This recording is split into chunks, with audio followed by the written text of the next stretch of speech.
The father of our hero and his sister died when he was little, and after that, the mother told the boy to become a shaman, as he had potential.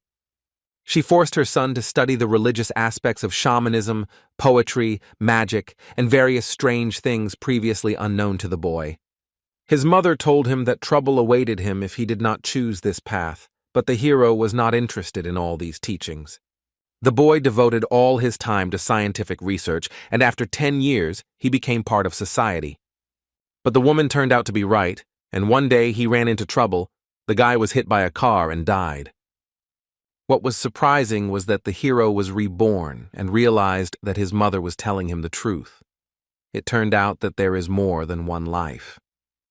But also, after reincarnation, the guy realized that some things can only be learned through personal experience. Our reborn hero began to work as a teacher at the Academy of Magic. A series of events led him here. One day he arrived at the station where there were many people waiting, serious men, a beautiful girl in a hat, and others waiting for the train to the capital. When the train arrived, passengers began to board the carriage. The conductor asked the guy to show him his ticket, and after checking, wished him a good trip. After the man, other passengers entered the carriage, and the future teacher went to look for the seat indicated on the ticket.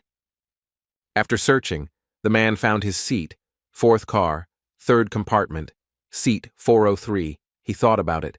The coincidence seemed strange to him. In the compartment sat a man with gray hair, a gray beard, and was enthusiastically reading a newspaper. This is our hero. The man was surprised when the compartment doors opened, and a young guy in a hat entered and said hello, putting down his newspaper.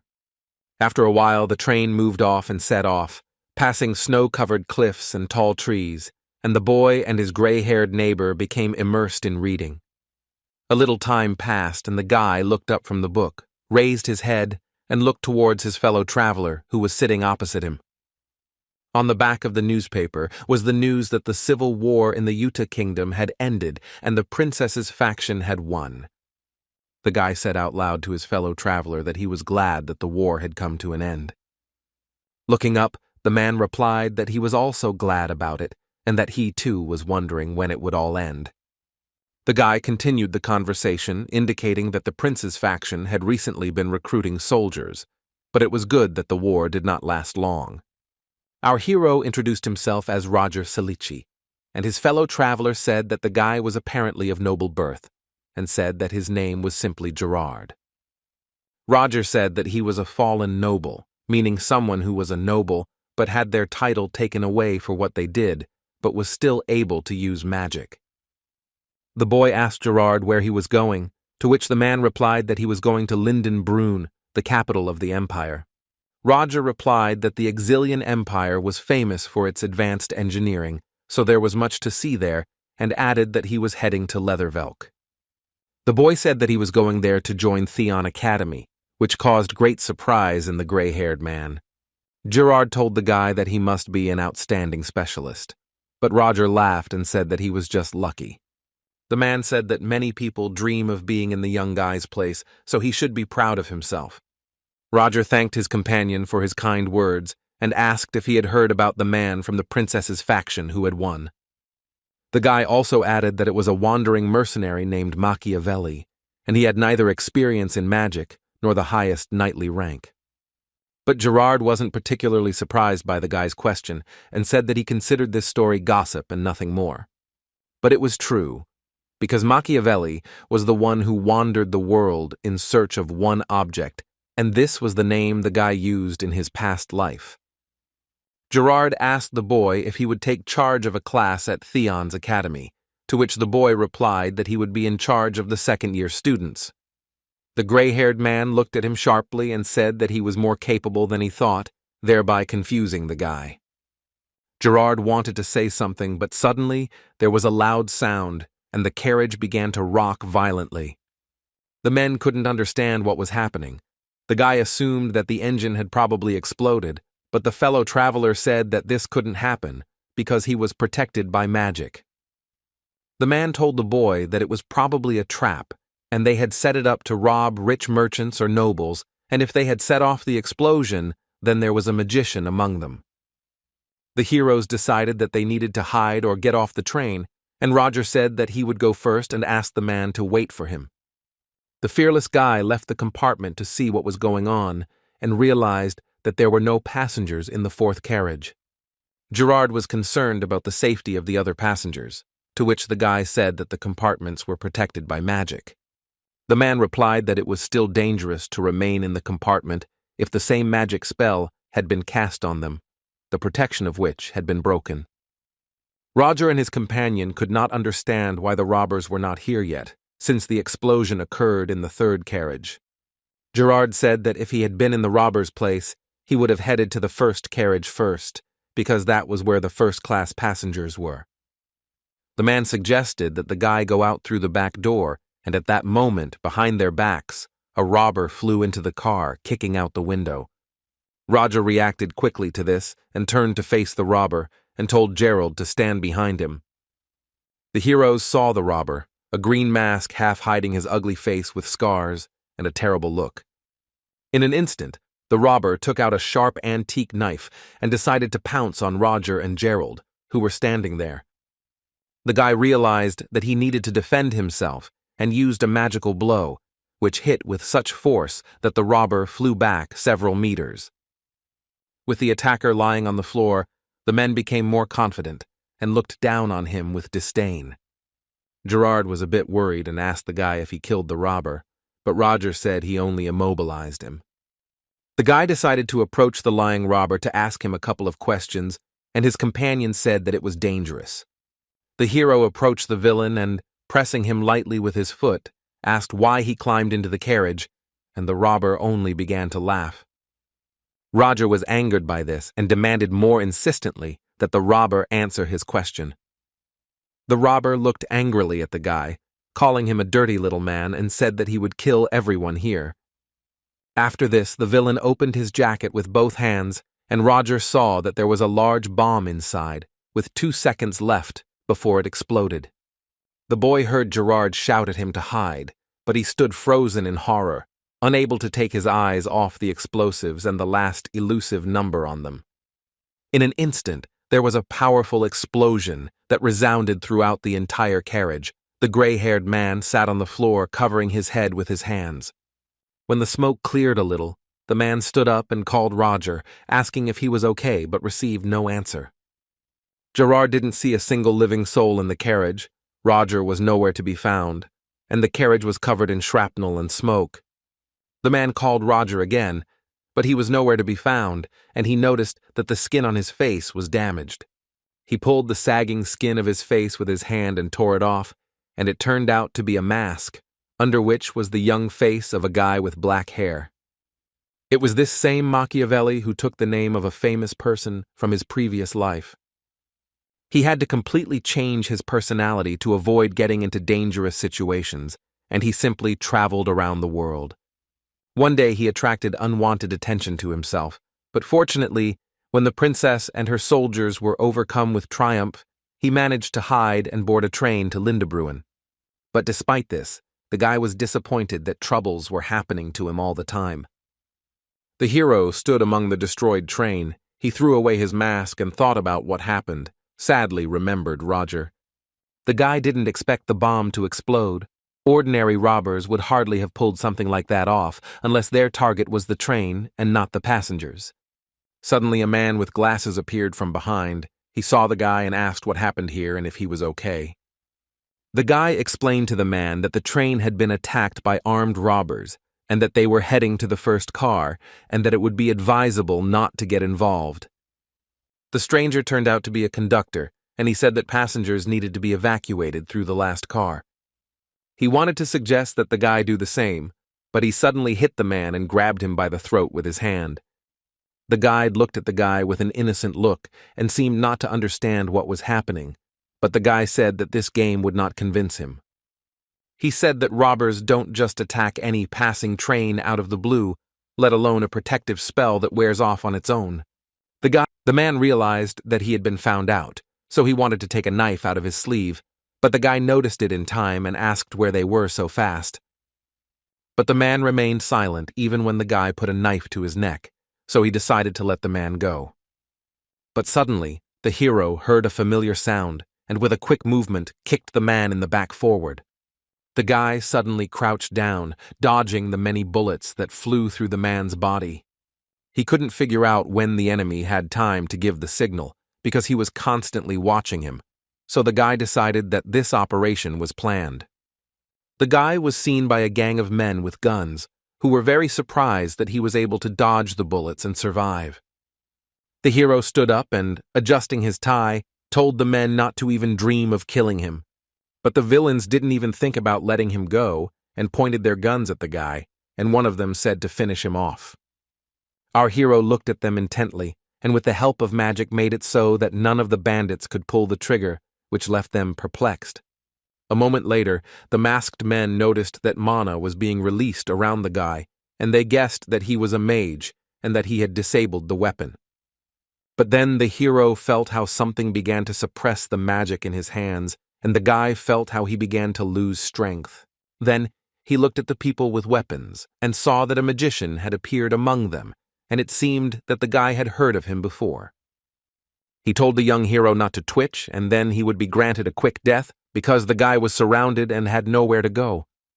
The enemy felt that the guy was an unusual magician, maybe even 4th rank like him, but he didn't remember his face.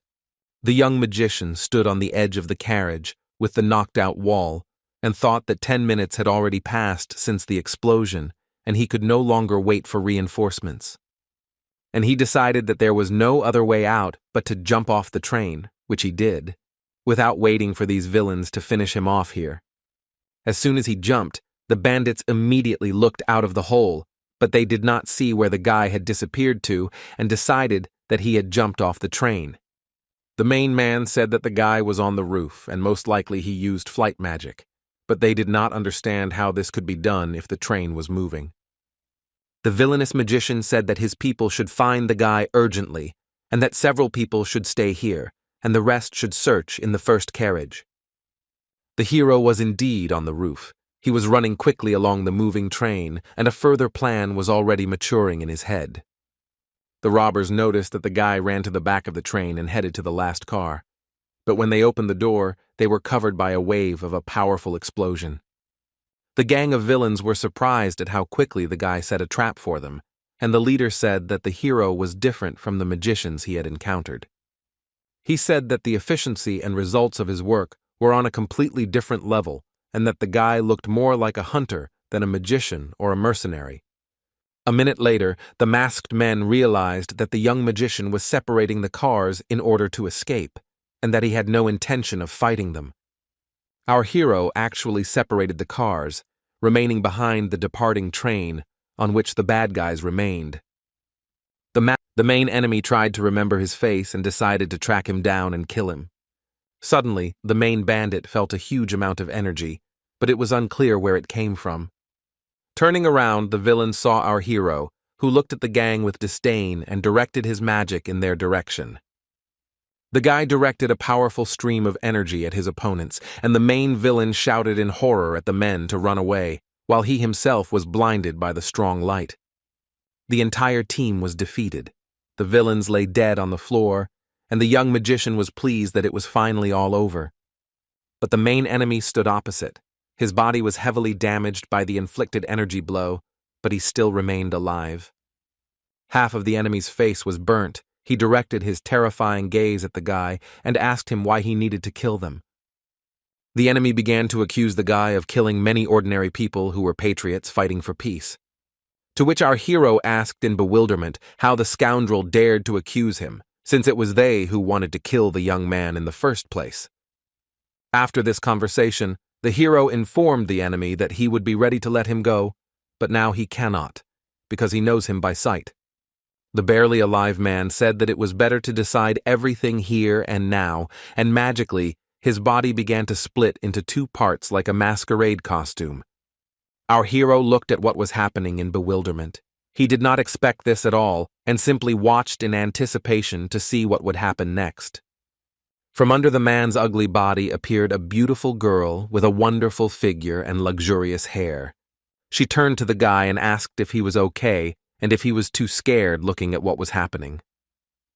The heroine asked not to worry and heroically announced that the Knights of Cold Steel were already here. The bandits who were in the first carriage were scared. They didn't even think that in such weather, the knights would be able to use flight magic. The Cold Steel Knights skillfully directed their magical power against the armed men who remained on the train. The heroes began to clear the carriages of villains one by one, and they transmitted information to each other telepathically by placing 2 fingers to their temples. So they got rid of the bandits in the first carriage and then in the second, and the passengers were finally safe. Soon the knights reported to the girl, who was a lieutenant, that the situation on the train was completely under control, and she praised them for their excellent work. The Knights of Cold Steel ensured that passengers reached Leathervelk Station safely. Our hero was in his compartment when the lieutenant came to him and asked how he was and whether the terrorists had wounded him. The mage replied that he was fine, thanks to the Knights of Cold Steel, and that he was simply lost in his thoughts. The girl was glad to hear that he was okay. She decided to introduce herself and called herself Veronica DeVille. And then the stranger asked her if the girl was the commander of the Knights of White Steel, and having received an affirmative answer, learned her name. The man, Remless, was an officer with the Leathervelk Police Department and showed the lieutenant his ID and said he was aware of the attack on the train in the Arete Mountains.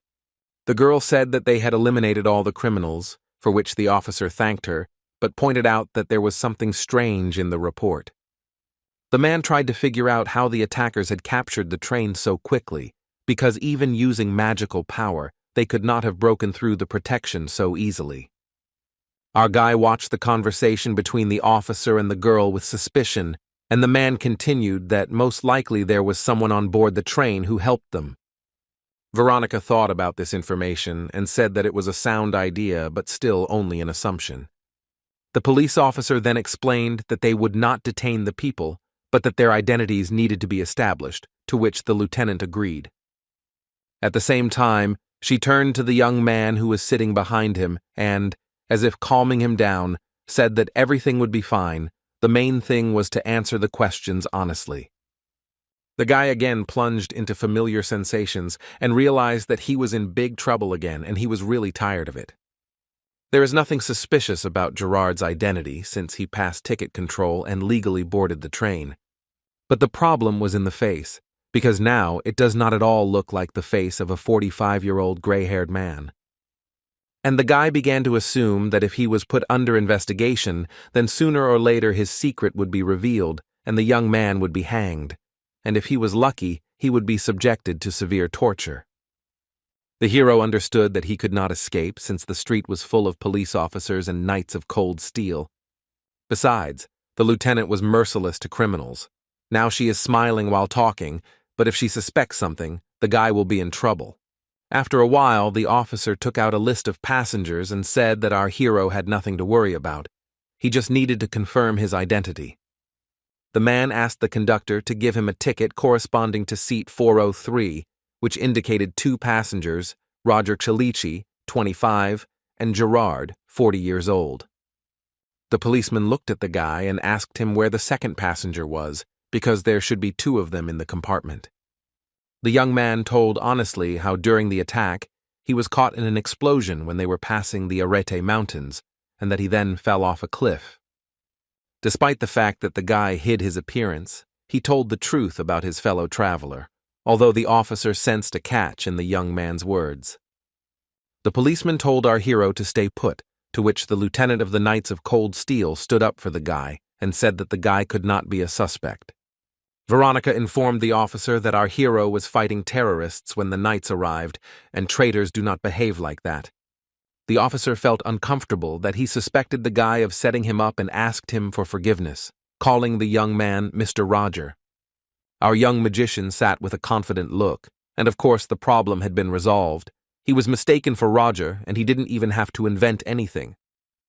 When Veronica and the policeman saw the recording that the guy was accepted to work at Theon Academy, they were very surprised and asked him if it was true. And, taking advantage of this idea, the young man replied that this was so and that he was the new professor, Roger Chalici. After that, he took his suitcase and was about to leave. At the station, The officer apologized again, and the guy thanked him in return for being able to get here. The police officer insistently offered to give the young professor a ride to the academy, saying that he could not do otherwise, because the future of the Empire was in his hands. Roger really wanted them to leave him alone and politely refused, justifying himself with important matters. The guy said goodbye to the officer and Veronica, adding that he was glad to meet the girl, having heard from her that she was also glad to meet him. The young man walked further away from the station, mentally rejoicing that he had succeeded and that this journey was over. In his heart, he asked for forgiveness from the real Mr. Roger who died and thanked him for saving his life. The guy was helped by the fact that the quality of the photos was not the best, and it was really difficult to distinguish him from the real Mr. Roger. Our hero moved away with relief, thinking that the problem was solved and now he was okay, wondering where to hide and how to create a new personality. But then one of the passers-by called out to the boy, calling him Mr. Roger Chalici and saying that he had seen him talking with the knight. It was an older man who called himself Wilford and said that he worked at Theon's academy, and after hearing about what happened, he came to meet the guy. The man offered Roger to take him to Theon, and the boy gave in. He was so tired of these people that he simply agreed to the offer. The young man got into the man's carriage, which was pulled by a metal horse, and they headed to where the old man had promised to take the boy. On the way to Theon, our hero thought that all this was not good. He was met by an unusual employee of the academy, because he had a fit body and he appeared very unnoticed. If the magician escaped using a stupid excuse, it would seem suspicious, and the man would follow him, so the guy decided to postpone the escape. Since Gerard was presumed dead, our hero has been nothing more than a ghost in this country, meaning that if he were to disappear, no one would notice. It was good that at least now our hero had an ironclad alibi and could live the life of Roger Cellini. While thinking about this, the carriage brought the young man to Theon, a huge territory with many buildings. The boy was surprised by the size of the academy. Wilford informed the young man that he would take him to the rector and take his luggage. The academy was very large and bright. There was a large clock in front of the central entrance, and tall columns stood around it. The lady was a young girl. She introduced herself pleasantly as Eliza Willow and said that she was waiting for Roger. The rector asked if everything was okay with the young man, since she had been informed about what had happened, and the hero answered her that everything was fine thanks to the knightly order. Eliza was very happy to hear this. Smiling, she added that if the guy had suffered, it would have affected the academy too. The young man was amazed by the rector's openness, and the fact that she spoke so easily about possible negative consequences simply did not fit into his head. But what bothered him even more was the strange feeling that arose as soon as he entered here. The future professor looked at the rector and could not discern in her sly gaze whether she had revealed his secret or whether she had met Roger before.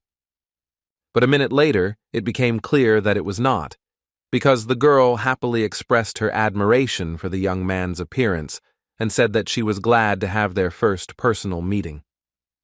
The guy thanked him for the compliment, and Eliza said that he would become popular among the students and handed him the sheet, reminding him of the information that she had apparently sent to Roger. The paper indicated the salary, that the employment contract was for 2 years, and also that food and accommodation would be at the academy's expense. But the contract did not play an important role, because the magician was planning to run away soon. But the salary confused our hero, because it would be 30 imperial gold coins a month, that is, 30 million dinars. The rector, seeing the boy's surprise, asked if he liked the conditions, although she herself understood that they had bribed the young man. Our hero answered that the conditions were not bad, holding back his emotions, but in fact, for him, it was a real jackpot. But the future professor began to think, because with such a salary and responsibilities, he would have a lot at the academy. Would he have enough knowledge? Because in Theon, there are only geniuses. The guy thought further and came to the conclusion that his job here was a done deal, and if he refused, it would be suspicious. The young magician knew how to lie, bluff, and read the mood of his interlocutor, he had experience of his present and past life, so he announced to the Rector that he was ready to sign the contract. Eliza extended her hand and told Mr. Roger that she would be glad to work with him, and the guy responded in kind by shaking his hand. Our hero settled in Theon. He had 3 weeks left before the start of the semester, during which time he would be able to prepare. The young professor was given a whole house, which he also did not expect. Now the guy was getting used to the idea that he would be a teacher at Theon's academy. The young man recalled how, having been reborn 27 years ago, he retained all his memories, but lost all his abilities. The hero had to endure many difficult trials, but he never thought that he would become a professor. Technically, he got a fictitious job without his consent, although on the other hand, he needed a new identity. From Roger's letters, the boy learned that he was from a fallen noble family from the small kingdom of Caveodon. The only child in the family, his parents had passed away. It turns out that Roger's personality suited the guy very well, and no one should reveal him. There is no better disguise. The young man needed to sort out the lectures and find information about the academy, but he decided to explore the area first. But when the hero was about to leave, he remembered that he had not eaten anything and decided to put off everything until tomorrow and go to a restaurant. 2 weeks flew by quickly. Roger sat with a cup of coffee and read papers. He managed to collect the necessary information and prepare for classes. There was 1 week left for practice. A girl in a hood sat down at the table behind him, and the guy, seeing that visitors were arriving, wanted to go home and prepare for the introductory course. But suddenly the stranger spoke. She said that she was glad to see him safe and that she was worried that something could happen to him. The young man did not pay attention to the girl and pretended not to hear, continuing to sip his coffee. The stranger continued, asking why the guy hadn't contacted her for 2 weeks, since the members of the organization were worried about him, calling him the First Order. The magician abruptly put the cup on the table and replied that he had to check something. The hero realized that Roger Chalici was being followed. The girl replied that the terrorist attack was a surprise and they did not know that the rebels were planning an attack. The hero decided to play along, explaining to the girl that he needed information about the academy, to which the stranger was surprised because she sent the information in a letter. With confidence in his voice, the guy replied that he just wanted to make sure that it was true, and the girl understood him. The young man did not understand what was happening.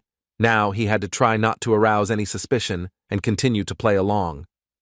When the stranger asked if he had taken care of everything, the mage claimed that he had dealt with the main figures of the academy that they had been targeting, and had also tracked down and eliminated the traitor. The new arrival said that as far as she knows, the traitors were fed their own limbs, and the remains were thrown to the dogs, and in her opinion, this was a worthy punishment, and the guy realized that everything was bad. The stranger added that she should have verified everything herself before reporting to Roger, and she apologized for this. Our hero did not understand what she was talking about, but without showing it, he calmly asked her to tell him the reason for her sudden appearance.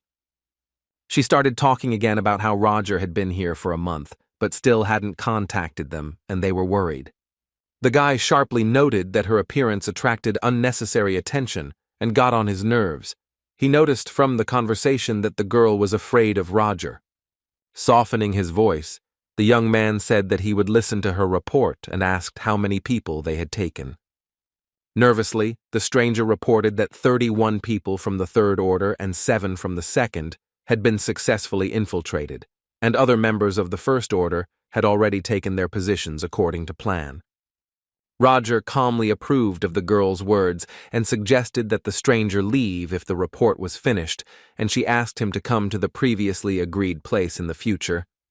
The young man, of course, did not know what kind of place this was, and he decided to switch to a strict tone again, making it clear to her that she had no right to give him orders. Returning home, the guy tried to understand at least something. Roger is the youngest 4th-rank mage and Theon's professor. It all didn't fit together into one picture. Our hero was angry with himself for not suspecting something was wrong earlier, and Roger's personality seemed ideal to him. After all, she was specially created in such a way as not to arouse suspicion. Otherwise, he would not have been able to infiltrate the academy. And then it dawned on the young man that these letters that he found were most likely encrypted, and now the guy was in an unpleasant situation. Our hero did not understand how he could have miscalculated so much and gotten himself into such trouble with hasty actions. It seemed that Roger used the Kyoden language to encode the messages. The construction of the sentences immediately seemed strange to the magician. The guy couldn't even imagine that it was the First Order, whose task was to infiltrate the academy and gain everyone's trust, and then periodically report on progress.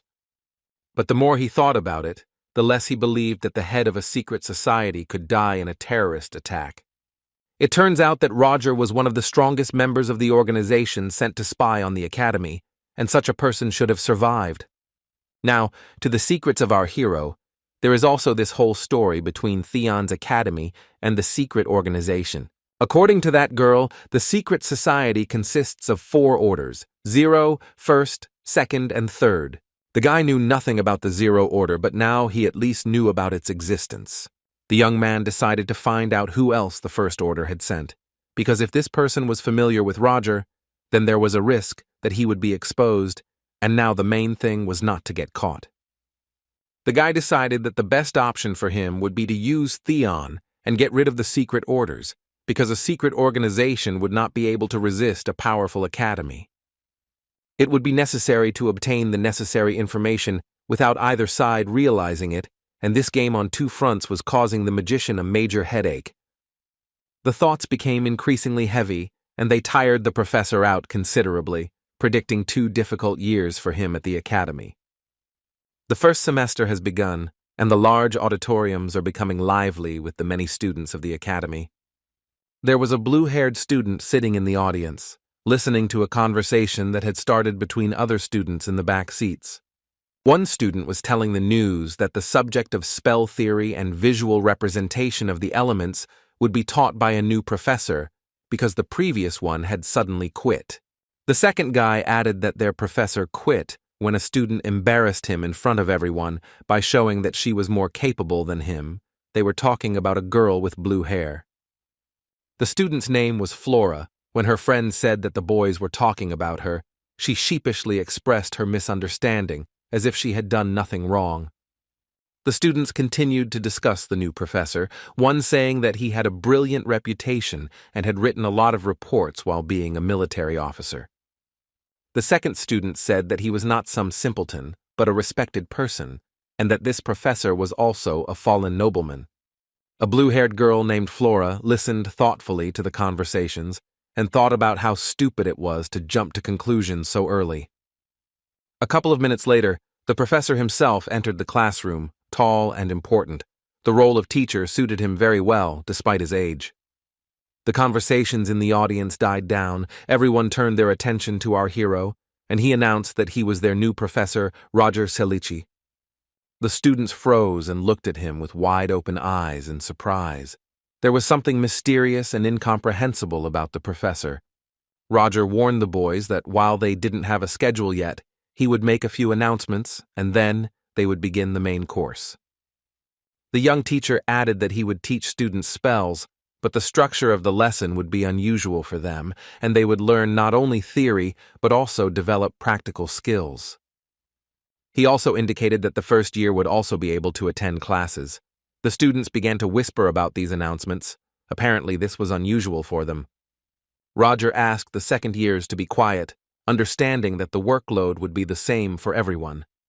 One of the students raised his hand and wanted to know the reason why the professor decided to combine the courses. It was a blonde with green eyes, Flora's friend, and when the guy saw her, it seemed that he had already seen this girl before. The professor replied that he considered it his duty as a teacher to allow everyone to gain something useful from their classes, regardless of their level of preparation. Roger also said that one shouldn't expect standard lessons, but the girl asked for more details since she didn't understand. Not wanting to reveal all his cards right away, the teacher suggested that she attend the next class if she was interested. Turning once more to the audience, the magician warned that if anyone thought they could earn good grades without trying, Simply because they were a new professor, they would be disappointed. Our hero thought that it would be easier for him to teach as few students as possible, despite the fact that he was well prepared. That's why he set these rules. The pride of the second-year students would be hurt if they attended classes on par with the first-year students. And besides, no one would want to study with him if it was difficult. The professor finished his lecture and invited the students to ask questions, who had any, and froze in anticipation. One guy was interested in whether his heavy energy was due to his work as an officer, and one girl wanted to know if it was true that he was the youngest fourth-rank mage. There were many questions, but no one had the courage to ask even one. Even the blue-haired student only smirked at his words. Roger finished the lesson and walked down the corridor thinking about why no one wanted to know anything about him. He even prepared the answers in advance. Then the guy realized that he had apparently hurt their pride and regretted not being more friendly with the students. The professor looked around and saw girls and boys standing on the sides. Their faces were slightly puzzled or even scared. It seemed his assumption was true. Suddenly, a girl came up to him and said hello, and then asked if she understood correctly that he was the new professor, Sir Roger. The beauty said that her name was Selena, and that she was also working here for the first day, and then she offered our hero lunch, and they left the building. On the street they met Braino, a professor in a body who teaches how to summon golems, Matilda, who is responsible for the curse and dispelling magic section of the spells. Roger also introduced himself and said that he taught the theory and practice of spells, thinking that the new professors of the academy had gathered here to get to know each other better. A young man wearing glasses stood nearby and watched the teachers talking and cast unfriendly glances at them. Matilda quietly told Roger that this man was Professor Chris Benamore, and he was the first of all to join the academy, and he was also a nobleman. It turns out that among them there was one nobleman and 3 commoners, not counting Roger himself, and they are the best in their fields, and among them there may be another member of the First Order. Our hero thought about Chris Benamore, but the fact that he was the first to join the academy doesn't mean anything, and you can't take your colleague's word for it. The man in glasses began to mutter irritably that he couldn't stay here any longer, that they were all commoners, and he was just interested in looking at the new teachers. Then the evil professor added that if anything he was on his own and didn't want to deal with anyone, especially Roger. Addressing our hero personally, an impudent man named Chris warned him not to act like a big shot. Matilda was very outraged by the behavior of this professor. She convinced Roger not to pay attention to the bad teacher because his status does not give him the right to look down on them. The new teachers decided to go to lunch without the man in glasses, since he was against them and our guy was no longer alone. The night before the first lesson, the girl who came to the cafe in a hood wrote information in the academy chat. She talked about Roger, that he participated in the hunt for cryptids, and that in the magic tower he is an independent specialist. The girl told the other participants in the conversation that she would not allow the professor's first class to be disrupted and would make sure that many students came to him. The next morning, our hero was heading to his first lecture, and he was wondering how many students had decided to stay since he had specifically warned that his classes would be difficult. Roger was sure that most of them would definitely not come, and if they did, it would be because the other classes were packed to capacity, and at best there would be about 30 people left, no more. The young professor entered the auditorium and was very surprised. Almost all 80 seats were occupied. The students felt the atmosphere change when he entered. Some thought he really was a military officer. Roger saw how many first-year students there were. Weren't they afraid at all to attend classes with second-year students? The guy's first thought was that he had been set up by the girl in the hood who came to his cafe. But then the teacher dismissed this thought and decided that he had simply underestimated the students, because the best of the best study at Theon Academy. Roger's final version was that he had awakened their competitive spirit, and they wanted to prove something. The guy had no choice. He had to do his job, and he introduced himself again, since there were many new faces in the audience. When the mage said he would teach everything about spells, one student asked if that meant he would teach all 4 training profiles. The professor answered the boy sharply that he had not yet given permission to ask questions, but today he would be accommodating. Roger warned that from that day on, he would deduct points from those who disrupted the course of the lesson or questioned his authority, but reassured them that the points could be earned again. The teacher continued by adding that since the question had already been asked, he would answer, and confirmed that he would teach all training profiles. The blue-haired girl thought that the professor was setting the bar too high, because out of the 4 profiles called Release, Elemental Magic, Telekinesis, and Fortification, they usually teach 2 at most. Our hero decided to show a 3rd-level fire spell called Trembling Flame to pique the students' interest. The teacher explained that the spell was created based on release, using heat, ignition, compression, expansion, dispersion, and acceleration. It was a 7-component synergy technique, 3 times faster than modern methods of performing this spell. The students were amazed that Roger was really going to speed up the process of creating a spell, because it was impossible and looked unconvincing. Flora's friend asked her if she thought it was possible, since the blue-haired girl was very skilled in magic. Flora wasn't sure. She said it was probably impossible since he had changed the basic structure of the spell. The student thought about the existence of scrolls for storing spells, as well as memory reverberation, which is a memorization process that includes short-term and long-term memory, but both methods have their limits. Flora decided that if the professor used one of these methods, then she would be very disappointed in him. Roger invited those present to ask their questions. Alex asked how this technique could be 3 times faster than what they knew, and the magician said that it reduced the time it took to cast a spell. Dahlia asked, in her first year, if this meant that the professor had changed the structure of an existing spell. The teacher pointed out that if you rework the finished technique, then it will be a completely different spell, and promised to teach students to speed up the process, while preserving the technique in its original form. After these words, Flora spoke up. She very affirmatively informed the professor that this was impossible, for which Roger looked disapprovingly at the blue-haired girl. All the students froze. They knew that when Flora entered the dialogue, even professors sometimes lost in the battle of words. Roger hid his irritation and only calmly explained to the girl that he did not allow her to explain anything, only to ask questions, but he decided to listen to the girl and he asked why she spoke so confidently. The student responded that in order to speed up the process of creating a spell using familiar techniques, one must constantly train and be a master in this matter. The teacher listened attentively. The student said that she doubted that the professor was capable of something that even geniuses could not do. Our hero reacted calmly to Flora's words and expressed his assumption that geniuses could learn this, but simply do not try. Seeing the question in the student's eyes, Roger decided to explain that magic had stagnated in development because it was focused on history and customs, while science had progressed and was now threatening to overtake magic. The professor wasn't trying to say that science was a step higher, he simply meant that magic had room to grow. The magician added that if no one had tried to improve it, then he would be the first, and Flora's statement was incorrect. The hero decided not to be an empty talker and decided to demonstrate everything, and asked the girl if she knew how much time on average it takes to create a trembling flame. The blue-haired student replied that it depended on the mage's abilities. If it was the 3rd rank, then about 10 seconds. A mage of a higher rank would do it in 5 seconds.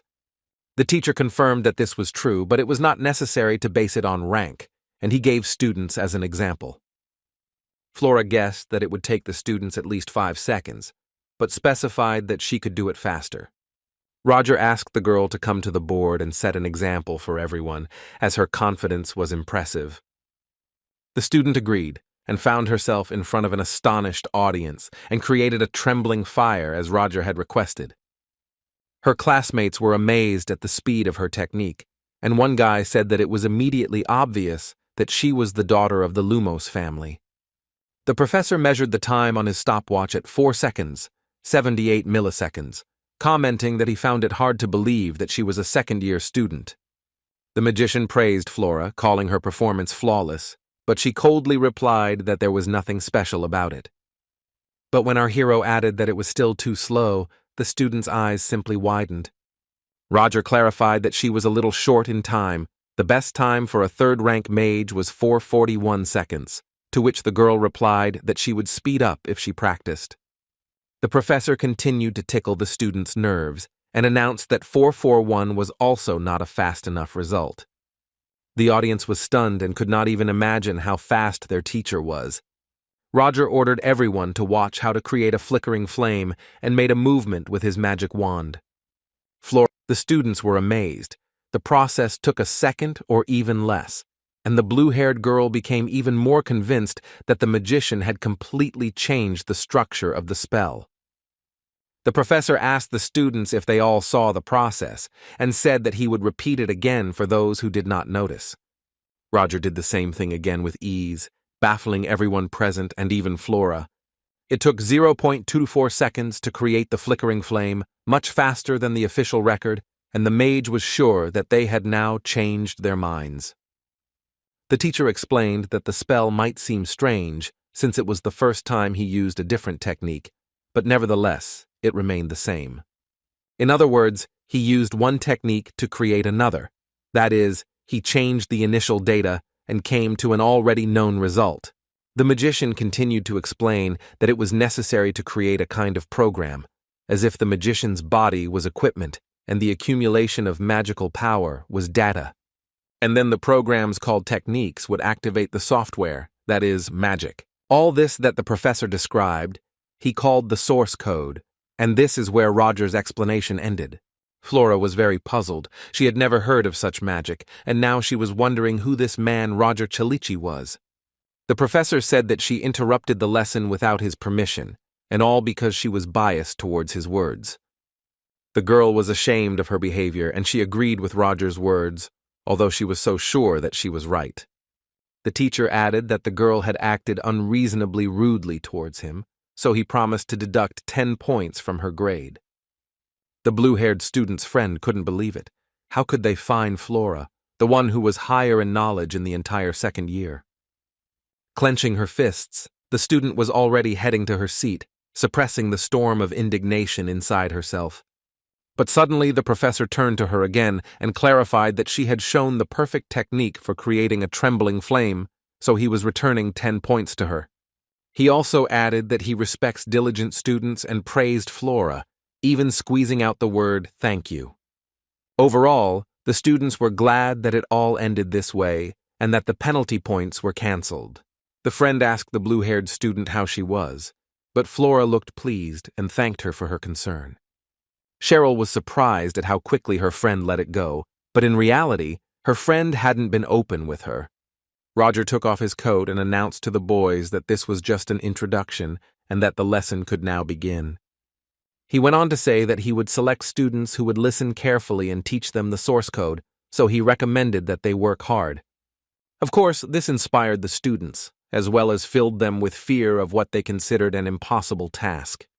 One of the guys remembered how he heard bad gossip about the professor from the students, and did not want to come, but now he realized that he was afraid in vain and that Theon is the strongest academy. After an hour of laying out the theory, the teacher finished the first lesson and, asking the students to review the material at home, left the classroom. After he left, the students began to discuss him, share their impressions, and say that the professor was simply incredible and that no one had ever seen anything like the source code. But there was one arrogant guy who began to belittle the others, explaining that if such nonsense impressed them, it meant they were all commoners and there was no place for such people here. He walked up to the bespectacled boy who was admiring Roger and began to hover over the student questioningly. The young bespectacled man did not know that he was talking to him and remained silent, so a conflict arose between them. Ignoring the apology, the student became furious and muttered through his teeth that no one had the right to look down on Baron Phalio's eldest son. One student, hearing this conversation, wondered if this was the Baron Phalio, whose estate was located on the far border of the empire. Upon seeing him, the evil guy mockingly stated that he was surprised that Theon was now accepting children. To which the other guy cheekily replied that it was better to have children than the stupid sons of a baronial family. This made the pompous guy even more angry, and he took his magic wand and hissed that they would answer for their words. The student looked calmly at the angry guy, and he was not afraid at all. There was a challenge in his expression. The villain was embarrassed when he was asked to continue to see what would happen if he attacked right here. The defender came closer. He was shorter, but he was not afraid, and continued to say that the academy would not turn a blind eye just because of his status. Then he added that the scoundrel should have read the rules before joining and looked around before raising his voice, because there were observers of their conversation. The ill-wisher realized that he had lost, since everyone around him was looking at him disapprovingly, so, gritting his teeth, he left. The guy with glasses sighed with relief that the villain had left and thanked his savior, introducing himself as Aiden. The fearless guy who stood up for him asked not to thank him, because he was simply infuriated that the scoundrel was bragging about his status, and replied that his name was Leo. The bespectacled man began to praise the guy even more, but Leo didn't like it, and he decided to leave. Aiden seemed to think he had found a new friend because he was going to walk with Leo, not even knowing where he was going. Seeing the alchemy textbook in his savior's hands, the bespectacled man said that he was also going to an alchemy lesson now, but Leo was indifferent to this, telling him to do as he wanted. But then the guy advised Aiden not to be so obvious, because he was a country bumpkin and a commoner, although the bespectacled man didn't realize it. Leo, more kindly, advised him to find out how everything was built in Theon, especially in terms of second-year students, among whom there were those who had a strong position in society. The guy explained that, firstly, Flora Lumos was a second-year student, and she was no gift. It was better not to approach her, and Aiden realized that she was the one who spoke in front of the class. The bespectacled man's new friend added that, according to rumors, the previous professor of the theory and practice of spells quit because of her. The second student is a native of a noble family of the Exifin Empire, the third princess, Ellendel van Exifin. Leo clarified that commoners like him and Edmund would be in trouble if they somehow offended a person of royal blood, and the bespectacled man understood who the guy was talking about. And thirdly, the defender added that there is a student who leads the most famous company of the second year, consisting of nobles, and his name is Frieden Volberg from the most noble ducal family. The scoundrel, whom the bespectacled man had already managed to irritate, was one of their company.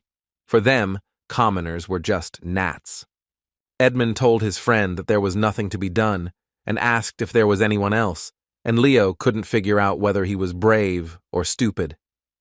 The guy informed the bespectacled man that there were a few more students he would tell him about along the way, after which his imposed acquaintance suggested having lunch together. Roger, walking down the corridor, thought about the first lesson. The reaction of the students was better than he imagined. He didn't even expect that. In this world, the time corresponds to the 19th century on Earth. Even if we take into account the presence of magical power, science here is not as advanced as in the 21st century in Roger's world. So he created the source code by combining magic and science, but the magician never thought that it would amaze the students so much. When our hero's teacher saw his development, he simply said, "Not bad," and the magician expected something similar from the students. The process of creating a spell must be quick and precise, but it is complex and limited to the third tier. But the professor couldn't teach them just the source code. He would need to prepare more spells to keep it from being discovered. The teacher approached a door, it was his office, and he decided to go in and take a look around. Roger walked into the office, but the first thing he saw was a girl with long white hair and a long dress. It was the rector of the academy. She was apparently waiting for the professor, invited him into the office, and asked if he liked the interior. The girl explained that each professor at the academy had a personal space allocated to him, and Roger could use this space at his own discretion. The teacher was surprised by the meeting, even a little confused. He asked what brought her here, to which she laughingly replied that she just wanted to know how he was doing. The girl was touched by Roger's frankness, and she continued that, as a director, She was obliged to keep an eye on him. Our hero felt a strange tingling sensation in his body when he met Eliza's gaze. The director was surprised why the professor was so calm, and the magician, apologizing, replied that the portion of surprises for today was full. The guy thought to himself that running into a ghost at night would not be as unexpected as meeting Eliza. The girl explained that the other teachers were more surprised, and that Roger was the last one she visited. The professor was somewhat reassured by the fact that she had visited more than just him, but why she had left him for last was a little suspicious. Looking at the girl, our hero thought that perhaps she knew something about him, that he was hiding something.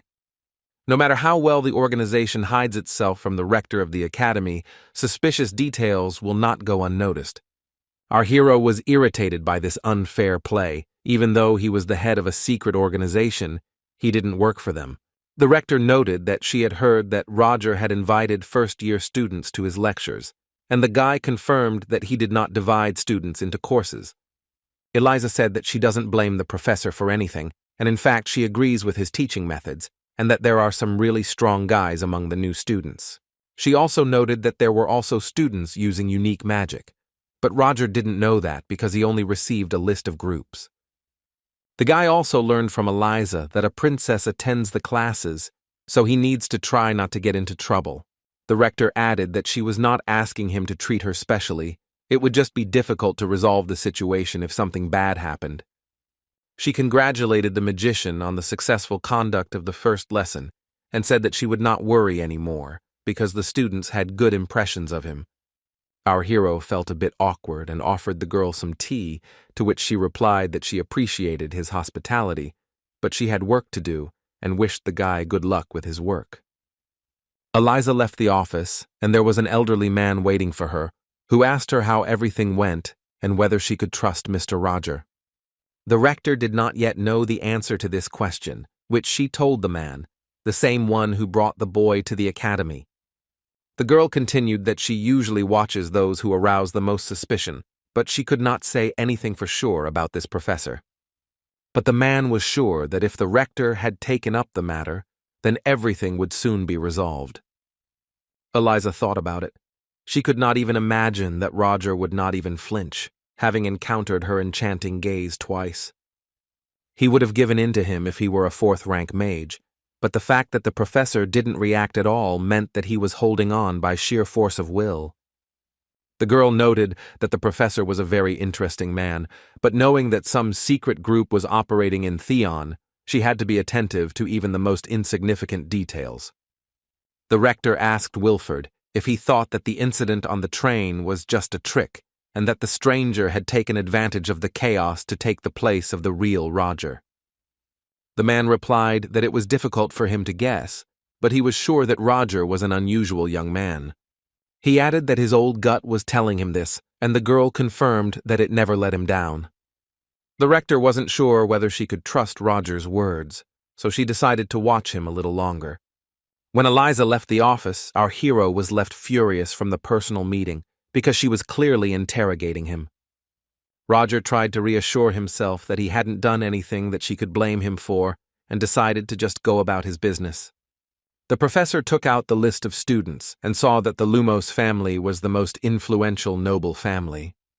The guy could only hope that he wouldn't get into trouble because of the recent events with the blue-haired girl. The teacher decided that Flora should not take his words to heart, especially since he gave her extra points as a sign of reconciliation. The rector noted that he had many wonderful students, from a first-year student who was vouched for by the Magic Tower to the Princess of the Exilian Empire. Roger saw a photo of a guy with glasses and wondered if this was the guy practicing the unique magic that the rector was talking about. The teacher found his face very familiar and tried to remember where he had seen it before. He couldn't remember, so the guy continued to look at the other students. In any case, you need to stay on your guard. Judging by Eliza's burning gaze, she still doesn't trust Roger. Then another thought came to the professor. Perhaps it would be better for him to stick with the secret organization. Our hero remembered that the girl in the cafe called him the First Order. It turns out she must have seen Roger's face when he boarded the train, which means that the change in appearance was not a surprise to her. The guy knew how it would all end if he was caught, and there was no guarantee that the secret organization would protect him. And Roger once again decided to remain a professor and do everything in his power, and then there was a knock on his door. It was a stranger who came to give the teacher the schedule of rounds. Today it was our hero's turn, and he remembered that the contract seemed to mention this. The professor opened the letter and decided to clearly understand the schedule. It seemed to him that there was nothing complicated about it. The academy's premises were spacious, with high ceilings, and students gathered in one of these rooms for training.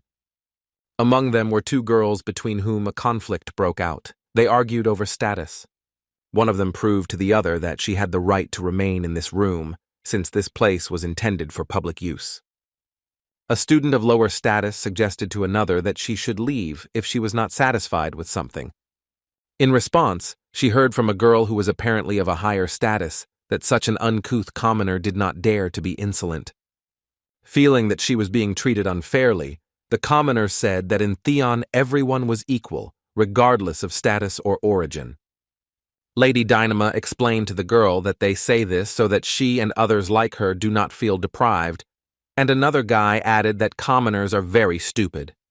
The students from noble families laughed at the commoner who realized that no matter what she said, they would not listen to her.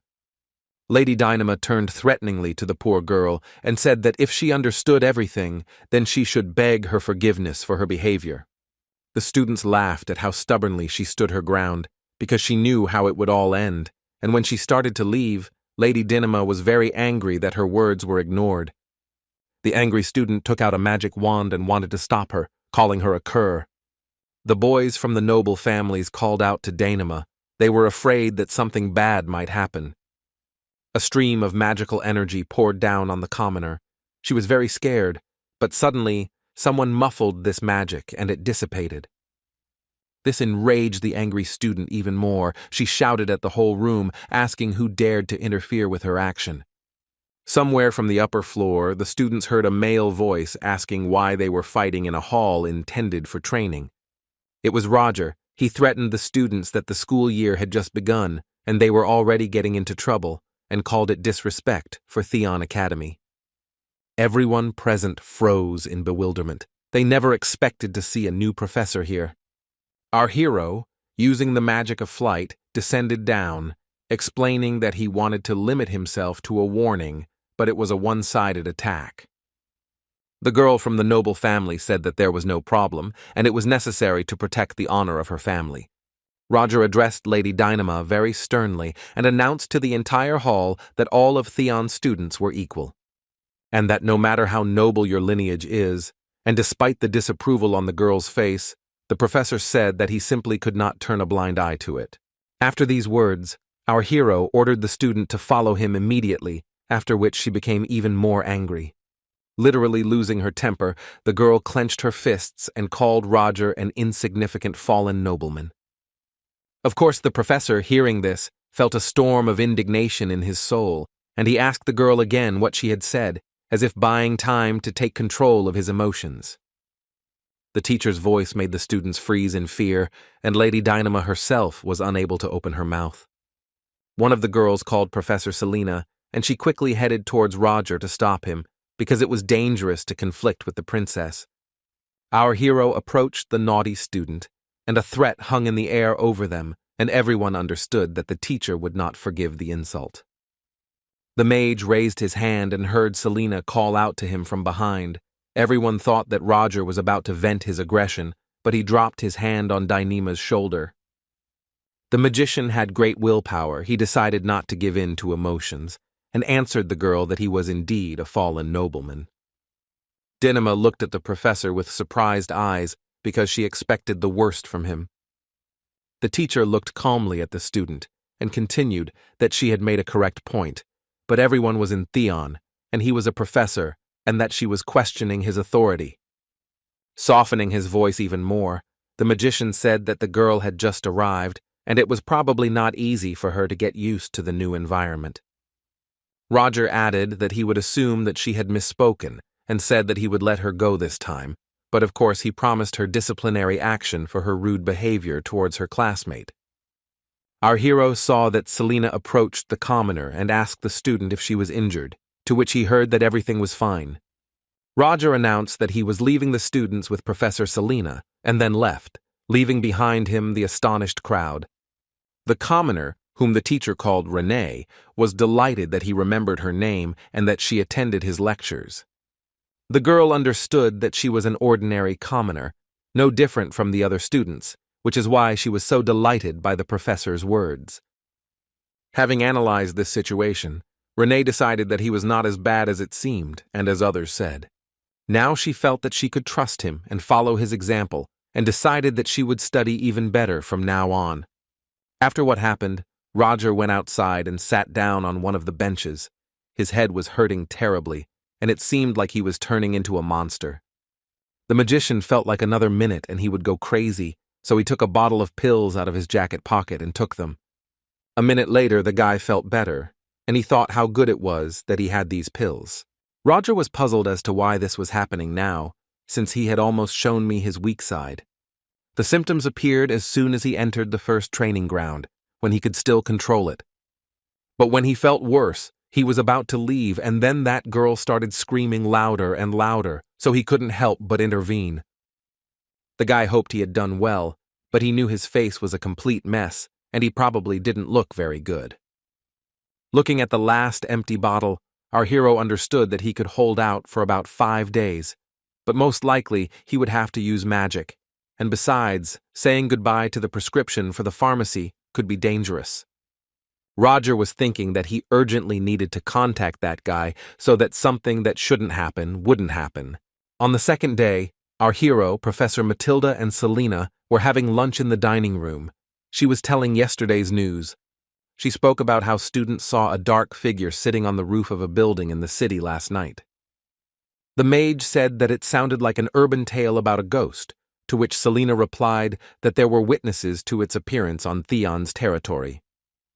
She added that it could have been something else, but it was probably a werewolf. It is not surprising to encounter such an unusual phenomenon in the academy environment. There are even stories about Theon's 7 ghosts. The girl spoke so enthusiastically about it that Roger drew her attention to the fact that she knew a lot of ghost stories. Selena began to justify herself, saying that she had not specifically sought out information about the supernatural, but simply wanted to find topics for discussion that would be interesting. Matilda decided to start a conversation about how the magician demonstrated an unusual technique during the first lesson. She asked what the name of something innovative that the professor had created by speeding up the spell creation process was. Roger called it the source code. Other teachers in the cafeteria noticed this conversation, and apparently they also became interested. Matilda asked again if this was true, and the teacher confirmed it, although it was not the most appropriate conversation. Professor Matilda and Professor Selena could not believe that such a spell existed. Roger looked around and saw many people present in the dining room, with a silent question in their eyes, and he could not understand what was going on. Matilda explained that the problem was that everyone wanted to know the secret of his magic, and hinted to Roger that rumors spread quickly. At the same time, the girl asked Roger if he was sure that he could reveal the secret of such unique magic here. Professor Selena informed the magician that the magic tower could issue him a patent, but he replied that he was not interested. The guy thought to himself that it would really be better for him not to ask for any patents. If he let his guard down, he would easily get a knife in the back. The other professors were already actively burning Roger with their gaze. Among them was Chris Benamore. He was looking with a gaze that could kill. The teacher was preoccupied with thoughts about the werewolf. At night he left the house, and the idea came to him to walk around the area to look for him. The werewolf did exist, and he was already watching Roger try to find him. Suddenly the monster overtook the guy, and doing a somersault in the air, fell on its back, but the magician was not caught off guard. The professor turned to the werewolf and asked where he had been for so long and why he had pulled such a trick. The half-beast replied that Roger could at least pretend to be surprised, since so much time had passed since their last meeting. The werewolf greeted the guy, calling him elder, and the magician said that he had not seen a werewolf named Hans for a long time. Our hero told the half-beast that he was still causing trouble and asked what he had done this time, to which Hans replied that he had not meant for things to turn out this way.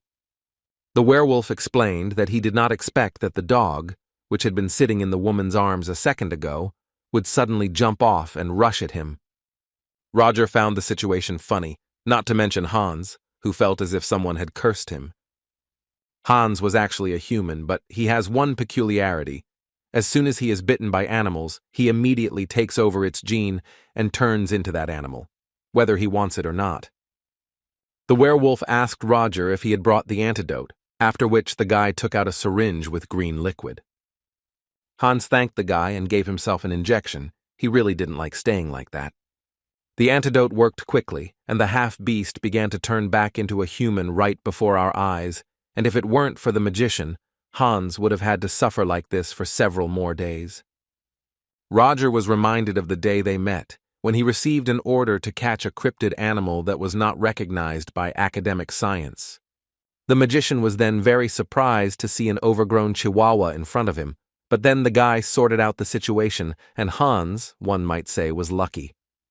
When the acquaintance turned completely into a normal guy, the magician said that his name was now Roger Chalici, and he was Theon's professor, and told the guy his whole story. The former werewolf exclaimed that Roger was simply incredible, and was surprised that he had not yet given himself away, to which the magician replied that it was a matter of life and death, and he had no choice. Hans was surprised that, in addition to everything else, this Roger also turned out to be a member of a secret organization. He was very amused by this story. Our hero added that he was called the First Order and asked Hans to stop laughing, as it was not funny at all. Roger's friend said that he had definitely heard about the First Order. Recently some guys came to the underworld and the Order was chasing them. The magician thought for a moment and said that he was sure that it was them, and asked Hans what their company was called. The werewolf named her Black Dawn and added that Roger might be lucky to survive, but one mistake and he would give himself away. The professor agreed and said that he needed to get ready and asked Hans if he had brought the suitcase that the magician had asked him for. Hans handed him the suitcase, and when asked if he had looked in it, he replied that he was not crazy enough to rummage through Roger's things, and even if he had wanted to, he still wouldn't have been able to open it. Roger asked his friend why he had asked in the letter to wait 2 days, since they both needed the medicine so badly, and why they couldn't meet right away. Hans's face showed confusion. He really didn't understand what the guy was talking about because he didn't write this letter.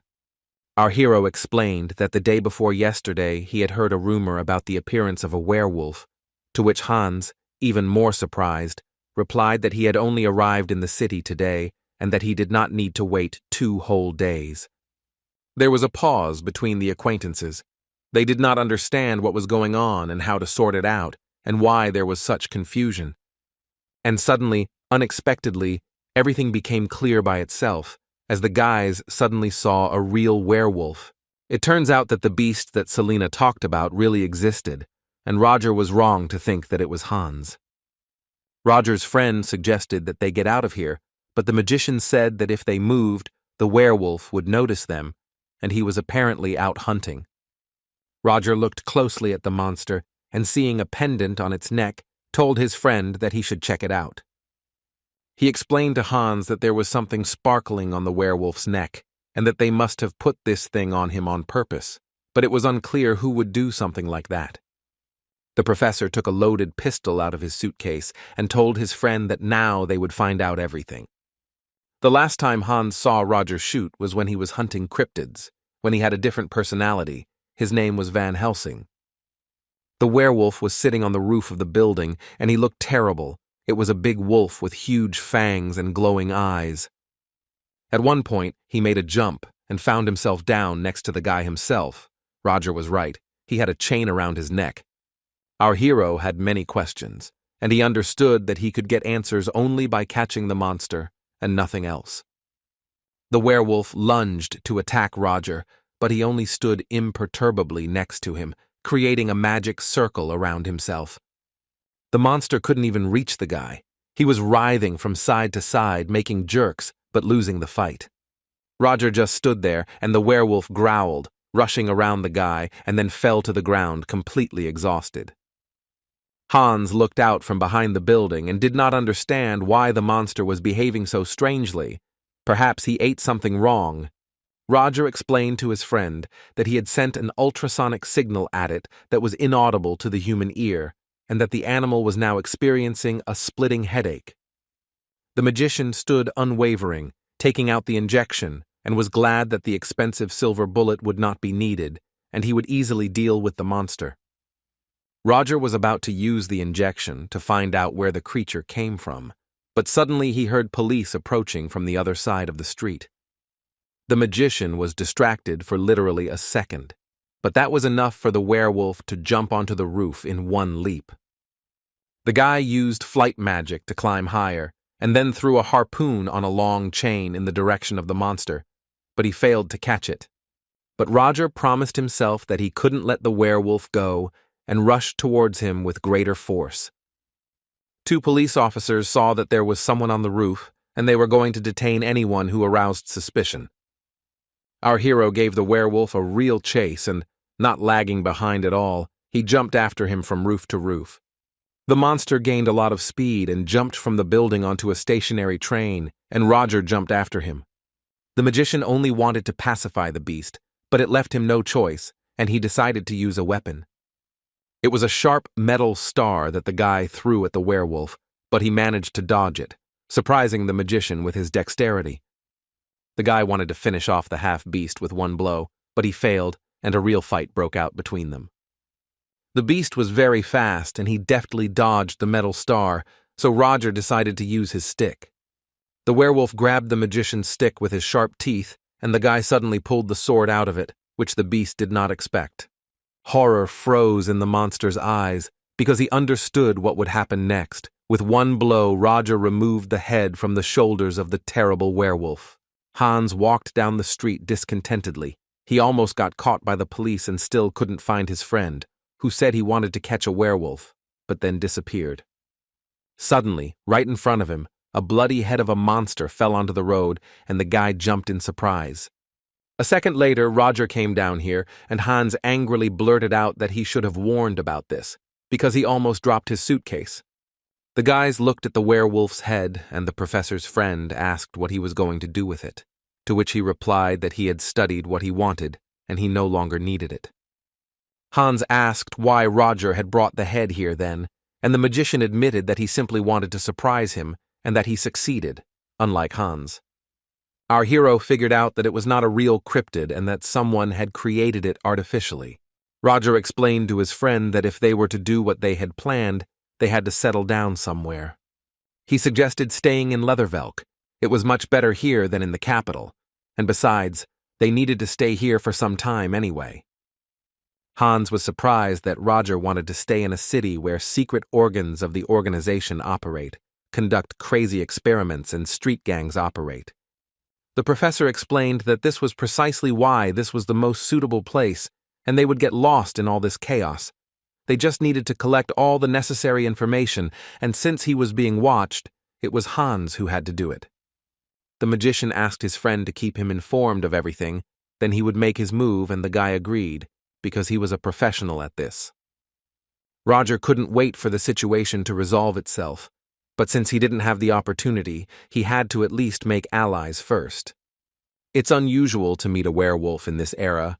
The pendant on him suggests that he was an experimental specimen, and this was an unusual experiment. The morning papers reported that an unidentified killer was still active in Leathervelk, with 5 murders committed last Sunday, bringing the total to 10 victims. The identity of the criminal has not yet been revealed, but witnesses claim to have seen a terrible beast with black fur. According to the police, it is simply a crazy killer, whom they will soon find and arrest.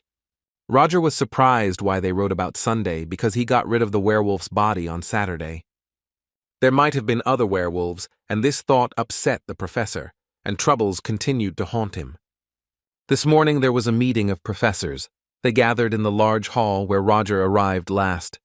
When our hero appeared in the room, He saw a large table on which the professors were sitting. There was a free chair next to Selena, and she called Roger to sit down next to her. As the magician walked through the hall, those present whispered among themselves, saying that he was a fallen nobleman and that he had invented an amazing spell. As the teacher sat down next to Selena, she asked if he had heard the news that 2 first years had been attacked the previous night.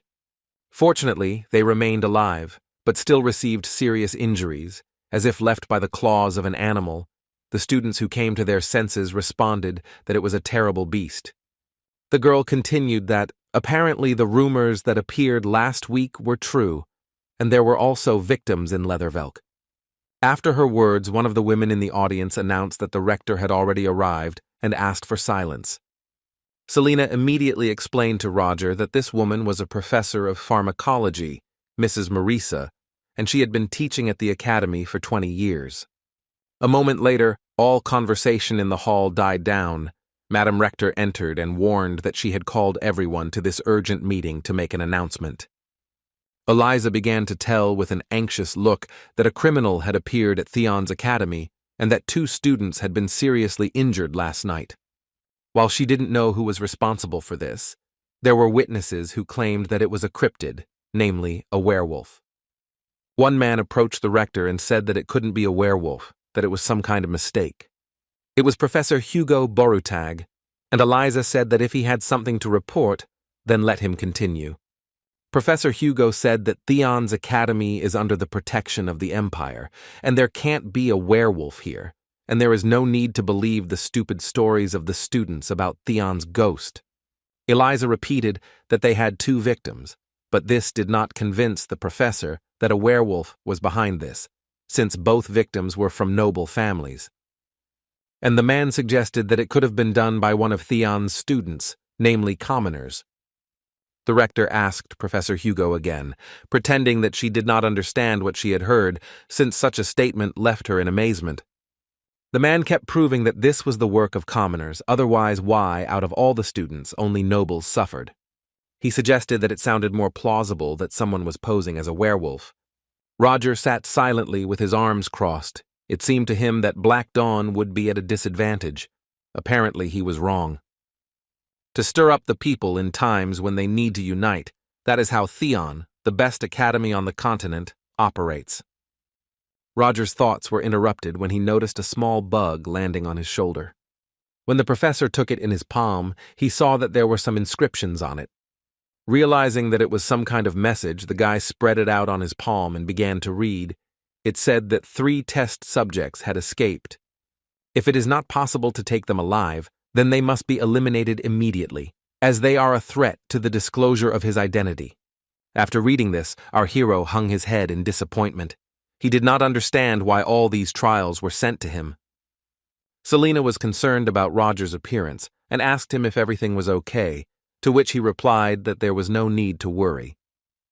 Our hero thought that this whole situation was directly connected with the Black Dawn, and apparently they also did not expect something like this to happen.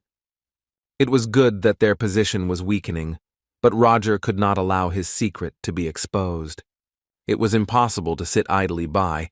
The guy had to get to the test subjects before Theon, because if he was caught, it would be the end of everything.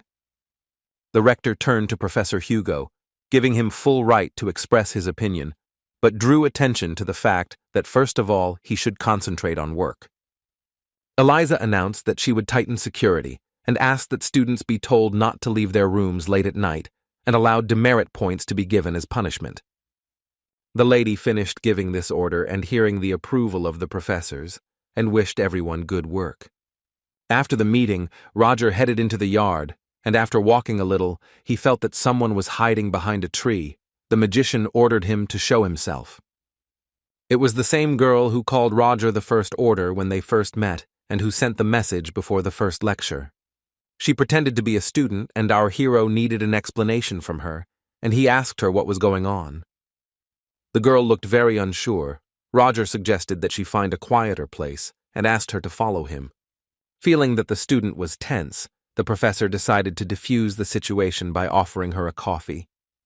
Our hero and the girl went into the nearest cafe, and over a cup of coffee, Roger decided to find out more information from the girl, asking first what her name was.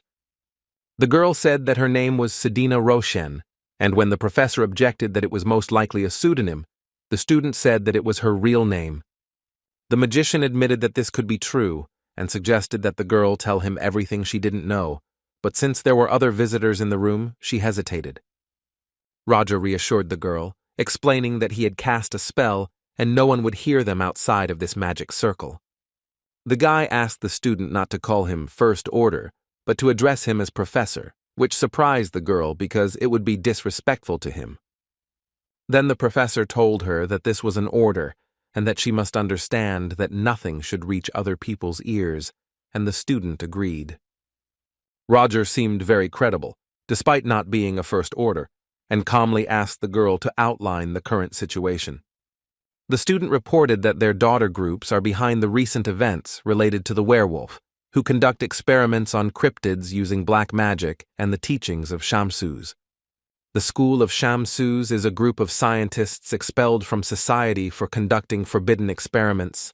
The girl did not know what the essence of their research was, but the subjects escaped.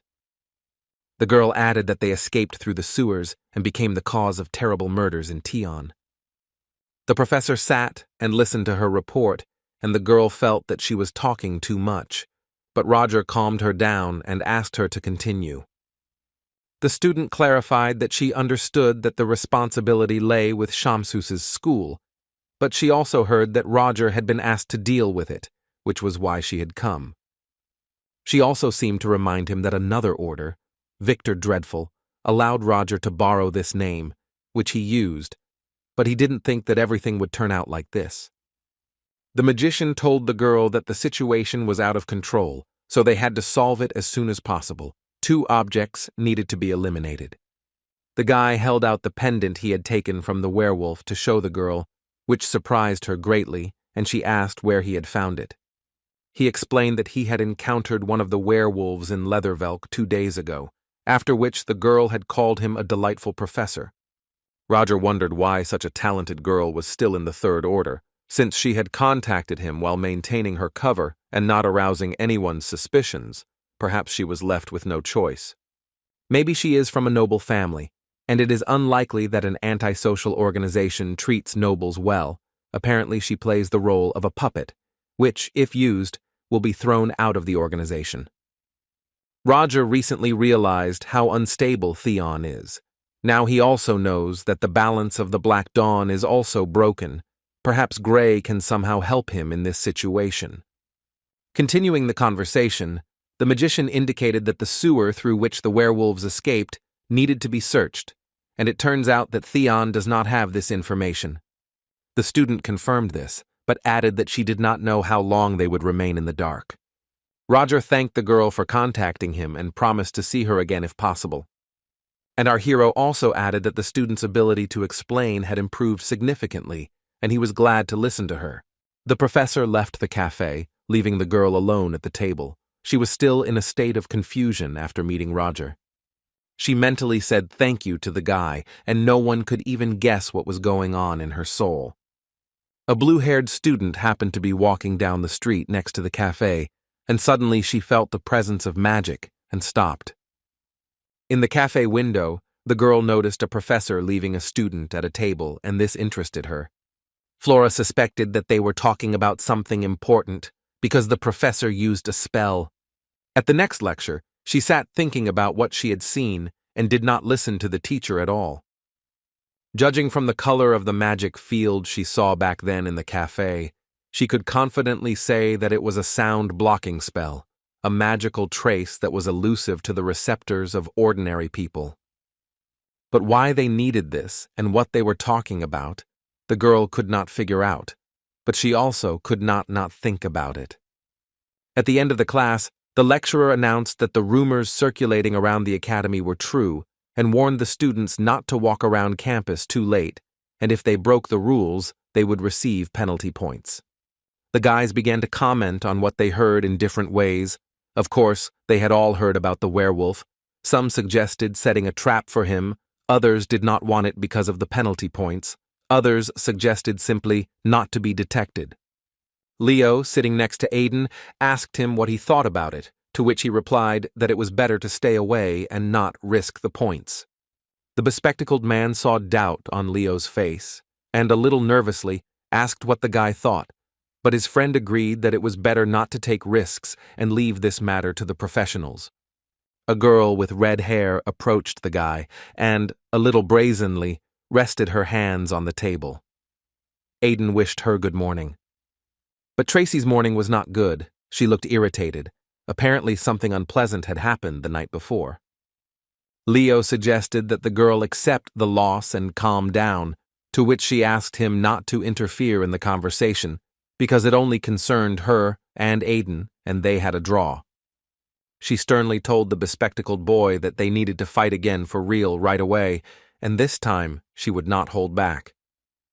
Aiden didn't like this idea, and tried to justify himself by saying that he had classes during the day, and that in the evening they had to stay in their rooms to avoid running into a werewolf. Tracy shamed the guy for being scared and making excuses, and she and Leo stared at the guy, and he thought for a second. But Aiden always knew how to remain very calm, and he smiled and told the girl that she could think as she wanted. Then Tracy offered Aiden a deal, in which whoever caught the werewolf first would win. But the bespectacled man didn't even have time to say a word before Leo approved the student's proposal and said that he accepted the agreement.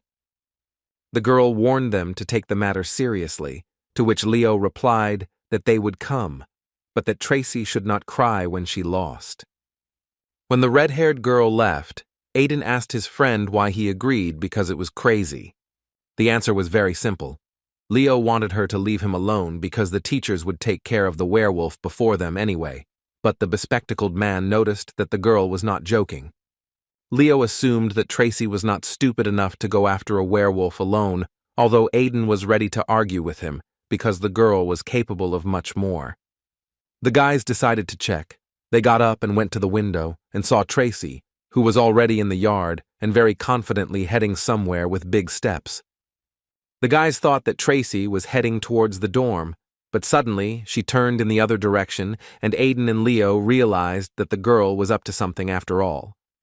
In the evening, Roger made his rounds around the courtyards of the academy. Based on the latest events, he needed to check if students were walking on the street in the evening.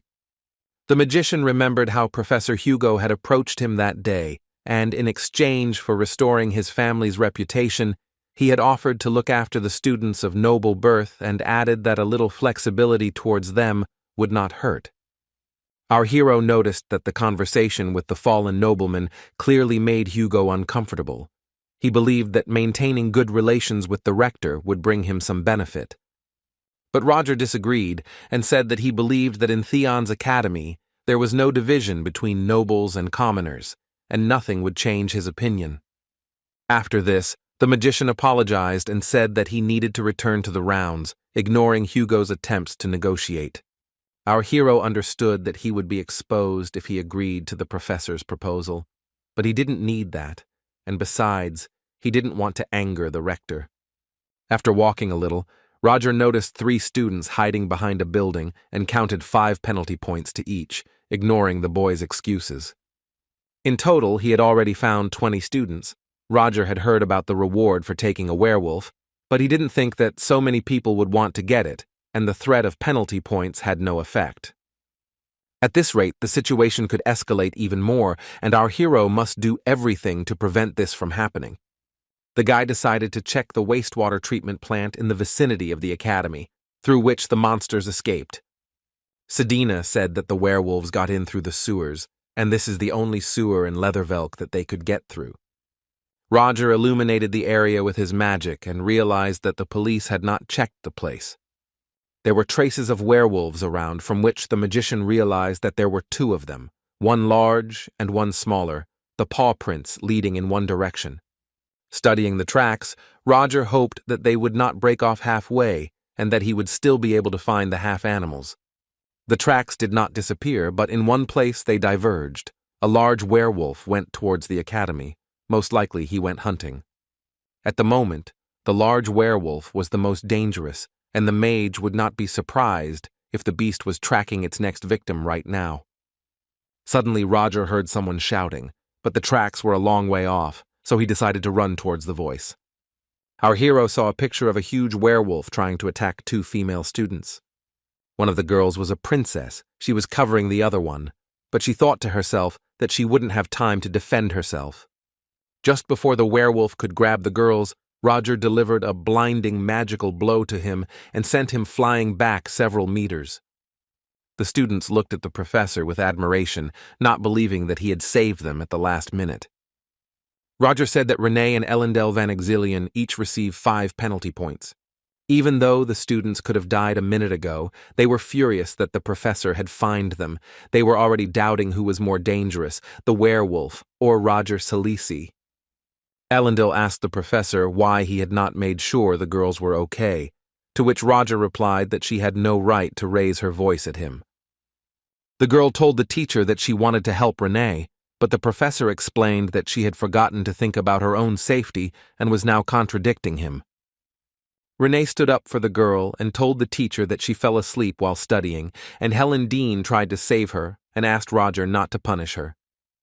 Our hero turned to Renee and explained that he was grateful to her for her dedication, but she had to understand the seriousness of the situation. After thinking for a bit, Roger asked Ellendon to take her friend to the dorm and promised not to give them penalty points.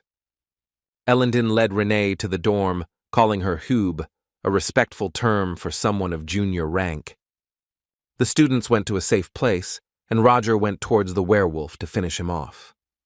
But instead of attacking, the beast began to run away, and Roger, catching up with it, shouted to the girls to go to the hostel. The werewolf chased very fast and soon jumped onto a high tower. Roger had to grab him by any means necessary. The magician took out his hook on a chain again and threw it high to reach the beast, but it was very nimble and was able to dodge it. The students watched from afar as the professor used levitation magic to jump onto tall buildings. Soon our hero caught up with the werewolf and a fight began between them. The beast dodged the blows and was very agile. The magician used his magic wand and created a magical light stream of energy, which blinded the beast.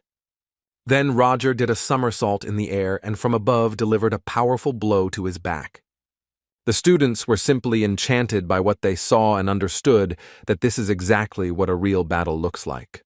The guy dealt blow after blow to the monster, and soon the beast was thrown off the roof, and from above Roger dealt the final killing blow of magic. Finally, the werewolf was defeated, and the guy went down to him to make sure of it. He felt tired and realized that he shouldn't have used so much magic power at once. Roger knew he couldn't use magic while fighting in front of the students, so he decided to finish off the werewolf as soon as possible and find the second one. To the magician's surprise, the werewolf was still moving, and he realized that he had calmed down too early and would still have to fight.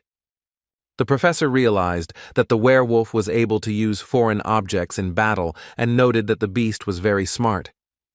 It was created based on a wolf, so it can only determine the enemy's strength, and Roger thought that perhaps they weren't werewolves at all. Meanwhile, our friends Leo and Edmund had been looking for Tracy among the courtyards for a whole hour. Leo suggested that the bespectacled man return home, since they still couldn't find the girl, and suggested that she was probably already resting in the hostel. Edmund lamented that he shouldn't have agreed to this bet, because anyone could have abandoned this idea, but not Tracy. Leo didn't argue with his friend, and they decided to look for her for another 30 minutes, and then think about what to do next. Suddenly Leo heard the girl's voice and said that he needed to run towards her voice. The boys ran behind the bushes and the girl who suddenly appeared, and Aiden collided heads, causing Tracy to fall to the ground.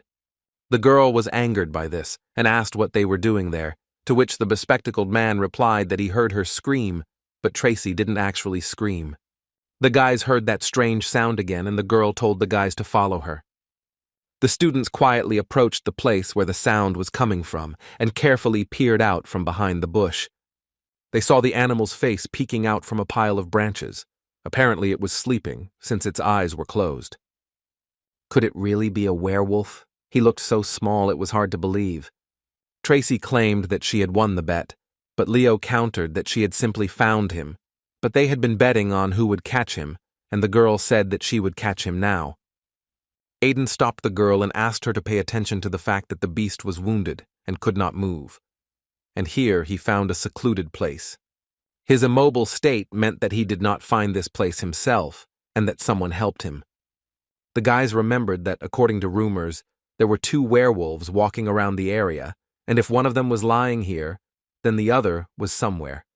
Suddenly, he noticed something shiny on the beast's neck. Some kind of chain was sparkling there, and he became interested in what it was. While the students were looking at the sparkling pendant on the werewolf's neck, a real big beast appeared behind them. He bared his long fangs from which drool was flowing. Apparently he really was hungry. Leo heard his growl, and then he showed his friends to go and looked back. A second later, the werewolf struck Leo with his large clawed paw, and Aiden and the girl fell back to the sides.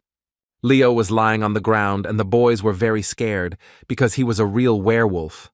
Tracy decided that she needed to calm down, because only by pulling herself together could she defeat the beast with magic if she tried. But the werewolf didn't wait. He attacked the girl, and Aiden covered her with himself and received a light blow to the back. The guys fell to the ground. Tracy asked Aiden why he saved her. She clearly did not expect such an act from the guy. The bespectacled man answered the girl that it couldn't be any other way, because he couldn't stay on the sidelines when his friend was in danger. Unfortunately, their enemy did not retreat, and they saw that the werewolf was heading in their direction again and preparing to attack. Aiden told his friends not to worry and said he thought the werewolf was simply protecting his cub. And the bespectacled man turned to the beast and asked him if he was right. Of course, his friends were perplexed because they thought that the werewolf did not understand him. Looking at the growling beast, Aiden told it to be calm and that he would not harm it. After the guy's words, the werewolf became calmer and seemed to stop preparing to jump and simply stood in his place where his cub lay. It seemed that the reason for his anger was fear for the cub, and the beast really understood the guy's words. But Leo drew attention to the fact that the werewolf could still show his true nature at any moment. And then Aiden asked his friends not to worry and said that he was about to do something wild, and asked the guys to trust him. Then the bespectacled man approached the werewolf again and addressed him, saying that he did not wish him harm. Taking a bottle out of his pocket, the boy told the beast that his baby was sick and that the mixture, although it would not cure the baby, would make him feel better. It was incredible, but when the boy extended his hand with the medicine, the animal also extended its paw to take the bottle. But suddenly a magical beam of light pierced the werewolf, causing him to growl in pain, and the guys could not understand what was happening. The monster's paws were tied with energy threads, and behind it the students saw Roger, who was coming to their aid, and asked the guys what the hell they were doing there.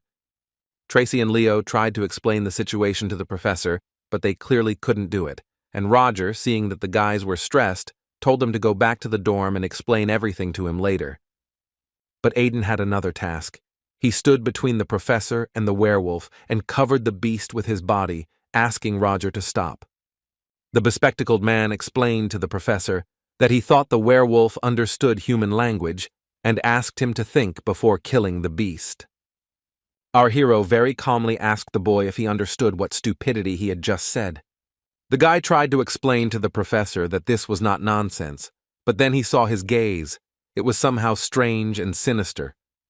A moment later, Roger threw Aiden away with one movement of his hand and directed his magic at the werewolf. The bespectacled man did not expect such a reaction, but he saw the strict persistence of the professor, who continued to pacify the beast. The magician told the students that tomorrow the boys would receive their punishment, and now he ordered them to go to their rooms. On the second day, Leo, Aiden, and Tracy were sitting in a room at a table, each thinking about their own things. Leo was angry that they had been caught in front of Professor Roger, and now they were definitely finished. Tracy thought about how she had disgraced herself and was unable to do anything with her magic and skills. Aiden sat with a frozen gaze as if in a daze, and even the girl noticed the strange expression on his face. Soon the rector entered the room and greeted the children with a smile, and Roger appeared behind her. The students, one after another, began to emotionally relay what had happened yesterday to Eliza, but it was difficult to understand anything in their conversation. The rector asked the students not to be nervous and to relax, but they understood that if Eliza was here, then they would definitely not get by with a simple disciplinary sanction. Roger asked the students why they thought he had called them there, and Leo, with his arm in a bandage, replied that it was probably because they were facing a punishment worse than demerit points. The professor confirmed the correctness of Leo's words and added that they should understand how willful their actions were. After all, if something had gone wrong, new victims would have been inevitable, and he told Eliza that they could not let them get away with it. Eliza asked the professor not to intimidate the students, because in the end everything worked out and the situation was resolved in their favor, and besides, the guys described the situation to her in great detail. Then the rector turned to Aiden and said that she had heard that he had risked his life to protect Tracy. She then informed the boys that they would each receive 10 penalty points, as she was sure that they were aware of how dangerous and wrong their actions were. But the rector also could not reproach them for the actions they decided to take in such a difficult situation, so she also gave them 20 points each as a reward. The students were shocked by this decision. Turning to Roger, Eliza asked if he objected, to which he replied that he would not dare contradict the headmistress, and she suggested that they return to their studies. Leo and Tracy left the room, and Aiden paused for a second and looked towards Roger and Eliza. The rector told Roger that she did not expect him to ask her to be softer with the students, for which the professor thanked her and said that he hoped the students would not find out about his request. Regarding the werewolves, Eliza asked the professor if he noticed anything strange about them, to which Roger replied that nothing caught his eye. In any case, the rector was grateful to Roger for his work, because thanks to his dedication, no one was hurt, and she suggested that he continue in the same spirit. Left alone, our hero began to think about what happened yesterday. He remembered that he noticed one important nuance. From the body of the little werewolf that was crawling out from behind the bush, it was obvious that he was a man who had not yet completed his transformation, and Roger was experienced in this matter. As a result of these reflections, the professor came to the horrifying conclusion that the experiments were not conducted on wolves, but on people who were caught and turned into werewolves. Despite this, Roger did not regret his choice, because if he had not done so, he would have been in trouble. He was also influenced by the fact that many people had suffered because of them, and that the students had also been in danger yesterday. Therefore, Roger took out a glowing magic ball, thanks to which he decided to contact Hans and ask him for a favor. Aiden, Leo, and Tracy couldn't even imagine that not only would they not be given penalties, but they would also be awarded extra points.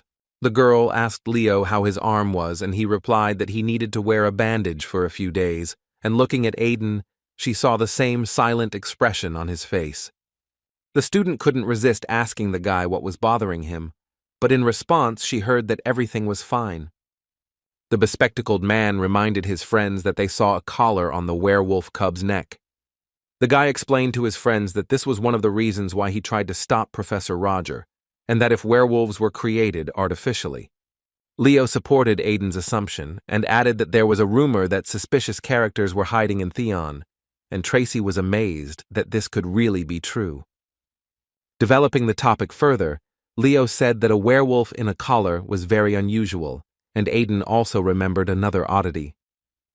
The girl guessed that he meant Professor Roger, and the bespectacled man confirmed that although he did not suspect the teacher, the expression on his face that evening was very strange. The professor clearly noticed something, and he knows much more than the students, and they were almost sure of it. Aiden admitted that all of this could be just his invention, because Theon's teacher would not do anything like that. But what if this is true? What if Professor Roger is somehow connected to these rumors? Tracy flared up and said that this was all nonsense, and that the boys thought too much, and reminded them what Madam Rector had said. The professor told her about what happened in great detail. Would he have done such a thing if he had been involved in something? Finally, the student emphasized that he tries not to show it, but in fact he cares a lot about his students, and the guys decided to suspect him of something. Aiden decided that it was easier to agree with the girl, and the guys preferred to go to lunch than to continue digging into this further, and invited Tracy to go with them.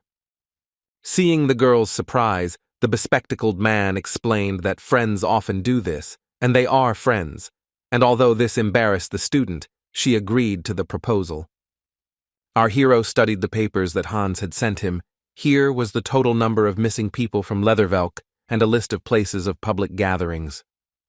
When Roger contacted the guy with a magic ball, Hans said that he knew a bunch of big guys who were always hanging around the abandoned factory.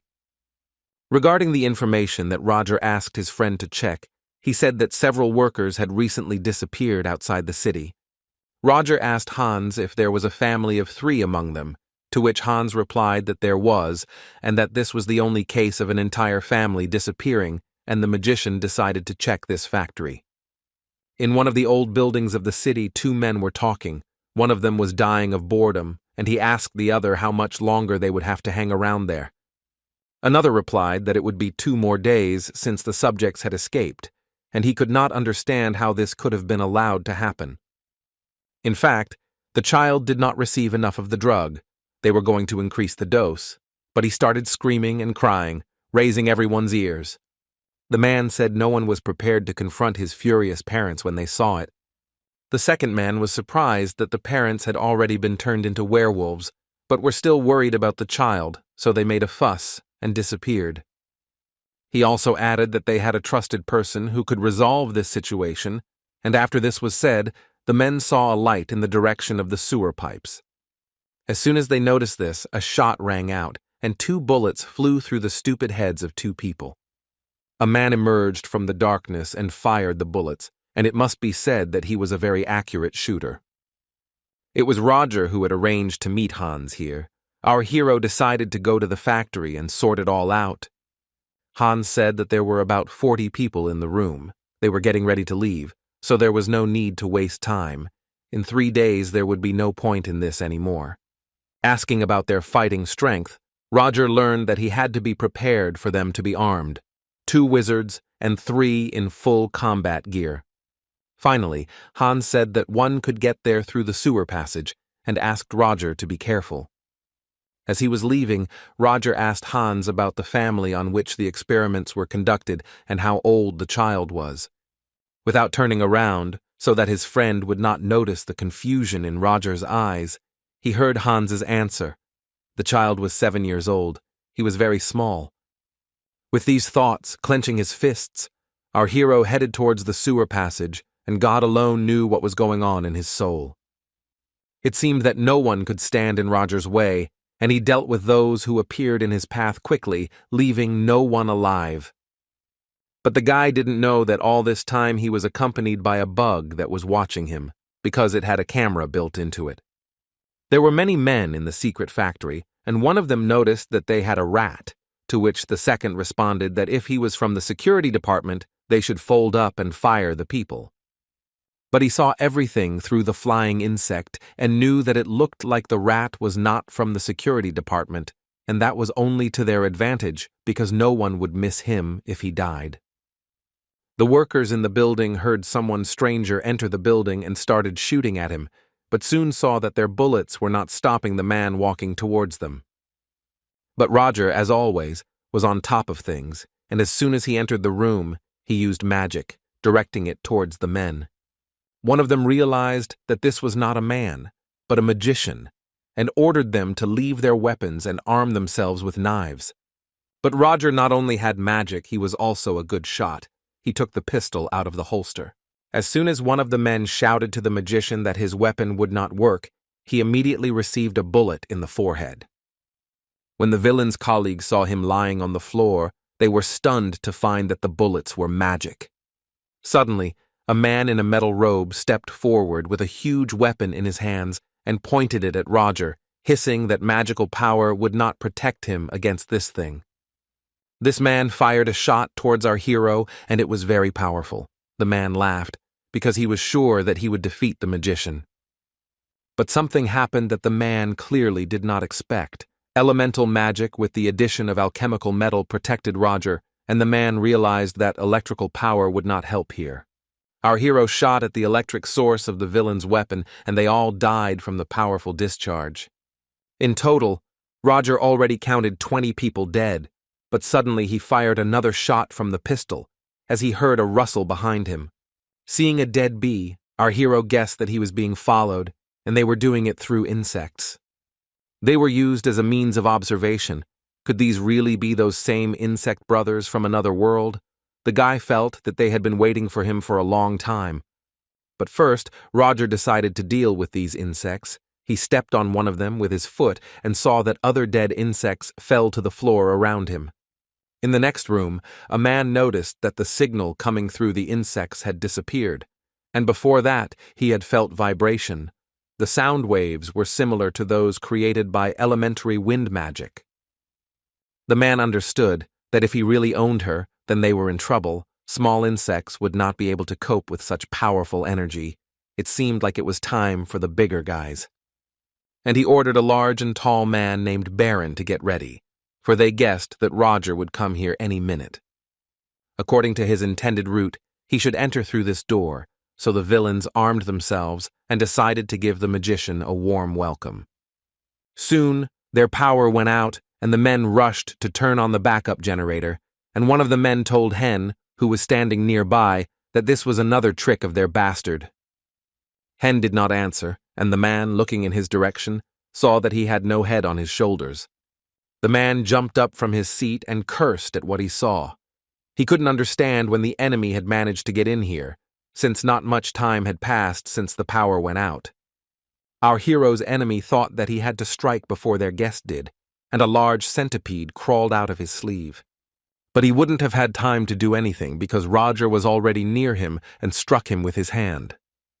The villain could not understand why the magician was fighting hand to hand, but he understood that he had to keep his distance, since the guest was dangerous.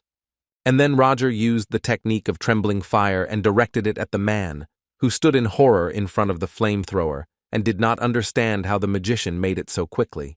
Another minute, and Roger almost defeated the enemy, leaving his body burning on the floor, and everyone in the building noticed that the magician was already inside. The man on fire was still alive and trying to get to his feet, but Roger walked up to him and fired a bullet from a pistol into him. The men who remained alive could not believe that the magician had destroyed the brothers with such ease. A moment later, our hero barely noticed the large paw of the insect that was trying to strike him. He managed to react and jump back. Roger looked at the headless body that lay on the floor and saw how it turned into an insect. The body writhed on the floor and groaned in pain, and a mouth appeared on the man's palm that made these sounds. The speaking palm turned to Roger and said that his arrival was unexpected, and that before he even had time to appear, the magician had already finished off Brino, the headless man. Our hero joked about him, saying that even a severed head didn't cause him any discomfort. The villain said that his body had reached a transcendental state, and he had completely transformed into a large insect monster.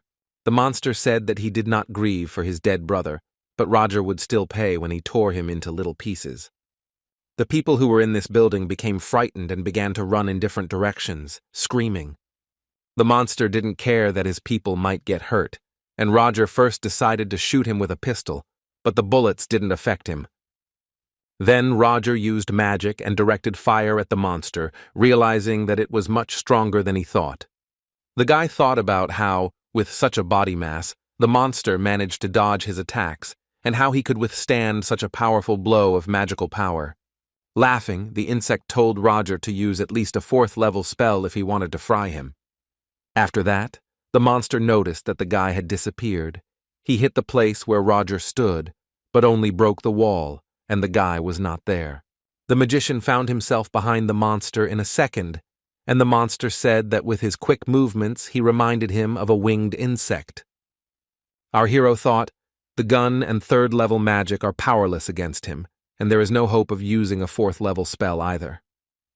Roger decided it was time to use his special magic, and he focused it on the monster. Hans waited for Roger and thought that he needed to dress warmer, as he was already a little cold. The guy thought that the magician should have finished by now. Fighting with 2 dark magicians is not an easy task, but he is not one of those who lose. Hans raised his head and saw that from the windows of the building where his friend and his enemies were, Powerful rays of bright light were emanating in all directions. Looking at the building that was literally drowning in light magic, the guy realized that Roger had actually used his true magical power, as he called it. After some time, our hero appeared next to Hans below and said that he had taken care of all the test subjects. The assumption about the friends was confirmed. After the transformation of the werewolf, they can no longer return to the human body, and Roger had only to save them from suffering. Hans looked at the drug that turns people into werewolves and was surprised at how much cruelty there is in this world. Who would have thought that such a large-scale experiment on people exists? This wouldn't have happened if someone hadn't decided to sponsor such an idea, but Roger calmed the guy down and said that he had already found out who was behind all this. Hans did not expect to hear such news, and he realized that his friend had gone too far again.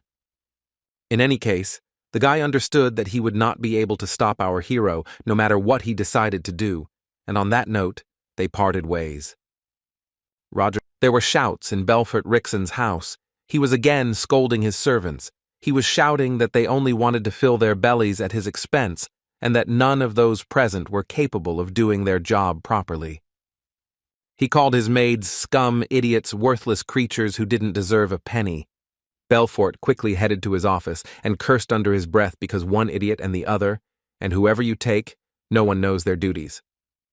He was thinking about a business in which he had invested so much money that no one had ever dreamed of it, and the workers were not even able to keep track of the experimental subjects.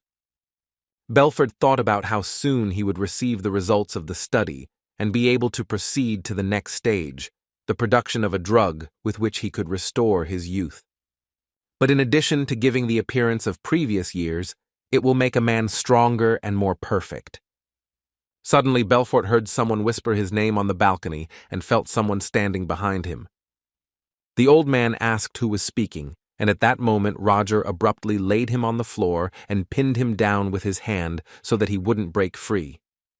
The man was frightened by how skillfully Roger struck him and, sensing danger, called security. Our hero explained to the old man that no one would hear him, since he had installed a sound barrier around the perimeter of the room. Roger said he would ask Rixon just one question and asked him to introduce the surviving 7-year-old child. That he, like his parents, had to face this monstrous reality when they were turned into werewolves. Roger asked him to imagine a child looking into the eyes of his killer with a smile of gratitude before dying. The magician asked Belfort what he thought it must have felt like to be the man who had no choice but to burn his family to the ground along with him. The scoundrel laughed, as he realized that it was Roger who had gotten rid of the escaped ones, and told him that there had been a misunderstanding and asked him to let him go so they could talk. The magician asked the old man to answer his question again, but he replied that by killing them, Roger did not disrupt the course of events. Belfort continued that there was nothing wrong with the guy killing a couple of scumbags, because he gave them the opportunity to do something useful for once in their worthless lives, a chance to serve the development of humanity. Roger said he had heard enough and injected the drug he had picked up from the factory into the old man's neck. Our hero didn't feel a drop of anger. The worthless old man would simply feel what he made others feel. When the old man asked what he was doing with it, the guy explained that he had looked through the records of his research and could say that they were quite interesting. It turns out that even a small dose of the drug can turn a person into a werewolf. But what was most interesting was that if you take a large dose at once, you can expect interesting consequences. Belfort began to transform into a large werewolf who writhed in agony and experienced terrible pain.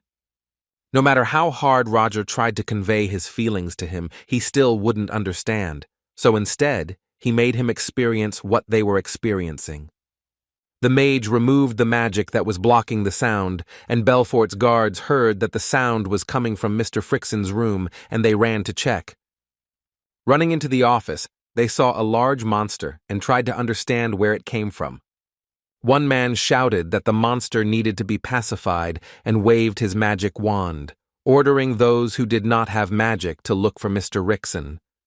The guards began to cast magic spells on the beast, but it was very tenacious, and they increased its firepower.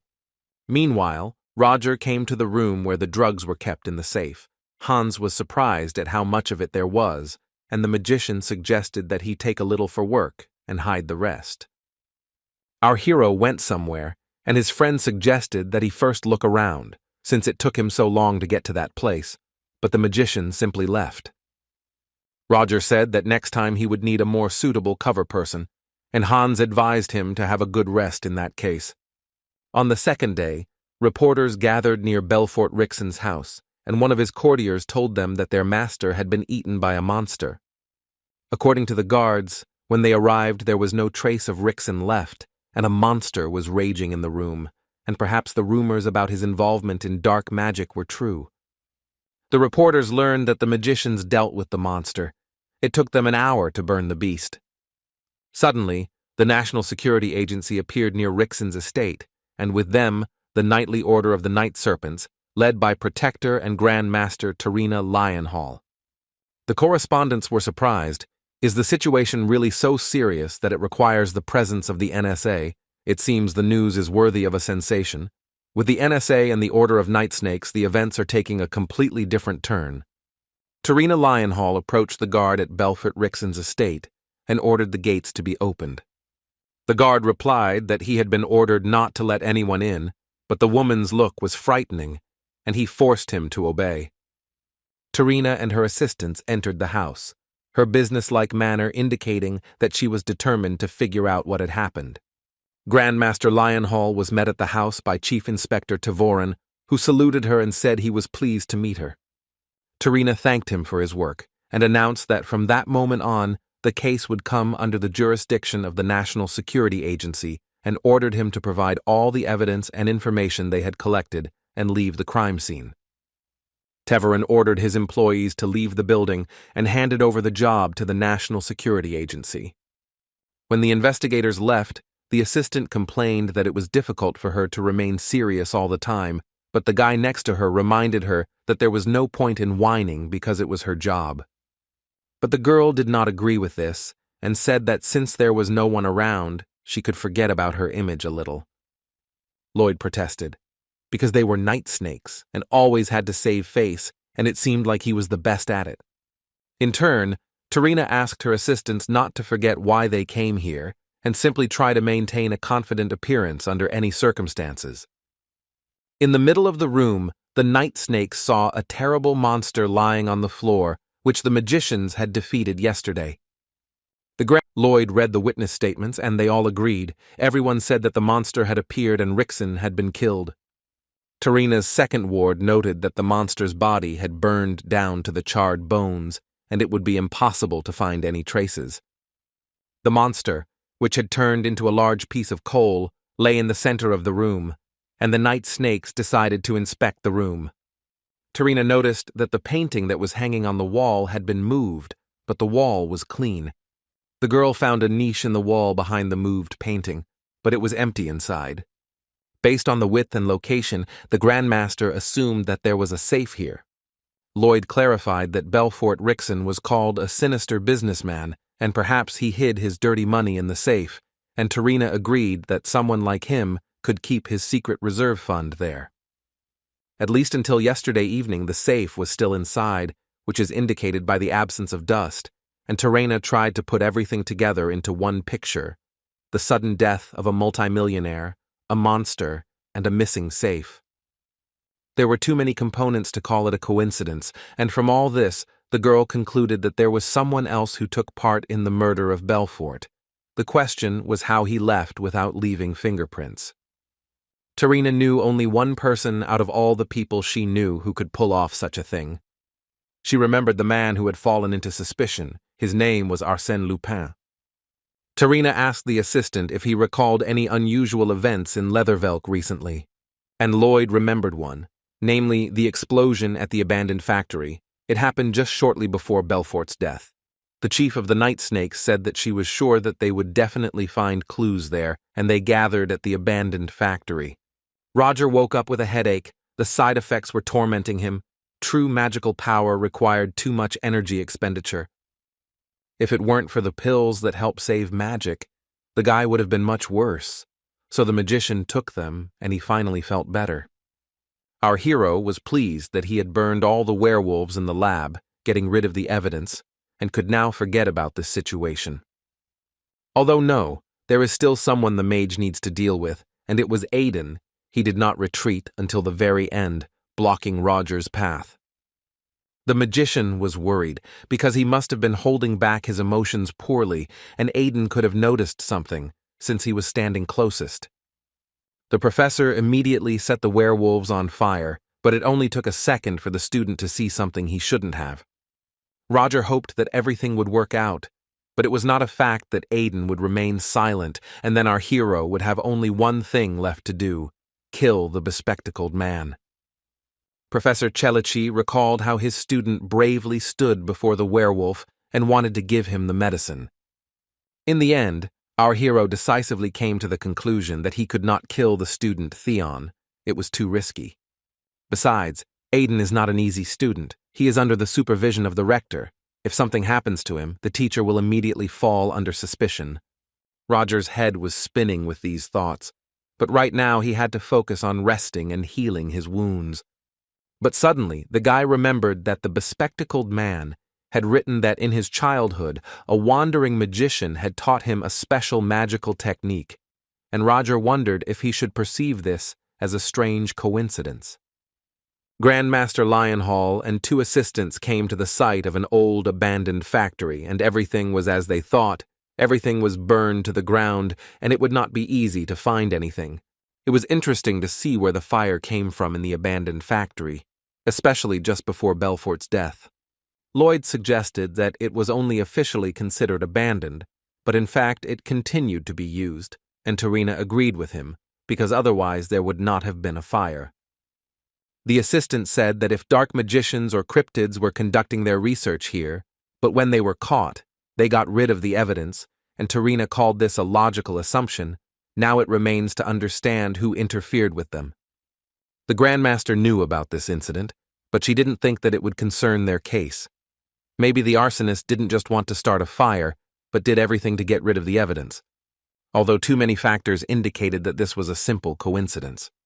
Terrina asked Lloyd again if there had been any other unusual incidents besides this one, and he replied that there had been nothing other than the werewolf commotion a few days ago.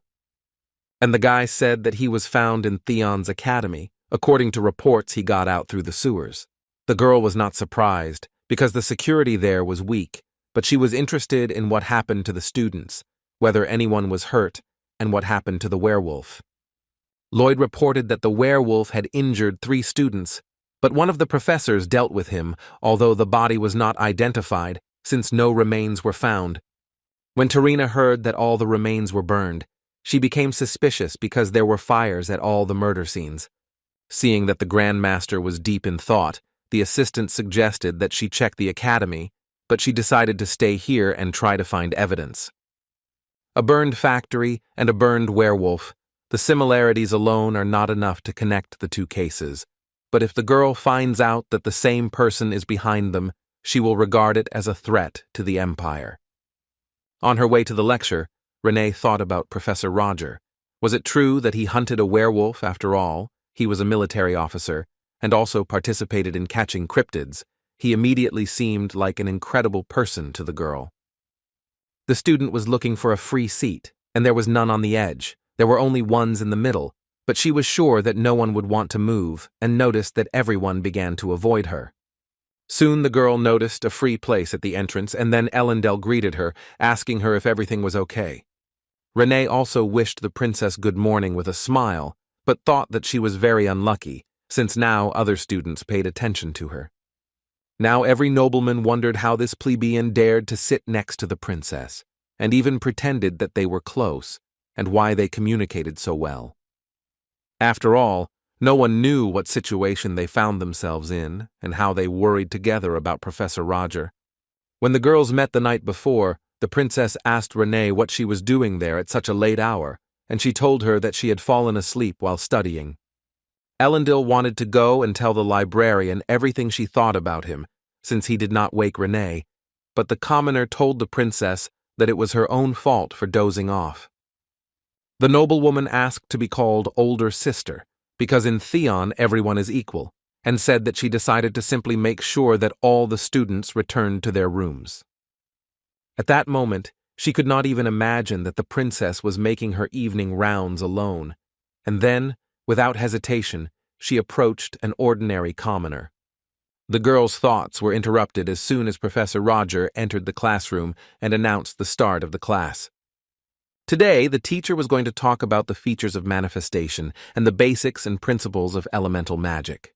Roger explained that it is the most used of all the abilities and is the most important of all, the foundation of all foundations, which most students are already familiar with, and today he will demonstrate a new method. The students held their breath. They no longer knew what to expect from the professor, although some, like Flora, were very interested in what he had prepared this time and how he could surprise them. The magician continued his lecture. He said that this method would help increase their elemental power from 20 to 80%. The students immediately began to whisper. Some did not believe that this was possible. Others thought that the professor would not lie to them. Roger asked a guy named Anthony what attributes of elemental magic he used, and the frightened student replied that he used water and ice, and also plants. The teacher asked the boy to demonstrate the one he was most confident in. Anthony concentrated as best he could and created a small ice magic ball, for which Roger praised him, but said that it was still far from ideal. To teach the students, the magician asked them to carefully watch his hand movements. The professor made just light movements with his fingers and created an ice sphere, smooth and beautiful, like a snowball, and a moment later it turned into a beautiful snowflake. Everyone was surprised, and Tracy told her friends that this was unusual. Could he really have done this using the same kind of magic? This was a completely different level. Roger told the students that now that he had their attention, he would start with the theory. Flora's gaze seemed to be challenging. She was already waiting to see how the professor would explain today's topic. Since the history of the attributes of elemental magic is deeply rooted in the manifestation realm, they were once considered the original forms of magic, but now they are only part of the spell-casting process, and Roger revealed the 4 main elements from which it all began. The professor noted that compared to the 10 elements they were using now, these looked too simple, and asked which of the students knew what had caused such a strong leap in their development. Roger promised 5 points to anyone who could give the correct answer using the element of fire as an example, and heard students answer that fire was used to dispel darkness or that it was used to burn and clear forests. One guy said that fire had snatched humanity from the clutches of darkness, which inspired fear, and Roger, jokingly, asked if the guy had ever thought about becoming a poet. And only Flora's answer was correct. Fire was used as a weapon against people to burn them. Burning, drowning, wind-blown slashes, electric shocks, war and murder have all taken magic to new levels, and some students have been left dumbfounded. The magician continued to tell how in cold times, fire served as a symbol of survival, not destruction. Water became an important component of the water wheel. The wind turned the blades, and electricity illuminated the cities. Professor Roger explained that the purpose of elemental attributes can change depending on a person's actions, and students should begin to master them with the mindset of fighting for a better world. Having completed the theoretical part, Roger proposed to move on to the practical part and asked the students to create an elementary sphere. Joseph's teacher advised him to focus on the flow, since for a second-year student, he was too inexperienced in releasing magical power. Irina Carmen created a plant attribute, but the professor said that it was as if she was looking at a rotting autumn leaf and advised her to imagine a sprout breaking through the soil. Tracy thought that Professor Roger didn't even choose his words carefully. The teacher turned his attention to Aiden, who sat with his fists clenched, but could do nothing. Roger walked closer to the bespectacled man and thought for a minute, wondering why the guy was acting like that and what it could mean. Could it be that Aiden decided to rebel against the magician after that incident with the werewolf? Taking a closer look, Roger realized that this was not the case. The student did not look like a rebel at all. The professor realized that this was not the case, and asked the guy if he understood correctly that Aiden had not yet practiced elemental manifestation and heard an awkward confirmation. Our hero thought that it turns out that Theon's special student does not have basic knowledge. How could this happen, even if he was accepted as an exception? Roger couldn't take responsibility for a person who needed to be explained everything from scratch, and he basically didn't care whether he would lag behind the others or not. But something prevented the magician from leaving the guy. The professor asked Aiden to name the attributes he could use, and the bespectacled man said he could use fire, water, and wind. Roger suggested the boy to use fire and promised to teach him this, adding that he could not leave a student who needed his help. Leo and Tracy watched in surprise as the teacher taught the boy. He said that first, you need to accumulate magical power. Aiden created a magical sphere between his palms, and Roger advised him to now think about how he turns it into an attribute, that is, fire. The bespectacled man did not have fire, and the magician said that thinking about the goal is not enough. The guy must allow his senses to open up. Aiden closed his eyes, and Roger asked him to remember the brightest flame he had ever seen in his life. Its shape, sound, smell, touch, everything he had felt then. And the boy remembered it was 8 years ago during a snowstorm, the bitter smell of burning logs and charcoal, the aroma of stew in the cauldron, the whining of his sisters and his mother's grumbling, the smile of his father returning home. There was little food, and the cold wind crept under the fabric of his worn clothes, and in that harsh winter, the fire blazing in the fireplace calmed Aiden. He felt this warmth as if it was yesterday, and heard encouragement from the professor. He opened his eyes. Aiden felt the warmth not only from his memories. Now the fire he had created himself was between his palms. The student was happy because he succeeded. This feeling arose together with a moment from the past.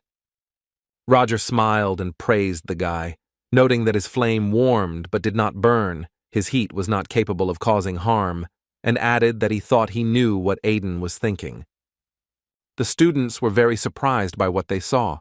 They were puzzled not only by the fact that the bespectacled man was able to make a sphere, but also by the fact that from Professor Roger one can hear not only criticism, but also warm words. The magician went on to explain that the fire in his hands was an attribute, the image of which he had imagined in his head, but not just an attribute, it was the flame of his magical power, and Roger asked to remember this feeling. Addressing the audience, the teacher said that he was sure they already understood that this was the very method he was talking about, and advised them to rely on their senses and their own experience. And basic knowledge will serve as the basis for using the attributes of elemental magic. And Roger added that ideas about the heat of fire and the cold of ice are not enough. Even a 3-year-old child knows this. Our hero repeated that a true magician must put something unique into his spell, and advised the students to remember a moment that was of great importance to them. It was necessary to connect all 5 senses, and the difference was really significant, and the students felt it when they started to succeed.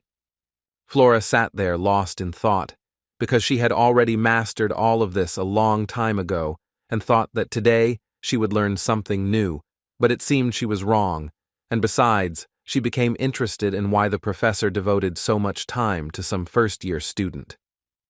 And he even praised him for simply manifesting an attribute of elementary magic. The girl could not understand this.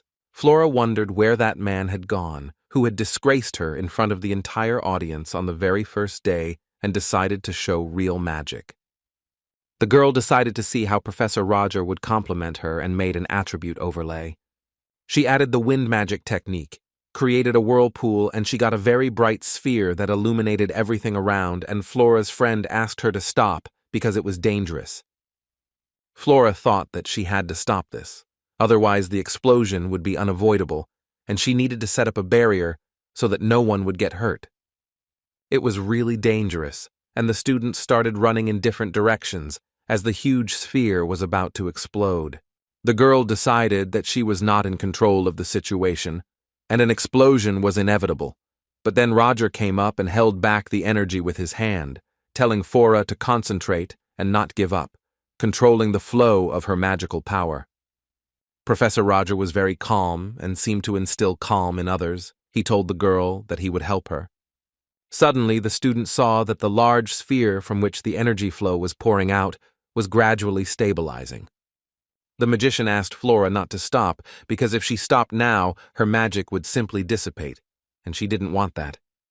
The professor was right. The girl had to see the matter through to the end, and she concentrated on the process.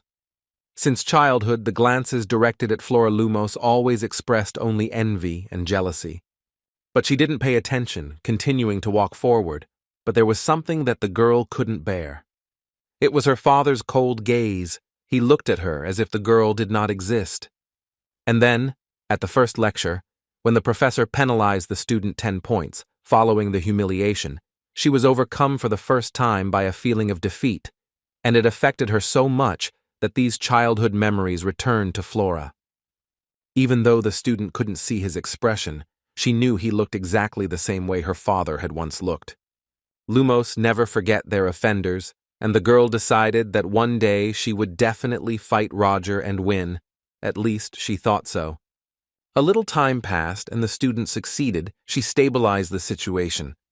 When the spell process was completed, the professor approached Flora and, looking at her with a stern gaze, told her that she had acted very thoughtlessly. The magician explained to the girl that it wasn't that she tried something new and failed, because that's normal. Everyone makes mistakes. But the fact is that she put other students at risk. But Flora was outraged to hear that she had clumsily applied 2 elements because she thought she had done it well. The professor meant that when combining fire and ice, making the 2 opposing elements complement each other is a very difficult task. And yet Flora Lumos protested. She did not deny that she had gone too far in trying to add a 3rd element, but as for ice and fire, the combination was perfect. Our hero didn't answer, but simply decided to show with an example how to properly combine ice and fire. Professor Roger continued to explain to the girl that she should understand the difference, because she managed to freeze the fire and it looked beautiful. But one picture is not enough. The teacher asked the student what she intended to achieve by doing this, whether she simply wanted to brag. The blue-haired girl closed her eyes, and it was obvious that these words hit her heart hard. Roger finished his experiment with combining elements in magic, and his sphere turned into snow, which greatly surprised the students. Using the ability of fire to cover large distances and the coldness of ice, he combined them into one spell.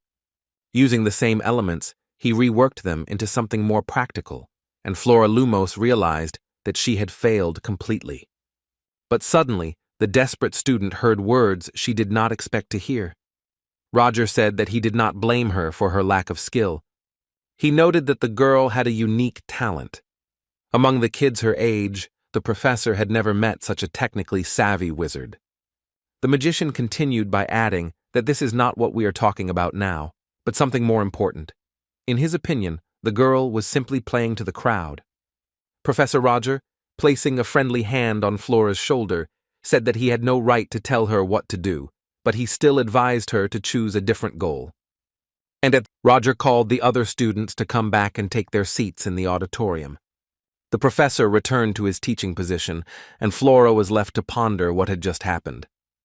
Analyzing the conversation with Roger, the student realized that there was no reproach or mockery in his eyes, only sincere concern, which was not even in the look of her own father.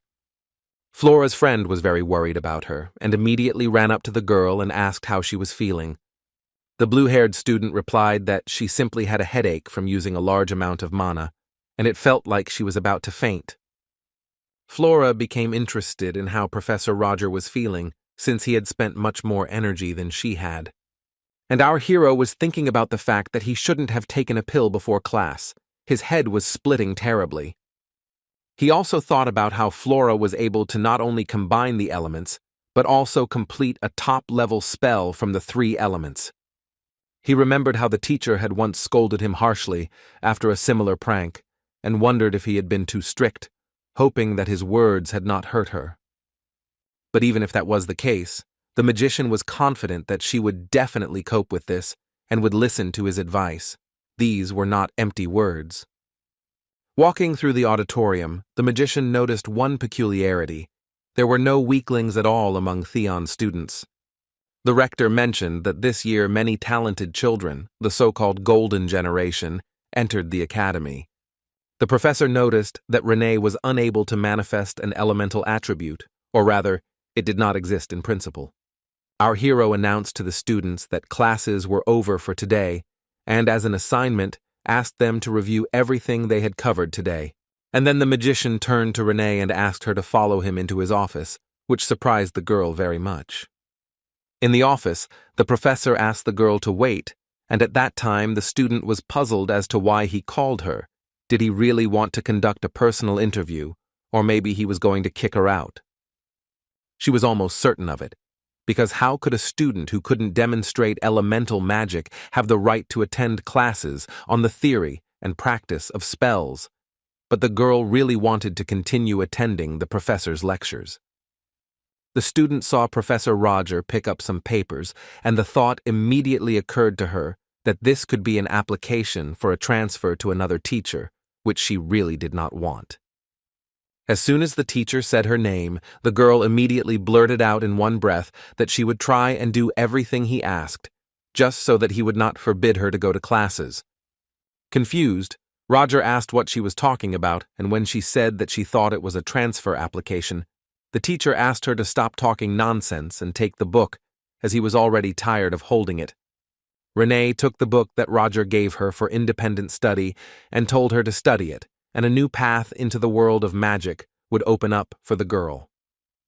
The magician said that he knew one person, and this book is the result of her many years of research, the Book of Non-Elemental Magic.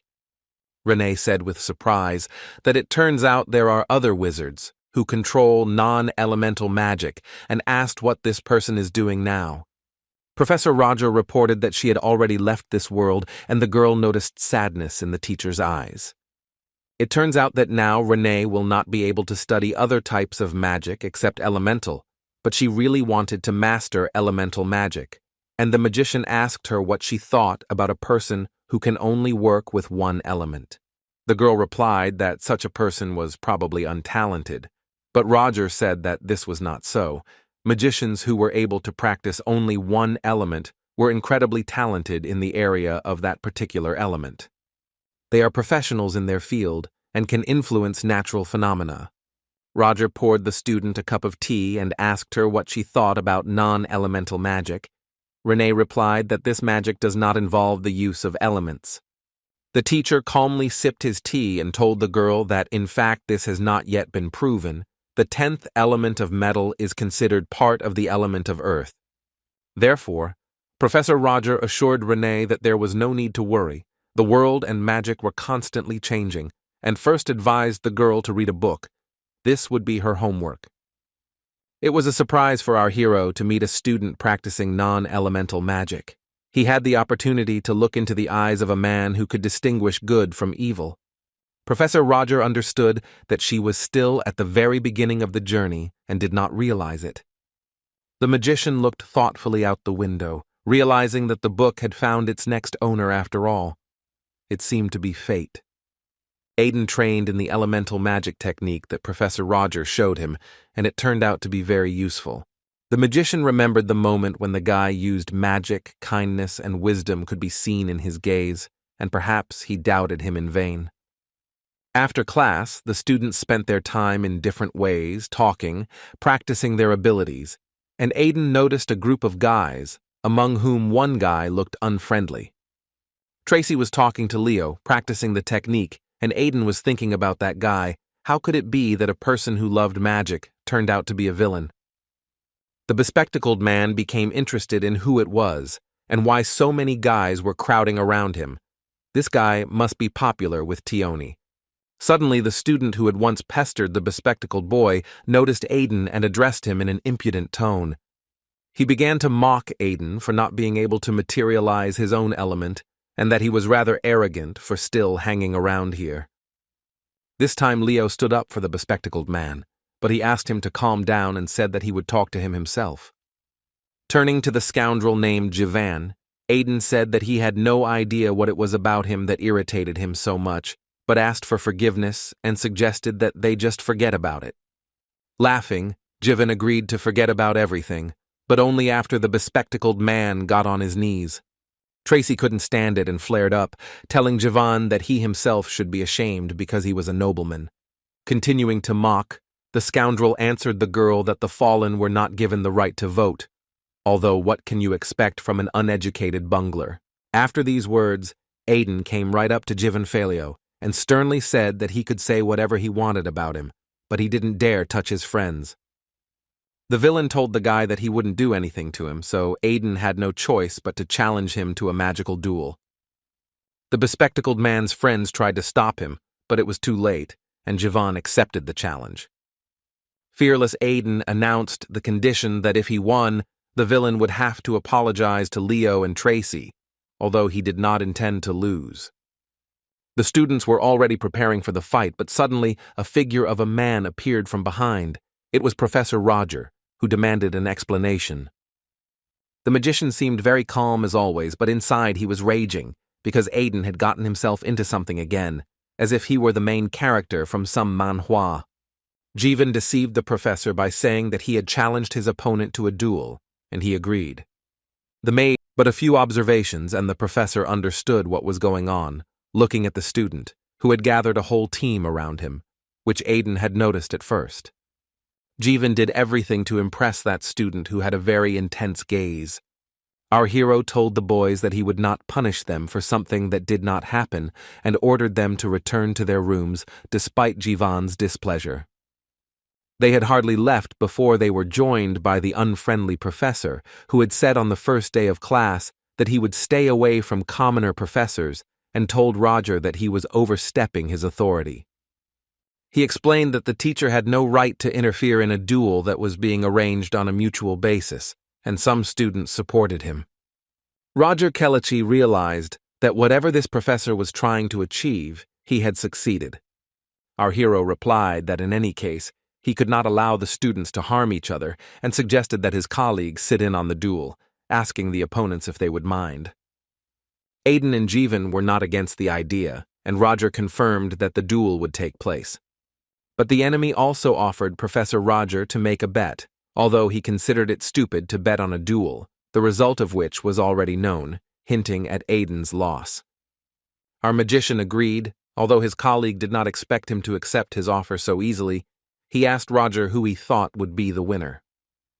Without waiting for Roger's answer, Professor Chris placed a bet on Jivan Falio and said that he considered him an incredibly talented magician, and assuming that our hero would also choose Jivan, the sly fellow offered to bet on how he would win. Professor Chalichi replied that there was no need for that as he was going to bet on Aiden, which made his colleague laugh as he couldn't understand the confidence in this student. For the guy with glasses, this came as a surprise. He experienced mixed feelings, pride and worries about the duel. Since both professors taught spellcasting, Roger's colleague offered to bet him the records of their research.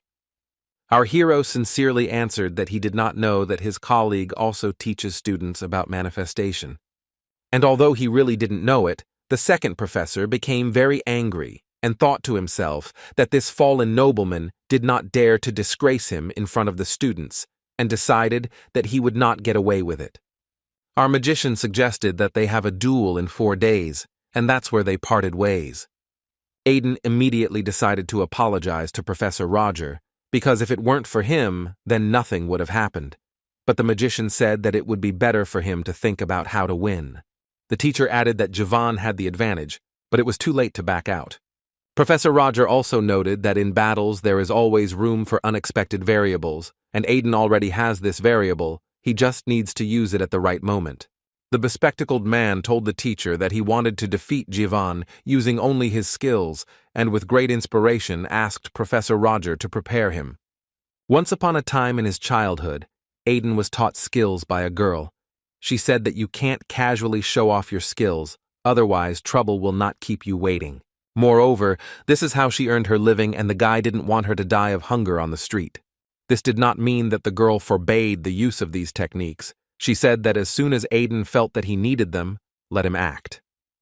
She once said that in life there always comes a moment when you need to make a choice, and then you need to follow the call of your heart. But Professor Roger did not understand why the boy asked him to teach him skills and decided to explain to him that he made a bet, knowing about his extraordinary abilities. Despite this, Aiden states that he wants to win with skills. Roger did not understand what these skills were that he did not know about. Although what difference does it make? In any case, it's a good opportunity to test his level of preparation. And our hero agreed to help and said that he would show Aiden how to gain an advantage in a magical duel. The magician added that training could seem like real torture to the guy, and besides, he couldn't guarantee him victory, and the bespectacled man agreed with all of this, and they started right away. Professor Roger thought that their opponents seemed to be celebrating their victory already, but it would be interesting to see what would happen to their confident faces in 4 days. In the evening, returning home, Aiden realized that he almost died during training, and it was only the first day. The guy was interested in why Professor Roger was so confident in him. The bespectacled man thought that he was not using the most traditional magic, but did the professor know something that he did not know? With these thoughts, the guy fell asleep. Our hero's unpleasant colleague guessed that Roger Chalici was giving personal consultations to Aiden. And although Roger didn't show it, he was sure that our magician desperately wanted to win. He asked Jivan Felio what his goal was, to which he replied that he wanted to strike down the impudent commoner. Professor Chris explained that Jivan had to show the unbridgeable gap that separated commoners and aristocrats. He doubted that the guy would lose, but decided to play it safe and took out a bottle. It was a magic amplifier. The professor handed it to Jivan and ordered him to drink it before the battle. The student was scared, because if he was caught, he could be expelled from the academy. But the professor calmed him down and said that this was a special invention of the Benamor family and no one would know anything. The professor added that that insignificant brat would use every possible method to defeat him, so they would do the same. At the end, the unpleasant teacher added that even though his honor was slightly offended, he would never give in to a pathetic plebeian. On the day of the magic duel, many students gathered at the training ground to watch the spectacle. Many said that the aristocrat had a better chance of winning and that his level of training was higher than that of the commoner. But there were also those who believed that Aiden also had something to show. Someone remembered that he had been involved in catching the werewolf, but they pointed out that it was Professor Roger who had dealt with him in the end, not Aiden. Many of the students knew that Professor Roger had been helping and training the bespectacled man, and that Professor Chris, who was in charge of the second opponent, was leaning towards the aristocrats. The evil professor heard students discussing him and Roger and saying that they both teach spell practice, so they are always compared and it must be unpleasant.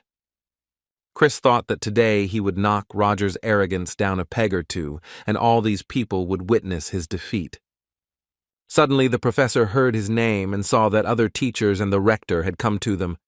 Eliza greeted Professor Roger and said that she was told that there would be something interesting here, so she came with Professor Hugo. Madam Principal asked Roger who he had bet on and heard him say that he had bet on Aiden, so Eliza concluded that Chris was rooting for Jivan. The lady said that she was looking forward to the battle and hoped that no one would get hurt, and she was assured that there was no need to worry. The protective equipment helps to create a barrier responsible for the safety of the wearer. Soon the participants appeared. Aiden had not only protective gear, but also a fearless, confident look. Tracy was shouting out encouragement.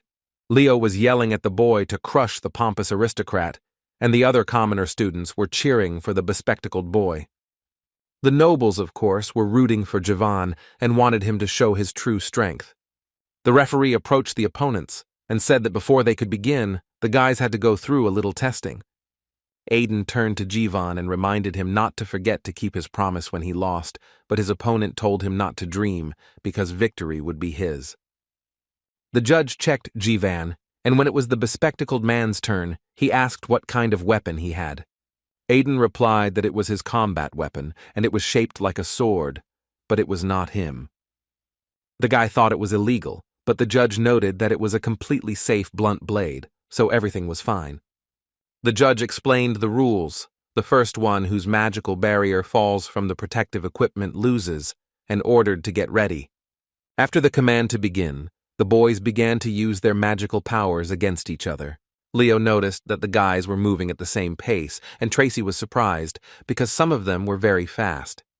Jivan used the element of fire, and Aiden guessed that he would start with the strongest element. In turn, the opponent noted that the bespectacled man was doing better than he expected, and he could have found himself at a disadvantage if the amount of his mana had not exceeded it by several times. The boys began to use blow after blow. Jivan called Aiden a pathetic plebeian and ordered him to know his place. The guy in glasses was successfully fending off magical attacks, but at some point, he began to lose ground. Tracy and Leo, as well as other students, noticed that the boy was getting weaker and began to worry about him very much. Aiden was a smart guy, so he also understood that at this rate he would lose and that it was time to apply the technique that Professor Roger taught him. The opponent already had a premonition of victory and decided that the bespectacled man would surrender. Professor Chris believed that the duel was practically over and smiled victoriously. But suddenly he noticed with horror that Aiden was using a sliding maneuver and did not understand how this student knew the technique of combat mages. Professor Chris guessed that Roger had taught him, although the more important question was how this plebeian had managed to master the sliding maneuver in just 3 days. Jivan especially didn't understand what was happening. Magic is based on concentration. If Aiden continued to move so chaotically, it would be difficult for him to concentrate on the manifestation. But the guy reassured himself that he had already cast a spell with the elixir that Professor Chris had given him, and now it would put an end to his tricks. Jivan thought he had landed the winning blow, but what a disappointment it was when he failed. Aiden managed to resist his spell. Following the sliding maneuver, the bespectacled man delivered a magical blow to Jivan, and it was his winning blow. The enemy fell to the floor, and Aiden walked up to him, pointing his combat weapon at him and looking proudly in his eyes. All the students in the audience who were supporting Aiden screamed with joy. The judge approached the guy and, raising his hand up, said that Aiden wins, but the guy couldn't believe that all this had happened to him. Leo shouted to the winner that he was cool, and Tracy shouted to him that the training had paid off. They were very happy for their friend. The students from the noble families were very disappointed with Jivan, and now they felt that he had tarnished the reputation of the aristocrats and that he could no longer be relied on. They despised him because he boasted that he was the son of a baron, but lost to a plebeian, they called him a loser who had disgraced them all. The loser couldn't understand how he, Jivan Falio, could lose. It couldn't be. Jivan decided that the bespectacled man had cheated. Otherwise, how else would he have managed to cast the spell while moving? These thoughts caused rage inside the guy, and he decided that it was too early to give up, and with the desire to finish off Aiden, he struck. Leo shouted at Jivan to come to his senses. The students froze in horror, looking at what this guy was doing. Aiden and the judge looked into the eyes of danger, and the boy remembered the words of his teacher that there comes a time in life when you have to make a choice. The master told the boy that at this moment of choice he needed to follow the call of his heart, and Aiden decided that now was the moment. The guy covered the judge with his body and, stepping forward, began to resist the magic with the help of his combat weapon. A couple of seconds passed, and Aiden was able to suppress the magic with his resistance, although it took a lot of effort. Everyone present was, to put it mildly, in shock. The rector was amazed that the guy was able to cut the magic. Professor Chris was amazed that the boy used anti-magic, a technique that allows one to nullify the effect of magic, in combination with the sliding maneuver technique. But Aiden didn't stop there. He ran up to Jivan and punched him, because the scoundrel deserved it. The guy told him that he had hoped that Jivan would accept defeat with dignity, and had not expected him to be such a bastard.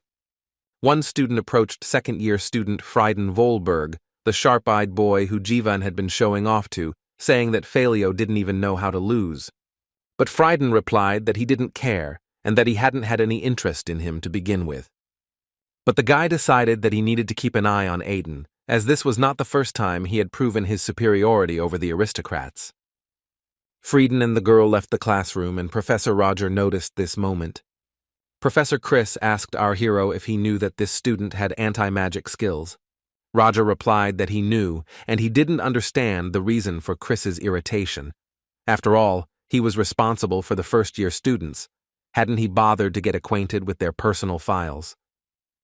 The magician added that in any case, anti-magic did not affect the outcome of the duel in any way, since Aiden initially won. As he was about to leave, Professor Roger reminded him that they had been betting on scientific research, and Professor Chris had asked if he wanted to look at anything in particular. Our hero replied that he didn't need it, because he hadn't said he was interested in it, which surprised Chris even more. Roger explained that it was not his style to argue over other people's research records and claim them for himself. The defeated professor was left sitting alone in the auditorium, and thoughts came to him that he, Chris Benamor himself, had been insulted again, and even more hatred settled in his soul. Walking down a long corridor, Roger met a girl named Sedina, who congratulated the magician on his victory. Sedina was happy about the professor's victory, but noted that now he attracted even more attention, but Roger replied that this was even good.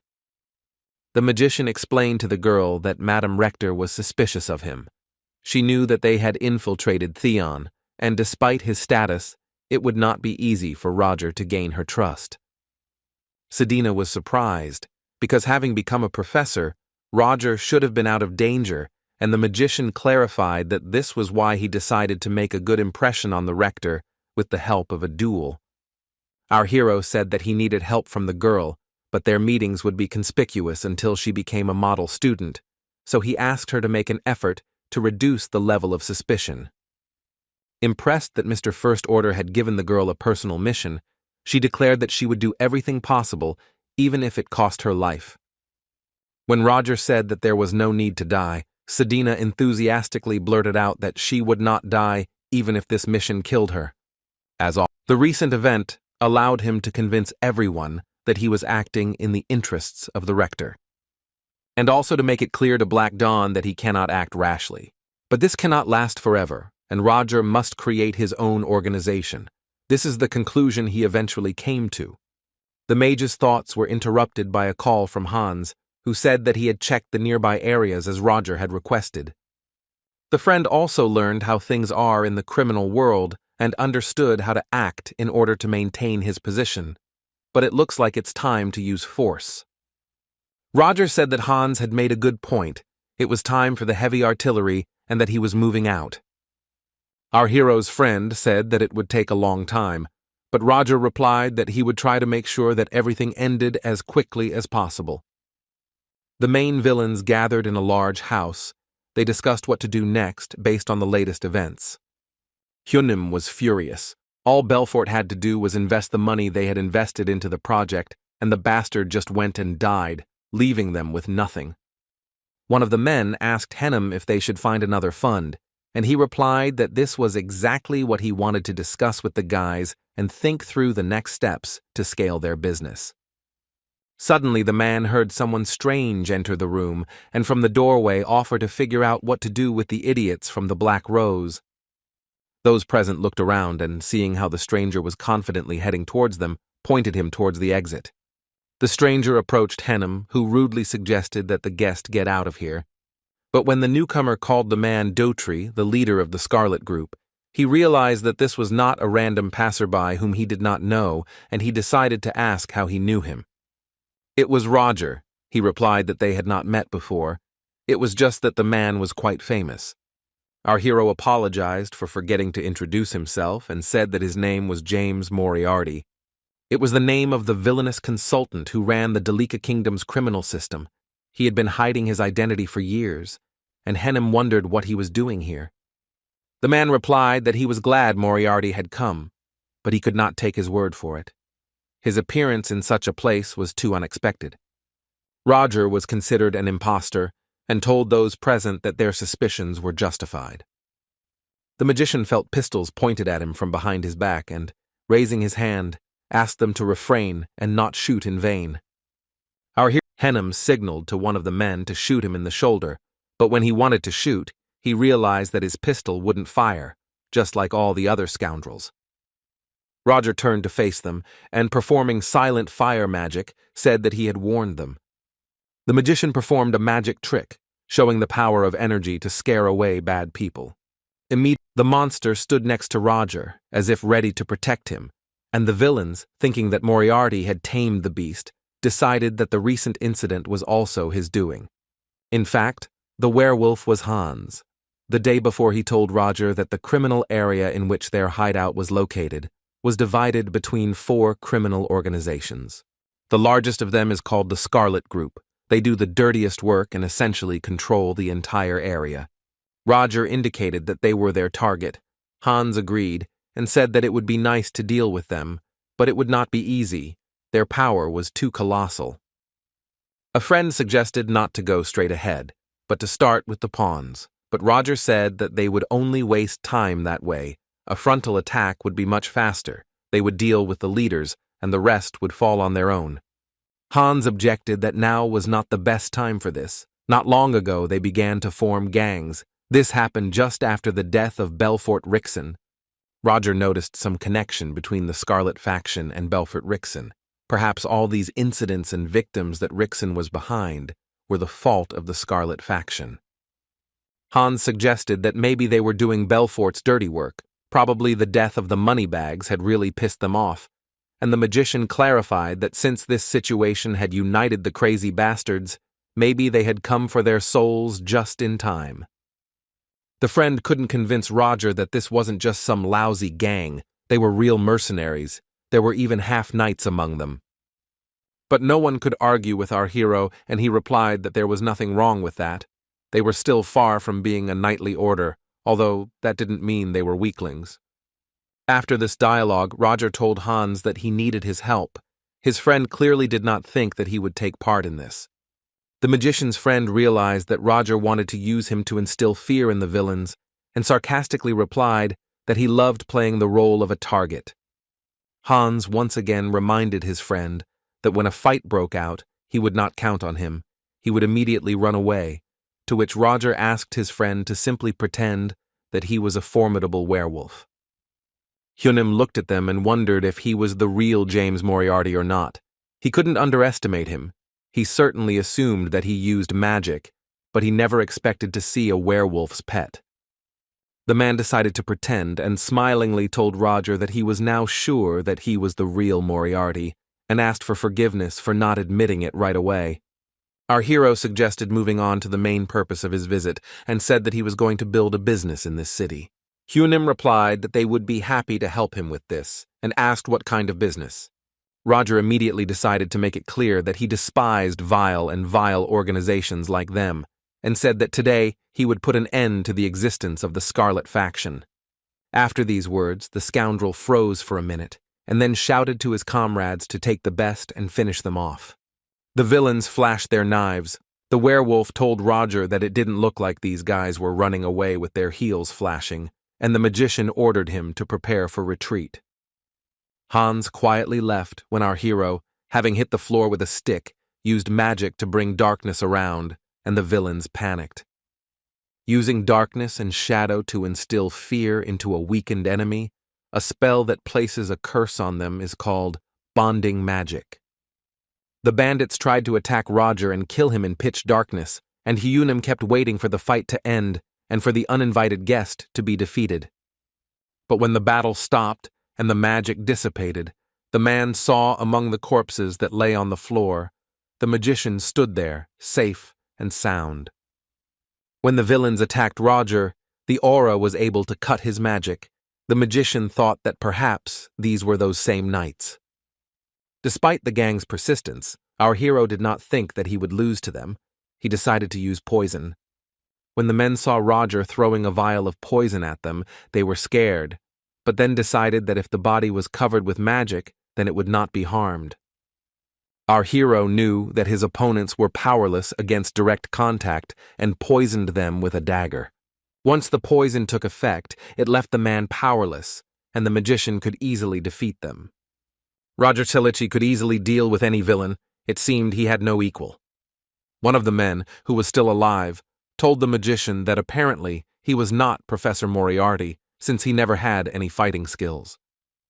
Our hero answered him that he was not obliged to explain anything, because the man would die anyway. The enemy thought that the opponent's loss of vigilance would allow the guest to learn about weaknesses, and he would maintain victory as long as he acted cautiously. The villain made a sharp dash towards Roger, and he in turn threw a bottle of poison at him. The opponent thought that this would not work. He just needed to dodge. While making the maneuver, the man realized that his sword was rooted to the ground. He couldn't believe that it was because of this bottle. Roger took out his gun and pointed it at the enemy, and the man realized that he needed to drop the sword and start dodging. He had no problems with reflexes. But suddenly, from the shadow of the villain, a sword appeared, which pierced him through and through.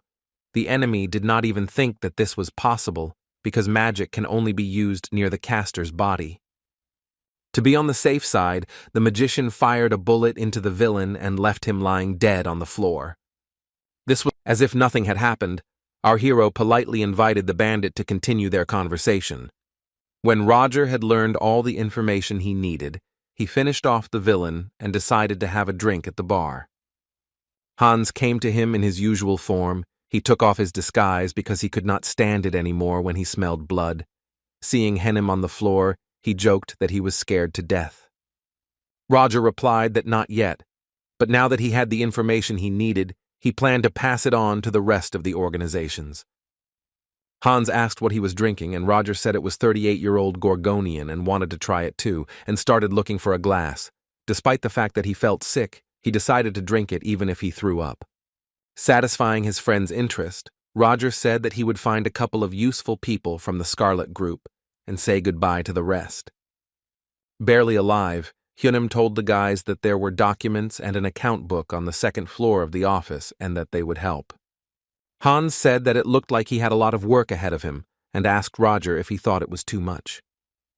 The magician warned his friend that he was prepared, that he had acquaintances who could help, and that there was no one better for this job, and Hans was very surprised by this.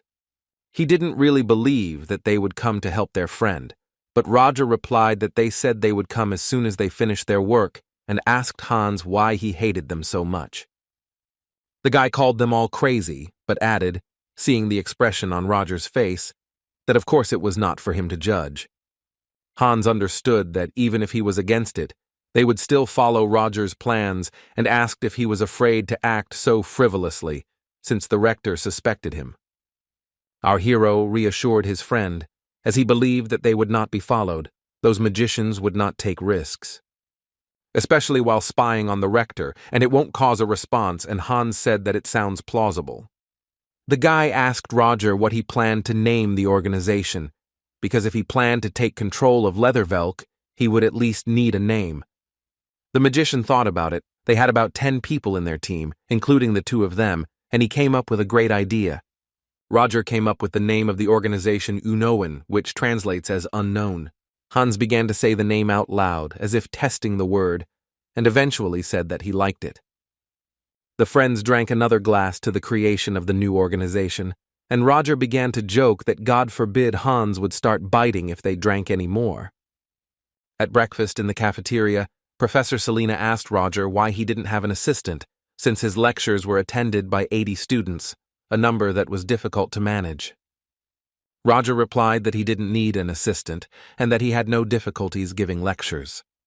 Selina was surprised by this, and she told the professor that he was incredible, but the magician remained silent and did not really want to talk. His colleagues all began to wonder in turn how the professor had been toiling away for so long without an assistant. Roger asked Selina if she had an assistant. The teacher replied that there were, but since she didn't really need help, she only had 3. Roger tried to understand that if she said she didn't need help, it turns out that professors usually have 10 assistants. Looking at Professor Chris Benamore, the magician understood that he definitely had more than 3 assistants.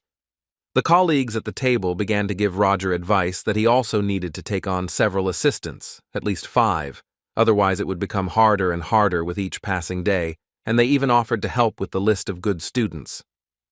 Our hero learned that assistants receive additional pay and tutoring. Even new professors have about 6 of them. Some assistants research magic under their professor instead of the main training, and it was like a normal 21st century university. Professor Roger would not mind getting rid of all the minor errands, but he did not know whom to choose. Our hero decided to turn to the list of students he had, although it was not an urgent matter, but he already knew that he would offer this matter to Sedina. Walking down the corridor, Professor Roger noticed that someone was hiding near the window. It was Sedina, and the magician said that if she had any questions, she could ask them. Sedina apologized fearfully and said that she had no business. The professor was just passing by and she was watching him. Roger explained that students don't just stalk their professor, but since he had already met her, he said he wanted to ask her something. And the magician asked Sedina if she had classes on Tuesdays and Thursdays from 10 brews to 12, and the girl decided that the professor wanted to assign her something. Roger approached the student closer and asked if she would be his assistant, and hearing the uncertainty in her words, he explained that if she became his assistant, she would be able to communicate with him calmly. The girl asked if it would be suspicious, but the professor assured her that there was no need to worry, as she was on the list he had been given. The teacher decided not to insist too much if the girl did not want to, but Sedina immediately protested that she really wanted to be his assistant. Since the student agreed, Roger asked her to bring him the assistant's registration documents within 2 days. Our hero thought that it was quite good for a first assistant, and now it would be easier to find out from her about the Black Dawn. In 2 days he would have a loyal assistant for small assignments. An hour later, Sedina arrived at Roger's office with the completed documents. The professor took the documents and praised the student. He got an assistant faster than he expected, in just an hour. There were many students in the auditorium.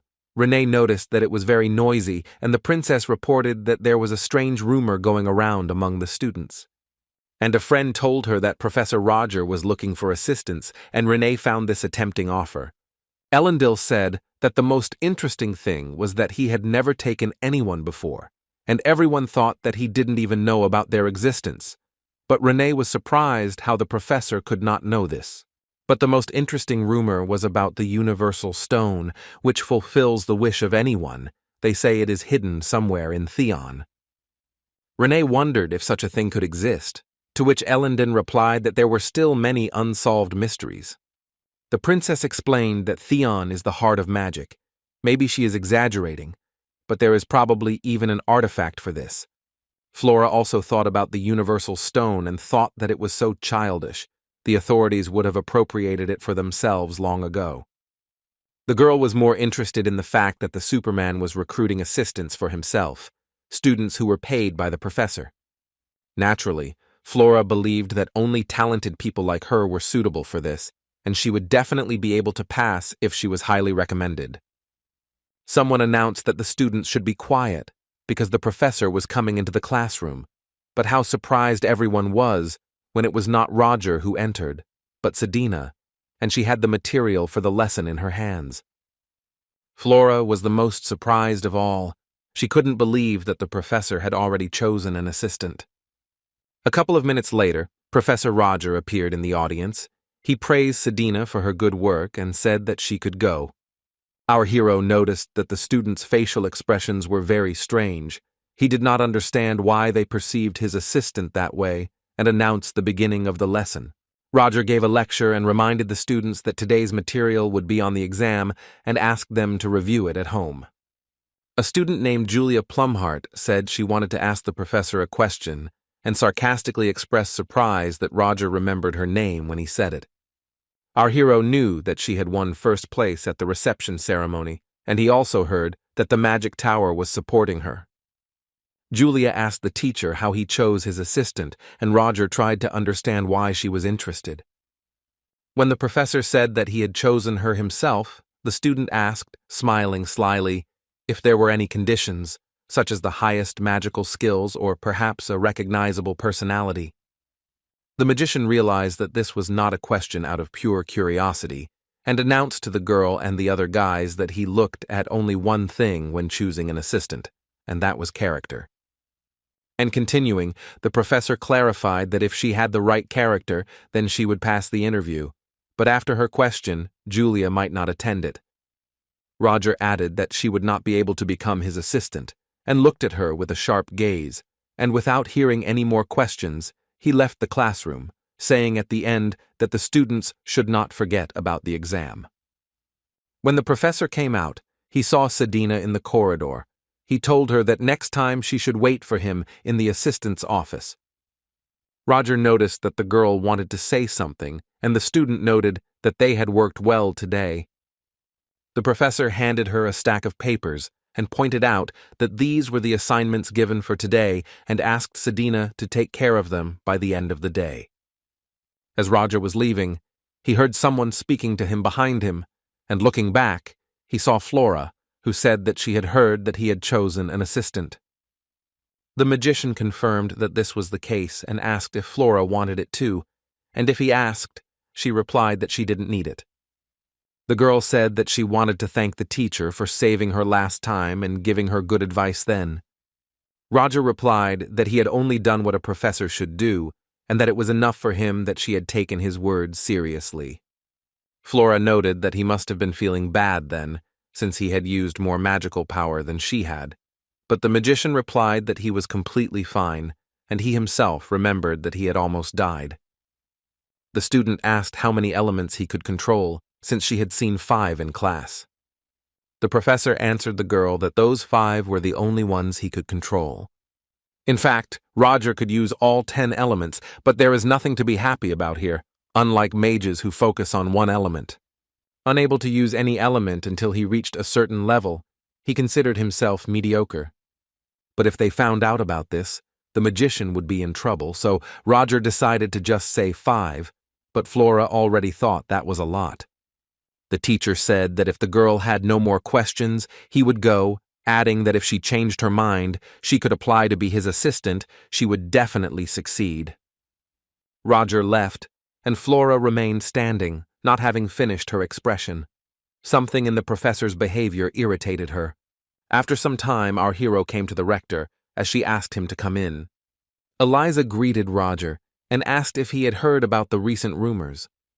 There was information that the universe stone was hidden somewhere in Theon, and the professor replied that he had heard about it and thought that it was a false rumor spread by the students. But Eliza objected to Roger. The universal wish-fulfilling stone really does exist, and the professor saw a blue shining stone in her hand. A mysterious object, with a unique power. It has existed for a long time. The magician gave it a definition, a relic, and Eliza agreed with this. It was an ancient relic of unknown origin, the power of which was hundreds of times greater than the power of artifacts created by great magicians. Roger asked the rector if there was such a relic in Theon, and she replied that they had had it for a long time. Eliza noted that it was a top secret. If there are rumors, then the information leaked out and someone revealed the secret. Since the universe stone is very powerful, constant maintenance is required for the area where it is stored. Information may have leaked during transportation of the stone during maintenance. And since the rumor was so special, Madam Rector wanted to know if Professor Roger could take care of it. Mag thought from the outside it seems that the Rector trusts and entrusts this to him, but she is not the one who trusts him just because he is in her faction. Most likely, she is trying to find out who is behind Roger. That is the conclusion the magician came to. Eliza asked the professor to let her know if he noticed anything suspicious, and also asked him to help them with the next transportation of the relic. He agreed, and asked which of the professors was involved in this. The rector replied that other professors were also participating, but since they were all assigned to different areas, Roger would not run into any of them. Since there was still time before the stone was transported, Eliza advised Roger to behave as usual. Our hero in the office was thinking about the fact that the information had leaked to Theon. Had the Black Dawn really started to act, but Sedina hadn't contacted him. Everything is not so because of the First Order, or maybe there was another reason for this, but an incident may happen soon. In addition, our hero found a relic here, although he did not think that it could be kept in Theon. The mage constantly changed identities during his travels. He was a mercenary, a criminal advisor, and a merchant. It wasn't for nothing that our hero wandered around the world with so many personalities, all in order to find the missing piece of this relic. Roger is here because of rumors of a relic in the Empire, but he didn't think there would be another one in Theon. Of course, this relic is different from the one Roger was looking for, and he thought he could use the Universe Stone to find the relic he needed. The thoughts were interrupted when the professor got in touch and reported that he had found out about the situation. The guy said that Roger dealt with the Scarlet Group, but the other 3 organizations went quiet. But the piranhas, who wanted to take control of society, are going crazy. Hans asked Roger for help, and the magician said that he would find time in a week, asking what happened to him and adding that there was a relic in Theon. The friend wondered which school might have the relic and suggested that it might be kept by the Rector in a secret dungeon. Not understanding his friend's joke, Roger asked him not to talk nonsense, and Hans decided to leave him and look for a time to meet. Our hero would like to go right away, but for now he decided not to get nervous because of the Rector's order. As Roger looked at the Universe Stone, he thought that since it could grant a wish, perhaps this was a great chance. The relic is hard to find. Even he, an avid seeker of these relics, has found 3 so far. Judging by the size and shape, there are 4 pieces remaining. Roger will complete his relic once he finds all 7 pieces. And if that happens, then something important will happen, something that did not leave Roger's thoughts until the morning.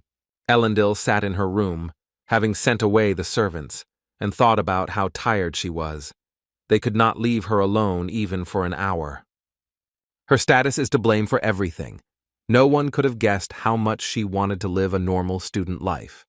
A minute later, the servant came to her again. He apologized and said that someone was asking her for a meeting. It was Terrina from the National Security Department. She apologized to the princess for meeting so late, but said that it was an urgent matter. She reported to the girl that she had recently heard about werewolves in Theon and asked her if it was true. Elendil said that it was true, and one of their professors had already dealt with the werewolves. Terrina said that she was investigating a matter related to this, but it was kept secret, and she was going to meet this professor and ask the princess if she by any chance knew who he was. The student decided to tell that the new professor's name was Roger Kalichi, and said that she hoped that Terrina would make progress in her investigation. Terrina also reported that the first princess had conveyed that she wished to contact Elendil, and that she was saddened that the girl had not contacted her recently. The princess guessed how her sister was doing. Probably she wanted to show that she had not forgotten about Elendil. On the second day, Terrina asked her assistants how the investigation at the plant was going.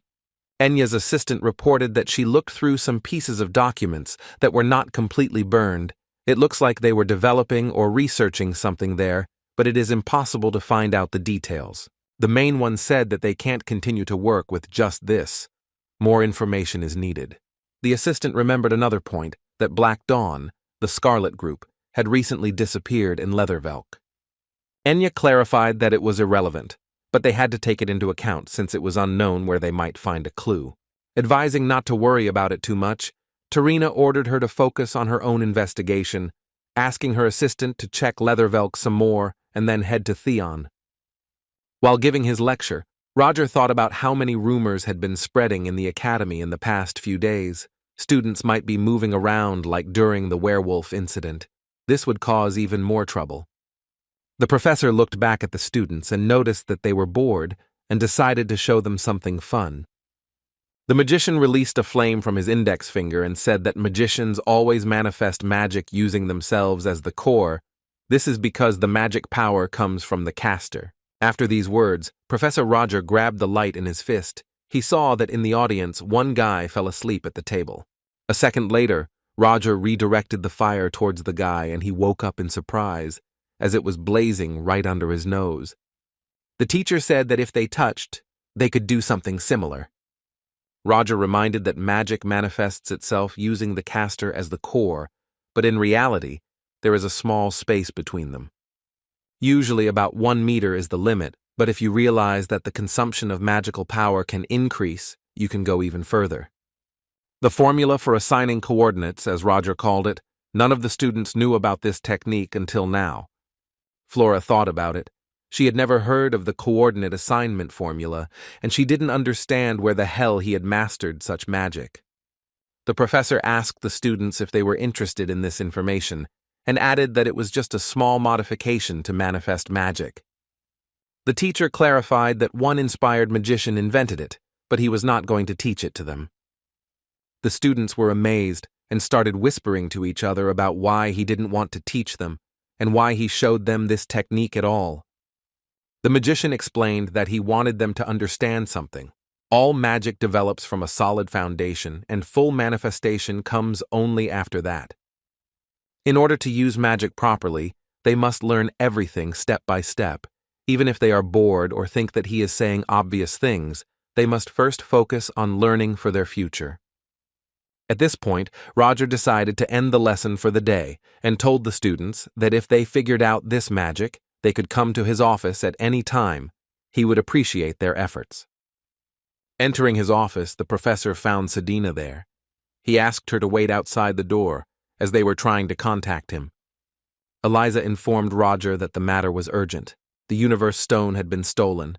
She had underestimated her enemies too much. They knew about the reserve storage for the stone and attacked them when they were not ready. Despite all the rumors, Madame Rector thought that everything would be fine and they would quickly sort it out. But this was a mistake. Eliza said that they are chasing the bandits. If they use the power of the stone, the situation will get worse. Roger understood the complexity of the situation. He asked the Rector how much time they had, and she replied that it was until midnight. The Rector noticed anxiety in Roger's voice and asked what was the matter, to which the magician replied that it would be better if she got down to work without asking questions, and she decided to leave the matter to him. Our hero knew that this would happen, but he didn't think it would happen so soon, and it was unclear what those guys were thinking. Roger had not yet gotten rid of the Rector's suspicion. Perhaps she considered him one of them. This situation was suspicious. He doubted whether this was really the First Order. Thinking about the situation, the professor called Sedina to come into the office. Upon seeing the girl, Roger said that it seemed that the subordinate had acted of his own free will and asked her to explain from the very beginning what exactly had happened, and Sedina reported everything.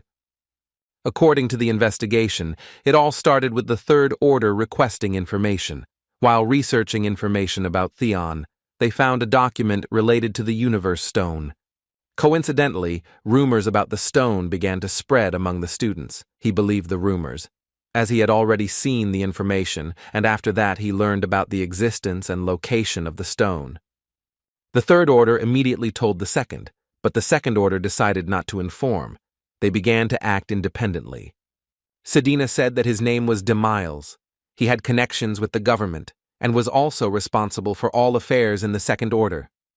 Roger told the girl that if it was that serious, he would definitely have let the First Order know about it. Did he really think that the magician wouldn't find out? Why was he doing this? The assistant noted that this was her opinion, but she thought he wanted to take a place in the First Order. The Zero Order said that the 7 places of the First Order could always change. The girl also added that compared to his greed, Demiles was not talented enough. Maybe that's why he wanted to do something great. Roger replied that he understood, and asked Sedina how things were now, and the assistant asked if he planned to act independently. With a serious look, the professor replied that they were already chasing him, and their identities would be revealed if they interfered. The girl said again that now he and his accomplices are on the run after stealing the stone. She only knows that they went towards the quiet forest. Our hero stood up and said that it was time for him to start acting, and Sedina asked what she should do. The professor replied that she did not need to do anything. She had already done the work, telling him all the information and praised her for her good work. The girl was so embarrassed that tears appeared in her eyes. She could only say a modest thank you. Roger thought about it. He just thanked her, and she was so embarrassed. It seemed to him that this was excessive devotion to the First Order, but it seems that she has personal reasons. Our hero walked out into the empty corridor and cast the spell Aeterne Nocturnus, and the magic began to swirl around the mage. It was a summoning magic spell known as Magic Passage. It consumes a huge amount of magic power, but in return, completely hides the presence of the caster, so no one can see or find him. Students and professors passed by Roger, but no one could notice him or sense the presence of magic nearby. Well, almost no one, because Flora Lumos had a very keen sense of smell, and she froze for a moment when he passed by her. She didn't see anything, but she felt magic. She knew that it was the magic of invisibility and decided to check. The people sent to search did not know what to do, because they had to search in a quiet forest. At first, they thought about taking more people, but in the end, they decided that it would be safer to simply block the entrance to the forest. There were attempts to get rid of the forest, but no matter what they did, the forest quickly recovered, and the people who entered it went crazy, and that's where Roger went. DeMiles and his men were indeed in a quiet forest, and they had a problem. The second guy was already going crazy. The forest was surrounded, they couldn't stay here for long, but Demolesse shouted that he had a plan.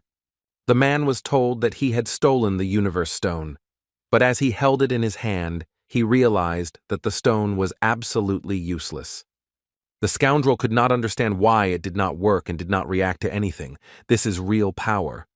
Suddenly, Roger appeared in front of them, and this scared them so much that they panicked even more. Roger assessed the situation. There were at least 10 bastards, the rest were probably caught. DeMiles recognized the magician, calling him Sir John Doe. Our hero also guessed who the man was who was talking to him.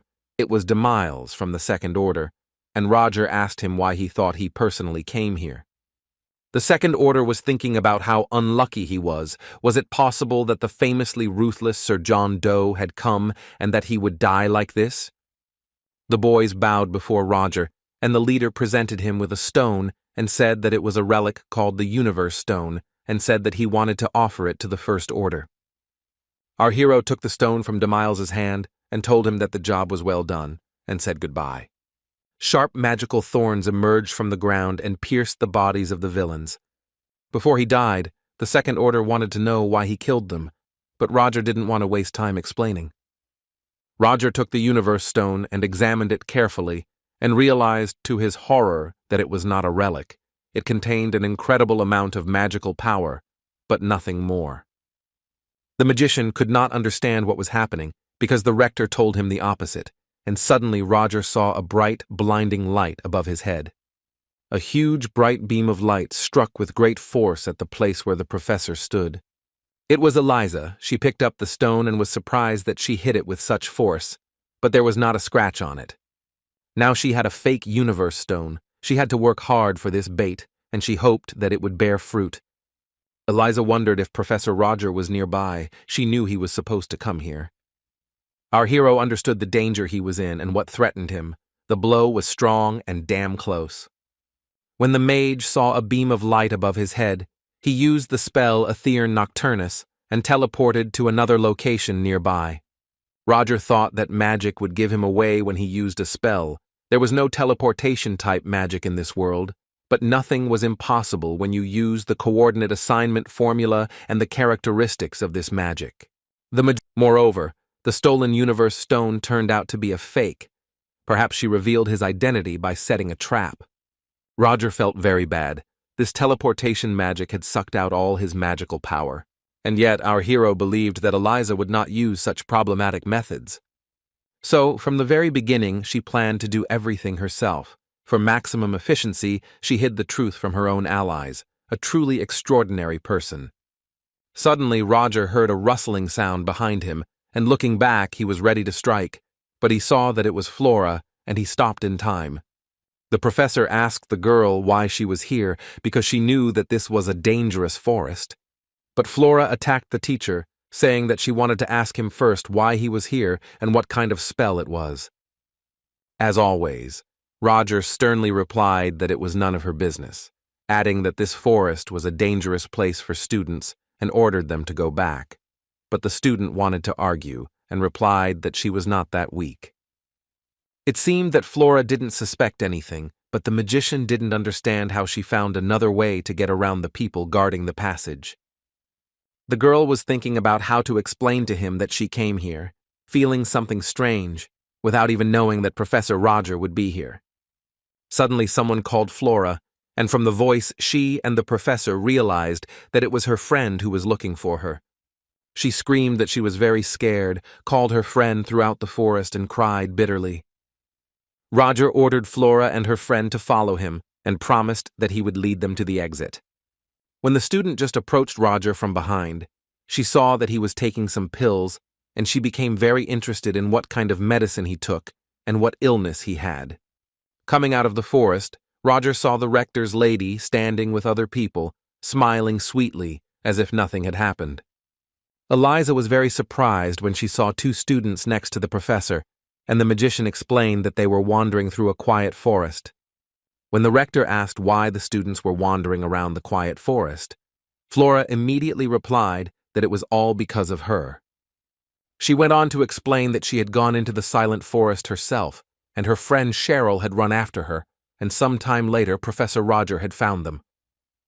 Our hero asked Eliza what he should do with them, to which she laughed and replied that students often make mistakes, and asked him to just leave them. The rector said that because of such an urgent matter, she had to come first and take care of everything. Roger told Eliza that he knew that the magic was from her, and since it was her, he was sure everything was okay. The professor added that he would send these two students to the academy, for which the rector thanked him. At the academy, the old professor who brought Roger to the academy again asked Eliza what she thought of Roger Chalisi. The rector noted that because of this event she thinks she can leave all suspicions behind. She studied his reaction and did not notice anything strange. The old man smiled and sighed with relief, saying that there would be no one like him again, but asked the rector why he had spread the rumors. Eliza said they had to do it so that all the little rats would peck first. The real universe stone was transported safely, thank God nothing happened to it. In the past, this stone destroyed an entire kingdom because it was in danger. Madam Rector told the old man that now that they knew the real one was safe, they could go. She didn't want to stay here long. Roger was incredibly happy that he left his mark on the fake stone, thinking that the rector would decide to check the real one. The release of magical power from the real stone was much higher. It sucked Roger in with force. But he does not have the strength to fulfill the true desire of our hero, he knew, because he had seen many things and understood that there is a limit to his strength. But at least he is able to tell the mage about the location of the remaining relics. Roger touched the stone and felt more magical power building up, trying to invade his consciousness. The magician asked him not to twitch and warned that if he tried to get through, then regardless of his desire, he would break. The stone obeyed him, and Roger took it in his hand and asked to show him the location of the remaining pieces. But the stone did not want to tell the magician about all the pieces, and this greatly disappointed Roger. Late at night, our hero contacted Hans and said that he had done what he had recently said and asked to reschedule the meeting for tomorrow night, to which Hans replied that it was for the best, since the deadline was pressing. When asked what was wrong with his voice, Roger replied that everything went as it should. They found the location of one relic, but it was hard for him to recover due to constant hard work. The friend understood his friend, because so many events had happened, but one of them was not worth it. To be more precise, there are two of them, but one of them is already known, the other is here in Leathervelk. Roger explained that based on the image the relic showed him, he believed it was in the Kunst auction house. Hans noted that the Kunst auction house was the only one in the area. He had heard that something big was about to happen there soon. The magician suggested that perhaps she would be an item for auction, and asked his friend to look at the list of items prepared for the auction. The next morning, Roger, approaching his office, saw Flora Lumos near the door. He asked the girl what she was doing there. The girl thought he was in the office, so she couldn't figure out where to start, whether to ask about the special magic he used or about the medicine. It was very difficult for Flora to ask the professor such a question, and Roger said that if she had nothing to say, he would go to his office. The magician saw the element of fire and the element of ice around the girl and this flying bubble, and Flora asked him what he thought about her formula for assigning coordinates. Roger replied that she surprised him and that he had no idea that there were students who could master the formulas. The student said that she was simply brilliant, that she was the only one among the students who managed to do this, and asked the teacher if maybe she should be rewarded. The professor thought about it and suggested that Flora give her the highest score, but the girl said that these were just numbers and they were not worth her effort. The student indicated that she would like to receive something else that was similar in value to an A. Professor Roger asked the student to come into the office, and she noted that it was her first time there. Our hero decided to show the student the research laboratory and took her to another room. Flora tried to understand what the hell he was researching. She had never seen such a pattern before. It didn't look like simple drawings. The professor admitted to the girl that he did not expect that she would be able to do this, and he even had to think about a worthy reward. As the student already knew, assigning coordinates is a mathematical formula. It is the principle of managing mana in one coordinate and using the formula in it. Now Flora understood how it worked, because she simply copied what she saw from the professor. The magician told the girl that since she had managed to find out this and repeat it, he would show her something else. Not only did it look unusual, but Flora also felt very strange sensations. It seemed to her that her head was about to burst. At first she felt a strong tension, and then her body began to weaken, and she did not notice how she fell asleep. When the student woke up, she was shocked that this had happened to her. Roger was sitting at the table reading some papers, and told the girl that she had been sleeping for about 30 minutes. Flora immediately needed an explanation, and asked the professor what kind of magic it was. It was Klein's bottle. At least that's what our hero called it. He said that he saw it once and decided to just repeat it, just for the sake of an experiment. The girl was amazed that the professor had created such complex magic just for the sake of an experiment. But Roger did not explain further, but asked how her eyes and nose were. The student did not understand why the teacher was asking behind her back and nose, but Roger explained to her that she had the ability to sense all the features of manifested magic. He explained that when she saw his formula, her pupils dilated and her fingertips trembled. She felt the formula in a different way. Ordinary people can't do that. She must have been shocked by the magic she had never seen before. Flora asked if he wasn't interested in her ability. Roger replied, without looking up from his reading, that he was not the least bit interested in abilities. But other magicians might think differently, so the professor advised the girl not to get caught with this. The teacher told the student that it was too late and she had to leave. Flora left the office. The girl wondered how he could be so calm after he learned of her ability. Maybe he had already met people with a similar ability. In general, the professor rewarded the student appropriately, and with these thoughts, she returned home. Roger went to meet Hans as promised. He met him on the street near the car and in a stylish suit. The magician told his friend that he could not get used to his stylish appearance. Our hero asked his friend where he got this car from. Hans said that he got it from the best of the best in society. The friends went to a social party where music was playing and guests arrived in fancy dresses and suits. Roger noted that it was too bright and noisy here. After all, it was a famous place. Hans replied that it was better than some dirty place. The guys had an appointed meeting place on the 4th floor, and that's where they headed. But at the entrance, 2 men blocked their way. They said that Roger and his friend could not go to the 4th floor without permission. Hans handed the man a ticket and, looking back at Roger, said jokingly that they could do anything. The man pointed to the hall and politely asked them to pass, and the friends went to the designated place. Roger noticed that the atmosphere on the 4th floor was indeed different. A friend said that this place was used for meetings of underground organizations. And I will continue that this is how they created unwritten rules that warned that fighting on the 4th floor is prohibited, so there is no security on this floor. Roger was sure there was a reason why they invited them to such a place. Maybe they were testing whether they would follow this rule. They entered a room where there was a large round table, and behind it sat people who were clearly hiding their identities. Black Rose Violetta, her face covered by a veil, addressed the mage, calling him James Moriarty, saying that she was sure he would not lie in such a place, and that she thought he had disappeared after a failed attempt to start a war in the kingdom of Delica. She asked him if he had come here to correct his mistakes, but Roger replied that that would be stupid, and he had not even thought about it. The girl told the magician that she couldn't trust him. A man without evil intentions destroys the Scarlet Group as soon as it appeared here. That's strange. Roger replied that he just wanted to get rid of the dirt in front of his eyes, and a man named Kirukas Pinion asked what he wanted, since he hadn't just accepted the invitation for nothing.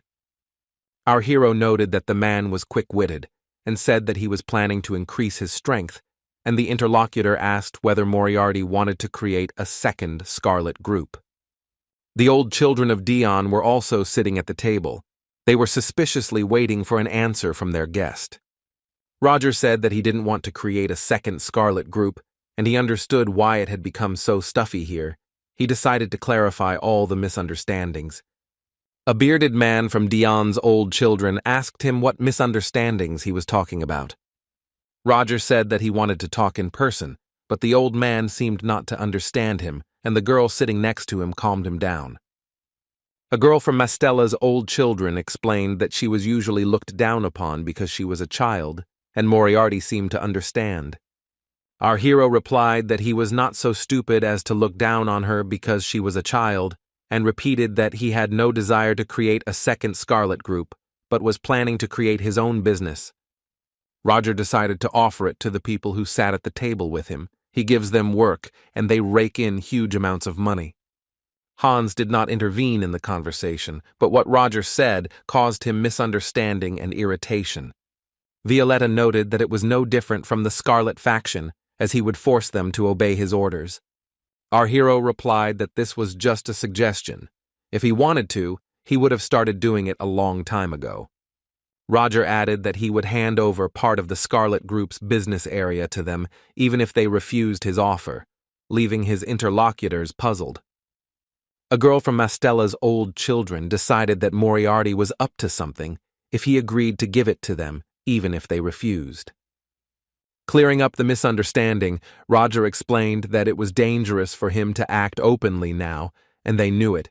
He needed his own loyal forces, and useless battles would not achieve anything. He said they didn't have to trust him, and they had nothing to lose by refusing, but he wanted an answer here and now. After the magician's words, everyone present in the room fell silent for a moment, considering the proposal. A bearded man named Pinion asked Roger to tell him what exactly this business was, which made the Black Rose angry because he had not discussed it with them. Pinion explained that he did not really want to interfere in such a dangerous matter, but Roger promised that there would be no danger and motioned for Hans to come to him with the papers. Roger said that they knew what pleasures the nobility sought, opera, music, for example, to which Pinion replied that he hoped they would not have to do that. The man looked at the papers, and the magician clarified that he would need more elegance from them, telling a story through play, music, and dancing.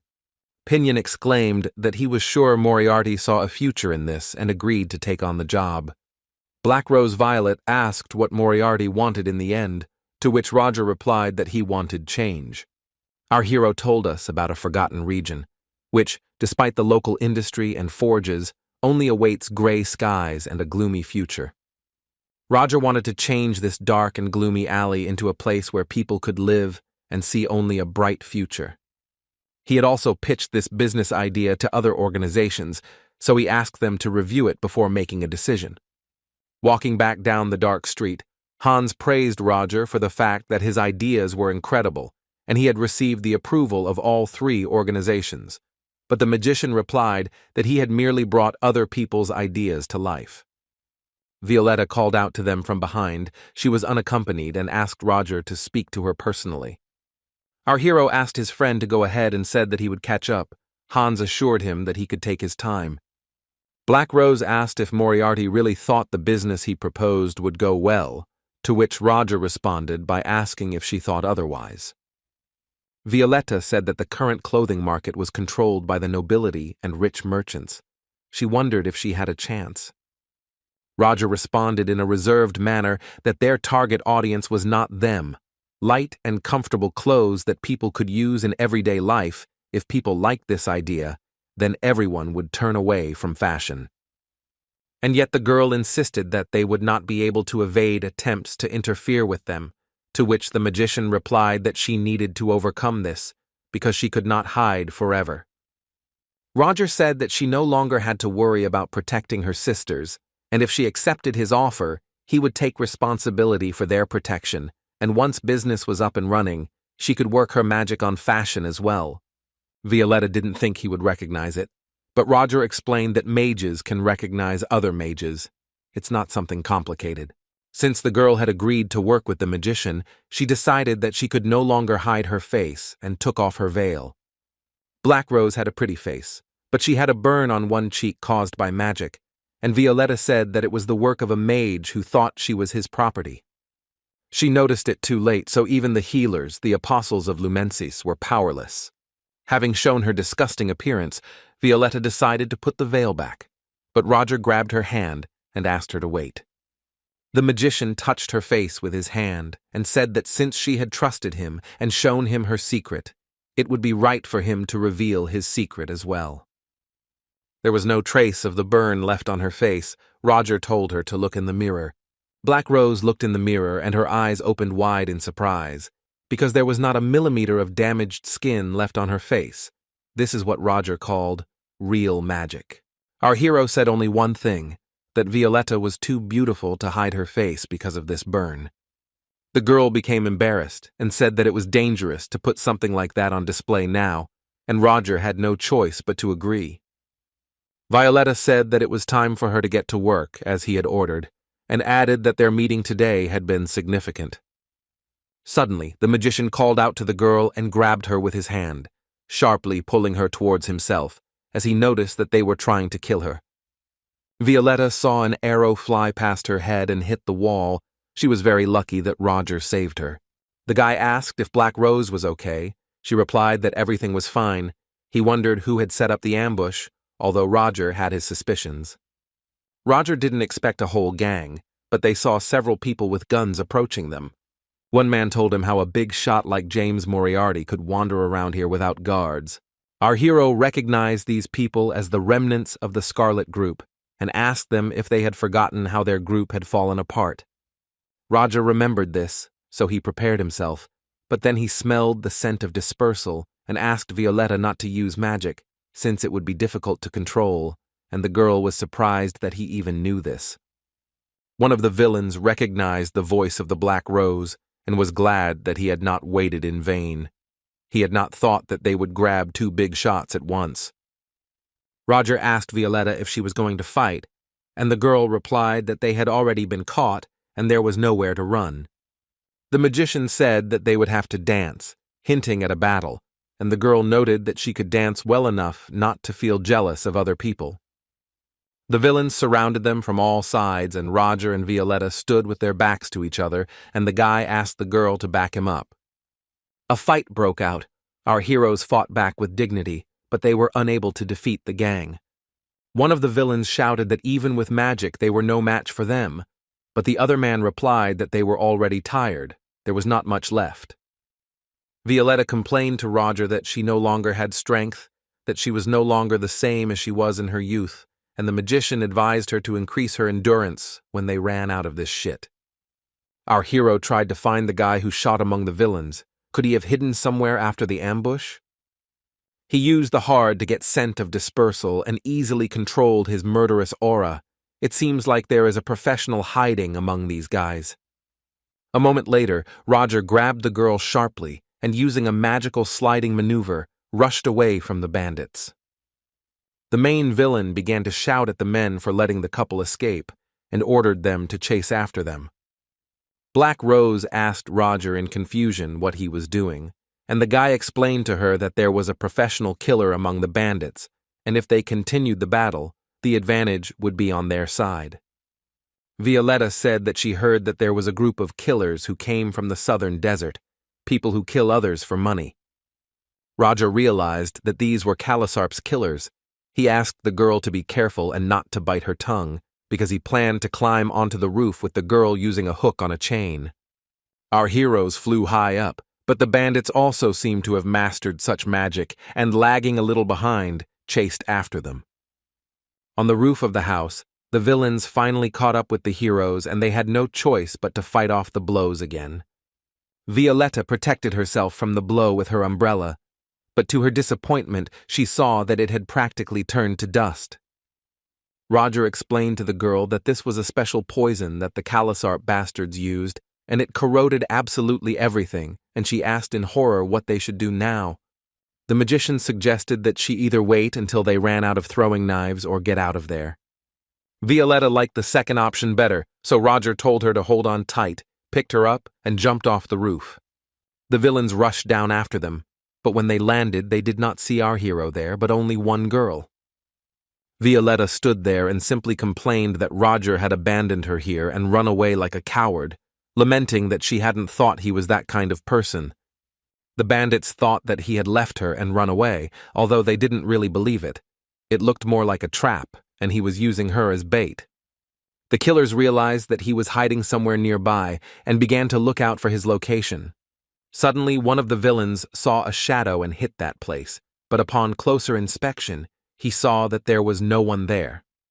It was just a distraction, and Roger stabbed him from behind with a dagger. Roger boasted that it was just a feature of his magic. Although he slightly took advantage of the scent of dispersal that remained on the mana, he used it to transmit the sound. Our hero thought he had finished with the bandits, but Violetta suddenly shouted to him that there was danger from above. The bandit threw a long chain with a hook and with one sharp movement grabbed Roger's cane, which was also a dagger. The killer rushed towards the magician to kill him, but suddenly saw that he had another weapon. Roger quickly pulled out a sharp knife and stabbed his opponent, the last of the attacking killers. The enemy lay defeated on the ground, and our hero finally told him that he had acted well, but at the decisive moment, he had let his guard down. From afar, the voices of men who were going to catch them could be heard. They were running towards them.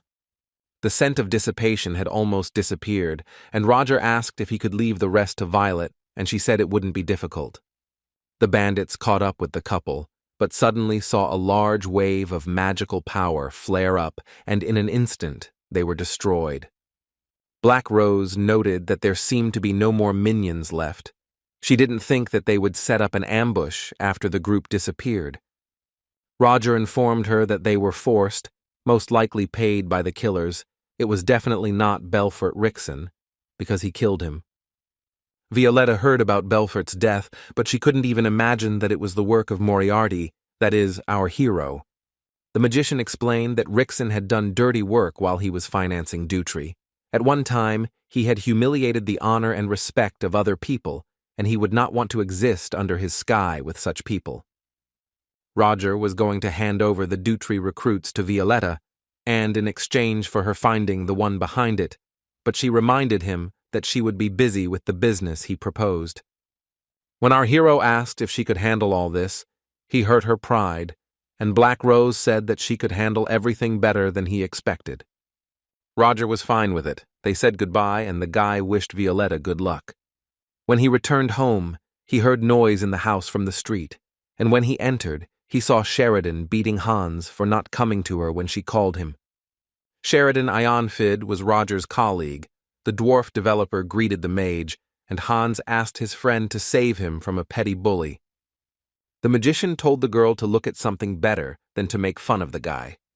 Sheridan exclaimed that he had damaged the wire while carrying another person, and now the clamp wouldn't work, and she had said it was only for one person. Roger replied that he had to, and the girl said that she would fix it. It would only take 10 minutes, and asked him to wait there. Hans complained to his friend that the little brat hated him. The magician wanted to say that he was just a weakling, but asked him not to forget that she was older than him and to be more patient when talking to her. When they first met in the mines of the Delica Kingdom, Hans thought she was a child. The guys remembered that she was kept there as a slave, if you can call it that. The girl sat in the mines and collected explosives. If those bombs had exploded, they would have died. Even the captain of the Knights would have died if something like that had exploded kilometers underground. Hans remembered that some left-wing types were pestering Roger. The magician replied that he had already taken care of them. They were from the Scarlet Group. The magician added that there had to be someone behind them and asked his friend to find out about it. But Hans was already confused because he was already dealing with the items at the auction, and now Sheridan called him and Roger told him to first help the girl and make sure that she did not touch the gunpowder. Looking out the window, our hero thought that if the girl said to wait 10 minutes, then they would finish in 30, and he would rest in the meantime. On the street, he saw 3 people in raincoats walking past the house. Their movements were light and quick. You couldn't even hear their steps. A group of people moving in sync at such a time, Roger thought they might be knights.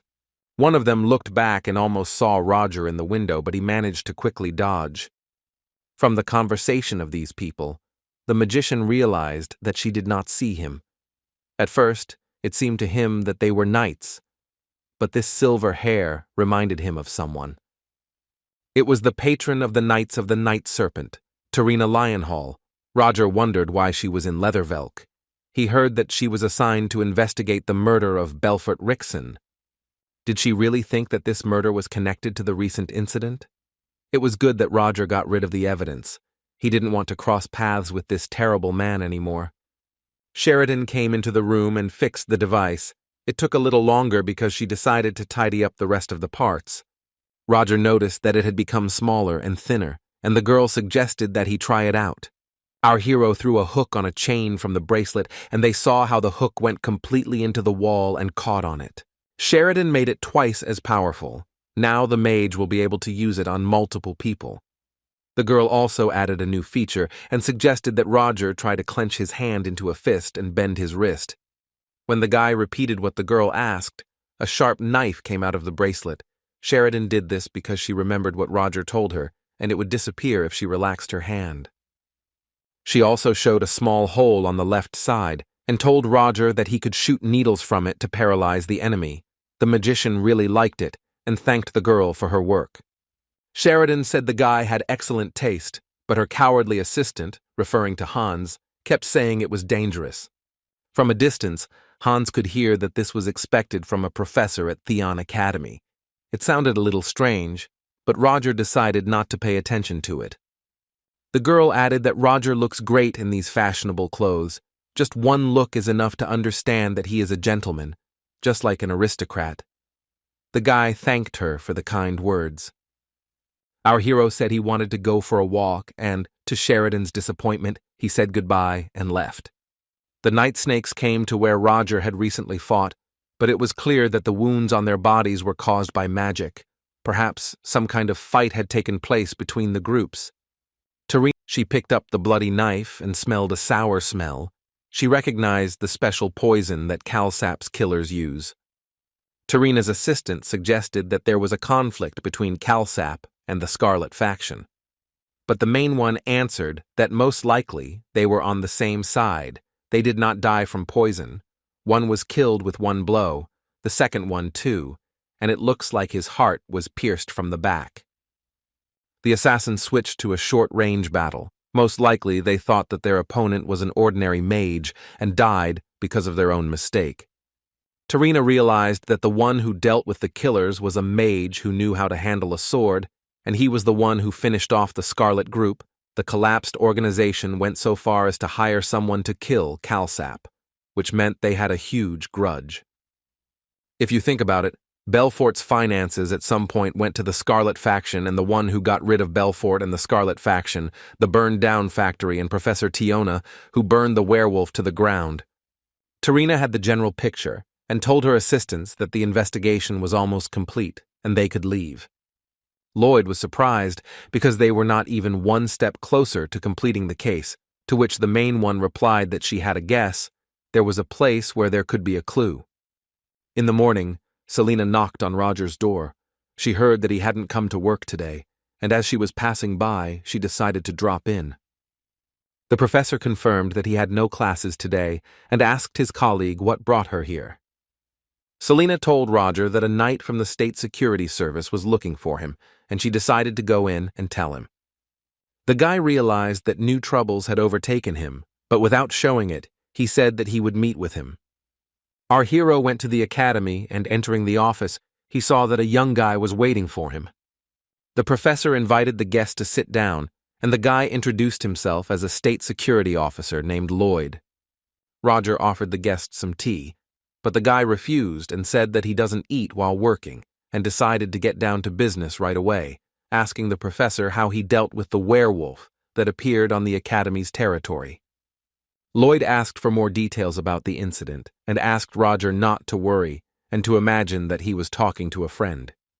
The mage was preparing to meet Terrina Leonhall, but since it wasn't her, there shouldn't be any problems, so he decided to begin the story. When they finished their conversation, Lloyd thanked the professor for his time. Roger shook his hand and said that he was glad to help someone who worked for the government. As I was opening the door, Lloyd said that it was an honor for him to meet Professor Chelici. When the employee returned to the agency, Terrina asked him if he had found any leads, but he replied that he had found nothing worthwhile. The main one reported that they even got a warrant for an investigation, but there was nothing useful in it. Terrina asked if he had followed her instructions exactly. Lloyd replied that he had done everything as she had said. The girl asked another question, whether he was someone who devoted a lot of his time to training. The guy said that Chelici was wearing gloves when they shook hands. It felt like the hand of an ordinary magician who had never used a knife before. The assistant asked Lloyd again if he had made a mistake, but the guy was very confident in his words. It must be said that Terrina did not expect this at all. She thought that she had finally found a clue, but the whole thing becomes a mystery again. She announced that without any leads, the investigation was closed, and asked Enya to stay here and report anything suspicious. The assistant suggested checking it out in person before leaving, but Terrina replied that they couldn't. It was one of the conditions. Suddenly, Eliza Willow, the rector of the academy, called out to her, and the assistants were very surprised that they knew each other. Eliza asked why her friend didn't even greet her, and Terrina reminded her that she wasn't so friendly when she didn't let her meet Professor Roger in person and asked her to stop pretending. Eliza, as always with a smile, asked her friend not to bully their useful newcomer. She liked him so much, so she could not leave him alone with Terrina. Madam Rector considered her friend to be a person who constantly breaks others, and Terrina was only just convinced of this. She was offended by this and asked Eliza not to see her off, and did not even accept the invitation for tea. Professor Roger looked at this picture from the window. He had no idea what kind of relationship there could be between the rector and the patron. At least thanks to Rector Eliza, the magician was able to avoid meeting this madwoman, and Lloyd was one of those in front of whom one cannot relax one's vigilance. First, he checked to see if there was dust on the shelves, something Roger noticed as soon as he entered the office. He himself looked clean and well-groomed. The professor thought that he was a germaphobe, that is, he was afraid of germs and their getting from any surface onto his hands. If someone like him offers to shake hands with his bare hand, it means he wanted to know something. Just in case, Roger asked Sheridan to make him artificial skin, and for good reason. The professor thought their attempt was good, but unfortunately for them, he had prepared better, so now they could relax and prepare the test. A week later, Sadina reported to the professor that everyone had been acting very cautiously lately, apparently due to the recent visit of Terrina's patron to Theon. People have been trying to avoid contact with each other as much as possible, and private gatherings now take place outside of Theon. The girl also said that 2 days ago, 3 people from the Third Order were captured by the police. The magician was surprised by this. Sadina clarified that it was not worth the professor's attention, so she did not tell him about it, to which Roger said how stupid they were to get caught by the police. The girl gave the reason that Theon's students were involved, 2 boys and 1 girl from his class. Roger's intuition rarely failed him, and he immediately realized that these students were Aiden, Leo, and Tracy, which the assistant confirmed, but it was unclear how these guys were able to catch someone outside the city. Sadina explained that it seemed like they were doing an assignment at the time. Low-class students have an assignment board that they can use to pay for their education. Those 3 students weren't from the richest families. Roger wondered, even if that's how these guys caught the Third Order people. Sadina's assistant asked the teacher what she should do with the people from the Order. Roger told her to leave them. He didn't need anyone who could be defeated by some students, and the girl said that he was absolutely right. The assistant added that there was nothing more except an agreement to lie low for a while, and Roger invited her to go to a lecture. In class, the professor announced that the first testing round was starting today, and he was confident that the students had prepared diligently for it and promised that he would teach the students who placed first 5 on the list the formula for the source code. He pointed out that if he found out that they were cheating, then they would have to pay a corresponding price for it. Roger began the test, which seemed to last forever, as the students had no idea it would be so difficult. Many people realized how difficult the test was when the professor allowed them to use notes, because it was so difficult that they weren't even needed.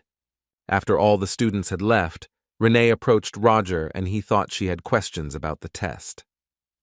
But the student wanted to return the book that the professor had given her, since she had already finished reading it. Our hero answered the girl that she might not return the book, that she would need this book again in the future, and added that the edition he gave her was much more important. Roger said that she could consider it a tribute to the previous owner. Renee was amazed by such a statement from the professor. As he left, he added that he believed that only in her hands would this book show its full potential.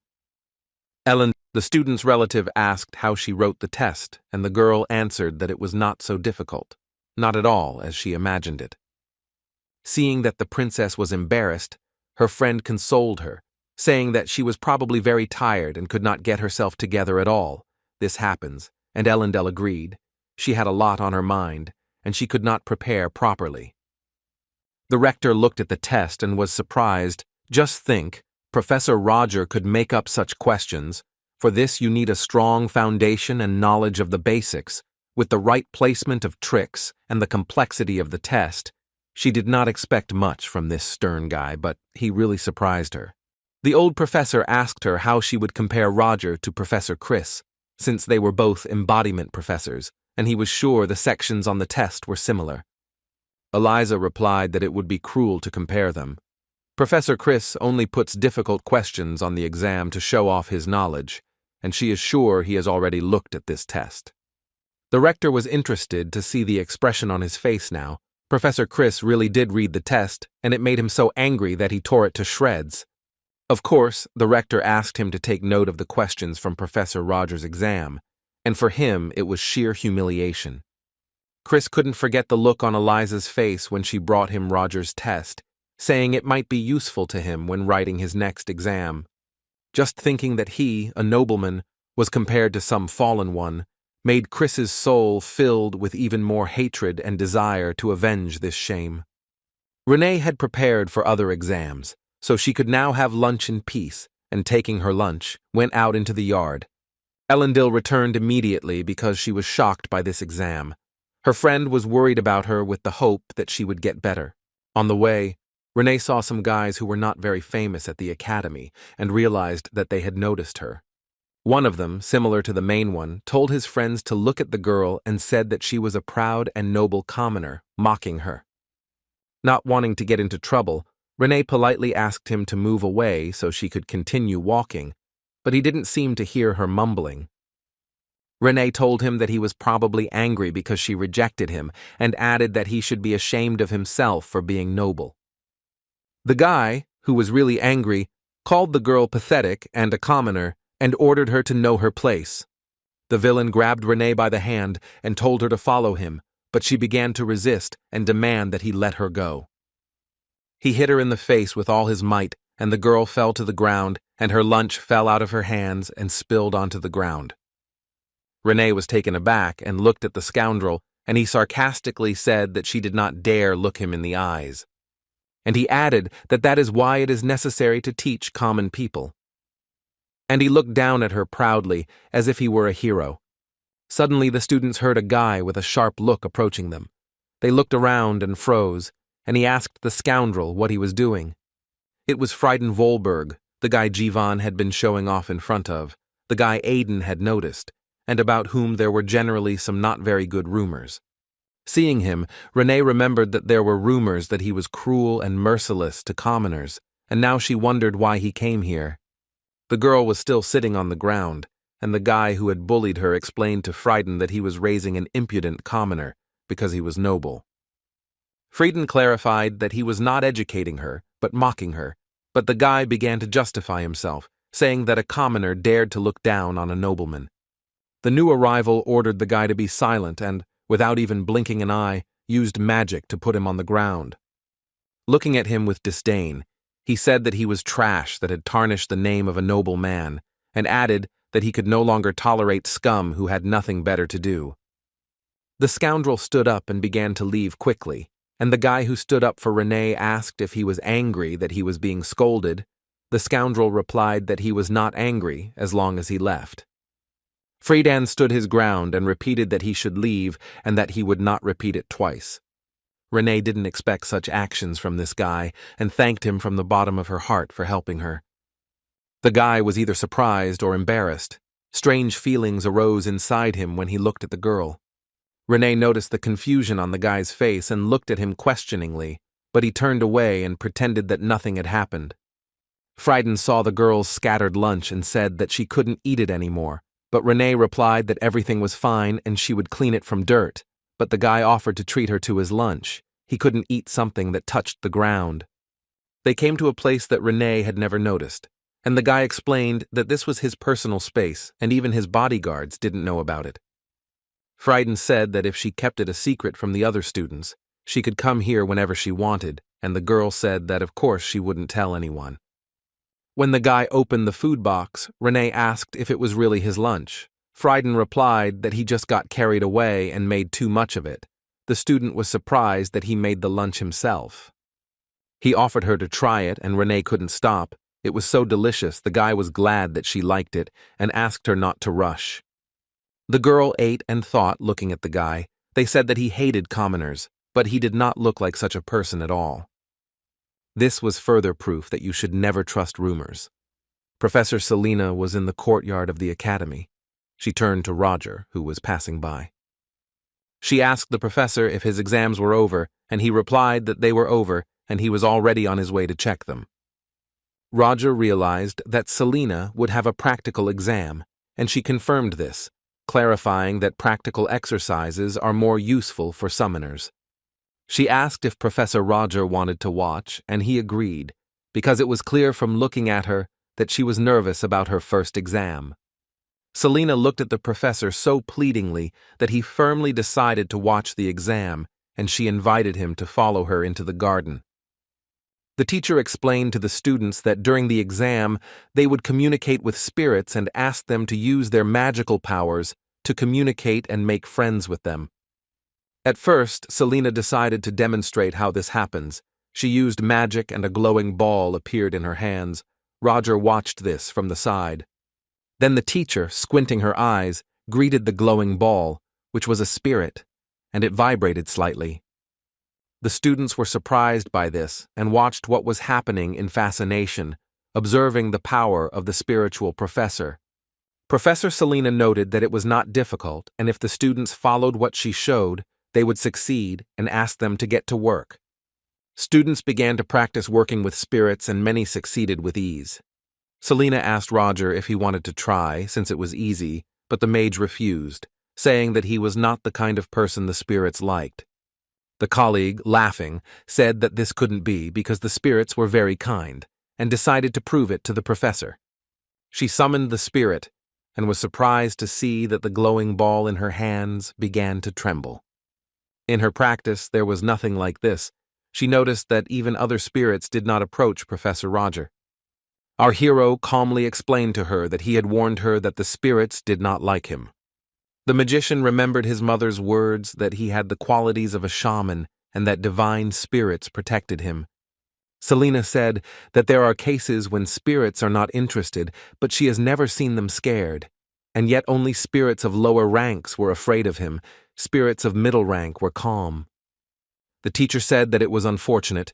It would be nice if he could also get closer to the spirits, but Roger replied that there are different people in the world. In this matter, he is an exception. Professor Roger reminded her that she was still conducting an exam, and it was unlikely that this could be left to assistants. Selina, having come to her senses, ran to the students. Thank God, the professor's magical power is still sufficient, because if the mid-ranking spirits had also reacted, Selena would have suspected Roger.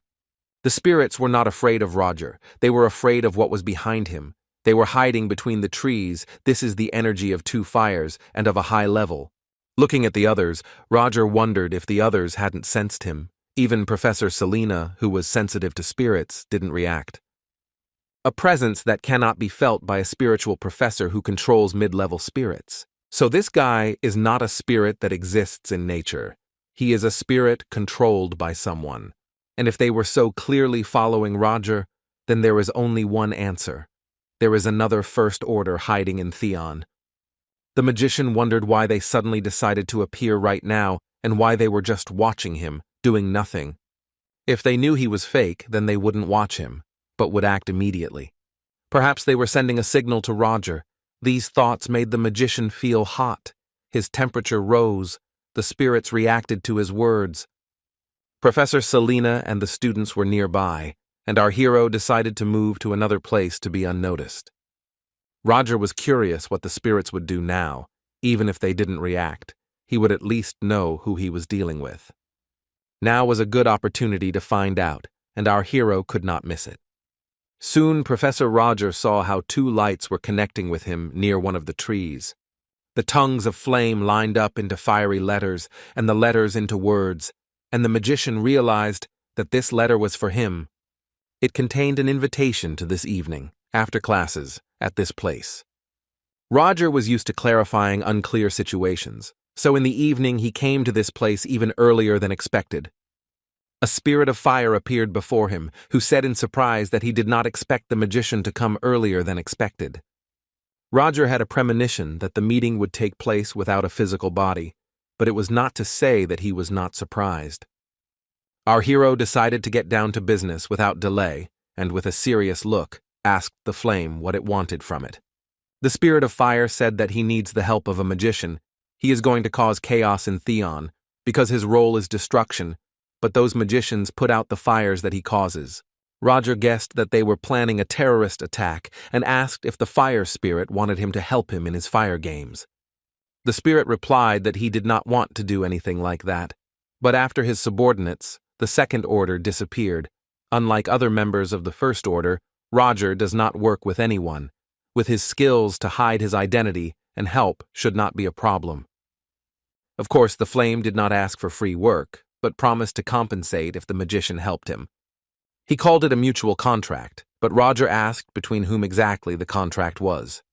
And the spirit replied, smiling mysteriously, that of course it was between John Doe and Esmeralda. Our hero assumed that this was not his real name.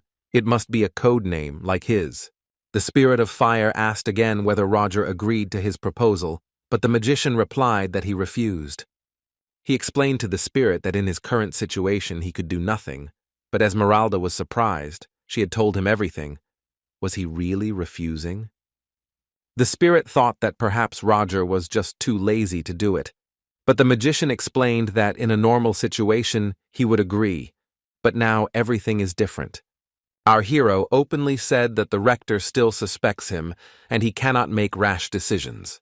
Roger decided that he had enough information and it was time for him to leave, and told the flame that if that was all she wanted to say, then it was time to say goodbye. Esmeralda asked the magician to wait and said that not long ago she learned interesting information. She informed our hero that she had heard that he had a subordinate, meaning Sedina, but how the great John Doe, who could do anything, could have a subordinate. And on top of all that, he's from the Second Order. Esmeralda asked Roger if he thought there was something wrong here, or if he was still planning something in secret from those people. Roger answered the spirit of fire that she spoke as if she knew him well. The magician did not like her rhetoric, especially since she came to him for help. Our hero indicated that she was not only rushing to conclusions, but even suspecting him. Roger didn't like the fact that just because he had infiltrated Theon and done nothing outstanding, she dared to look down on him. But the spirit replied that it was he who was acting strangely, and the magician explained that he could not be the only one who did not have an assistant when all the other professors had them, and decided that it was better to choose someone from the organization. Esmeralda did not argue with Roger and said that she thought there was no point in explaining to him further. The fire spirit turned it all into a joke and asked the boy if he thought he had taken the joke too seriously. Roger looked back and replied that he didn't care whether she suspected him or not. He wouldn't pick on it this time, but added that she shouldn't even dare to doubt his loyalty to the Zero Order. If this happened again, one of them would have to pay for it, and Esmeralda decided to apologize, and since she had nothing else to say, she decided to leave. Roger stood and stared unwaveringly at the flames of the spirit of fire that dissipated into the air. When the spirit disappeared, our hero was finally able to catch his breath and relax. Just think, this could have ended very badly. Roger thanked God that he had researched what this John Doe was like. If he hadn't, he would have died on the spot. The guy leaned against the tree and decided that he needed to think it over. Judging by the voice, there was a young woman behind the flame. Perhaps it was an elementalist who could control high-ranking flame spirits. The first to fall under suspicion are the elementalist professors. Also, one must not forget about the students who can control the spirits of flame. Roger remembered. Leathervelk is organizing an event to accept new professors. Since all of Theon's sponsors would be there, all of the professors would also be present. If she was a professor, she would be present at this event. It was a chance for the mage.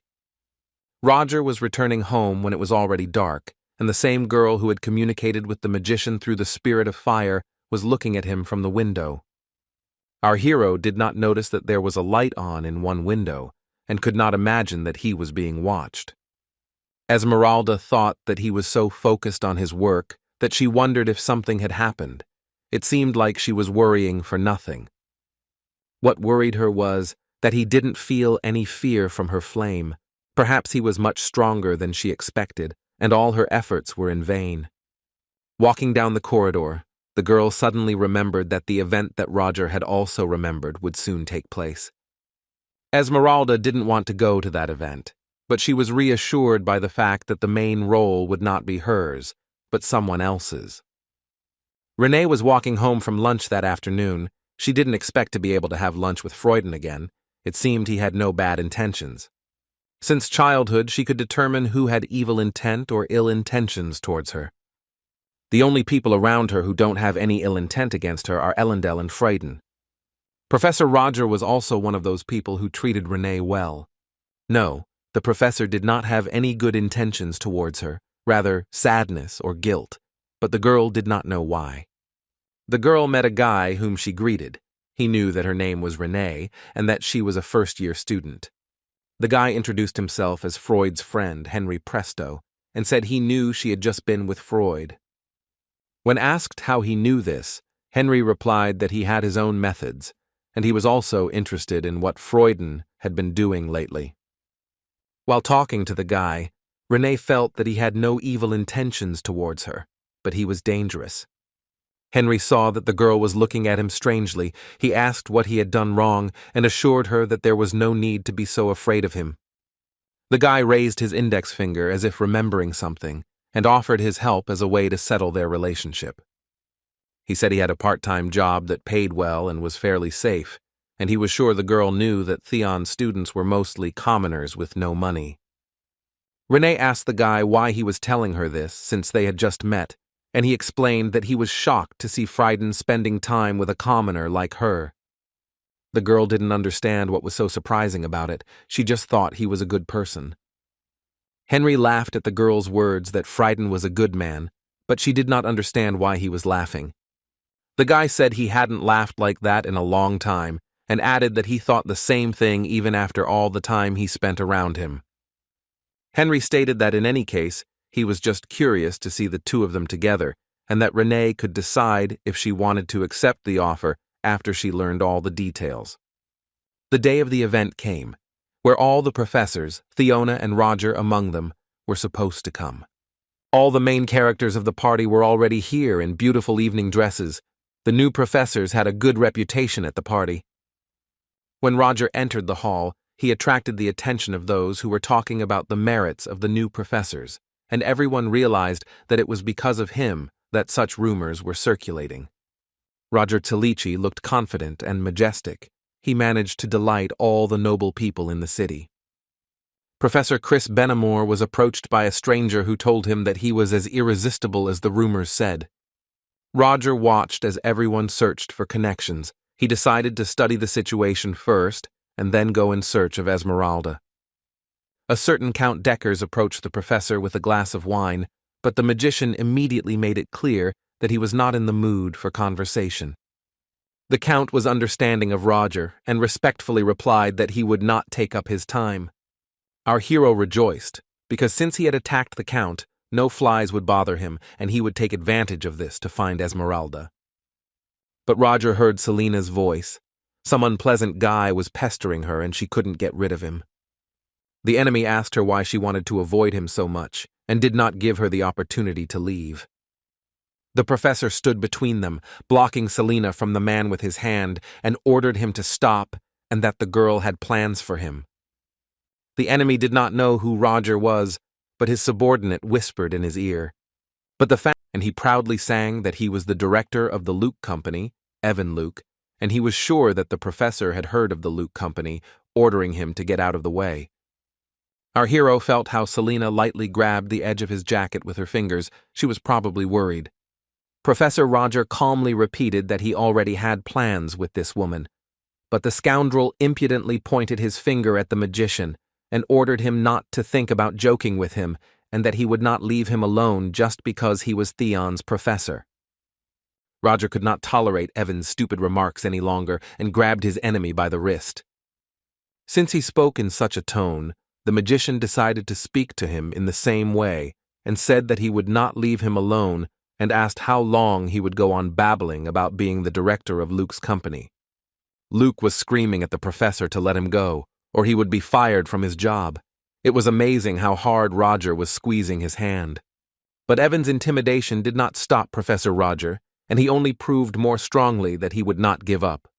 This continued until Luke's subject asked to stop so that people would not get hurt, and removed the professor's hand. Evan huffed in anger, calling Roger a fallen nobleman, rubbing his wrist, and his subject told him to calm down because he was being watched, calling him young master. People were shocked when Evan slapped him and ordered him to call him director, and said that he could not calm down after being treated like that. The villain shouted that he would get Professor Roger fired, and our hero thought that everything was going even more unusually than he expected. He wanted to run away, using Professor Selena as an excuse. But the rector arrived, and Evan started yelling that she had arrived just in time and asked how they even trained professors in Theon. Evan Luke started complaining that this fallen nobleman was trying to use violence against him, and if she still wanted the Luke Company to sponsor them in the future, then she should fire him immediately. Eliza noted that the owner of the company, Luke, is the chairman, Theodore, and Evan is the son of the chairman, Luke, and it is unclear why some director is throwing around empty words. The rector asked if he had discussed his demands with his father. Evan assured that his father would of course agree with this, because he was his son, but suddenly he heard his father's voice. When Theodore came closer to Eliza, she smiled and asked if he thought so, and he had no choice but to apologize for his son's behavior, but the rector replied that everything was fine, and she even felt a little refreshed. Looking at his son with disapproval, Theodore thanked the rector for expressing herself that way. But since leaving everything as is would be a bit ugly, Eliza came up with an idea to fix the situation, and Evan's father became interested in what she meant. And she announced that here, in front of everyone, Professor Roger and Evan Luke could have a fair duel. Roger was really upset by this. Eliza handled the situation so well, and suddenly everything changed. No, maybe it was a good thing. If the situation had ended like this, that guy wouldn't have accepted it. Chairman Theodore didn't look happy about it either. And our hero came to the conclusion that a duel here would guarantee that there would be no trouble later, and said that he did not mind. Since Evan didn't have any magic, he was allowed to have someone else fight for him, and he offered his assistant to correct his mistake in this way, remaining basically satisfied with this arrangement. The scoundrel decided that it was worth trying to fight the assistant in a duel. He is quite an experienced magician. But only a few seconds passed, and he realized with disappointment that the duel was already over. Roger Talici was declared the winner, and Evan's assistant was defeated and lay on the floor. The company's bodyguard, Luke, was also considered a difficult opponent, but seeing how quickly he was defeated, Evan realized that the rumors about Roger using unique magic formulas were true. Chairman Theodore wondered if all of Theon's professors were monsters of that level, to which Eliza laughed and replied that of course not. It was just that Professor Roger was a rather unique individual. Eliza asked if he was complaining about it. The chairman realized that his face gave him away. It seemed he was getting old, but he said that since it was a fair fight, he should accept. Theodore asked not to worry about his stupid son, he would have a good talk with him. As expected from the chairman, Eliza noted that they were on the same wavelength.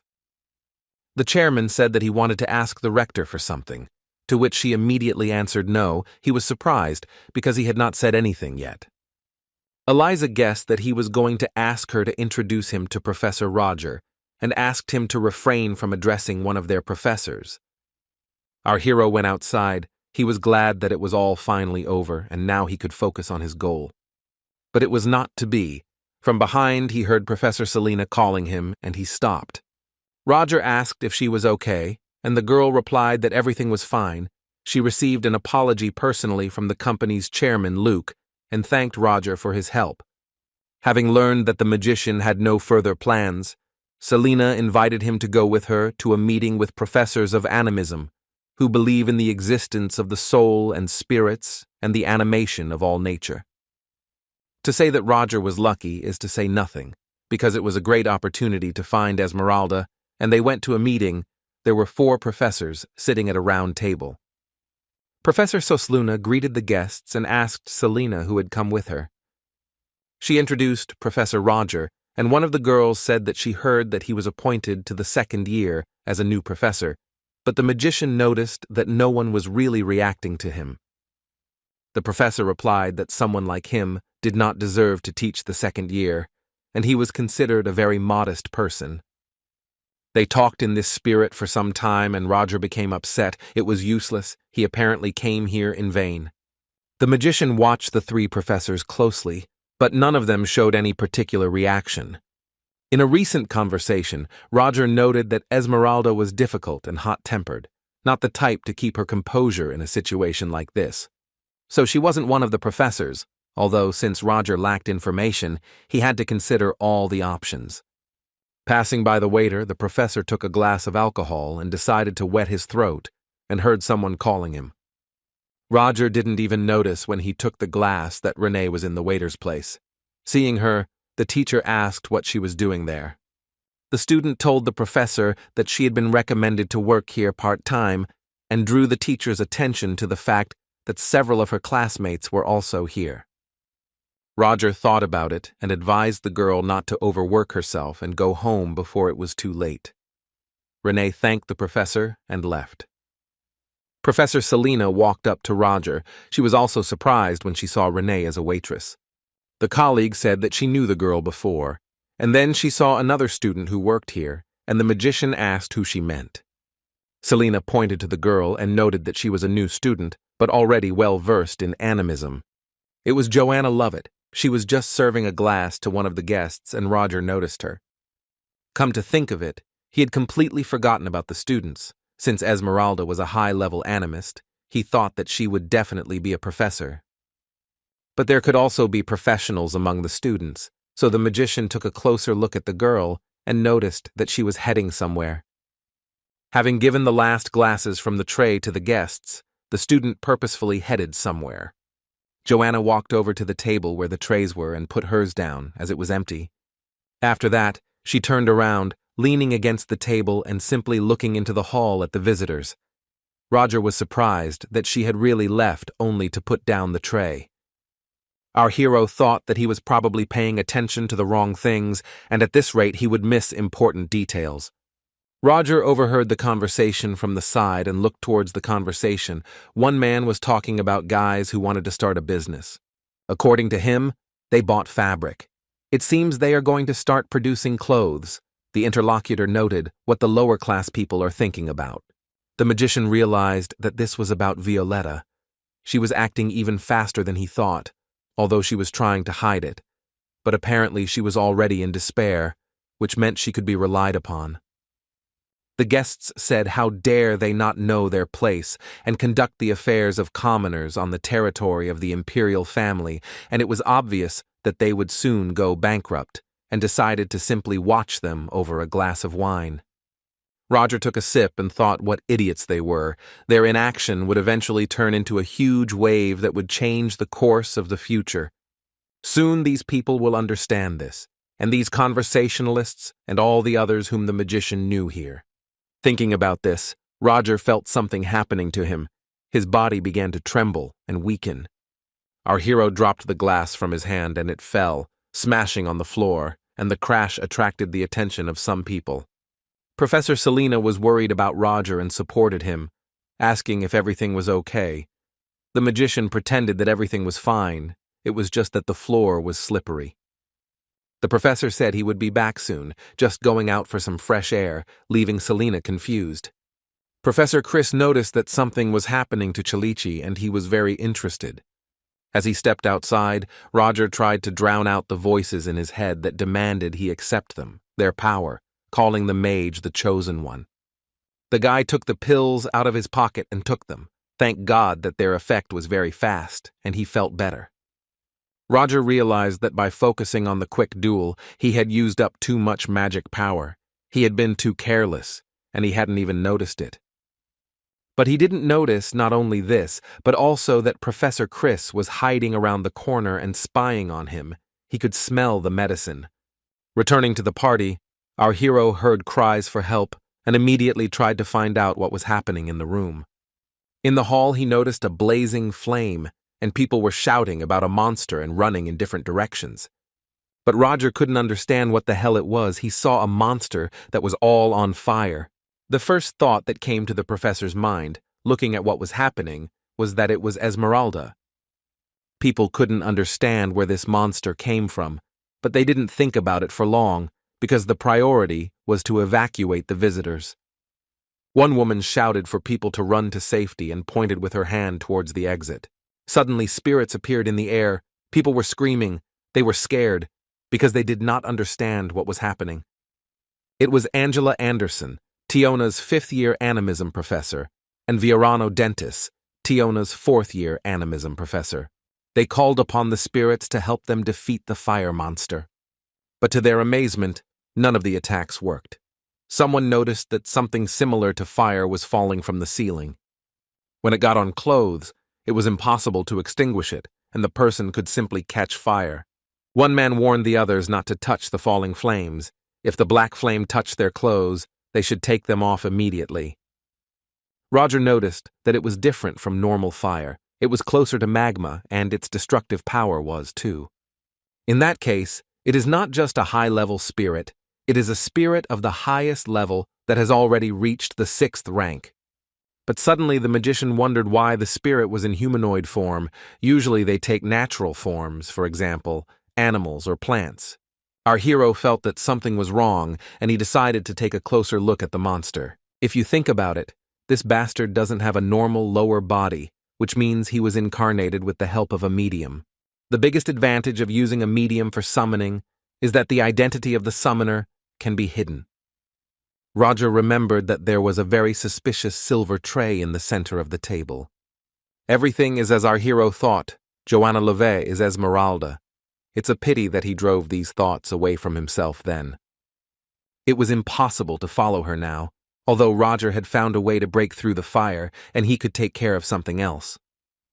Apparently, one of the walls of the building couldn't withstand it and collapsed, and Renee was lying on the floor under its ruins, and Roger rushed to her.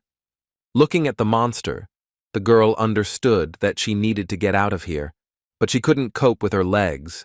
Apparently, they were injured. Suddenly, she saw that the monster was being attacked with magical blows. The monster was thrown away from the girl by magic, but Renee remained lying under the ruins and could not get up. The girl tried her best to get out from under the rocks, but she felt terrible pain. Professor Roger used magic to throw away all the ruins in one moment and picked up Renee in his arms. asking if she was okay. The girl was shocked by what was happening, so she was emotional, so she couldn't even immediately pronounce the professor's name. She didn't even notice when the magician was able to teleport her to a safe place away from the monster. Roger said that she hurt her leg. The wound was not very deep, so he applied some medicine. Renee had a certain sense of déjà vu in this situation, and she stared at the professor. He asked her what was the matter, and the girl asked if they hadn't met before. Renee looked at the professor. He had a chain around his neck, a high collar, and a pointed chin that seemed to remind her of something. Professor Roger pretended not to understand what she was talking about and replied that she was mistaken. The girl wanted to explain, but the guy interrupted her and said that he had finished treating the wound and told her to leave because it was dangerous here. Renee asked if Roger would go, but he replied that he had to do his duty as a teacher. The girl thanked our hero for saving her and went to the exit. Roger returned to the hall where a huge fire monster was raging, with which the magicians were trying to fight. It was Etter Nocturnus. The professor had time to understand who he was dealing with. The magician got closer to the monster. He thought that this monster's games would end here. The professors of animism fought the monster with all their might with the help of spirits and held out for quite a long time. Professor Virano used the element of water. He directed his power towards the monster. This time the magic worked and the monster lost its arm. It no longer burned with fire. This gave optimism to those present. Everyone understood that they had a chance to win. But it only took one attack for Unsalan's spirit to start to disintegrate, and it didn't do as much damage as expected. After some time, everyone saw that the monster's hand began to recover and became covered in flames again. Professor Virano shouted at Professor Angela to quickly recall the spirit of Ventuswalp. Indeed, looking at the spirits, it was clear that they would not be able to cope with the fire monster. Professor Virano understood that their level of power was not enough, and, as luck would have it, the Rector left, although she may have been the spirit's target. Suddenly, a shadow appeared in the midst of the flames, growing and transforming. It was Roger Chalici, and he showed up with the goal of destroying the monster once and for all. The magician began to fight with the help of the elements. He threw ice daggers at the monster, which flew one after another into the fiery body. Under the magical blows, the monster did not look as menacing as before. Professor Virano noticed that the monster was moving strangely, as if it was trying to protect something. Amid the flames, one could see a silver tray, the same one that Joanna had carried. Professor Virano realized that this thing was caused by a medium, but Professor Angela was very surprised. Roger lacked strength and was unable to use high-level magic due to exhaustion. The professor found a way. He used spatial magic and dealt a powerful blow to the monster. Now the magician knew for sure that this was the last blow and the monster would be destroyed. It was clear that the fire spirit could no longer resist, and his body was already disintegrating into small flames. Professor Virano and the other magicians could not believe Roger's power because the monster was very strong. Suddenly realizing his doom, the spirit turned to Virano, Roger, and the other guests. He called people scoundrels and told them to be sure that one day they would burn to the ground. Roger challenged him to try, as if to make it clear that he could easily beat him now and next time. The flame of the fire spirit dissolved into the air, and at the end he shouted that he would definitely make sure they all burned. A couple more seconds, and all that was left of the monster was smoke and light ash, which flew around. The colleague was surprised that the professor had managed to discover even this, but Roger replied that anyone in his place would have figured it out. Virano admitted that he had not noticed it at all. Since he was well versed in animism, he had not even thought about it in that way. Contracts in animism are made in such a way as to be fair to both parties, which is why forced summoning, which spirits hate, is almost never used. Professor Virano added that he had never heard of a spirit that hated people. Roger asked if spirits usually didn't look like that creature. His colleague replied that they didn't, that spirits were representatives of nature for the most part, and didn't care about people. He didn't think that such a spirit could exist, and he couldn't react quickly. However, thanks to Professor Roger, the damage was kept to a minimum. Verano was especially surprised by the magic the mage used at the end, and he asked if it was a spatial movement, which Roger looked at with caution. Verano assured our hero that he shouldn't react so sharply to this, because he had already lived for quite a long time and had seen a lot. And Roger confirmed that he placed some magic power at a certain coordinate and then manifested it.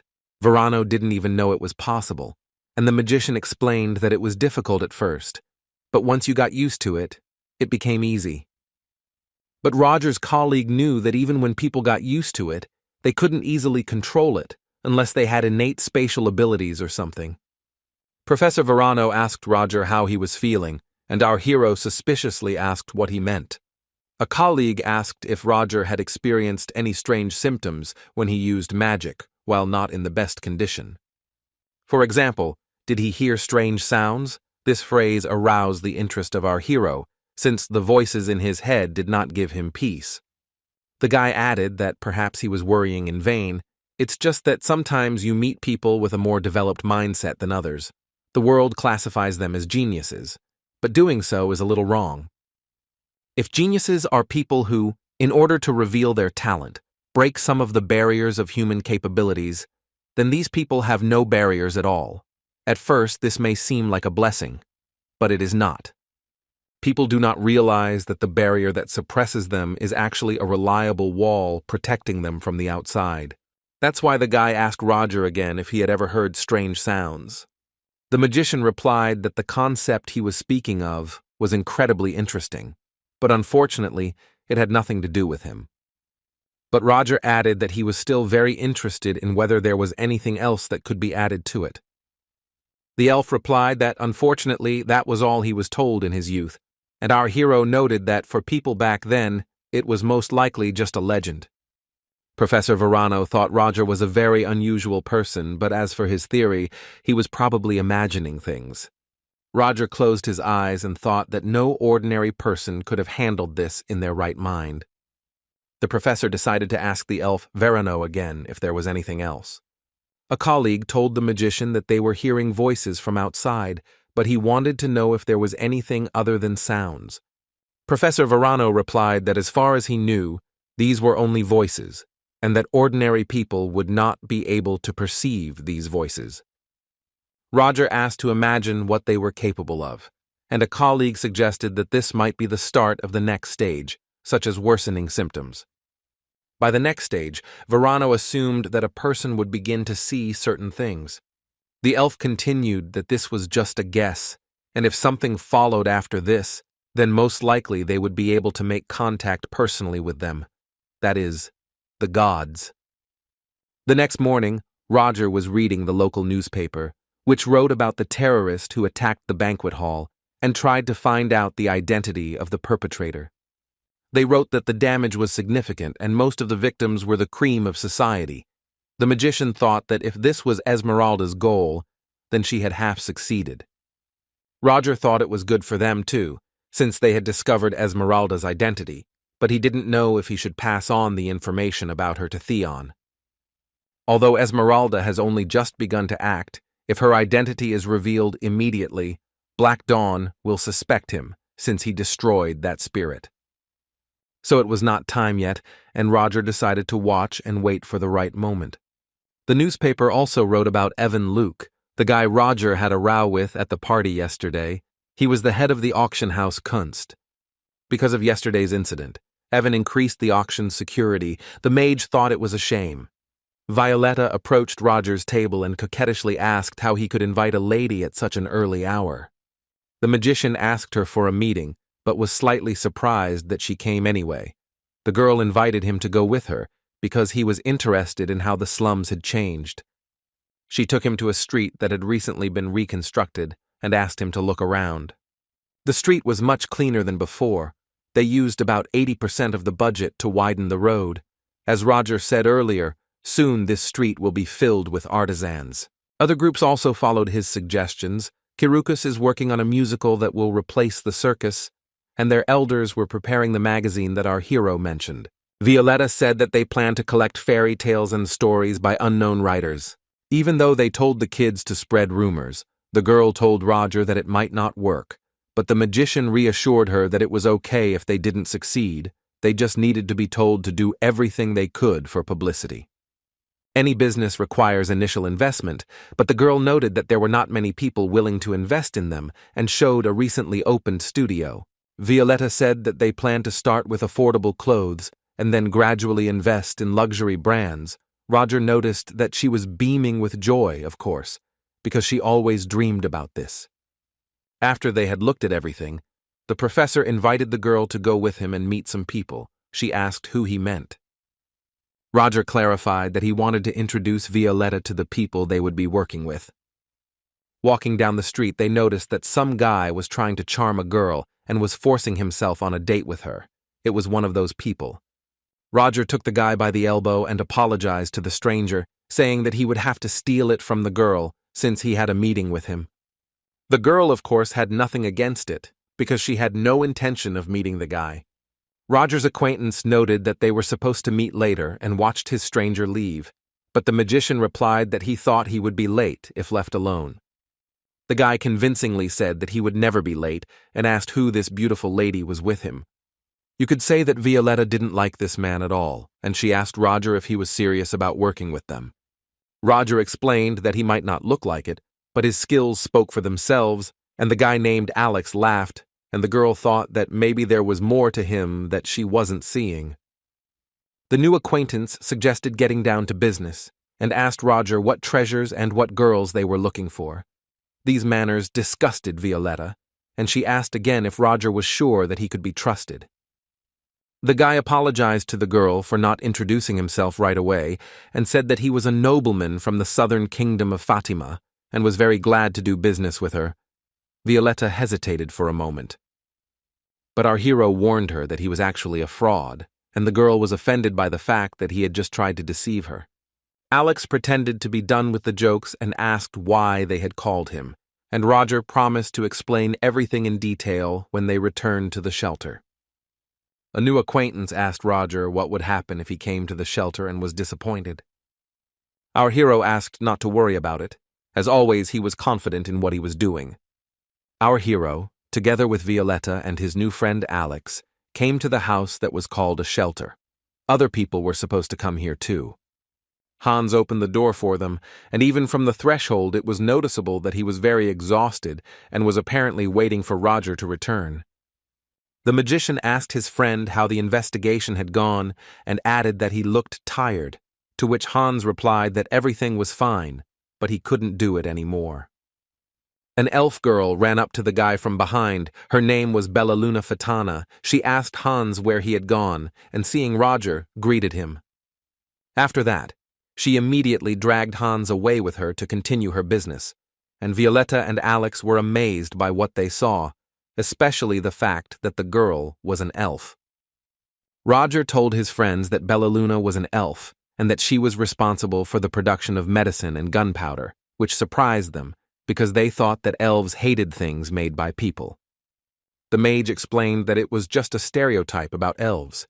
It was a completely different situation when other races subconsciously understood that you were a fraud, hinting at Alex, who, laughing, said that he wondered what Roger thought of him. Sometime later, 2 more people approached them, and Violetta noticed that they had arrived just in time.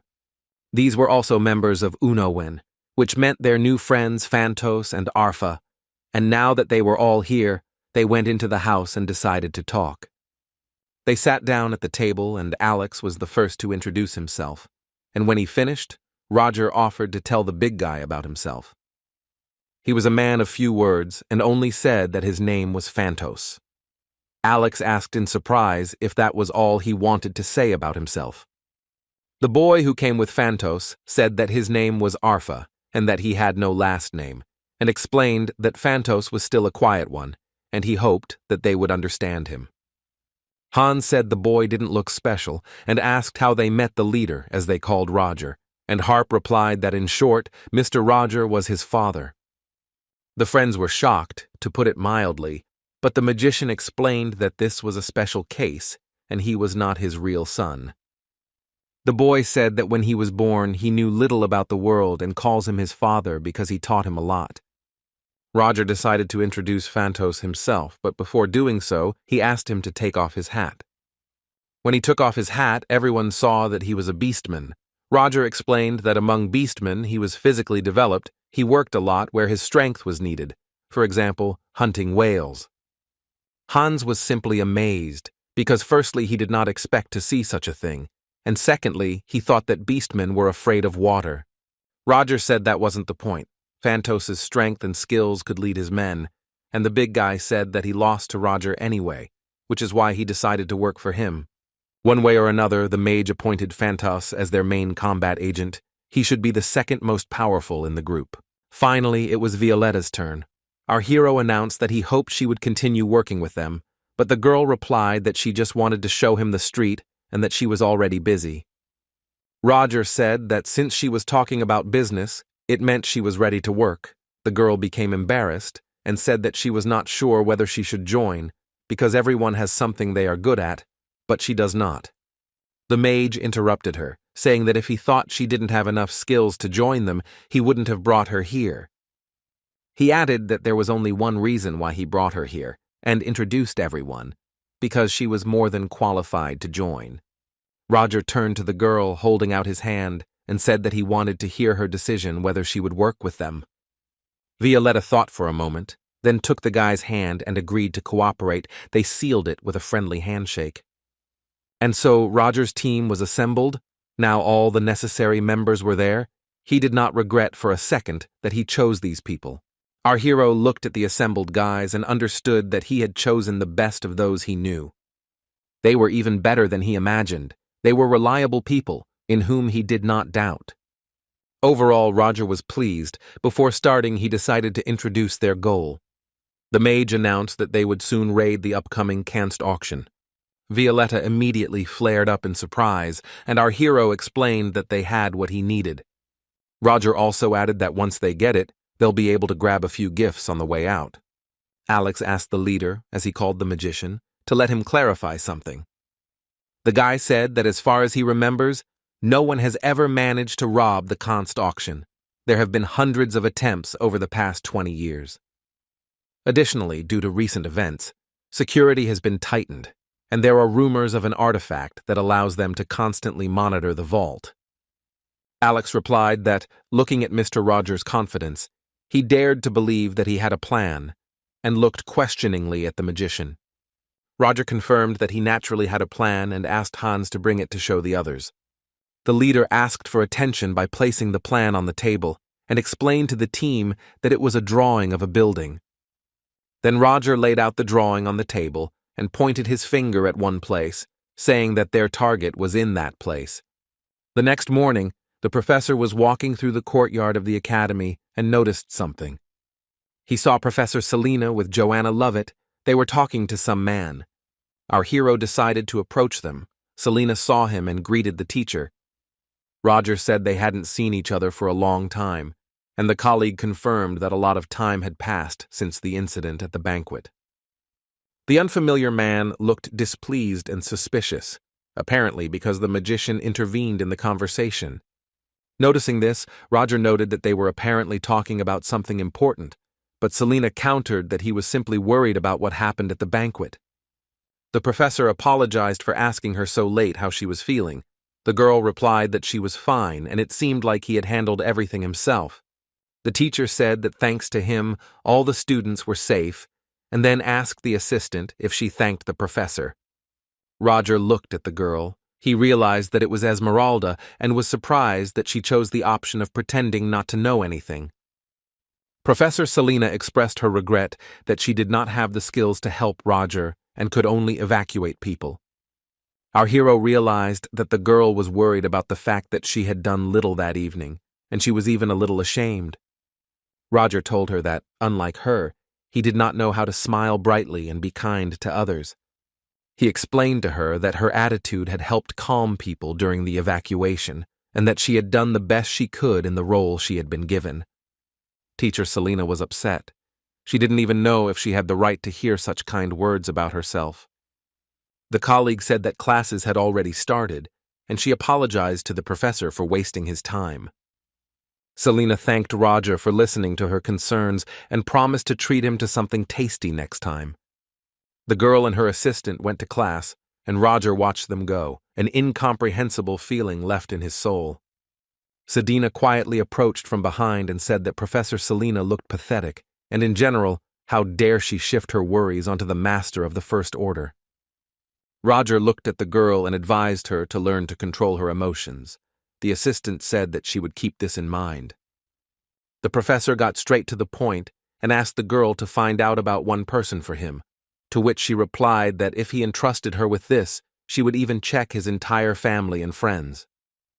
Roger said that there was no need for that, and asked to find out only about Joanna Lovett, and Sedina decided to get down to business immediately.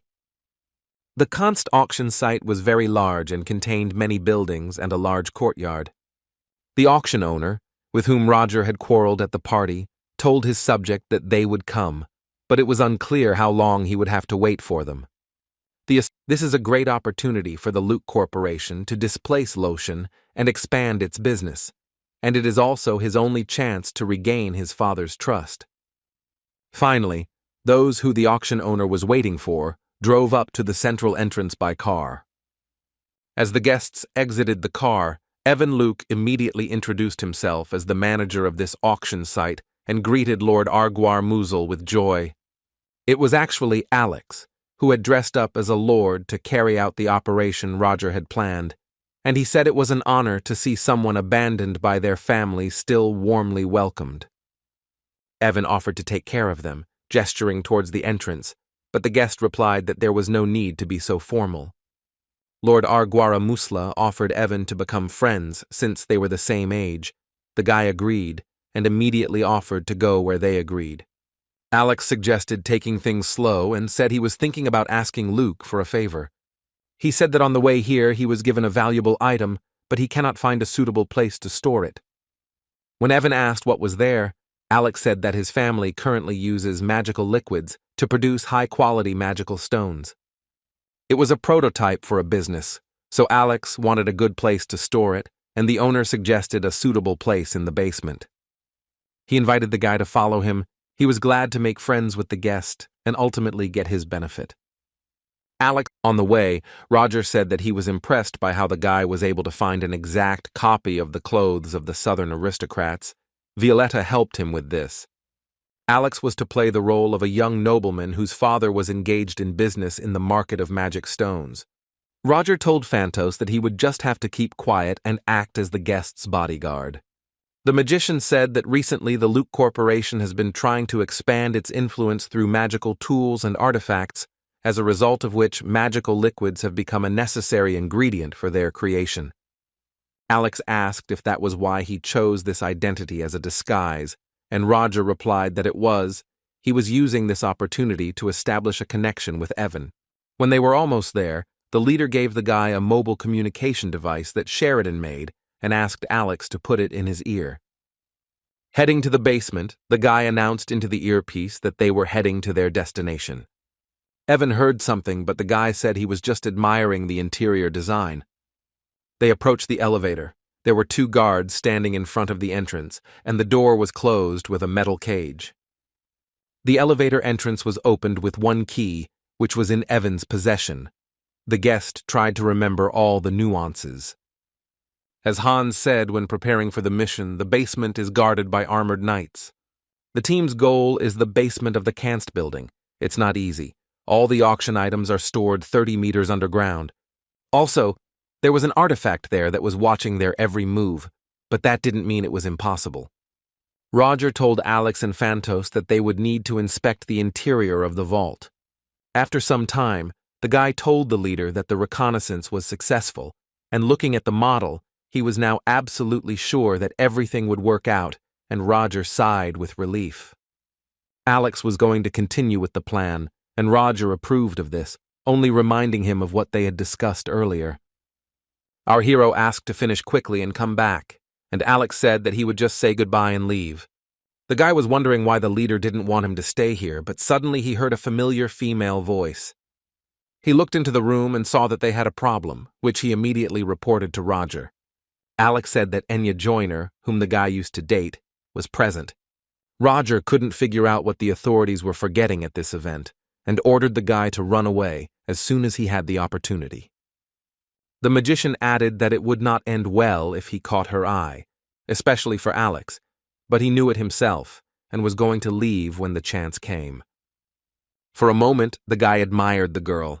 Enya was the same as always. Alex informed the auction owner that they needed to leave and said that the matter they had been discussing needed to be discussed in a more private setting. Returning home, the boy could explain everything to the leader until Bella Luna, Han's tormentor, returned. He reported that the auction house was structured roughly the same as the map Roger had shown, but more importantly, the storage area for the auction items was divided into 3 rooms. Based on importance, the most valuable items are placed in the rooms with the largest number. The duration of the auction is 3 days. Each day, the items of one of the rooms are put up for auction, starting with the first. They found out that the item they needed was in the 3rd room, which meant, as Hans noted, they should aim for the 3rd day of the auction. Roger countered by saying that their plan would be implemented on the 2nd day, as security would be increased on the 3rd day. Alex added that on the 1st day of the auction there would be too many strangers. The 2nd day is the most suitable time. Roger asked Sheridan what about his request, and the girl replied that it was almost ready. In 3 days, she would finish.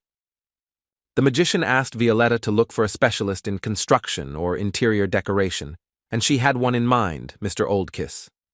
The girl noted that as far as she knew, a knight from the intelligence service would be present, but Alex assured her that it was just a low-ranking knight, and there was nothing to worry about.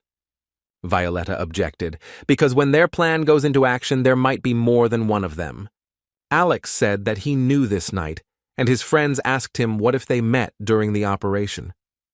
The guy said that they had met each other a long time ago, but there was no need to worry. He would perfectly fulfill the role assigned to him. Roger also announced to the team that there would be no problems. The information they received today was enough. The professor had a hypothesis that cast doubt on their plan, but since it was only a hypothesis, the plan remained the same. An important person showed up at the Lezerville-Kaji railway station today. She came by train on business. The girl got off the train and told her assistant that she had finally arrived in the city of Leathervelk. She called her assistant and told him that it was going to rain soon and asked him to stop messing around and come to her. The detective's assistant, Betty, asked the girl not to hurry. He had too much luggage and she could barely drag it along. The assistant didn't understand why she had taken so many useless things with her, but the detective replied that these things gave her endless inspiration. Suddenly, papers fell out of the bag that Betty was carrying and scattered on the ground, and this made him furious. Why carry documents about incidents for the past 5 years? The detective told the guy that he had to move quickly and that the papers he dropped were very important. Betty didn't understand what the rush was about, and the girl reminded him that it would rain soon. This was a problem, and the assistant asked when he would go. The detective said that humidity, precipitation, and some other factors had to be taken into account. The girl showed 5 fingers, and the assistant thought she meant 5 minutes, so she started counting down 4, 3, 2. And when the detective showed 1 finger and said 1 to Betty's surprise, it started to rain.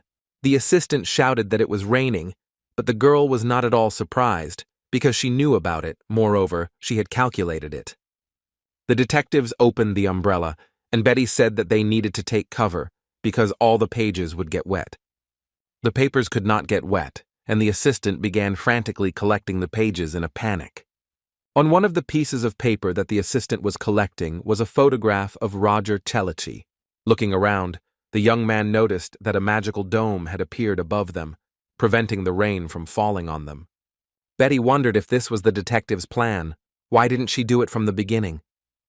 A private detective named Casey Selmoy, holder of the title Green Water of Celadon, loved to joke with her assistant and smiled sweetly. Casey told the assistant that she had heard that strange things had been happening in this city lately. Activity from suspicious organizations, werewolf ambushes, which is why they had come here. Betty asked the detective if werewolves were not a common occurrence, to which the girl replied that these were not ordinary werewolves, and besides, this was where his last traces were left. The assistant could not fully understand who left the last trace, and Casey answered, "The trace of James Moriarty." Betty believed that Moriarty died while fighting the detective, but the girl assured him that it was just a stupid rumor. The assistant asked about the rumor that they fought at the waterfall near the cliff and fell together in the end. The girl called this rumor true. Casey explained that the difference between these rumors is that the man is not dead. Her intuition tells her so. The young man did not understand what intuition was for. If there was amazing ability for inductive reasoning, the girl added that it was not just intuition. She had evidence. Her evidence was the newspapers and data that the assistant was now carrying in his bags. The investigator said that 5 years ago in the kingdom of Datura, werewolves raided civilians, the so-called Bloody Night. Then a large and twisted monster appeared, the Beast of Gavaudan. The man who hunted this monster was none other than Abraham Van Helsing, but he abandoned his reputation and was never seen again. 4 years ago, in the kingdom of Fatali, adjacent to the Empire, in a country ruined by the exploitation of the nobility, a mysterious thief with a black shadow, Arsène Lupin, appeared.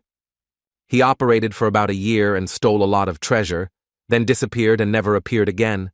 3 years ago, a man appeared in the kingdom of Delica who tried to start a war, James Moriarty. He also suddenly disappeared and was never seen again, and also, the civil war that recently broke out in the kingdom of Utah, the winner of this war was Machiavelli. He disappeared at the end of the war. Betty finally realized that Casey was trying to say that all these people were the same person, and the proof was the girl's calculations. And the detective added that the last place he went was this very town, Leathervelk. But she didn't know why someone with such abilities would hide their identity and wander the world. Casey said that either way, he's the man who once brought the Empire into chaos. If he's alive, they'll have to finish him off. The detective took the assistant to a good place where they decided to stay. It was the auction house, Kenst. The auction house has guests again. Evan Luke welcomed Princess Elendel Van Exilian. The princess said she was pleased to meet him and immediately asked for a room where she would live, as she was a little tired. Evan was glad to see the noble people here, and with all politeness offered to take her to the VIP room. Elendil noticed on the way to the room that everything here was very expensive. If you sold even just one thing, you could help many families. Roger was also present, and through his earpiece he gave the command to begin the operation. First of all, he needed to meet Violetta downstairs, but suddenly he saw a familiar figure nearby. It was Enya. Unfortunately, she happened to be right there, and the guy decided to quickly turn away so that she wouldn't notice him. He contacted Violetta and said that it would take some time to untie the laces and go downstairs. Of course, it was a code. The girl thought that they had just started, and everything was already going wrong, which meant she would have to do it herself. The first point of the plan was to find the key to the elevator entrance, which he and Alex had to do together. The girl chose a young guy and coquettishly asked him to help her, as she had drunk too much. The main task was to steal the key and bring it to Roger. Violetta asked the guy to take her to the room. He took her to his room and said that she could rest there. The girl thanked him and said that he was very kind. The stranger said that she first needed to sober up in order to find her room and closed the door from the inside, as expected, approached Violetta. No longer with such a kind face, he asked if she wanted to play a fun game with him. Violetta answered playfully, smiling that she really loved games, anticipating what would happen next. And at one point, which the guy didn't expect at all, she grabbed his hand and threw him over herself. And when he was already on the floor, the girl mercilessly struck his frightened face with her fist. Violetta asked the stranger how he liked this game, but she heard nothing in response. He was unconscious. The girl didn't even think that she would knock him out with one blow. Apparently, it was not for nothing that she learned to strengthen her body with the help of magic. When she opened the closet, there were many keys there, but she needed to find the one for the elevator. Meanwhile, a lot of people had gathered at the auction, and everyone was waiting for the performance to begin. On stage, the host greeted everyone and thanked them for visiting the Kunst auction house once again. Without further ado, he suggested looking at the first lot of the second day, and pointing with his hand to the shining stone, added that they say this jewel was cried out by the mermaid herself. Many of the visitors gasped in delight when they saw the mermaid's tear. It was so beautiful. The bidding began. Someone offered 5 million, someone 200 million. Elendel was surprised. Could it really be a mermaid's tear? It was so unusual. There was a girl sitting next to the princess. She told her that the mermaid's tear may seem beautiful, but it is fake. It was the detective. She called the princess by name and noted that Elendel was apparently bored with the auction. The princess asked if they had met before. Casey replied that they were strangers. The girl just looked bored, and that gave her away. Not many people would openly show their displeasure in a place like this, and her hair was slightly rumpled at the back, indicating she had recently been lying in her room. Although the smell of air freshener from the room remained on the girl, she did not use perfume. This is not befitting a nobleman who pays attention to what other nobles think of him. Casey explained that in order to not care what other people thought of her in a place like this, she had to be royalty, especially since there were rumors that a princess had come to the auction. Elendil said that since the stranger was sitting in the VIP room, it meant she was an unusual person, and she apologized for forgetting to introduce herself, handed the princess a business card, and said that her name was Casey Selmoy, and she was a detective. The princess was very surprised. Could this really be the same famous private detective, Water Mage, who also received the title of Greenwater of Celadon? And for Casey, it was a great honor that she recognized her. Elendil asked what the detective was doing in Kanst, and she replied that she had been invited here as soon as she arrived in Leathervelk. The girl added that incidents always happen at such big events and suggested calling it her detective instinct. Roger felt that everything had gone wrong from the start, but Violetta was doing her job as best she could. The magician thought about joining forces with the guys, but suddenly someone nearby turned to Roger. It was Evan Luke. He said he was surprised to see them and remembered that the last time they saw each other was in that banquet hall. Luke added that he didn't even know what Roger was doing there, but he was very glad to see him and asked if the guest was enjoying the auction. Our hero replied that the auction was, to some extent, worth visiting. Evan sarcastically noted that he could only see as much as he knew, but Roger didn't want to get involved in the conversation and quickly left. Luke told Roger that since he was suddenly going somewhere alone, he decided to order the guards to escort the magician, but to treat him impolitely, since he was an important guest. Professor Celici decided that Evan was specifically following him, apparently wanting to show his power. Roger knew the plan would fail if they followed him, so he decided to contact the team immediately. Through the earpiece, Hans heard that Roger was currently unable to move and was waiting for reinforcements, and the guy was precisely that reinforcement. The boy Harp, seeing that Hans was hesitating, said that it was time for him to go. The boy took the device that was supposed to help him get to any place and asked to call him Kafka.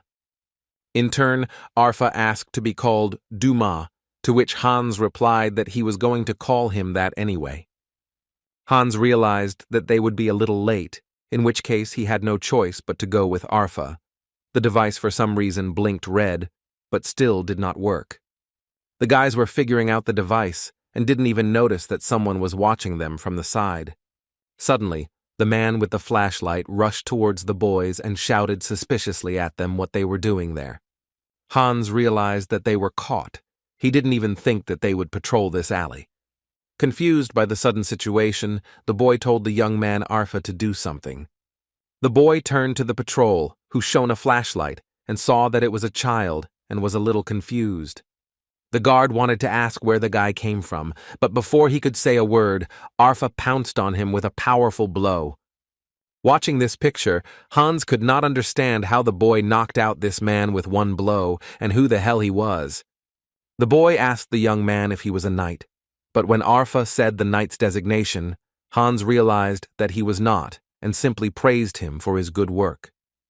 Hans suggested that the boy tie up the guy and hide him in a pile of garbage, to which Arfa agreed and said that it sounded good. They hadn't even managed to hide the guard when they heard the second patrol calling him from around the corner. Hans didn't even have time to realize how Arfa, in the voice of the knocked-out guard, shouted to the second that he was here. The second patrol asked him what he was doing in that alley, and the young man shouted at him not to come there. He needed to take a leak. He told him that he would come soon, and added that he had examined it, and there was nothing strange here. After that, the boy asked Hans with admiration how he did it, whether the voice was the same, but the guy was completely shocked by his abilities and finally suggested going inside. Alex, he thought that he needed to hurry, meet Violetta and take the key. He opened the doors to the room. Violetta was passing by him, and suddenly she pretended to slip and bump her nose into his chest, and he caught her so that she wouldn't fall. Alex, as if not knowing the girl, asked if she was okay, to which she replied that she was okay. She just slipped. Violetta politely thanked the guy, hugging him with one hand and discreetly handing him the key with the other. When the guard noticed them, Alex and Violetta had already gone their separate ways, without arousing anyone's suspicions. The guy told the team that he had the key and was heading to the elevator. The big guy replied that he would wait for him there. He had the ability to disappear and reappear unnoticed using magic. No one could see where he was. When Alex got to the elevator, the big guy was already there, he just wasn't visible, and when he responded, the guy was very scared, and the beast man immediately got down to business and demanded the key. Alex noticed that the number of guards had increased. As he expected, he informed the others that they had reached the entrance. Sheridan took the initiative and told everyone that she was moving forward to continue the operation. Sheridan simply walked through the room, with smoke and tear gas coming out from under her shoes. People did not understand what it was and where the smoke was coming from. Some decided that it was a terrorist attack. Sheridan, hiding around the corner, watched this picture and noted that it was better than she expected, especially if the gas of Bella Luna is sharpened. The auction workers began to calm people down and ask them not to panic and to go to shelter and ask security for help. One man told the knights at the entrance that they should see this, but he said that the two of them would stay here for protection, and the rest should go. Alex was confident that the big guy would be able to take on those knights of yours who remained at the entrance to the basement. When the two of them approached, the knights immediately stood on the defensive and said that entry into this area was restricted. The guy told security that there had just been a commotion and they had gotten lost trying to find shelter. Alex also added that they should know him. The last time he was here was with his friend Evan Luke. The guy continued to talk to them, said that he remembered, and when he saw them closer, he asked if they knew Evan. The knights asked them not to come closer, but the beastman suddenly lunged at them and knocked them out. Alex was scared because he thought the big guy had killed them, but he replied that he was trying not to hit any vital points. The guy was surprised at how strong the big guy was. He bent the knight's armor with one blow and was surprised how the leader even found such a guy. Alex and the big guy contacted the team. On the radio, they called themselves Hugo and Melvin, and Kafka and Dumas, that is, Hans and Arfa, said that they were already on their way. Hans finally figured out the device, and the red button worked, and they were able to get inside the building. They changed into workers with a cart, and Hans announced that they could enter. The young man was also ready. The next lot was put on stage again, which sparkled throughout the entire hall. The bids started at 500,000 dinars, and immediately they began to offer 5 and then 10 million. Roger could see that he was still being watched by security, and he knew it would be difficult to move around normally. But judging by the chatter on the radio, everything was going smoothly so far. Looking around, the magician froze for a second, as he saw a familiar face among those present, Casey Salmoni. Roger remembered the day when he and Casey fell into the water from the bridge. Then it seemed to him that the girl had completely gone crazy, and at this rate, she would kill not only him, but herself as well. But she didn't care. She screamed that even if she couldn't defeat him now, she was ready to give her life to defeat a villain like him. Casey was truly ready to fight until she defeated James Moriarty. And now, sitting in the hall, Roger felt in his spinal cord that she was looking at him. He didn't understand what the hell this woman was doing here. He was disguised during their meeting, so she wouldn't recognize him easily, but anything is possible. This woman is so damn experienced, she even earned the title of Sea Green, and if she gets involved in their operation, weeks of planning will be for nothing. Roger figured that she couldn't possibly already know about their plan, in which case she definitely wouldn't be speaking so calmly. Now she doesn't know what's happening, so he can only hope that his subordinates will quickly and efficiently complete the assigned task. One of the men who worked on the auction's video surveillance yawned from boredom and did not understand what kind of brave idiot would dare to steal art, but the second was more responsible and advised him to concentrate. The second one objected, because they have so many incredible artifacts, and from each artifact room a video is broadcast in real time. It's a shame to use it only for security. Suddenly, they saw interference on one of the surveillance cameras.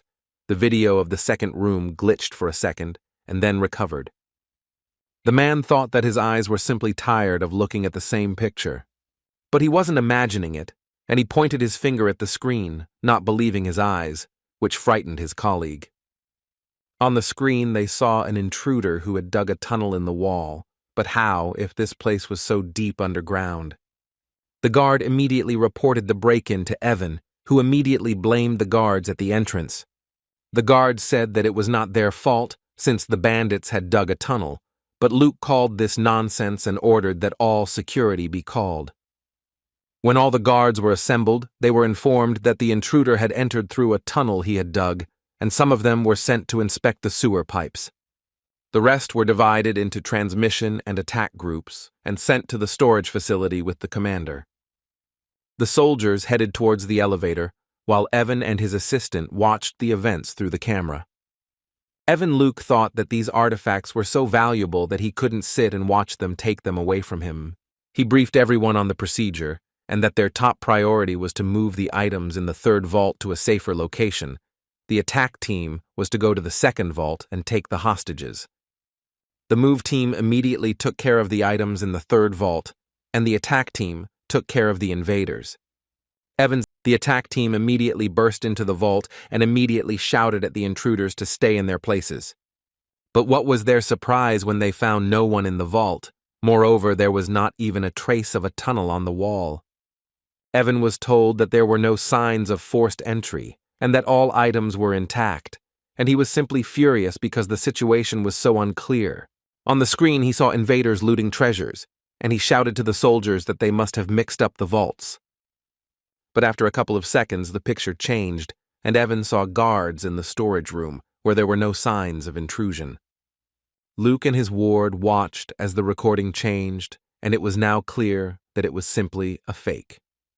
The guards asked what they should do, and whether they should return the items from the third vault to their place, but Evan decided that they should be moved just in case. Evan wondered if there was a fake video, then someone had turned it on in the middle, and the assistant thought that someone had replaced the video from the storage room on their own, but it was unclear what they would gain by swapping the videos. And then it dawned on the ward that it was a trap. The second storage was a trick, and they had been targeting the third one from the very beginning. They had provoked them into moving objects. The attack team informed the commander that the elevator to the surface was destroyed, and Evan became furious because they would not be able to get out of here without the elevator, and he asked for help from the soldiers. Unfortunately, they reported that they had no free units left and offered to ask the police for help, but Evan and his assistant unanimously refused. If even a word about what happened slipped into the world, the entire auction would be over. The soldiers demanded an answer as to what they should do, but Evan was confused and did not know what to do next.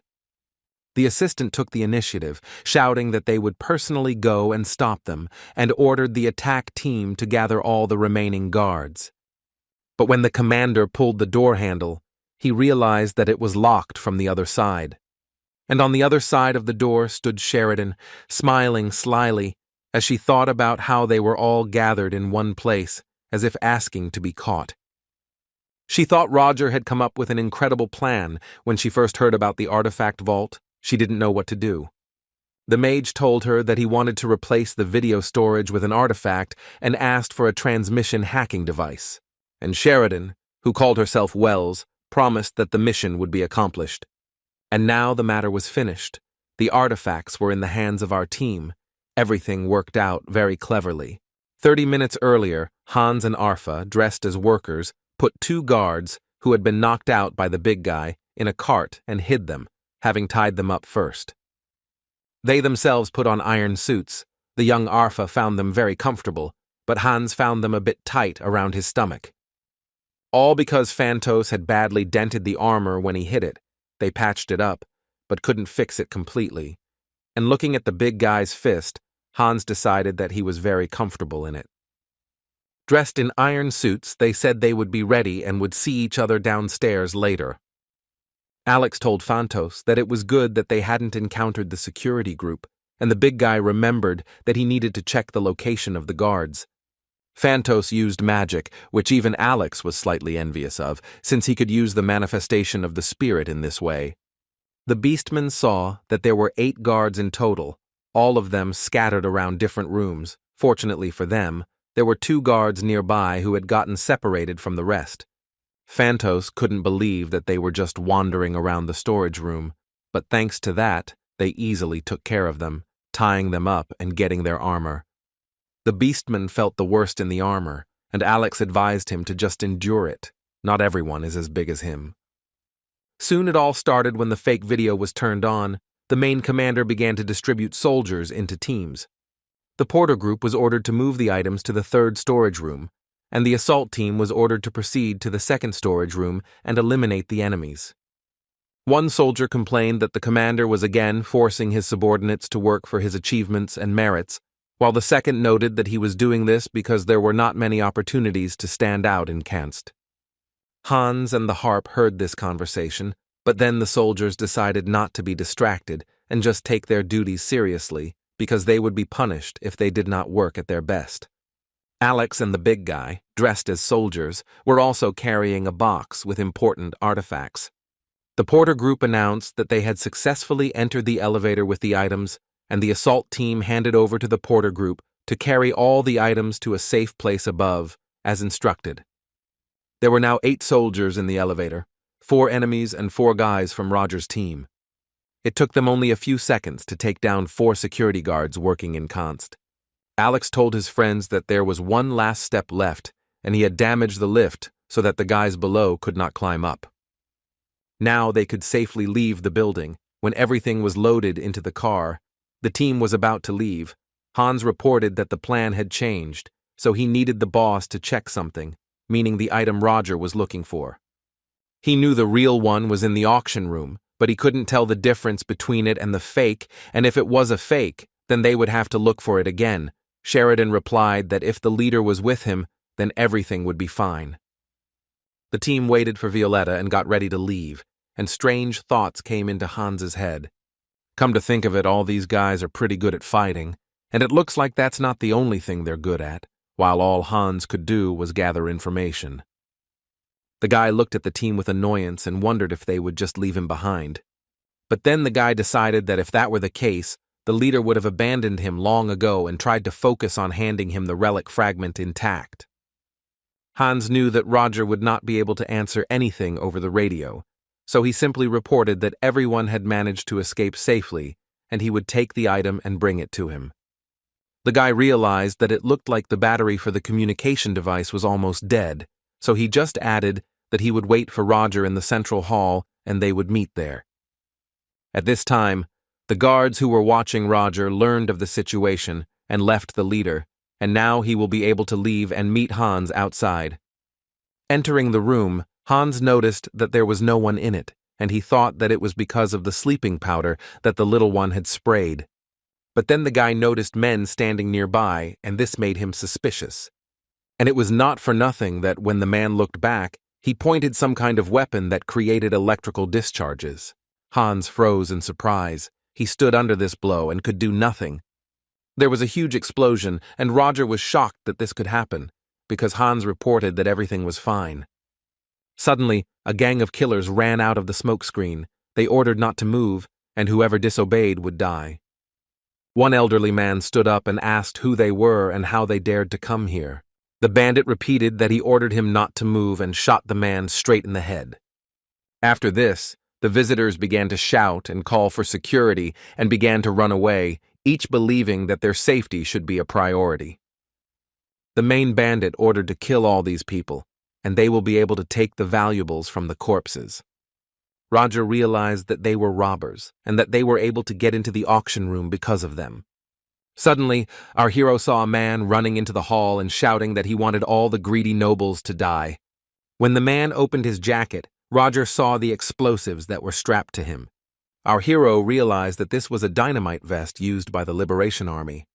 Roger was definitely not wrong. This is the same method as the Liberation Army. It was not only robbers, the Liberation Army also targeted this place. Max used his combat weapon to direct a huge stream of energy and pierce him through and through. The bandit was thrown away from Roger, but the bomb still exploded with a very loud sound. How did the bomb go off then?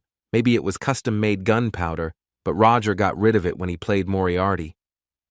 The magician saw that the large doors had finally opened, and people were starting to come out of the hall. He saw a dying guard who was saying something about a curse and black magic. Everything was mixed up. The robbers, the Liberation Army, and now black magic. It was starting to anger Roger. He wondered if Hans was okay.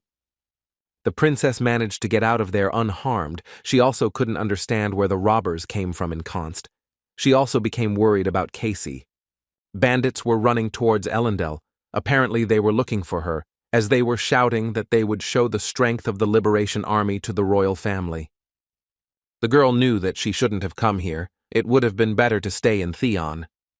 The bandits ran too close to the princess, and were already ready to kill her.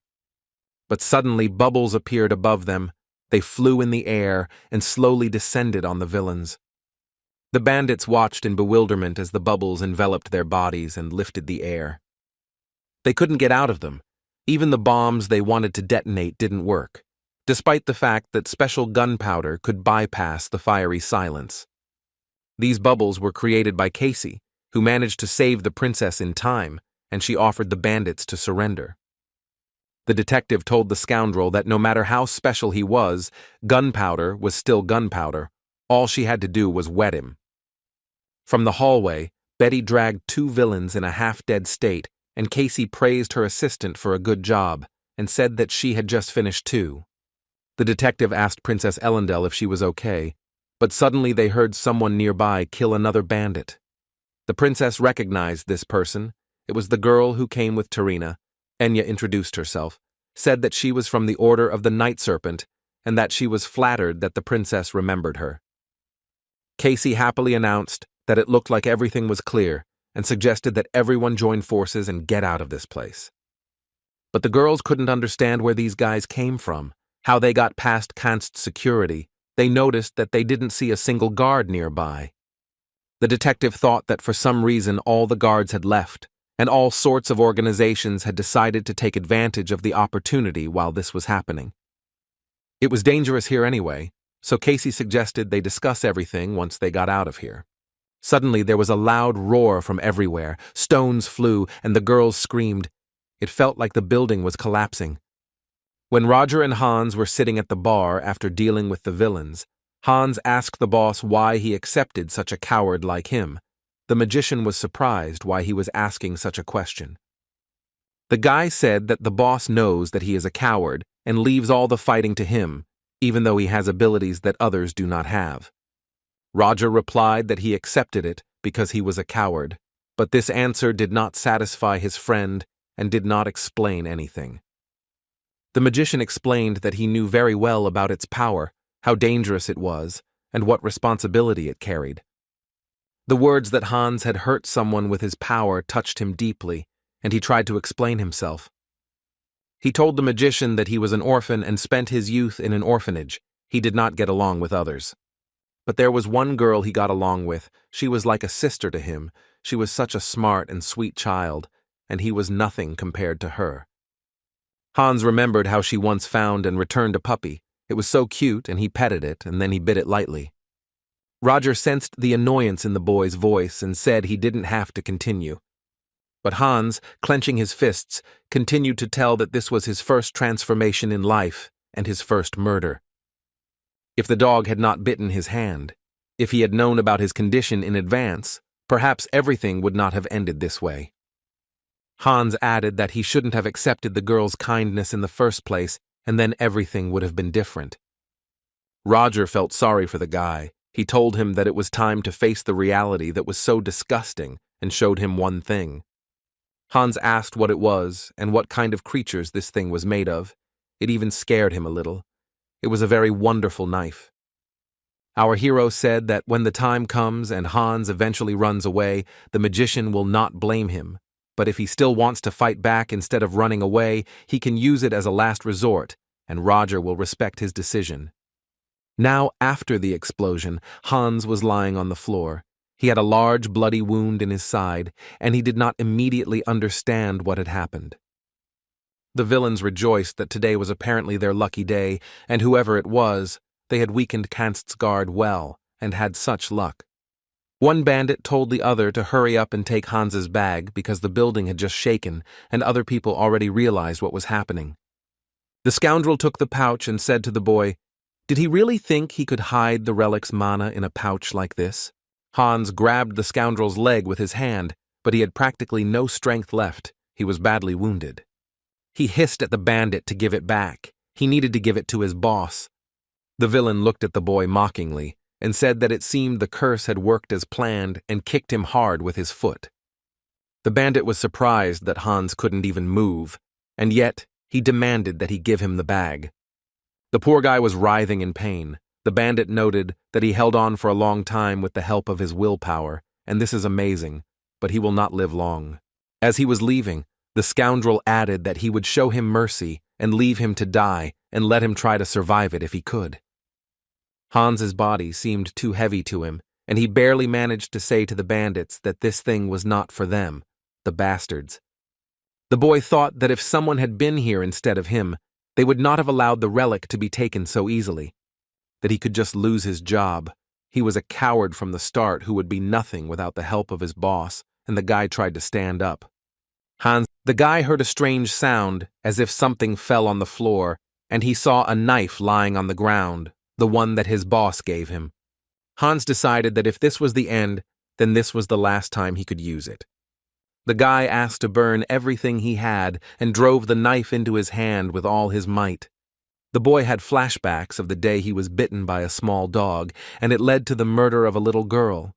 It brought terrible mental pain to Hans. The guy used the knife to release all his power from himself and turned into the monster that lived inside. The scoundrels had not yet managed to leave and, hearing the noise, turned around to look at the bastard again. But to their surprise, they saw not a dying guy on the floor, but a huge monster that towered over the bandits. The villains looked at the beast with horror and could not believe their eyes, but not for long, since Hans quickly finished them off. The monster came out into the hall and everyone was shocked by what they saw. Even Casey was amazed. People ran away, frightened by such a terrifying monster, and only Roger recognized Hans in this monster. Alex asked the beastman what he was looking at. Phantos explained that he had a strange feeling about the auction house, something dangerous. He felt the smell and presence of something extraordinary. Phantos said that he had encountered a beast of this level several times, although this one might be even stronger than any beast. Alex wondered what could be coming from the house auction and remembered the conversation with Roger. He asked the magician if the phantoms were the second in combat power among them, then who was the first? Perhaps Roger. Our hero objected that it was not him. The magician excluded himself when he made this assessment. Alex asked if that meant he was in first place, to which Roger replied that he was in third. Although he had gotten good grades at the Knight Academy, he had not yet reached that level. But who was first then? This question did not leave Alex for a second, and the leader answered that it was Hans. The auction house was in chaos, and Evan Luke was just at a loss. He was practically crying for his goods and jewelry. He realized that he had screwed up, and this was the end for him. The assistant tried to calm him down, saying that Evan had managed to escape safely, and that the evacuation of the guests was also being carried out accordingly. When his ward started talking about the guests, Luke remembered the princess, because if something happened to her, it would be the end of everything, and he ordered that she be found immediately. People were so terrified that they began to pray, because the monster was truly too terrible. He was huge with a long tongue and glowing eyes. The monster had 4 long horns, and in his long fur hid many terrible werewolves. People were like insects compared to the great monster, and everyone understood that it was impossible to defeat it. But after some time, Evan Luke and his assistant realized who they were dealing with. They couldn't believe their eyes. He was back again, the monster that had wreaked havoc in Duramante 5 years ago. The Beast of Gévaudan, that's what people called this monster that caused so much grief. Compared to the monster, people looked like insects. They were confused and scared. The monster jumped from the building to where the people were standing, and the ground shook under their feet. Evan and his men began to run away when the monster reached out with its paw to grab them. But suddenly, someone cut off his finger with a long sword and a sharp claw, so Evan and his assistant were able to escape. A man with a sword on a horse shouted that the order would protect this place and told the people to evacuate while they had time. But looking at the monster, he was also shocked. He heard that the auction house was attacked by various groups, but what kind of monster it was, he did not yet understand. No matter what happened, the safety of civilians was their top priority, and the man ordered to focus on destroying the monster. The monster lowered its huge paw over him to grab him, and the commander ordered the others to get out. He quickly accelerated his horse and, while running away, protected himself from the monster with a magic shield. The soldiers began to attack the monster, but the commander ordered not to attack thoughtlessly, but to wait for the right moment. The commander noticed that the speed of the monster was great and did not correspond to its size, and this was dangerous. Meanwhile, Casey saw a hole in the wall, and since the building was about to collapse, it was necessary to get out of here quickly, and the girl said to stay close to her. They were in a tall building and jumping into the hole was too dangerous, but with the help of Casey's magic, they managed to escape.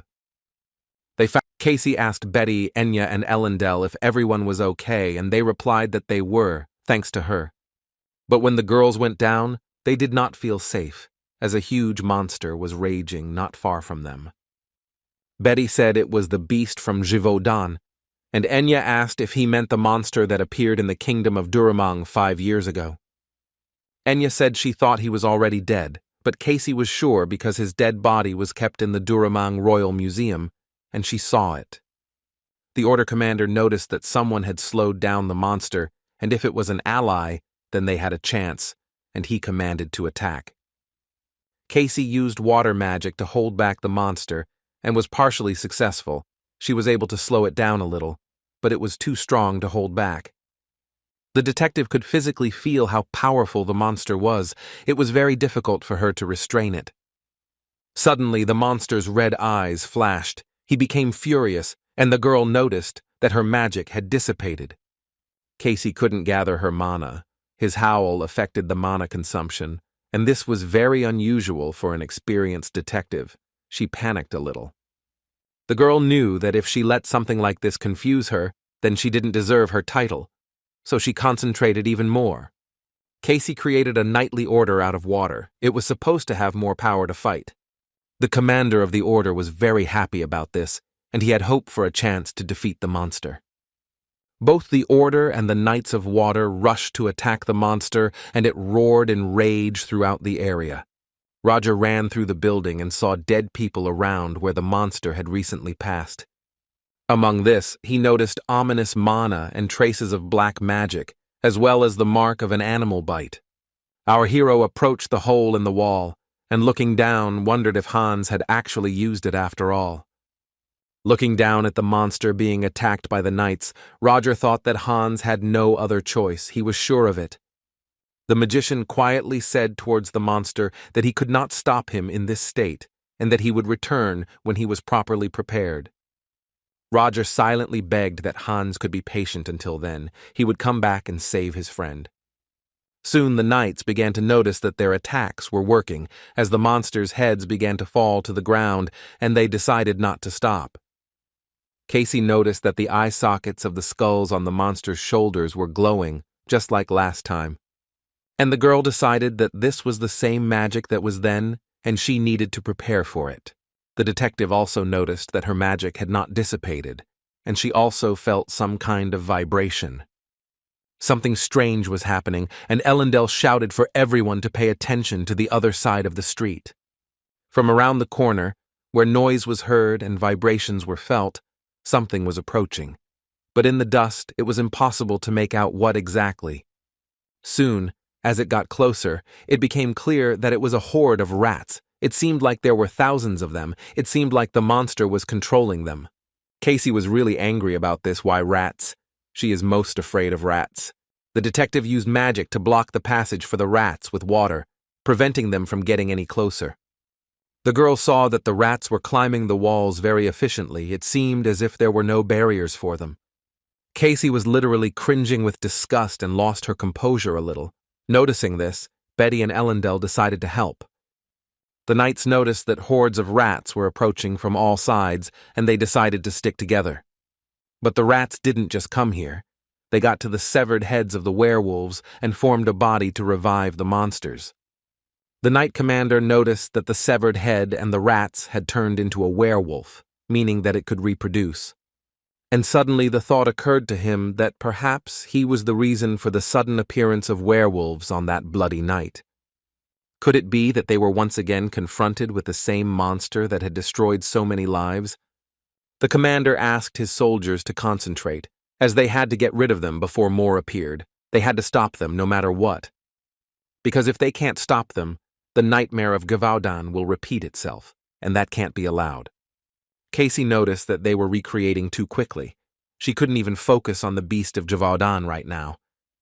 Within seconds, more rats came crawling in. Betty shouted that there were too many animals here and they needed to leave. But Casey objected, because there were still citizens here who had not evacuated. The girl noticed that when she was distracted, the monster began to fight off the water knights, and she started over again.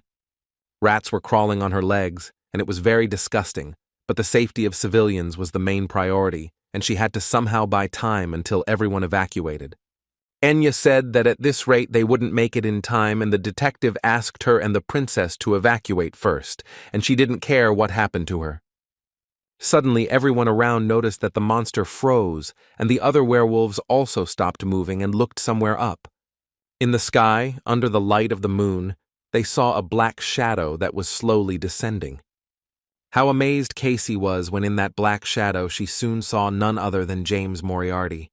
Roger went down, disguised himself as Moriarty so that he would not be recognized, and approached the monster.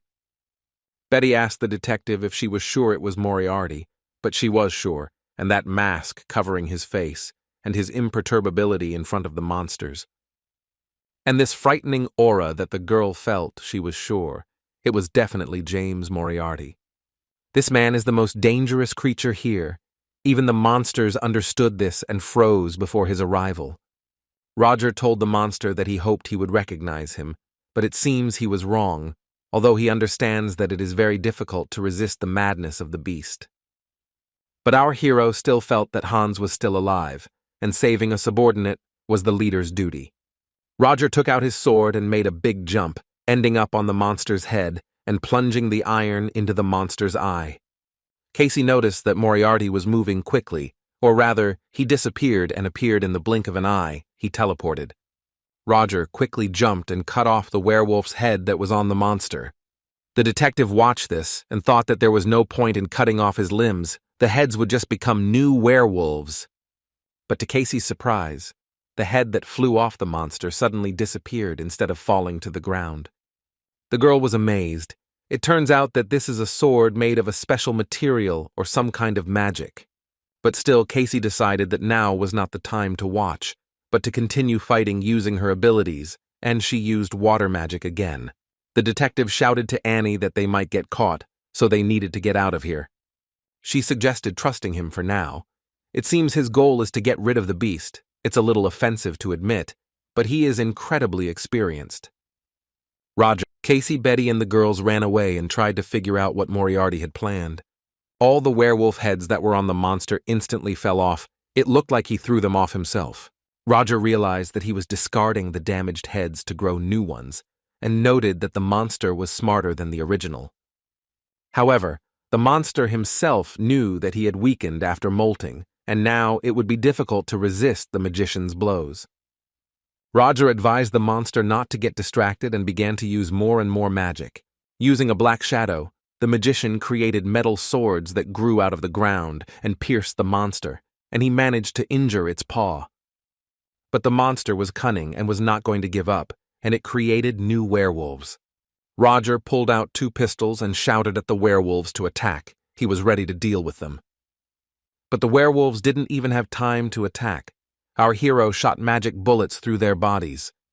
There were, of course, many of them, but no one could resist the magician's dexterity, and the werewolves were finished.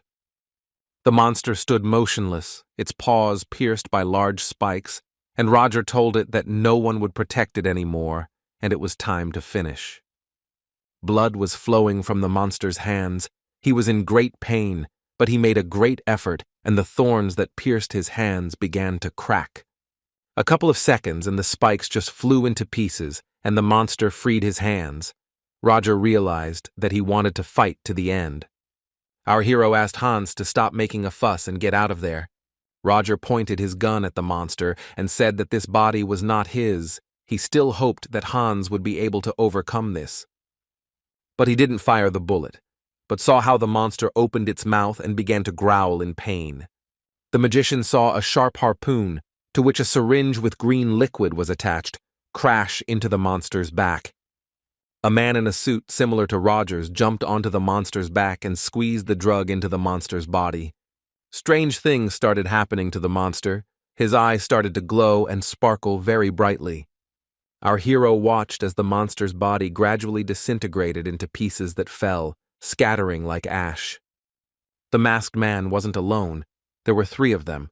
They poured all the liquid into the monster's body, and Roger told them that they were just in time. Our hero asked Hans to return, waiting for his good friend to emerge from the monster. There was no trace left of the monster, and Hans's body lay on the ground, all wounded. The commander of the order noticed that the monster had stopped screaming. He wondered if it had died, but nothing was visible because of the dust, and he suggested that his subordinate check. But first, they decided to protect the civilians. The guys were worried whether everything would be okay with Hans, because they stuck such a huge harpoon into his neck. But the magician promised that everything would be fine. He has an amazing ability to regenerate after transformation. Roger contacted the others and informed them that they had rescued Kafka and suggested that they get out of there before the knights arrived. But from behind, the magician heard someone tell him to stand, and Roger looked back, although he could guess who it was from the voice. Casey told him that they hadn't seen each other for a long time and called him James Moriarty, while behind her stood Batty, Ellendale, and Enya. Roger agreed with her that they had indeed seen each other a long time ago and asked if she had been looking for him all this time. The detective replied that she had been looking and knew that he had not died then. The princess, Enya, and Betty guessed that she was talking to Moriarty. Casey replied that it seemed he had underestimated her and that she would not give in so easily to James Moriarty and Abraham Van Helsing and Arsène Lupin and Machiavelli, since these were all his personalities. And then the girl asked our hero under what name he lived in this city of Leathervelk. Casey added that now that she realized he was constantly changing identities, there was no point in running away. She would chase him to the ends of the earth. Roger replied that she was right, and he had underestimated her. He knew she was sharp and decisive, but he didn't think she had researched his past.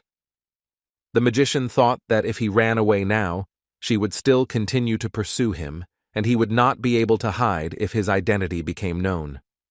It wouldn't be easy, but it looked like he would have to kill her, which was the more logical decision in this situation. Casey said that all the troubles caused in the Exilian Empire were his doing, that is, the doing of his organization, and called him James Moriarty of Black Dawn. Roger was really very surprised, but the girl decided that she had hit the nail on the head. Looking at his reaction, he decided to pretend. He laughed and said that she understood even that, as expected from Casey's old enemy Selma. Roger noted that he wouldn't stop her if she wanted to grab him, but was that okay since there were probably terrorists and civilians who hadn't escaped the auction house yet? The girl responded menacingly. How dare he threaten her with the lives of peaceful people, and Roger said that everything depended on her. The mage warned that he was not going to give up so easily. Even if she caught him, the lives of the people inside were not guaranteed. Casey sarcastically called him a coward, and Roger changed his mind, now considering her annoying but definitely capable. So he decided to use her as a hunting dog to tear apart the Black Dawn in his place. And our hero turned to Hugo, Melvin, who was holding Hans and Dumas, and said that they were leaving. The detective shouted that she wouldn't let him go that easily and concentrated water magic on Roger. The power of the water was great, but the magician surrounded himself and his team with a black shadow that protected them. Roger's flickering fire quickly destroyed the power of the water, and he told the girl that she had become better, but it was not enough to stop him. The assistant shouted to the detective that he would help her and quickly jumped towards the team, but he was very surprised when his fist was blocked by a bare hand. One of Roger's team counterattacked and sent Betty flying with great force. Casey was worried about her assistant, but he replied that he was fine and only had a scratch. Enya also rushed into the fight. The masked guy parried her blow, and she was surprised at what kind of guy he was. His defense was no worse than that of a well-trained elite knight. Enya decided to use her stinging sword. She was sure that he wouldn't be able to cope with this. He easily fought this off, and the girl was amazed. The guy blocked the stinging sword as if he predicted it. She became very curious about who this person was, because she didn't know that under the mask was her ex-boyfriend Alex. Suddenly, out of nowhere, a girl in a mask appeared in the air, flying on an umbrella, alerted by magic. She reported that a squad of patrol knights was approaching. They could not waste any more time. Roger answered the girl, calling her Poppins, that they were leaving, and the whole team rushed into the portal from where the girl appeared. The detective tried her best to catch up with them and ordered James Moriarty to stop, but they were already at the top. She shouted after them so that he wouldn't think that this was the end. She was going to get rid of him and his organization. Roger smiled and told the girl that he was looking forward to this from Casey Selmoy. Once the detective and James Moriarty had a conversation, he asked her if she really thought that living among ordinary people, you remain the same as them. Do they fit into their low standards? Their world is so boring and tedious, and the people in it are so ignorant, it's stifling. Standing among the many dead people, his clothes covered in blood, he added that he was going crazy with disappointment. Casey asked him why he did it. James replied that it was unexpected, because he thought she would understand. The girl was shocked. Did he really kill the child to tease her? Could this be the reason? He replied, "Is this a terrible mistake? Since deep down she also hears the same voice as he does." Disappointed, the girl answered him that she hoped that he was a good person, that all the small misunderstandings could be resolved through negotiations, but it turned out that she did not understand anything. And if this is the path he has chosen, then she will not hesitate to arrest him right now. At the auction house, the detective was informed by the Order's commander that the initial investigation at the scene had been completed, for which she thanked him. He replied that he should thank her because if it weren't for her, it would have taken twice as long, and added that, as she had ordered, they had seized the bomb from the terrorists. Casey asked to send her the results of the analysis. The soldier said that it was time for him to return to the crime scene, and he would be happy to help if needed. The detective wondered who was supplying the Liberation Army with such a dangerous thing, gunpowder, on which the silence of fire does not work. In the army itself, no one is clearly capable of this. The only thing that immediately comes to mind is the Black Dawn, which James Moriarty is associated with. After the monster disappeared, his friends immediately crawled out. It turns out that this whole incident was an experiment of the Black Dawn. First of all, it is worth analyzing this gunpowder. In order to catch them all red-handed, she needs to prepare well, and then she will be able to catch Moriarty. Hans woke up in bed, looking at the ceiling. Not understanding where he was, he had not yet fully come to his senses. Before the boy could open his eyes, someone asked him if he was awake, frightening the victim. It was Roger.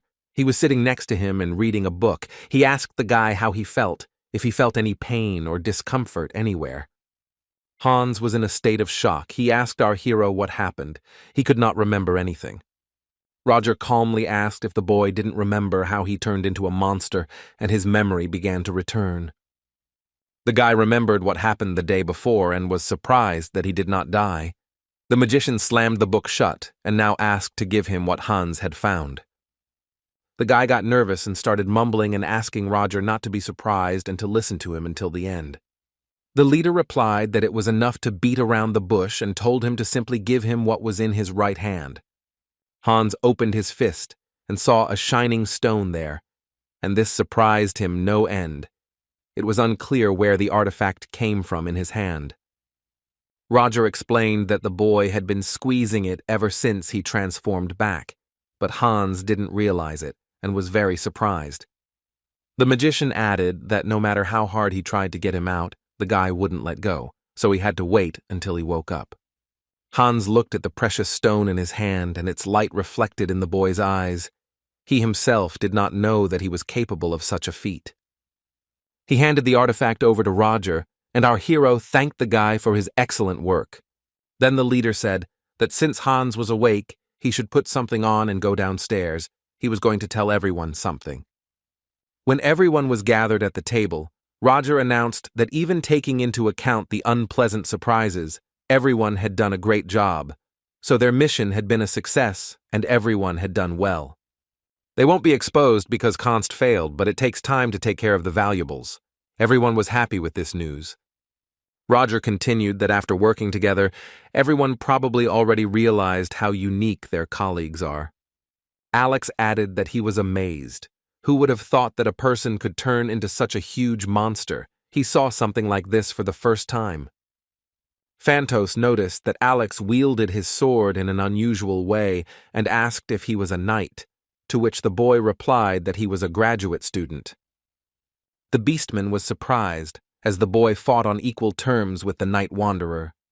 Alex asked the leader who the young lady was who could control water so skillfully, clearly an unusual person. Roger said that this was Casey Selmoy, a hereditary magician from a noble family, and advised the guys to know this too. She is an extremely skilled magician who was awarded a colored title. Alex was curious to know their story, and asked the magician how they met, and he said that they first met in the kingdom of Delica. In Const, the people had not yet dispersed. Princess Elendil called for help, and Enya ran up to her. Elendil sat next to Betty. She thought that she had fainted, but when she came closer, it seemed that she was not breathing. When Enya checked, she said she had no pulse and was completely cold, but it was unclear why she had simply died. Casey ran up to the girls and reported that Betty had passed out again and seemed not to be worried. The princess added that she was not breathing either, but the detective reassured her and said that everything was fine. Casey explained that they would see everything now and unbuttoned her assistant's dress. Elendil screamed in indignation and shouted at Casey why she was undressing her, but Enya asked her to wait and not rush to conclusions, and they began to watch. The girls saw a hole in the back, and Casey asked them to look further carefully. Enya said that it turns out that Miss Betty is not human, and the detective confirmed that she is an autonomously controlled robot, an automaton. It was amazing, because she looks exactly like a human, and fits into society perfectly using emotions. Enya said that she had never heard of humanoid robots. Usually, rumors about such inventions spread at the speed of light. The detective replied that it was not surprising that no one knew about it, since Betty was a secret experiment of the Delica kingdom many years ago. Casey inserted the key into the body of the secret soldier, as she called Betty, and the robot opened its eyes. Betty asked why she was like that, and the detective explained that the girl had passed out, and she decided not to waste time, which she called wild. Casey said that it was time for them to go and ask the assistant to gather things and case materials, which she began to do, muttering something discontentedly under her breath. The detective continued to tell the girls that she first met Betty in the kingdom of Delica, where she was hunting Moriarty. Enya was surprised that Casey knew Moriarty from the beginning, but Casey objected and said that she only knew him as a genius mathematician. He was competent, so they discussed these topics a couple of times. The girl remembered that even then he irritated her like hell. His voice drove her crazy from the very first meeting. He always pretends to be the smartest. However, as soon as she found out that he was an evil genius, she began to pursue him, and in fact, it was while doing this that she met Betty. That day, Casey confronted him at a secret automaton factory, where a floor collapsed due to an explosion. Moriarty disappeared into the ruins, and the girl pursued him, but lost him. And just as she was thinking that it was time to get out, she came across her in a place hidden from view. Casey saw a strange capsule, the top of which was made of transparent glass, and the girl saw Betty inside, who was lying there with her eyes closed. It was the first time the detective had seen the successful outcome of an illegal secret project called Codename Beta. Roger told the guys the same story, and at this point, they asked what was happening. Alpha is also an automaton, and the magician confirmed and offered to discuss it with him. Hans said that he always knew that unusual individuals like him existed, and everyone looked at him as if he were not unusual. Alpha noted that he immediately realized that the girl he fought was also an automaton like him, although he did not know that any of the children survived. Roger said he also thought all the automatons were destroyed. Looks like she's with Casey Selma now. Violetta added that it was unclear why the Delica Kingdom needed them, although no matter how you look at it, they don't look like standard automatons. Roger explained that the rest of the soldiers, who could be controlled at any time, were needed for the war, and it was obvious that this was the purpose for which they were mass-produced. Violetta couldn't believe her ears. It turns out their creator wanted to start a war. In any case, Roger himself went through this in the Kingdom of Delica. The princess and Enya were more saddened than surprised when Casey finished the story. Betty gathered all her things and asked the detective how much longer it would chatter, to which the girl praised her for her good work. Casey said that it was time for her to go. The place where she was located was destroyed, and she should find a new one. The princess, although belatedly, thanked the detective for saving her and promised to personally reward her, so she asked him to visit her when the opportunity presented itself. Finally, Casey added that she planned to stay in Leathervelk and asked Enya to say hello to Terrina. The girl was surprised that they knew each other and promised to say hello to her. The detective and his assistant Betty wished the girls all the best and promised to meet again. Reading the morning paper, Roger saw that, as expected, there were only hints of a monster, and news about the auction house was unfortunately being kept under wraps. Who would have thought that Casey Selmoy would pursue him all the way to Leathervelk, and even find out his fake names? The mage decided to put a gag order on anyone with the Moriarty name. The only good thing was that he was wrong about the Black Dawn. Although he might have been right, his thoughts were interrupted when Sedina approached him. The girl reported that she had finished sorting the material, and Roger praised her for her good work. Noticing the article, Sedina saw that the professor was looking through the events of the previous day, and the magician noted that everyone was so fussed about what happened. The girl said that they say that the Clockwork Knights caught a monster. Who would have thought that they are so strong? Sedina suggested that the professor review the calculations, and Roger thought, unexpectedly, that James Moriarty is not connected with the Knights. The girl reasoned if she thought about it, the Holy Knights of Bretus were in motion because of this incident.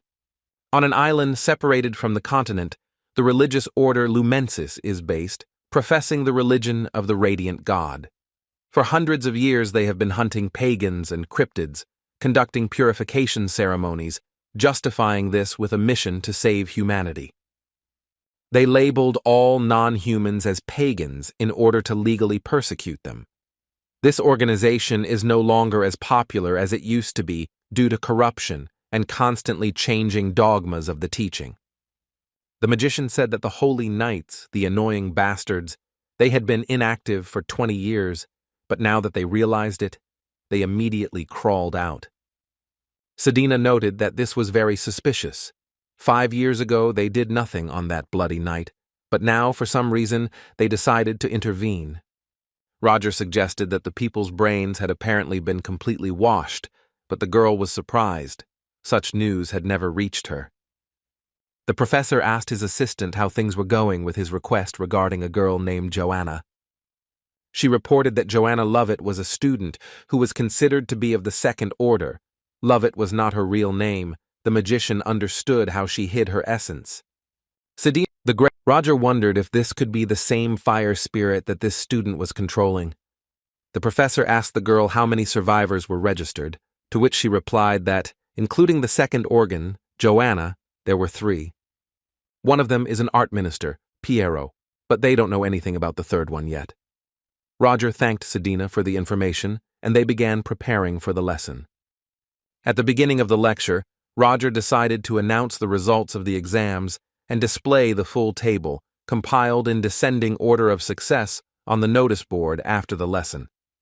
The professor took the list to announce the top 5 results of the first exam, confident that everyone was interested in who came in first place. Roger announced that it was Flora Lumos with a 100% result and Julia Blumhart, who shared first place with her. The students around them began to whisper, surprised that Julia had tied for first place with Flora. Some said that it was expected, considering that she had the support of the magical tower itself. Roger continued that given that there were 2 in first place, there was no second place, and that Tracy Pryad was in third. The girl was very happy about this. Aiden congratulated her and said that it was amazing, to which she jokingly offered to be his tutor. The bespectacled man replied that it was not worth it. He did not dare interrupt her path of knowledge, and Leo only puffed with displeasure. Roger announced Renee in 4th place. This surprised the girl very much. She didn't even expect to be in the top 5, and the magician gave 5th place to Leo. Students who belonged to noble families began to be indignant. How could it be that at the top were 3 fallen nobles and commoners? The professor said that the top 5 students could come after class to pick up their items, and then ask them to get the printouts he had handed out in the previous lesson. The mage said that today they would learn about magic circles based on the release of mana. Some students thought that today's lesson was quite ordinary.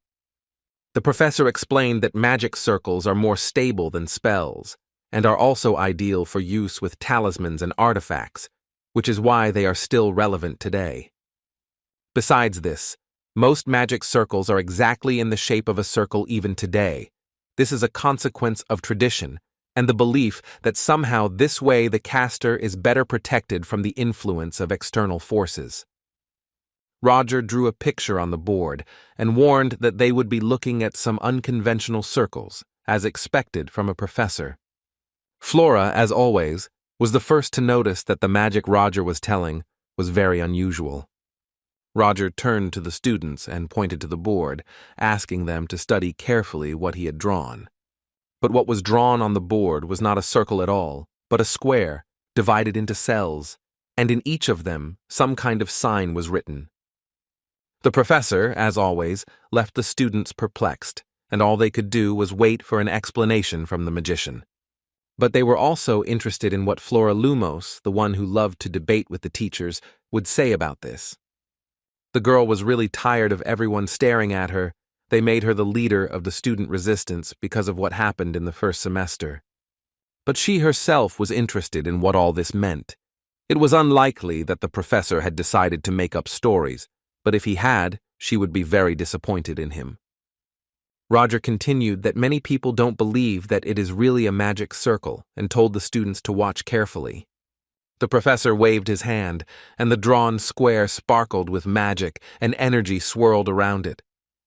The students were, as always, amazed that he worked, but how the teacher did it remained unclear to them. Roger said he could understand their confusion. It was quite difficult to pour mana into a magic circle that wasn't really a circle at all. Rounded shapes allow mana to flow more easily, while corners are cliffs from which mana falls and dissipates. And the professor asked the students why they thought his circle seemed to work so well.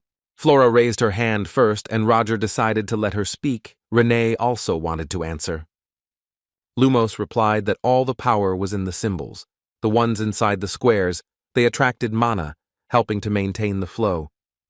Roger replied that this is the correct answer. If there is a flow accumulator, even a square formation will work flawlessly.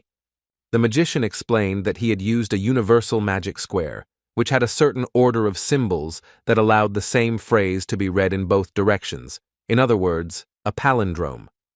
One guy asked the teacher if there were any advantages to a square magic circle over a standard one. Roger replied that of course there was. It was easier to draw, and this answer left the guy and the other students completely confused. The magician explained that the circular formation only works if it is drawn carefully, which is why there are certification courses that teach how to draw magic circles correctly. Roger drew a square and explained that 4 connected dots, equidistant from each other, were much easier to draw than a circle. The professor asked Sedina to hand out more printouts and continued that the square was just an example. Magic circles have many different shapes. Our hero told the students that if they mastered this, they would be able to create their own magical formation, and this would be their second exam task, and added that he was looking forward to their ideas. After Leo got one of the 4 calculation elements of the source code called the base, but it is not very useful on its own.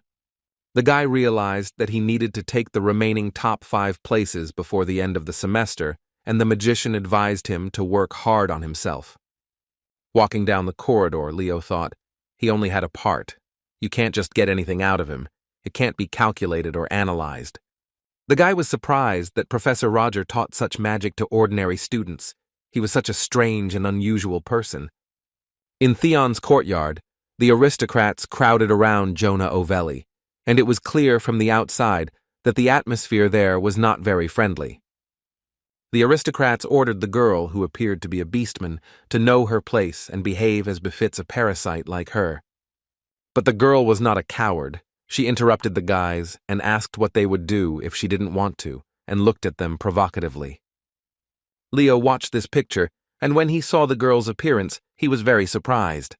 Iona was not afraid of the aristocrats, and this caused more aggression towards her, and the villain already pulled out a magic wand to punish her. Leo walked up to them and told them to stop, mockingly saying that a bunch of aristocrats had gathered to pressure one beastman.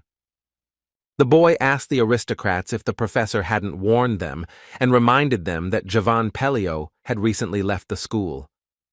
Leo added that he was currently heading to see Professor Roger, but if they didn't care, they could continue, and the boys decided it was best to leave. As he left, the scoundrel hissed at the guy not to boast about his intelligence and not to forget that he was still a commoner and his intelligence would not change anything at all. And Leo answered him that he should try to change his own and smiled at the aristocrat's angry hiss. They left, discussing how Leo had an inflated ego for someone who operated in a group. Iona asked the guy why he helped her, to which he replied that she was wrong in that he helped her. Leo explained to the girl that if he hadn't come to them, she would have finished off these guys. Jonah responded to this by saying that she would simply teach them a lesson, although Leo doubted that with such a thirst for blood, a lesson could be taught. The guy said that we should be glad that these idiots don't feel it.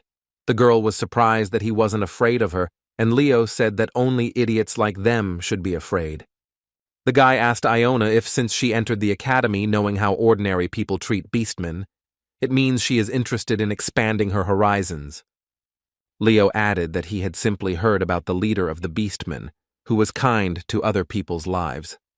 The girl said that he was a good man and called him Pegvinha Solda, which puzzled the guy no end. Iona explained to the guy that this was a saying of her people. In their language they would be small but brave warriors, but Leo warned her not to even think of calling him small. The girl did not understand why he was so tense about this, because strength of spirit is more important than height, and he showed it in this situation.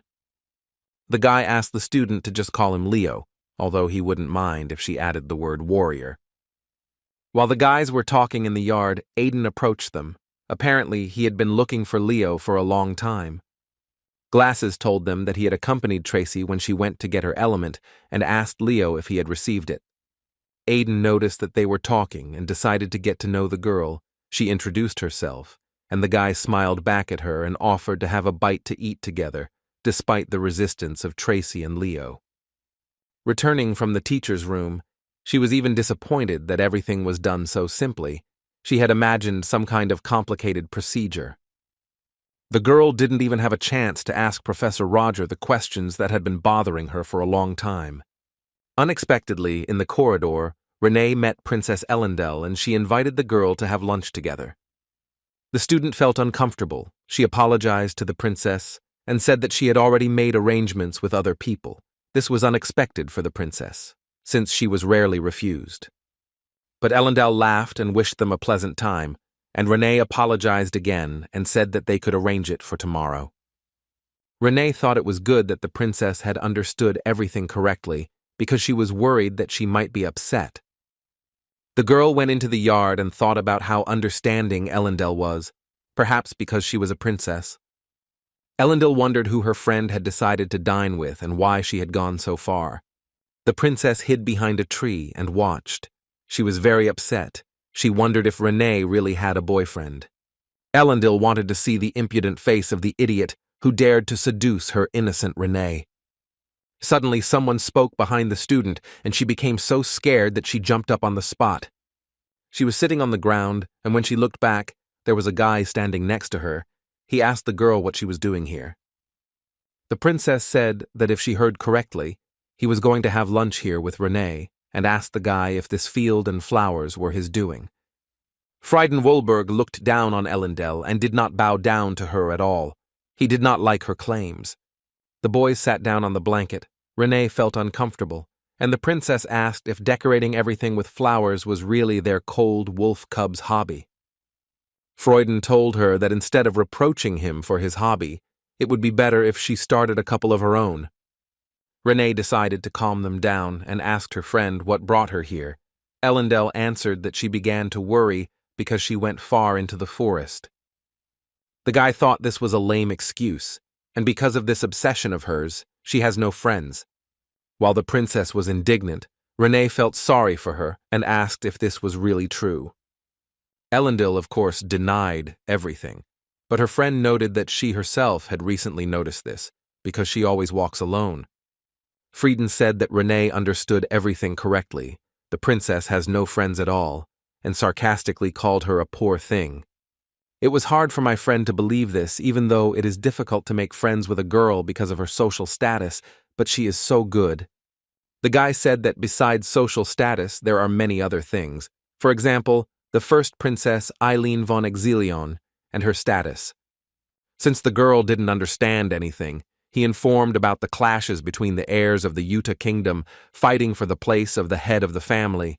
This is a common thing among brothers and sisters. But the first Princess Eileen is different. She is an impeccable ruler in everything. She positioned herself in such a way that questions about the heir to the throne disappeared by themselves. Of course, the third princess could have gathered an underground opposition from the aristocrats, but the reason why everyone avoids her is simple. The first princess generously forgives and accepts all her brothers and sisters, with whom, in theory, she should have cut off all ties. When the boy told this, Elendel thought to herself that everything was wrong. Her sister just needed toys for entertainment. Friedan continued, whatever the reason, as long as she accepted her kin, others would not want to anger her by getting close to the third princess. Meanwhile, the third princess, unsuspecting, hangs around the clubs, volunteering. It's hard to even imagine how the people who have become the object of her attention feel. Renee was shocked. Was the first princess really that impressive? Frieden replied that not at all. She too was once completely alone, without support. She had many enemies who sought to eliminate her, but then they all disappeared without a trace. The guy clarified that he didn't know the details, but after that, a rumor spread among the aristocrats that they needed to be wary of the shadow of the first princess. Elendil thanked her for the food. It seemed Friedan was hungry again, and Renee asked the princess if she had really seen the beast of Gévaudan up close. The girl said that this was true, and she still couldn't believe that she survived. Her friend was glad that she was okay. Elendil was happy today. This was exactly the kind of student life she wanted, chatting with friends, worrying and caring about each other. The princess remembered the recent incident and wondered. Renee wanted to know if that monster really died. That day, Casey asked the princess to tell everyone that the incident had been settled by the knights, as they could not yet reveal the truth to the world about what had happened. If people find out who destroyed the monster, the unrest will only increase. There are times when a convenient lie is better than an inconvenient truth.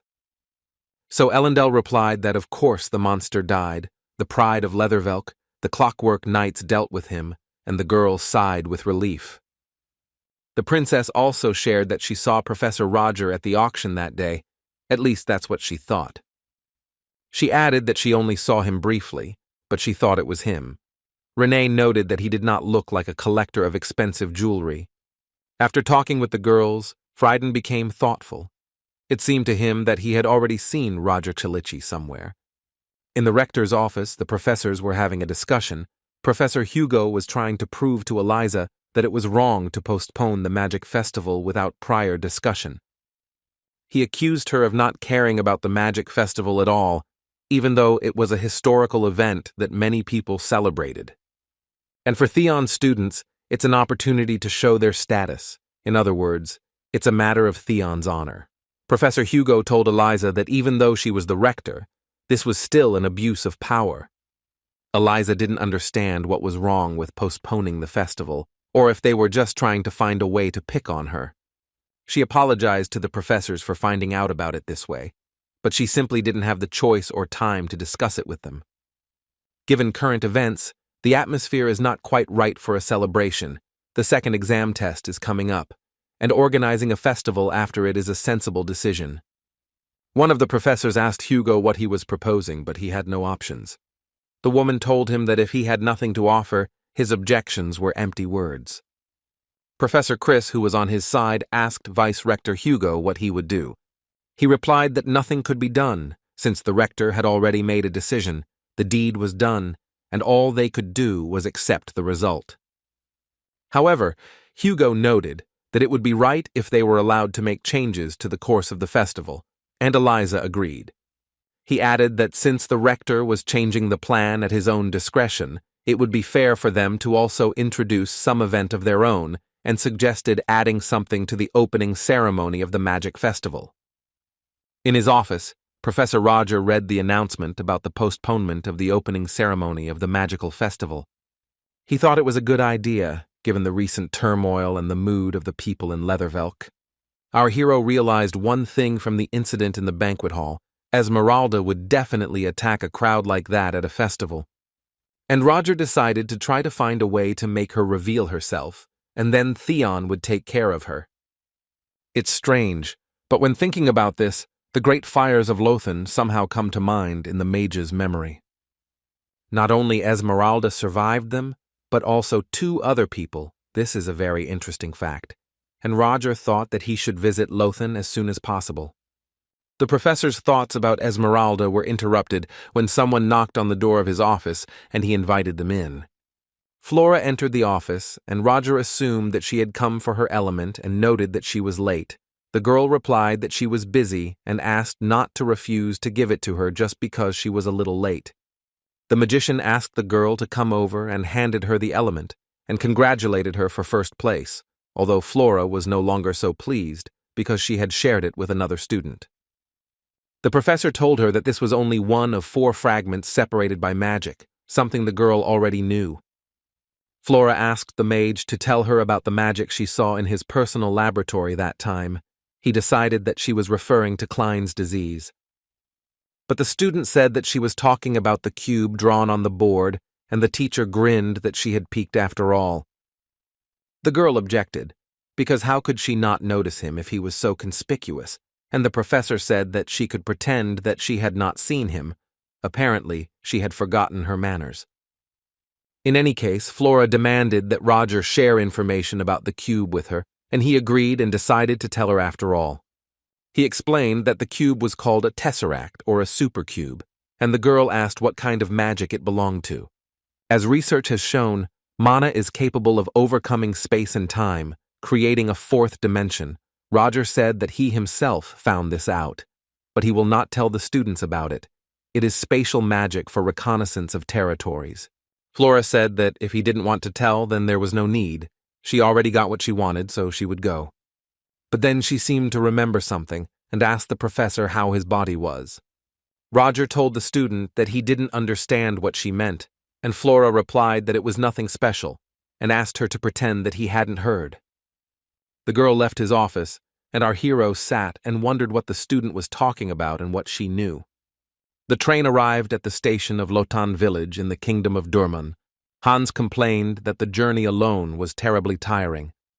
Roger told his friend that he hadn't been here for a long time. The guy understood this, but why he dragged him here was unclear. Roger explained that Hans was responsible for obtaining information. The friend protested that there could be any information mining in a place that had burned to the ground several years ago, but the magician clarified that there were still survivors living there.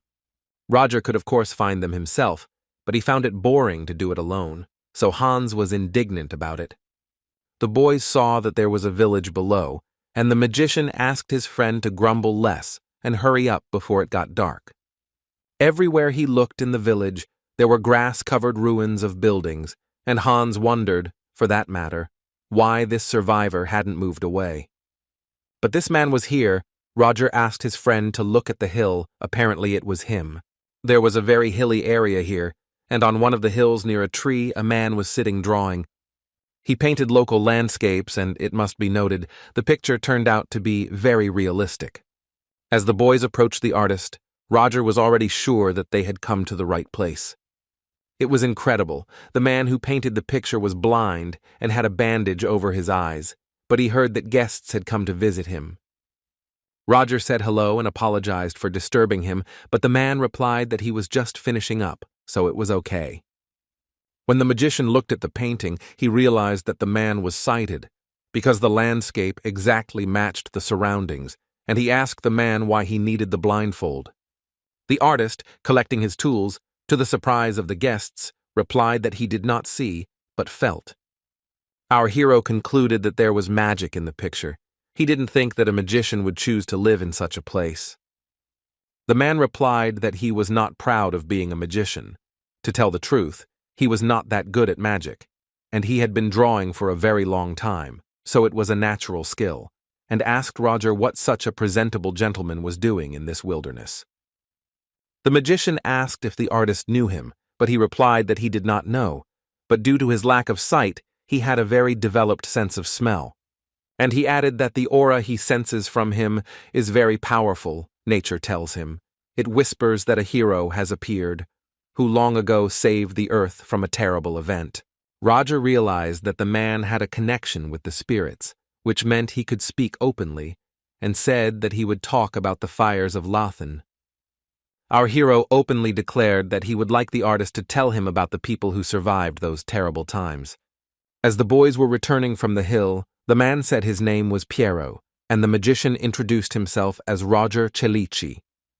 On the way, Piero told us that, although this place had turned into lifeless ruins, it had once been a beautiful, prosperous village.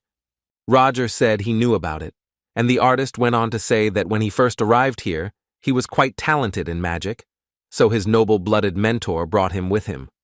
But Piero was more attracted to drawing than magic, so he often scolded the artist. He even broke his brushes, not understanding what was so good about drawing. At first, Piero tolerated it, but he could not withstand his pressure.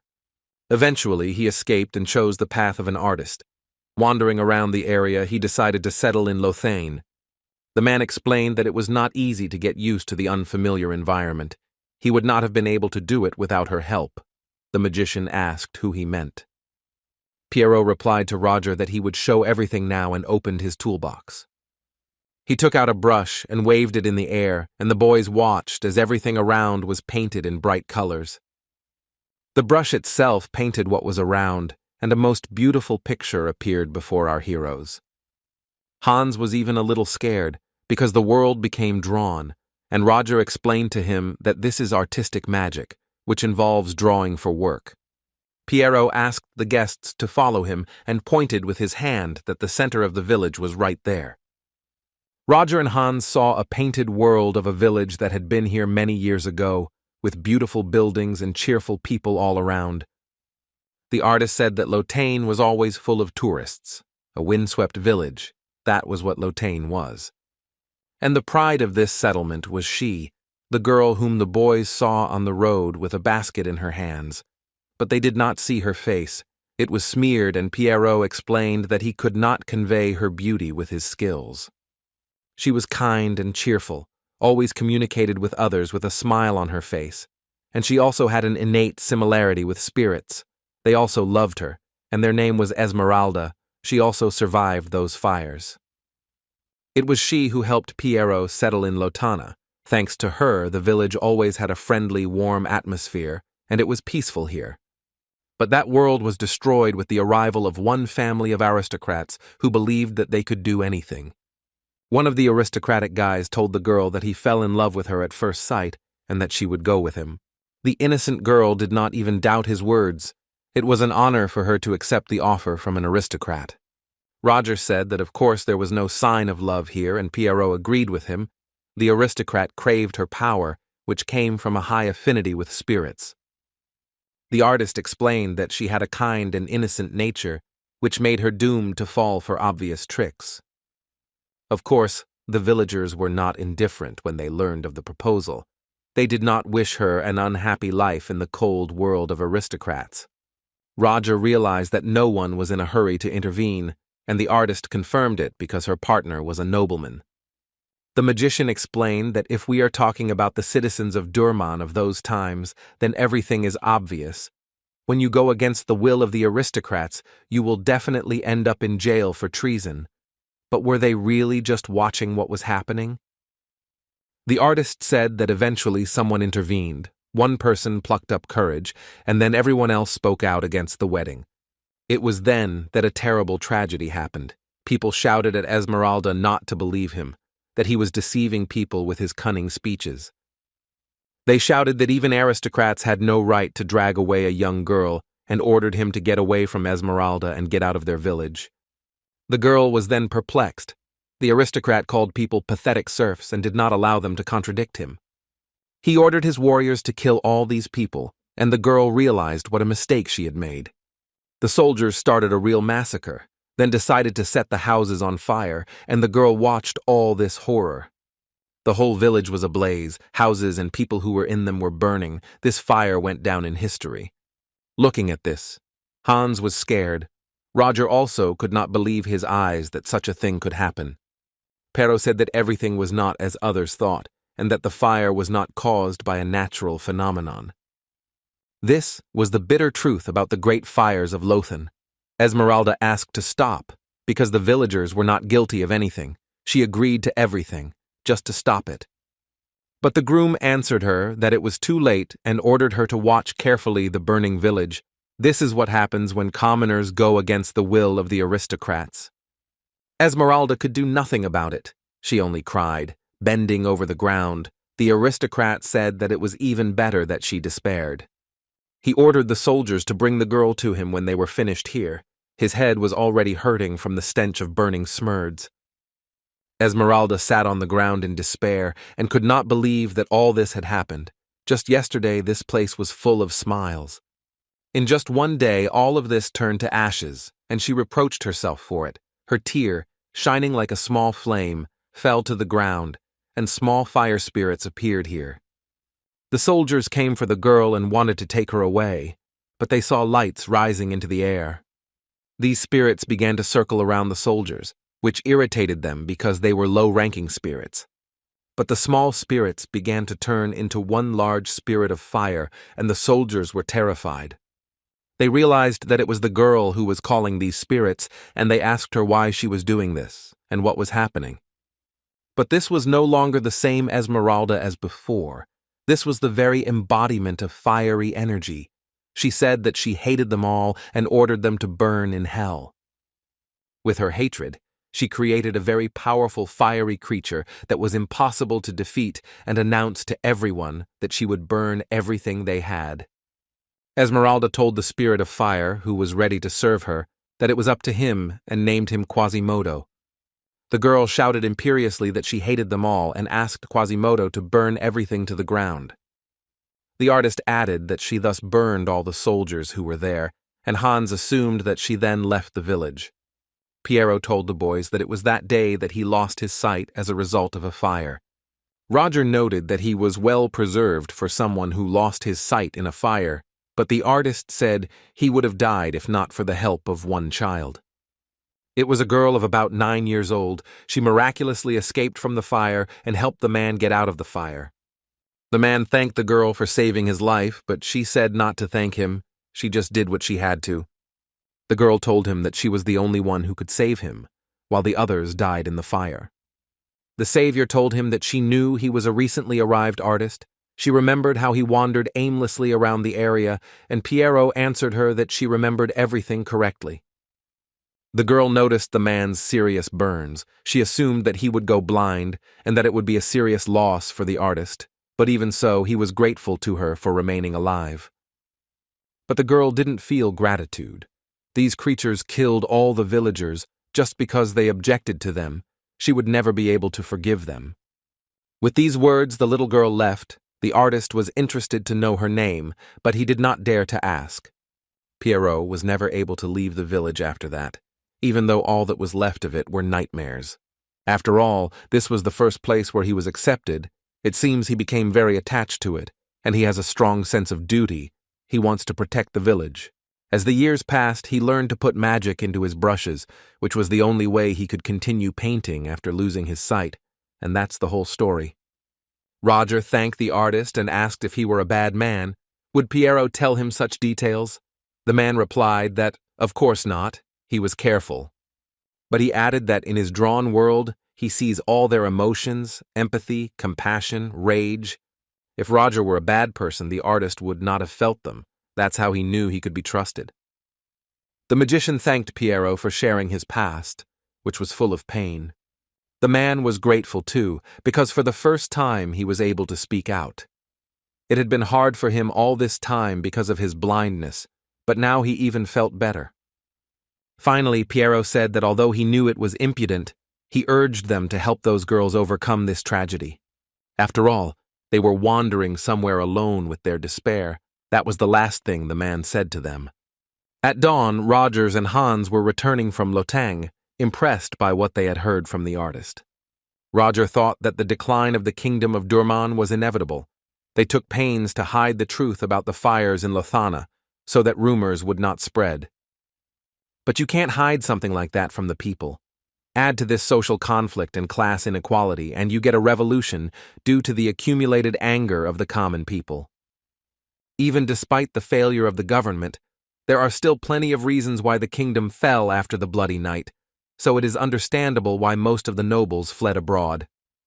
Hans told the magician that in the end they hadn't found out anything significant, so it was a waste of time to come, but he replied that at least they had found out the truth about the fires. Roger asked Hans to find out who this nobleman was, and he replied that he was a nobleman from Datura, blonde, early 20s, but that was not enough. The aristocrats of Datura fled to the Exilian Empire, and that was where they had to look first. Our hero noted that it may happen that he will be closer than they think. The day of the second exam test of Theon Academy arrived. The professor asked everyone to come forward as soon as he heard his number. Reading the answers of one student, Roger noted that she believed that the square shape of the magic circle was the only possible option and did not even bother to change the symbols inside. She decided to take the path of least resistance. Without even trying to challenge herself, the magician asked her why he was even talking about the shape of the magic circles and gave her a D-. The student sat puzzled. The atmosphere was tense. Leo told his friend that this was no longer a test, but a bloody massacre in order of Q. The professor called number 13, and it was Aiden. Looking at the answers, Roger noted that it was a rather bold combination of classic circles and symbols, that Aiden preferred stability. Mana from such a circle will not go anywhere. The teacher said that the forms he showed were quite primitive. Unlike Aiden's forms, the student supplemented the classics and provided for the mana leak. It was a good job. And yet the boy decided to ignore the variety of forms that the professor talked about and used circles. Given this shortcoming, the teacher gave Aiden a B+. Some students were fuming as another commoner got a higher grade than an aristocrat. Roger called the next student to him. It was Flora Lumos. He looked at her answers. It was neither a square nor a circle, but 6 hexagons that were connected to form a triangle. The teacher thought about it. Hexagons like a turtle shell. It was interesting, and there were no errors in the calculations. Roger announced that Flora Lumos received an A+ for her technical execution of a rather difficult form. The professor checked all the students' work, and Renee was the last to approach him with her work. Renee stood and looked at the professor. Roger asked her to show the circle she had invented. But the girl answered the magician, although she was uncomfortable that she would not have an image of the magic circle. The students started whispering. Everyone was confused as to why she didn't have a circle. Had she really ditched Professor Roger's assignment? Our hero tried to figure out what was going on and asked the girl why she couldn't invent a working magic circle, but Renee replied that she could, but it was problematic to depict on paper. The student asked the professor if she could use the space to show off her work uniform, and the professor allowed her. Renee thought for a long time about how best to implement her concept, but thanks to a book about attributeless magic, she had an idea. And the student decided to show the professor how much she had changed, and the students also watched with interest. Roger looked up to where the girl was drawing the shape and couldn't believe his eyes. It was a 3-dimensional magic circle. Looking at the teacher's reaction, she said that she knew that he would immediately understand her idea, and this even amused her. Roger announced that Renee was getting an A+, but he was very sorry that was the highest grade he could give her. The magician added that her circle was excellent. It was the best work. But when Flora heard this, she was amazed. No one had been better than her before. The professor asked Renee how she came up with such a formation, since it was hardly possible to conceive of something like this within the established time frame, let alone implement it.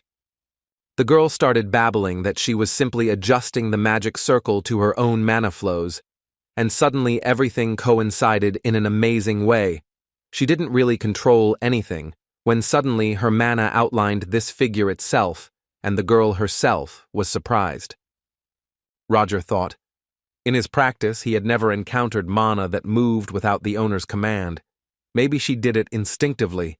The book he gave her could serve as an impetus for revealing her talent. The magician told Renee that in any case this circle was excellent, and she was great. The girl was very happy, and thanked the professor. The hero thought that if the mana outlined the figure by itself, then attributeless magic was no longer inferior to attributed magic. Here, the bearer of attributeless magic demonstrates a complex 3-dimensional magic circle, which means attributeless magic is simply a special type of magic like spatial magic. Considering that officially, spatial magic simply does not exist in this world, Roger only invented some kind of semblance of it. But if Renee's magic is related to spatial dimensions, then he will need this power. The professor announced that Flora Lumos, Renee, Julia Plumhart, Iona Ovelli, and Aiden were the top 5 who passed the exam, and since he was busy now, he asked them to come for the reward after the festival.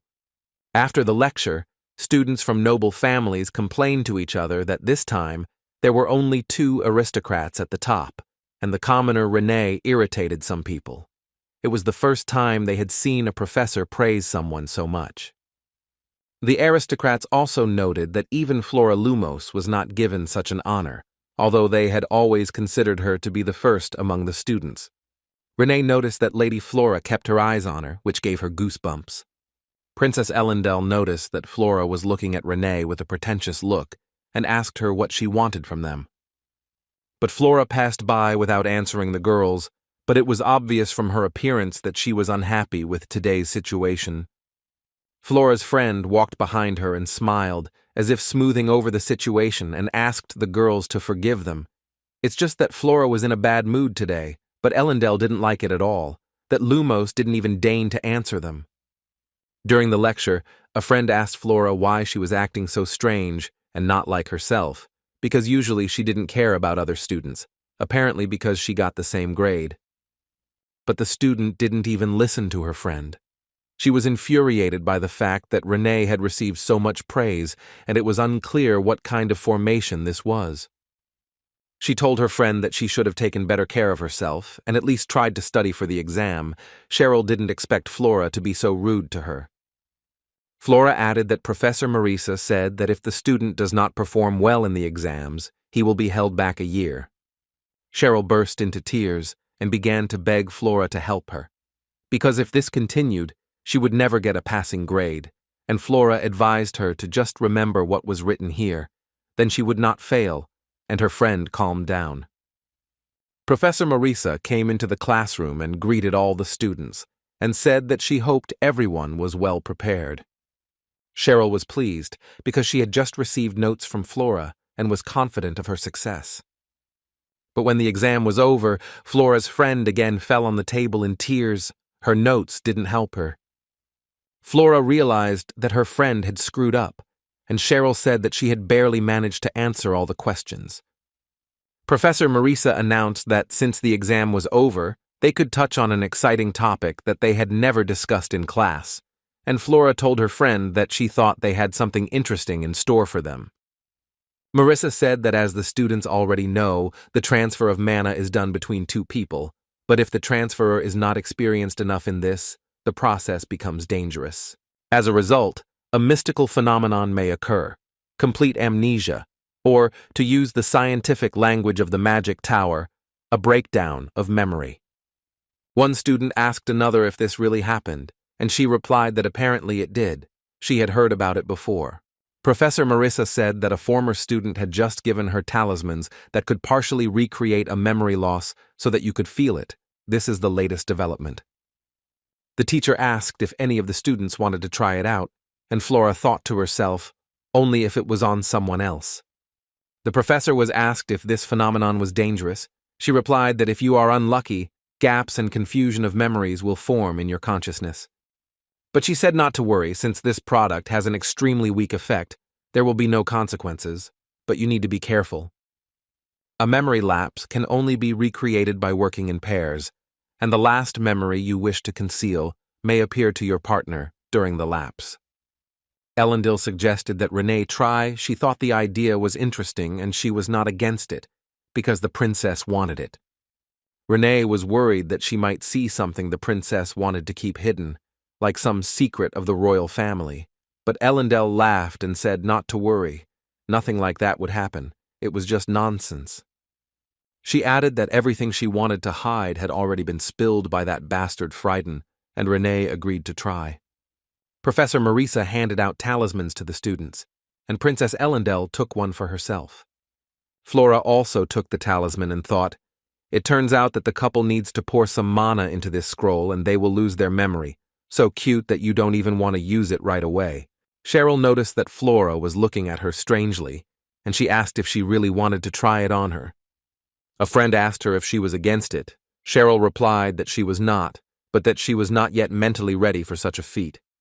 One couple of students had already tried the talisman, and the girl attacked her boyfriend, calling him a cheater and shouting that now it was clear why he didn't want to try it. The students watched this situation. Some were scared.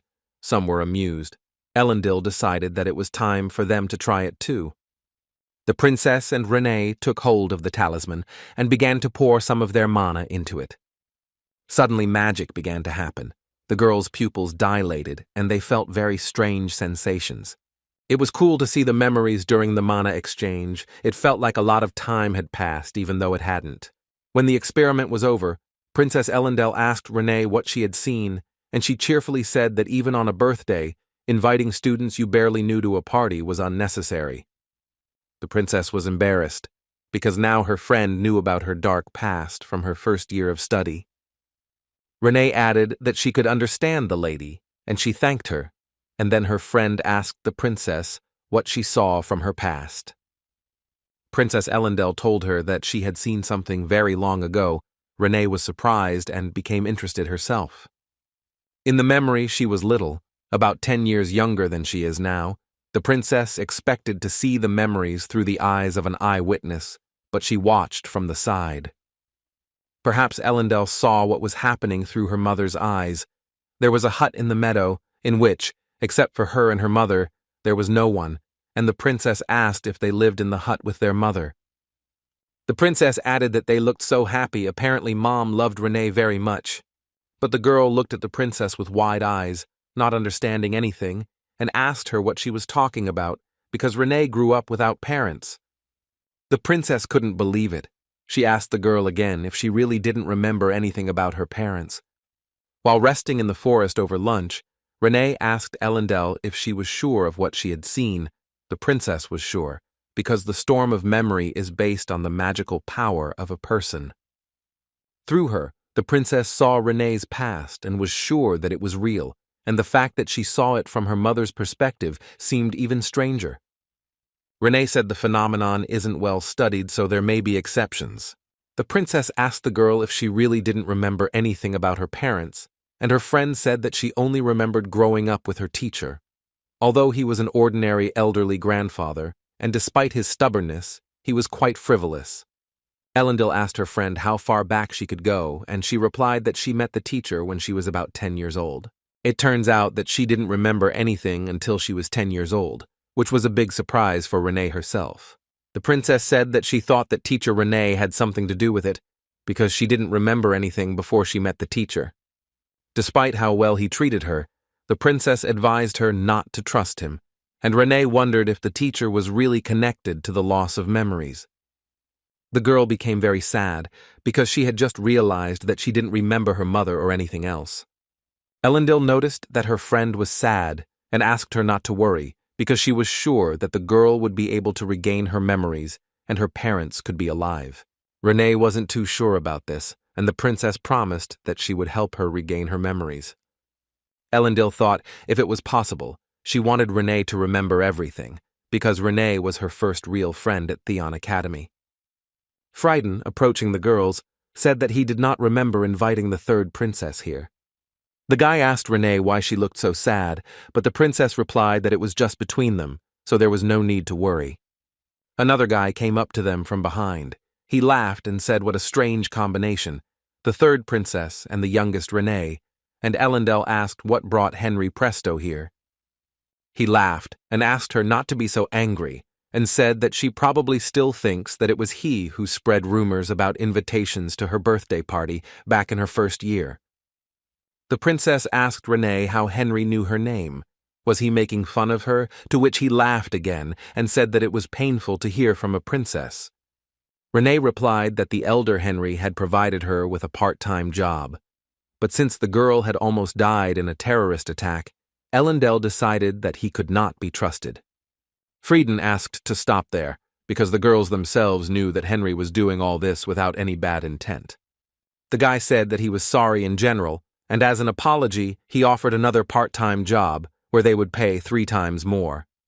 When she heard this, she immediately agreed, and Henry said that he was very glad and he would tell her the details later and left. Elendil immediately pounced on her friend and began to scream. How could she accept the offer of this suspicious man? But Renee said that she needed money, so she agreed, and the princess asked if Theon's scholarship was not enough for her. Frieden said sarcastically that of course the wealthy princess doesn't know, but the people who manage the scholarships are mostly from the aristocratic faction, so the commoners naturally can't take advantage of it and earn it themselves. Of course, thanks to the efforts of the current rector, things have gotten better, but it is still very much lacking. The princess listened to this with regret. The guy was about to leave, saying that someone had ruined his vacation. The princess asked where he was going in such a hurry, since there was still a lot of time before lunch. Frieden reported that there was a problem. He had received a marriage proposal, and a young lady from the Wagner family, a vassal of the Lumos family, was waiting for him. The boy complained to Henry that these Lumos again. It was clearly the work of those old men, and the friend said that he heard that both families were going to visit Theon during the festival. It seems that they want to create a partnership through marriage as soon as possible, and if the guy doesn't like it, he can simply decline the offer, as before. Frieden was surprised, because the guy said that marriage was the way to achieve the goal, but Henry noted that his duty as a vassal was to always be on his side. Flora and Frieden came to meet at a restaurant. The guy was surprised that she came because she usually didn't show up. The girl said that she came because she was deceived. Frieden told the girl that he had been hearing the name Roger Shalichi a lot lately. The guy said that she attends his classes and thinks that she knows something. Flora said that she didn't know anything and asked why he was suddenly asking her about it. The guy said that he was interested in who he was. The girl suggested deciding on what pretext they would use to cancel the marriage proposal. Freuden replied that since he would refuse it as before, the reason could be anything. For example, he would say that he didn't like the food. The guy said he would go first, and Flora chuckled and told him to do whatever he wanted. The girl asked him to wait because she wanted to ask him a question. The guy stopped. He even became interested. Without looking at him, Flora said that she had recently heard that dried mandrake was good for the body. Perhaps he knew where to get it. Roger read the news that a magic duel between professors was added to the Magic Festival event. The author of the proposal was Hugo Borutag, so he plans to strengthen the position of the aristocratic faction. The professor thought that he already had enough to worry about, and he had to waste his time on something like this.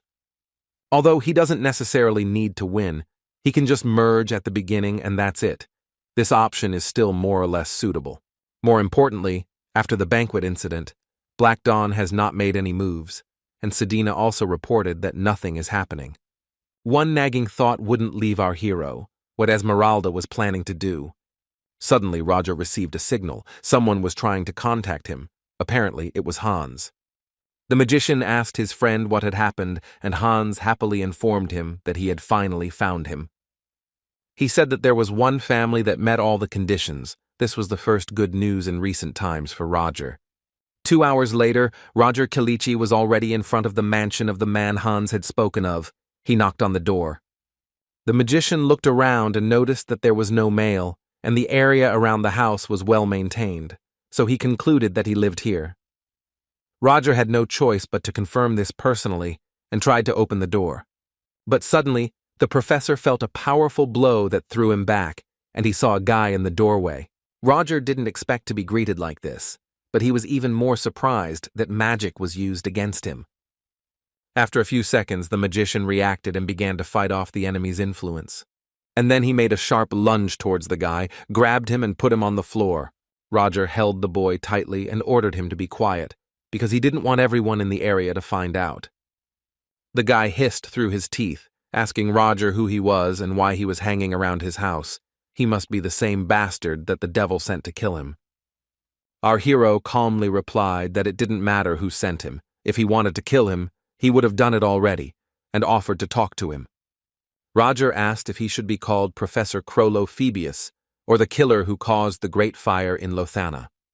Hans informed the magician that this was the ducal family of Phoebius, although he had never heard of such a family in Datura, and his friend explained that of course he had not heard of it, as while he was there their family had disappeared without a trace. The guy reminded Roger that all the aristocrats had disappeared after the bloody night, although they could have fled before that. Perhaps there was another reason. Hans said that he became curious, so he investigated the incident thoroughly. From a certain day, members of their family began to disappear. The number of those who disappeared increased, so a rumor arose that the family was cursed. There was even a case of a fire appearing out of nowhere. They say that the last head of the family burned in that fire. Given the circumstances, the rest of the missing were also burned. The remnants of the family went into hiding as best they could, but rumors inevitably spread given how many people were burned to the ground. Roger concluded that they had not fled on their own, but had been driven out like lepers, and he asked his friend how many survivors were left. Hans replied that only one remained alive. Roger was surprised that Esmeralda did not calm down even after they were expelled.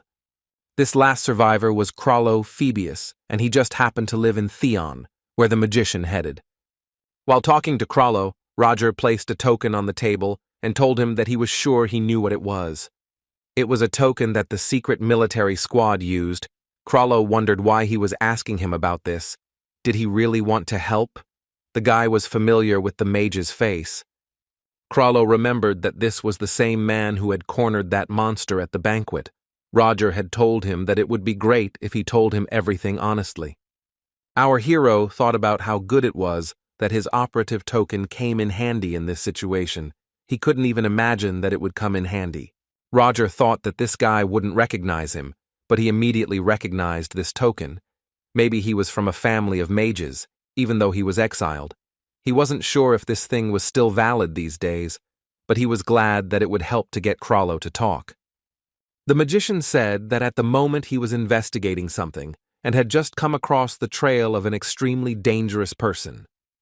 The boy, horrified, said that she was the devil incarnate, a flaming devil, thirsting for his death, and he still thought that Theon was safe. But at that gathering he realized how wrong he was and that he would definitely be roasted like everyone else. Roger realized that it turned out that Esmeralda was killing because of this man. Maybe she was slowly and painfully mocking him. He asked the guy how much he knew about this very thing, name, appearance, anything would do, but he couldn't remember exactly. Roger was angry about this. He thought what a bastard he was. Maybe he should be left to die. But Krallo suddenly remembered something and said that it was a pretty girl in her early 20s with black hair. The magician thought, Joanna, of course, looked like an adult, but she looked more like a student. Magicians and knights often look younger than their age, so anything is possible. Roger asked him if there was anything else, and saw how the guy was straining himself to remember anything. Krallo handed the letter to the mage and said that it was she who wrote it to him, which surprised Roger. Did Esmeralda really send the letter personally? It said that she would visit Krallo on the last day of the festival, and he asked Roger if he could catch her with such evidence. Our hero replied that he couldn't figure her out with just this. Was it really possible that he could go through all the black-haired pretty ladies in 10 days? The guy suggested asking Theon for help. Roger asked him if he had forgotten that she had calmly shown up at the banquet just a couple of days ago, and neither he nor Theon's mages would be able to protect him. The guy asked him what he should do then, and Roger realized that he needed to use it to catch Esmeralda. The professor said he was glad the girl at least warned him when she attacked, since the date was known and the boy was safe until then. He added that she might change her mind if they acted thoughtlessly, so he warned her not to do anything stupid, and all the guy had to do was do nothing. It was the first day of the magic festival, and for Renee, it was the first magic festival in her life. The princess suggested that she have fun and create a good memory of the first festival. Renee was happy. She saw so many interesting things for the first time. The girls saw a field of spirits where they appear to the people, and children played happily with them. There was also a haunted house where restless souls were summoned using necromancy to scare people, and some of the students really enjoyed it. Renee exclaimed in delight as she showed the princess the boys who had dressed up as zombies. But Ellendel explained to her friend that they were just students from a local college, and that they still looked normal. The girls were surprised at what they were doing to them, that they couldn't even enjoy the festival. In the distance, the princess and Renee noticed Professor Roger. They were always curious about what was happening to Roger Chalici. He was with Professor Selena. There were rumors that the professors would patrol in pairs. Apparently today was their turn. Professor Selena showed Roger that there was a place where they sold love potions. She found it interesting. There was still time before the end of the festival. Roger didn't know what exactly Esmeralda would do, but he needed to prepare countermeasures in advance. Even if he uses Phoebe as bait, if she attacks like last time, it will be difficult to deal with her without exposing himself. Professor Selena poked Roger in the cheek and asked him what he was thinking about so much that he didn't even respond to his name. The magician apologized and said that he had a lot of thoughts in his head lately, and his colleague suggested that he speak out. The guy suggested that he remove his finger first, and Selena laughed at how rude it was on her part. The girl asked Roger if he was apparently worried about tomorrow's professorial duels, and he replied that he was a little worried, although in fact he had forgotten about it. Professor Selena noted that she understood its implementation, given the guests who would be present, and Roger asked if she was participating. The girl replied that she would be glad to participate, but her senior colleagues dissuaded her.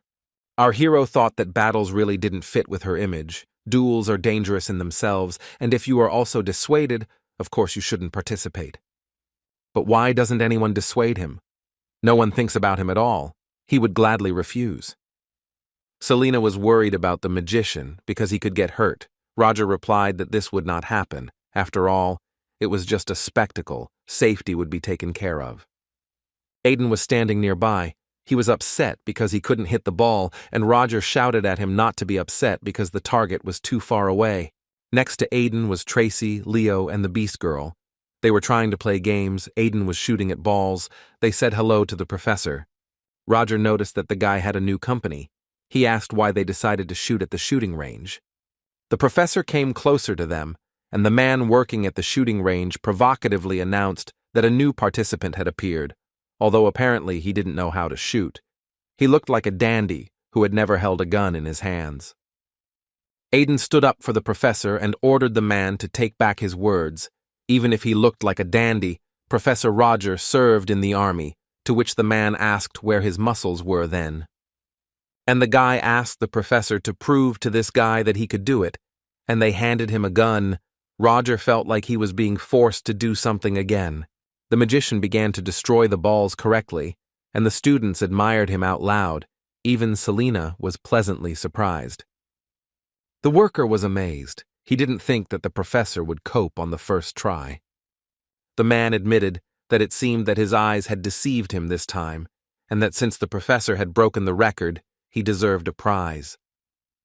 He gave him a stuffed monster and said that it was their masterpiece, apparently inspired by the stuffed monster in the museum in the kingdom of Durman.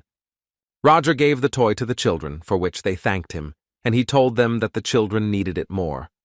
Professor Selina told the magician that the toy was very cute, and he replied that she should have told him right away that she liked it. The girl noted that the children were very happy, and she liked seeing their smiling faces much more. Roger, as always, looked thoughtful, and after a minute suggested to his colleague to go on since the tour was not yet finished. The festival continued, and Sedina's assistant suddenly realized that she had gotten carried away playing and had completely forgotten about work, and she didn't understand what to do now. The girl wondered why Professor Roger gave her such a difficult task. Was it really a test for her? Exactly. It was a test of work that she didn't like, as expected from the First Order. Suddenly, one woman, seeing the angry girl on the sidelines, offered her to try an incredible delicacy, and she was distracted again. Selina, while walking with Professor Roger, also enjoyed a large sweet candy. The magician noticed that his colleague was really enjoying the festival, and the girl asked him not to tell anyone about it, although Roger had no intention of doing so. Our hero told the girl that he was sure that they were enjoying it themselves and that they didn't even notice how the day had flown by. There were still 4 days ahead, and Professor Selina noted that the duels were tomorrow, so they needed to finish their rounds. Suddenly Roger noticed Phoebus, who was in a great hurry to get somewhere. The magician wondered why he was here at such a time. Our hero told his colleague that he would leave her for a while, and he ran after his new acquaintance. Around the corner of the building, this damn bastard was strangling some girl. She couldn't even scream a word. When Roger saw him, he understood what was going on, as the villain was strangling her and telling her to die, calling her a devil. Without thinking twice, the mage directed a magical blow at Crollo, which threw him away from the girl. He came closer to the guy and told him that he had warned him to sit quietly. Crollo began to protest. He explained that this was his plan at first, but this creature continued to follow him, putting his life at risk. And he pointed out the girl to Roger, said that he had caught this devil, but the magician couldn't just believe him. Could this Phoebus have defeated her so easily? It was unlikely that it was her. The professor suggested that the rabbit discuss the details later. Our hero looked at the girl who was lying unconscious on the ground, and Professor Selina came up behind him. She asked Roger what was going on here. The guy even got a little scared because he didn't expect her to come for him. The magician saw that Professor Selina was about to fall, so he made a sharp movement and grabbed his colleague. Thank God it was just a fainting spell. Well, anyone would be shocked by that. Although it's for the best, there's time to come up with an excuse. Roger ordered Crollo to move the girl to another place, but saw a strange expression on his face. He pointed his finger at Selina, and fear and horror were visible in his eyes. But what could this mean? Roger looked closely at the girl. Something was happening to her. Her pupils turned red, and she said that she really wasn't going to do anything until the end of the festival and asked why he was doing this. Roger noticed that not only had her iris changed color, but her voice had also changed. It was Esmeralda's voice. The girl said that she was leaving, that she was an idiot for keeping her word, and the magician was just watching this with apprehension for now. Crollo looked at her with frightened eyes and told her to disappear and not come near. This was his very own devil. A couple more seconds and Professor Selena completely transformed into Esmeralda. Her hair became dark, and her whole body was on fire, and she greeted Phoebus. The guy was so scared that he lost consciousness, and Esmeralda was surprised that he just saw her and immediately fainted. It's boring. Roger asked the girl if she had a split personality, or if she was just good at disguising herself, to which she replied that he saw through her instantly. As expected, he's amazing. She noted that this was their first meeting, since at the meeting of the First Orders, they all hid their identities. Roger asked her what she intended to do, why she had revealed herself, and what would happen next. She replied that since she had decided to open up, there was no reason to hide anything, and said that she wanted to finish off this guy and take her revenge, but he didn't seem to be planning on getting up. Roger noted that she was being too careless so far, and if she attacked, he would finish her off in an instant. However, if he killed her, he would also kill her other personality, Professor Selena, and he had to make a choice. And this energy, Quasimodo, it is constantly vigilant. Does it remember what happened during the banquet? It would be interesting to know. And Roger decided to retreat. He had no choice. And Esmeralda said that she would go.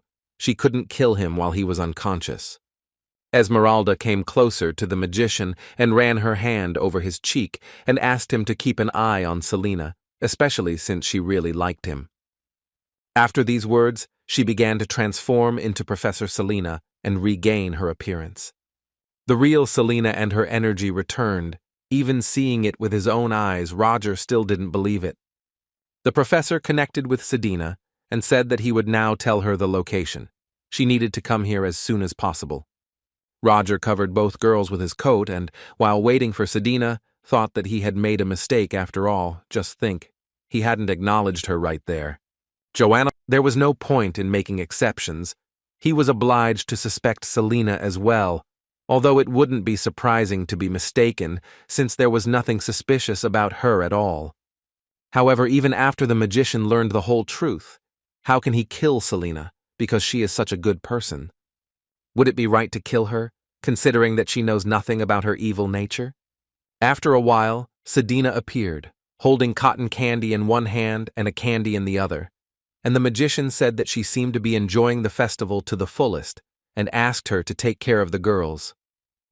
When Selena woke up, Roger was at her bedside. He explained to her that she seemed to have overdone it and suddenly fainted right during her rounds, so he carried her to the infirmary. The girl felt very ashamed. How could she faint? And the magician calmed down. Apparently she doesn't remember anything, and that's good. The guy told her that since she had come to her senses, perhaps he would leave her to rest. She wanted to thank him, but Roger said there was no need. He did what he had to do, but she didn't mean only that. Sedina said that she was grateful to him for his advice and for enjoying the festival with her. Maybe he didn't like it, but he still stayed with me, and if he got tired of her, then she asks to forgive her. Our hero assured her that if he had considered her annoying, he would have told her about it right away. He didn't express any dissatisfaction because he didn't even think about it. He himself enjoyed the festival today, thanks to her. When the professor was already leaving, the girl suggested that they enjoy the festival together next year. Roger replied that of course it would be so, since the festival is held every year. Selena was delighted and decided to make it happen. Since he promised, it meant that they would definitely go together next year. While our hero was not at home, someone got into his room. The door to the room was not even locked, much less had a magic lock. The man thought that Roger Kalichi didn't think about safety at all. The man found what he was looking for in the drawer of the table. These were the pills that the magician had been taking.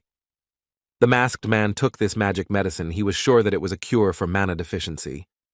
On the second day of the magic festival, people gathered near Theon's magic arena. There were magicians and nobles from the old and new magic tower. Rector Eliza came here and people were amazed. Just think, they can see this man in real life. The rector was happy because the important people were already here. There were two of them, an old man and a tall young man with a gloomy face. The old man was the head of the Confrontation family, Haybeck. He greeted Eliza and said that since he was his gloomy friend, he would answer for both of them. The young man, the head of the Kaiden Lumos family, objected to the old man that no one said that he was his friend. The rector greeted Duke Kaiden and asked if he had come to see his daughter, but he said he had no reason to answer that question. The old man reminded him that his daughter was studying in this academy, so why answer so coldly? But he coldly replied that there was no need to interfere in the affairs of another family. Rector Eliza laughed and announced that the relationship between them was, as always, at its best. She noticed that she did not see Duke Walberg, although she thought that all three ducal families would arrive, to which the old man replied that David should have arrived first. At this moment, Professor Hugo appeared here. He noticed that the pillars supporting the empire had gathered in one place. He told the guests that he was confident that this year's duels would exceed all their expectations. This time he had tried. The old man said in surprise, "It turns out that it was Hugo who suggested holding such an event." The performance had already begun, and everyone turned their gaze to the stage, forgetting about Professor Hugo, although he still wanted to talk about his efforts. Jessie Luna, a fourth-year student, spoke into the microphone, introducing herself as the host and commentator for today's matches. Next to her was Professor Carter Block, a fourth-year teacher of practical magical combat. Roger thought that this man had been glaring at him even before the match started. He was obviously a noble from Hugo Borotaga's faction. There is very little time left until the last day of the festival, so the magician does not have time for such an event. Roger, looking at the aggressive attitude of the opponent, gave him the opportunity to attack first. He decided to do everything possible to quickly and naturally lose. The spectators were surprised because 5 minutes had already passed, but none of the opponents attacked first. Hugo thought that, as expected, Roger Chelisi was a tough opponent, and he was deliberately giving him the opportunity to attack in order to use it for a counterattack. Our hero was already starting to get annoyed by this. Why the hell isn't this Hugo shooting? Because he's completely open. Roger's opponent finally made a shot. The mage decided that instead of waiting and ending the match, he would show him his skills properly. Professor Roger decided to block the first blow. The enemy was amazed that Roger easily blocked the blow with the help of a flowing wall. This is the source code, because there is no magical information visible at all. As he stared at Chelechi in surprise, the mage hoped that this wasn't all he could do, because if he received such a pitiful attack and lost, it would be obvious that he did it on purpose. It was unwise to delay this any longer and cause pain to a weak person, so the magician decided to act more decisively. Hugo was already basically a loser, and Roger decided that he would definitely lose the next match. Jessie Luna announced that 2 wins in a row and Professor Roger Celici is in the final. He tried to lose. Our hero did not understand why everyone was rushing to defend themselves rather than attack. He could not even lose on purpose. The participants were given a 15-minute break before the start of the final match, and Roger was happy with this as his mana was almost depleted. The reason was that he was consuming mana even when he was breathing. He thought that everything would be fine for a while, but he miscalculated, so he headed to his room. If he was wrong, he would have mana exhaustion. Roger opened the drawer, but did not find his medicine there, although he was sure that he left it here. As expected, there were traces on the floor, and the magician wondered whether it was the thief or someone else. However, Roger's other things were untouched. Hell, he doesn't have time to buy or prepare medicine.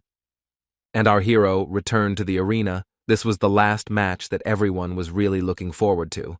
Roger's opponent was the professor in charge of practical magic for the 2nd year and a descendant of the Borotag Counts, Devian Borotag. Roger was declared as an invincible myth against whom all attacks were useless. The magician thought that the enemy's surname was Borotag, like Hugo's. The match had begun, and the professor had no thoughts about winning, but since it had turned out that way, He had to finish it as quickly as possible. But the enemy decided to talk. He said that he had heard rumors that Roger was a great man, and it was fate that they met. Devian took Roger's medicine out of his pocket and said that he knew its secret. The magician realized that it was he who broke into his room, but it was unclear how he found out. Our hero understood that he was caught taking the medicine. If we remember that all his opponents were nobles, apparently someone set it up. Roger said he understood why all his opponents were wasting their time. He didn't think the professor could do such childish things. The opponent asked what to call a person who was easily deceived, perhaps an idiot, and added that the medicines should have been stored better. Our hero suggested that we immediately abandon the match and give him some medicine so that he would forget this misunderstanding. Devian laughed and asked if Roger didn't understand the situation and was still capable of joking. The magician firmly replied that he was not joking and warned that he was giving him one last chance, suggesting that he think carefully while he was still able to use magic.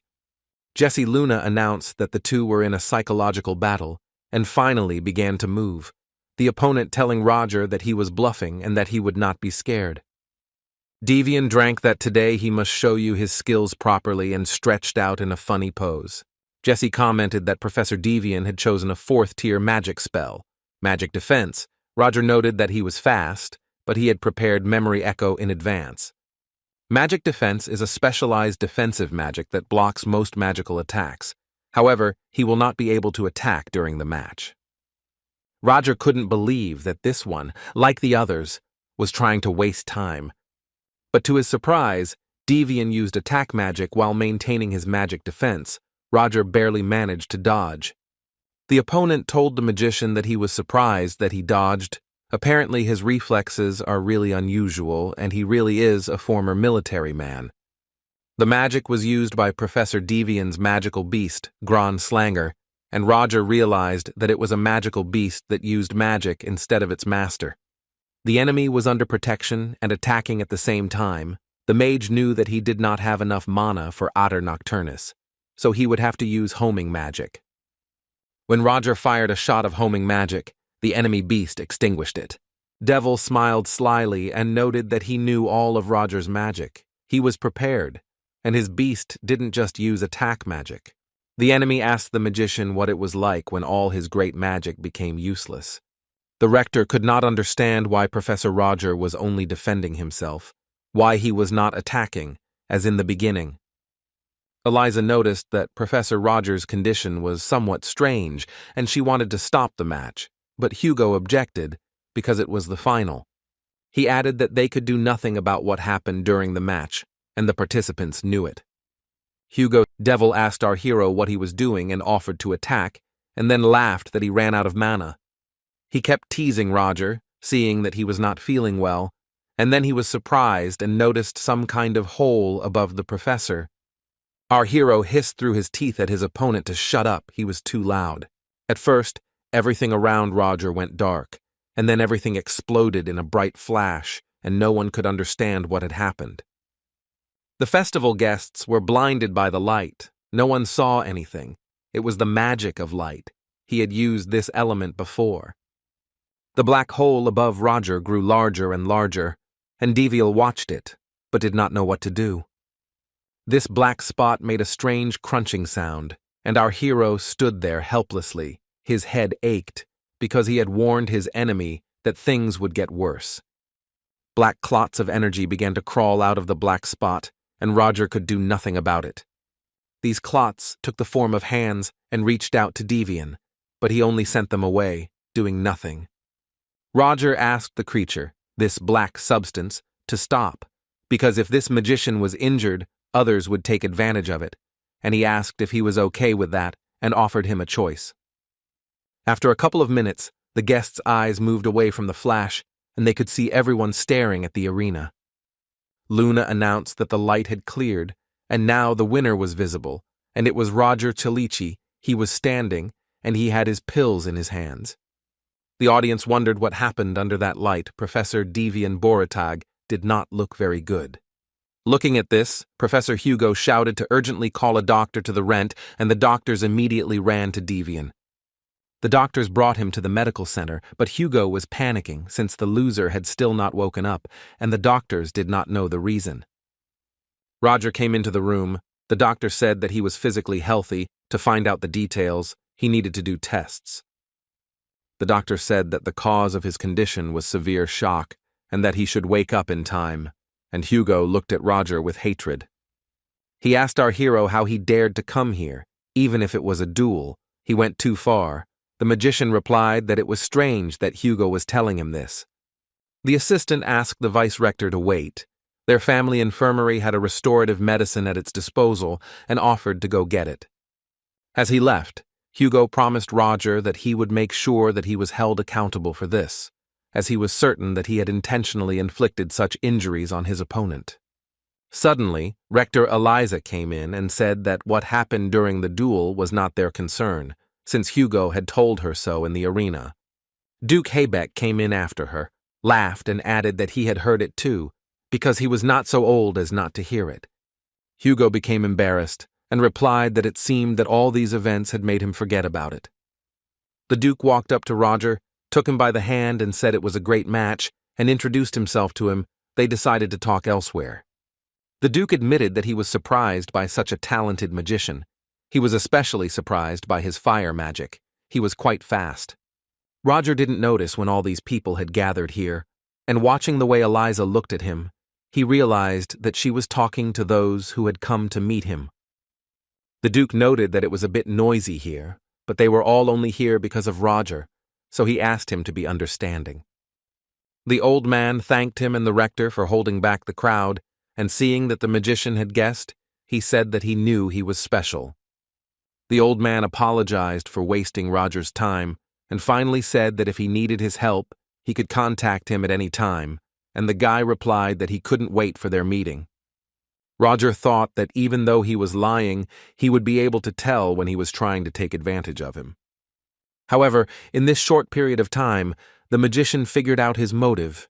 He retreated, realizing that it was not easy for him to get anything out of Roger. He is not one of the three great ducal families that form the core of the Exilian Empire. Although he acts friendly and frivolous, every action calculated to read people. Anyway, Roger is done here. The time has come. He must join Sheridan and Hans. As he walked out the door, the professor saw Flora Lumos heading into the building, and he asked her what brought her here. The girl replied that she was just passing by, but our hero saw that everything was not as she said. Roger said that he knew the girl had come to see her father, but Duke Lumos was currently negotiating with the Chancellor, so he suggested that the student come later. Flora replied that her father had nothing to do with it at all, and Roger thought about it. A strange reaction. Apparently they had a difficult relationship. The student said that she would go now. She needed to prepare for the next match. The professor was surprised. Was she really participating too? The mage said that he shouldn't worry when it came to her skills, and she agreed. No matter who her opponent was, she wasn't going to lose.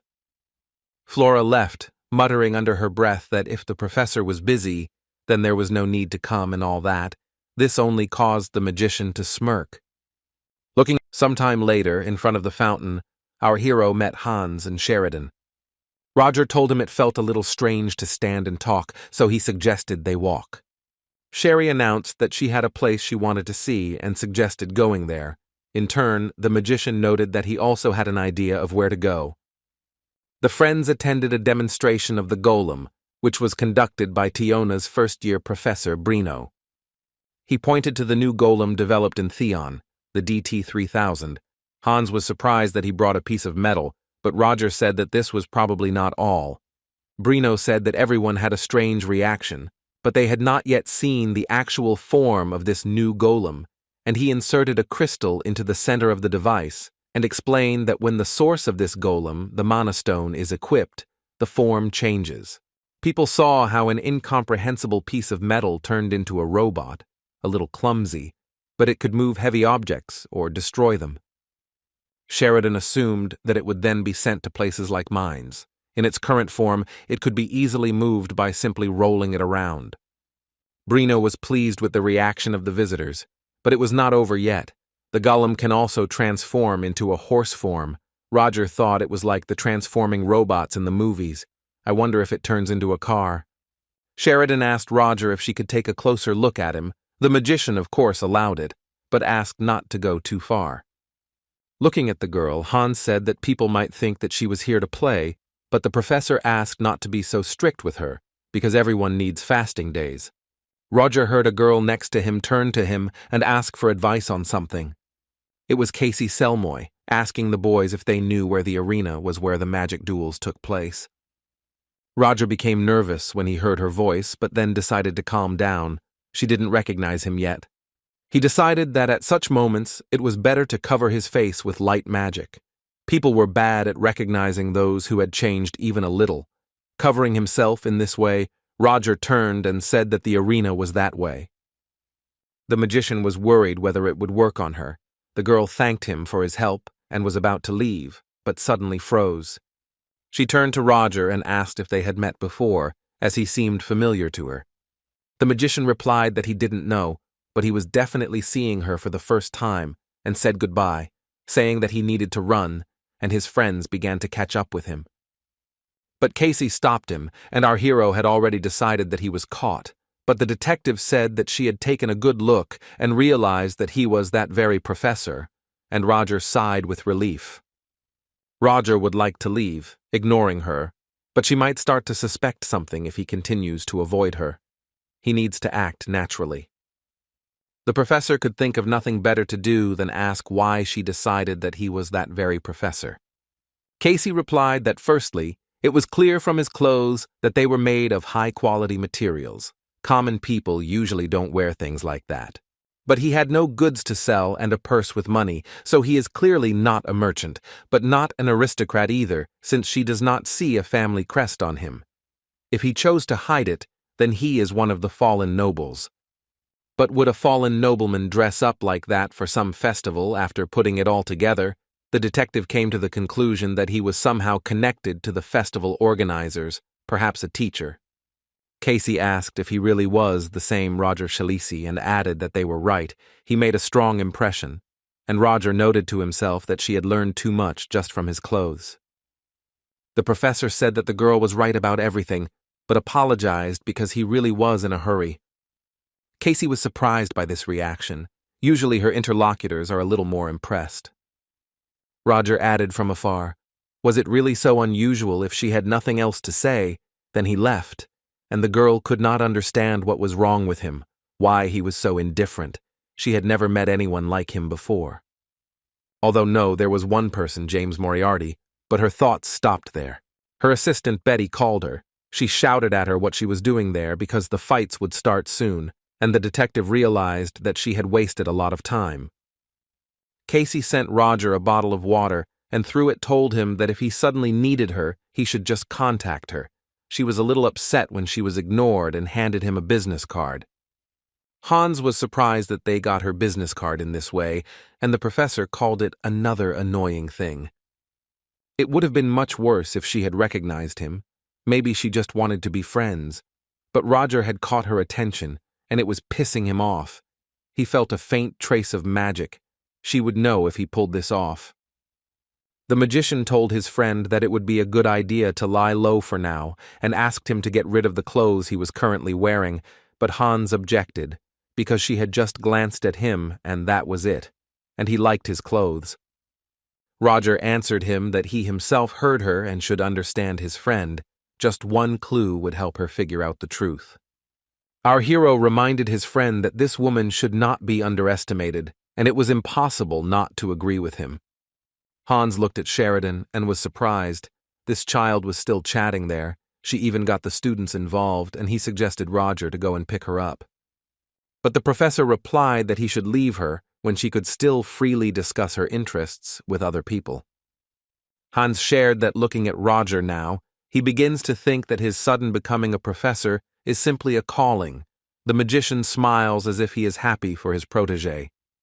The friend added that, to be honest, he would be uncomfortable in such a place. Unexpectedly for himself, he is jealous. This well-appointed academy will never suit him. Roger told his friend that he understood that compared to them, the students of the academy looked like wonderful flowers growing in a magical garden, but their troubles were not the fault of these students. So why shouldn't they continue to smile carefreely? And Hans noted that since the magician said so, he had nothing to add. Although the guy added that anyway, there is a small age difference between him and these children, so why does he treat them so differently? Hans reminded his friend that he would be 24 this year. Now Roger understood why he called him Big Brother. He felt a little embarrassed that he had forgotten. The professor said several times that he was very sorry and asked him to forgive him, but this really irritated Hans because he asked not to apologize. The magician asked his friend how the analysis of the drug from that incident with the werewolves was going. He reported that, after studying the drug, it turned out that it had hallucinogenic properties, apparently due to the extract of Pelham. Roger took the drug and said that they would investigate it immediately after their cases. Hans asked him if it was true that he was considered the First Order, and the magician replied that it was true. His friend asked him if he was ready for the consequences, since he was close to that professor, but the magician remained silent. Hans thought so. There was no point in asking, and he advised his friend that even if the worst-case scenario happened, there was no need to feel guilty. And he added that our hero had already experienced something similar, especially since there would still be innocent victims, no matter how hard he tried. The magician remembered when he was Professor Moriarty, his hands were covered in blood, and he answered Hans that he knew everything. Hans clarified that he only wanted to say that they could not hesitate if it was necessary for the cause. Roger himself knew that if they did not kill the enemies would kill them. Roger finally broke the silence. He said that they, living in a world of violence, walk side by side with death. The friend replied that this is true. This is the unpleasant truth of their work. It's a pity, of course, but this is their reality. The third day of the magical festival began at Theon's open-air banquet. The Duke sat down at the same table with Roger. He laughed and cheerfully said how great it was to drink alcohol all day. The magician was raging inside with slight aggression, because this guy continued to stick to him. In the end, Roger couldn't stand it any longer, and suggested that the old man get straight to the point, and asked if he needed anything from him. The Duke replied that he did not want anything from the professor, but if he was so interested in his intentions, he assumed that he wanted a show. Roger noted that he thought the Duke thought he was an interesting person, to which he asked the mage to simply call him Hebeck, since he was an old man, so most things were surprising to him. Hebeck added that despite this, he knows his limits, so there is no need to worry, and laughed. Our hero was drinking and thinking about how cunning this old man was, and then suddenly he saw Flora Lumos. It seemed she was nervous, and why she was there became interesting. The Duke was surprised to see her, and said that she was a child of the House of Lumos. Flora and the professor asked if he knew her. The old man said that of course he knows her. She was born with incredible talent, but how unfair it is the whole family ignores her because she is an illegitimate child. Flora was really nervous. She walked and reassured herself that there was no need to be afraid. She just needed to say hello once. The current her was not the same as she was when she lived with her family. She told herself that she would show him that the child no one cared about could do just fine on his own. Now she won't be afraid, but before she could tell him anything, she heard someone notice her and start whispering, calling her a half-breed. It was her brother Camel and sister Katrina who asked her if a mudblood could call them by their names. Her brother told Flora that she looked good. Before, she didn't even dare to look at them. Camel called his father to see who had come to them. He looked back and asked what she wanted. Flora stood like a shadow and understood that her voice did not obey her, but she had to show them that she had changed, that everything was different now. But it was too difficult, and she thought that she had come here in vain and that she would not be able to change anything. But suddenly the girl felt someone put a hand on her shoulder. She looked around and couldn't believe her eyes. It was Professor Roger. I must say, in this sunlight he looked like a hero. He, without hesitation, with a proud look, asked these people if they had any problems with his student. The religious order of Lumensis, which oppresses the half-humans in the name of its one god, is guided by the scriptures of the true man. Such is the Lumensis Church. However, they don't just shy away from humans, Purebred humans are considered the highest class, and demi-humans and their descendants are considered the lowest. The church simply divides everything into two, not allowing other opinions. It is hard to grow up in a lumen-cyst family, which oppresses her all her life. The Duke told Roger that if Flora had been born into a different family, everything might have been different. The magician realized that this is why she is so obsessed with her grades, thinking that she will be recognized in the family if she becomes the best student. But even if she becomes the best, where is the guarantee that her wish will come true? After the old Duke told this to Professor Roger, he got up from the table and went to Flora. Our hero knew that if he interfered, nothing good would happen. Her life circumstances would not change in any way. He just needed to leave everything as is, pretend to be blind and deaf. And yet, Roger stood like a wall next to Flora and looked sternly at the Lumos family. How could he sit and do nothing after he found out about her problem? The Duke watched this scene and was surprised that the professor had intervened. He was a responsible teacher despite his appearance. Would he really go against the head of the Lumos family? This professor was really interesting. It is unlikely that Flora could have predicted that Professor Roger would come to her defense. Flora's father turned to the magician and said that it was a family matter and asked him not to interfere. The professor replied that he looked too serious for a family matter, and, as a professor at the academy, he could not stand aside. Katrina Lumos told Roger that his demonstration fight yesterday was great and asked if he was really their Flora's teacher. She said she was surprised that she was considered an outstanding student, considering she was a pathetic half-breed of the Lumos family. Flora blushed with shame, because now everyone would find out. Everything turned out even worse than before. Roger wanted to object, but Katrina interrupted him and introduced herself as Katrina Lumos and said that she was preparing to enter Theon next year. The girl added that her abilities were valued very highly and asked him to evaluate her abilities. She showed off her magic and asked what Professor Theona thought of her abilities. Roger replied that he thought she lacked the speed to cast her spells. It wasn't up to standard, minus 10 points. Her formation was also weak, minus another 10 points, and she wasn't serious about magic, minus another 10 points. The professor added that she simply created 4 icicles. If this is combat magic, then where is its lethality? Despite the girl's objection, the magician pointed out that it seemed she hadn't made a single effort to even understand why she was using magic, and he asked if she had been ordered to do so, or if she was truly proud of it. And with more severity in his eyes, he said how she still had the audacity to be surprised that Flora was an outstanding student with her level of skills. Flora's eyes lit up. She wanted to cry, but at the same time, for the first time, she felt such support. The other nobles began to shout that Roger was being too presumptuous, and why he thought he had the right to vote. Being a simple teacher of Theon, this was too much for a fallen nobleman.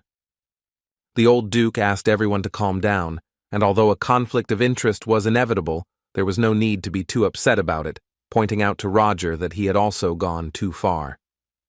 Flora's father turned to Roger and said that his daughter had acted thoughtlessly because she still didn't understand much, and asked her to forgive him. Our hero answered him that of course the blame for the act lies not only with the child. The Duke turned around and said, "It's getting boring here," and decided to leave, and his children ran after him. Roger asked Flora if she was okay, but she remained silent. She thought she needed to thank him, but she didn't understand why. The professor understood everything, so he said that it was time for her to go. Her friends were waiting for her, and left. Suddenly, the girl heard someone calling her. She looked around. It was her friend Cheryl. The friend hugged her, asked Flora how she was feeling, and invited her to come back. Duke Lumos's son demanded that his father not let the impudent professor go so easily, and suggested at least sending a complaint to Theon and calling Flora, but his father replied that there was no use in that. Lumos told his son that all they would achieve with their complaints was a brief moment of satisfaction. Even Katatushan, the old trickster, clearly came to Roger Chalichi's defense. Even Rector Theona saw everything, but did nothing. Camel asked his father if he was going to pretend that nothing had happened, but he replied that he would back off for now, but only for now. The Lumos family does not forgive insults. The old Duke approached the magician again and said that he didn't seem to care about the students. Roger replied that he did what he had to. The professor noted that he did not know that Duke Kaiden was a follower of the Lumensis faith. The old man said that he was not just a believer, his faith bordered on obsession. An unwanted child born into a religious family is branded, a fate that would not have been avoided. But to everyone's relief, there is no brand on her. Roger wondered if Duke Kaiden had put his last paternal grace into this. The old man said that it was due to the desperate defense of the mother of this child. Unfortunately, Flora's mother had already left this world. Chilichi did not know about this, since illegitimate children are not discussed with outsiders. The magician asked how he knew this then. The old man replied that he was of the same status as him and he needed to know at least one of his weaknesses. He couldn't be sure that he wouldn't target him. Roger understood that they were hiding information about Flora not for her own sake, but for the Duke's own personal interests. It would be hard to even call such a person a father. The magician had no doubts about this. The old Duke said that Roger did not seem to be a talkative man, so he could tell him, and with that, he was about to leave and greet the others. Roger stood up and thought it would be nice to take a walk before leaving, and suddenly he noticed that there was an insect sitting on him. It was written there that in addition to Joanna's second order, another order had shown suspicious activity.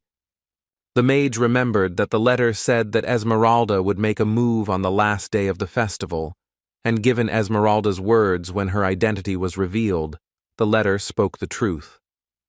Then the likelihood that Joanna is now acting for personal gain is quite high, and Roger now needs to keep a close eye on the situation. The fourth day of the Magic Festival took place in the Practical Pharmaceutical Laboratory. Roger could use whatever he wanted as a representative of the teaching staff. If Bella Luna only saw it, she would go crazy with envy. You just need to indicate in the journal that he uses it and can take whatever he wants. The magician thought that it was a pity he hadn't come here earlier. I was working on the drugs. Roger heard someone say they didn't expect to see him here. It was Professor Chris. He was sitting at the table doing experiments and asked the magician what he needed here. Our hero replied that he came here to make medicine, and Chris was surprised that Roger could also make medicine. A colleague advised the professor to first get instruction from a lab assistant, who was somewhere in the newcomers area, and Roger asked if Chris could also make medicine. Professor Chris got angry after the magician's words, and told him that he specializes in pharmacy, actually. He slammed his fist on the table and asked Roger sharply if he knew what a huge contribution the Benamor family had made to medicine, but he was met with a firm no. Professor Chris was simply seething with anger. It seemed to him that Chilichi was deliberately making fun of him. But he was really surprised that his colleague understood pharmacy, and he became interested in what he was going to use. Chris looked at the ingredients Roger had taken for himself and asked him with horror in his eyes if he was really going to kill someone. The Patricia leaves, the chrysalis buds, all of it was deadly poisonous. Chris couldn't be wrong about that. He told Roger that even if he mixed these powerful ingredients and neutralized the poison, he would end up with a drug with a huge number of side effects. Our hero noted that his colleague was well versed in this and asked why he then taught the embodiment of charms instead of pharmacy, to which he replied that it was none of his business. Roger said he wasn't pushing for an answer, and he knew what he was doing, so there was no need to worry. Professor Chris was still sure that he was bluffing, but so be it, he didn't want to get involved in it. But still he couldn't help but watch Professor Roger, and he continued to watch. Even after seeing the entire process, Chris still couldn't believe it, without a single extra reaction. In one sitting, Professor Chilichi made mana-replenishing pills from these ingredients. Professor Chris couldn't resist asking Roger why he needed mana-replenishing pills, and the magician replied, for personal use, of course. A colleague noted that they were different from his usual pills, and he asked what kind of illness the magician had that required such dosages. Roger said he thought he wouldn't ask, given that he used it in exhibition matches. Chris replied that he didn't know his actions would have such consequences. He just wanted to put him in his place and didn't think anyone would get hurt. But still, he admitted that, frankly speaking, these were all just pathetic excuses. He had committed a pathetic act, unworthy of a true nobleman, and asked Roger for forgiveness. Chris added that in any case, what the mage made negatively affects everything except mana replenishment.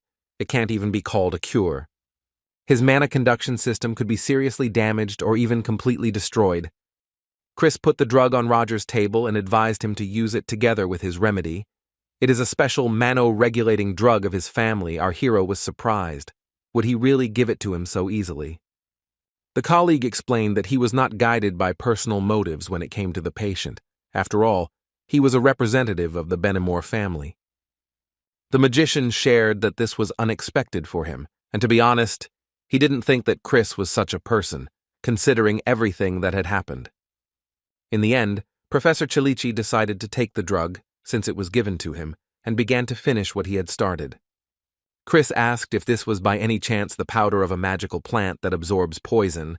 The magician replied that he couldn't throw it away, and poured it into the preparation, noting that the threat was quite real.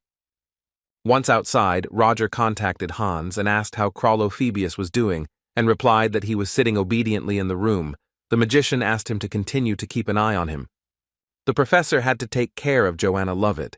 He had prepared a drug for this, and if it really does act on its own, then these idiots have split up.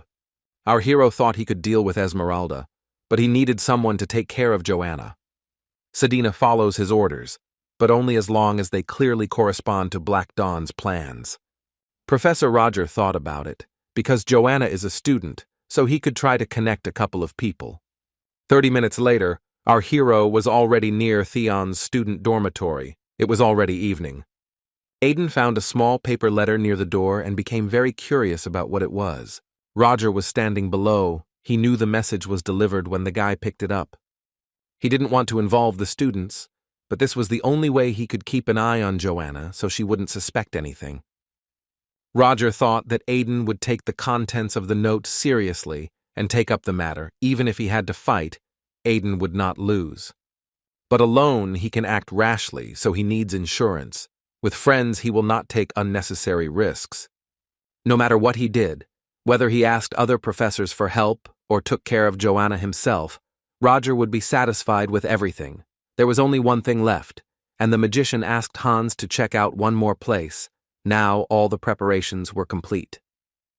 In the letter, Aiden read that suspicious individuals had appeared in Theon, plotting evil, and that on the last day of the festival, he needed to find Joanna Lovett and take care of her.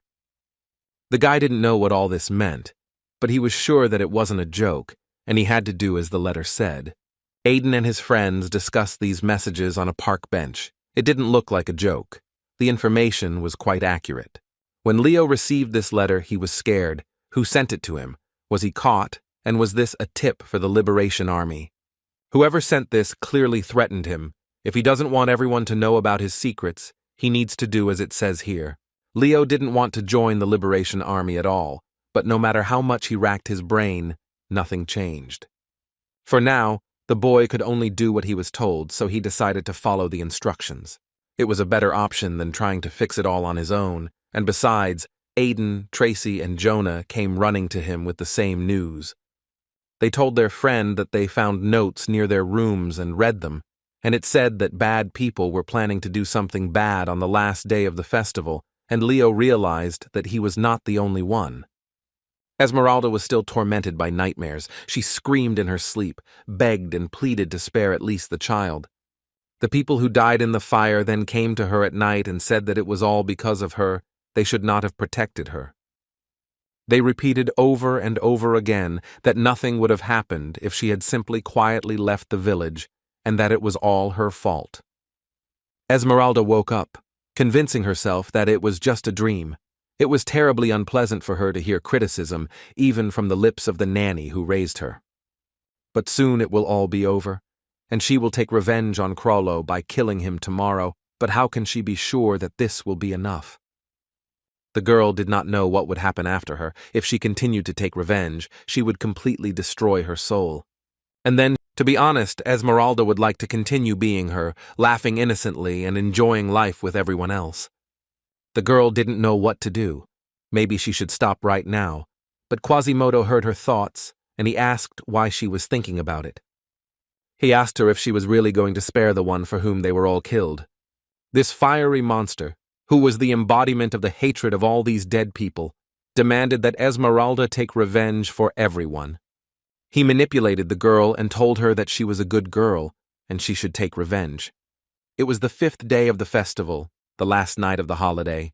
People were having fun and celebrating. Everyone was happy and smiling. Selena left the celebrating people behind and headed in the other direction, into the dark courtyard. Gradually, the girl transformed into her other self, Esmeralda. Her pupils turned red and her body changed as she walked. Once she had fully transformed, she prepared to go to Krallo's house and finally take her revenge. It took the girl a little time to find herself in the house of the nobleman she was looking for. Krallo was sitting on his bed in his room and going crazy. He was waiting for Roger, but he wasn't there, and he didn't even leave him any contacts. Could it be that he was deceived? The boy was in mortal fear when Esmeralda approached the door of the room and opened it slightly. The girl, smiling sarcastically, asked if there was anyone at Krallo Phoebeus's house, horrifying him even more. But when Esmeralda entered the room, she saw that there was no one there, and the window was open. But she definitely felt someone's presence. When the doors opened to the room where Krallo was sitting, he was surprised to see that many mice had entered the room. It turns out that they were the ones who opened the door. The boy Krallo ran after the mice far into the forest away from this house, where Esmeralda had already arrived.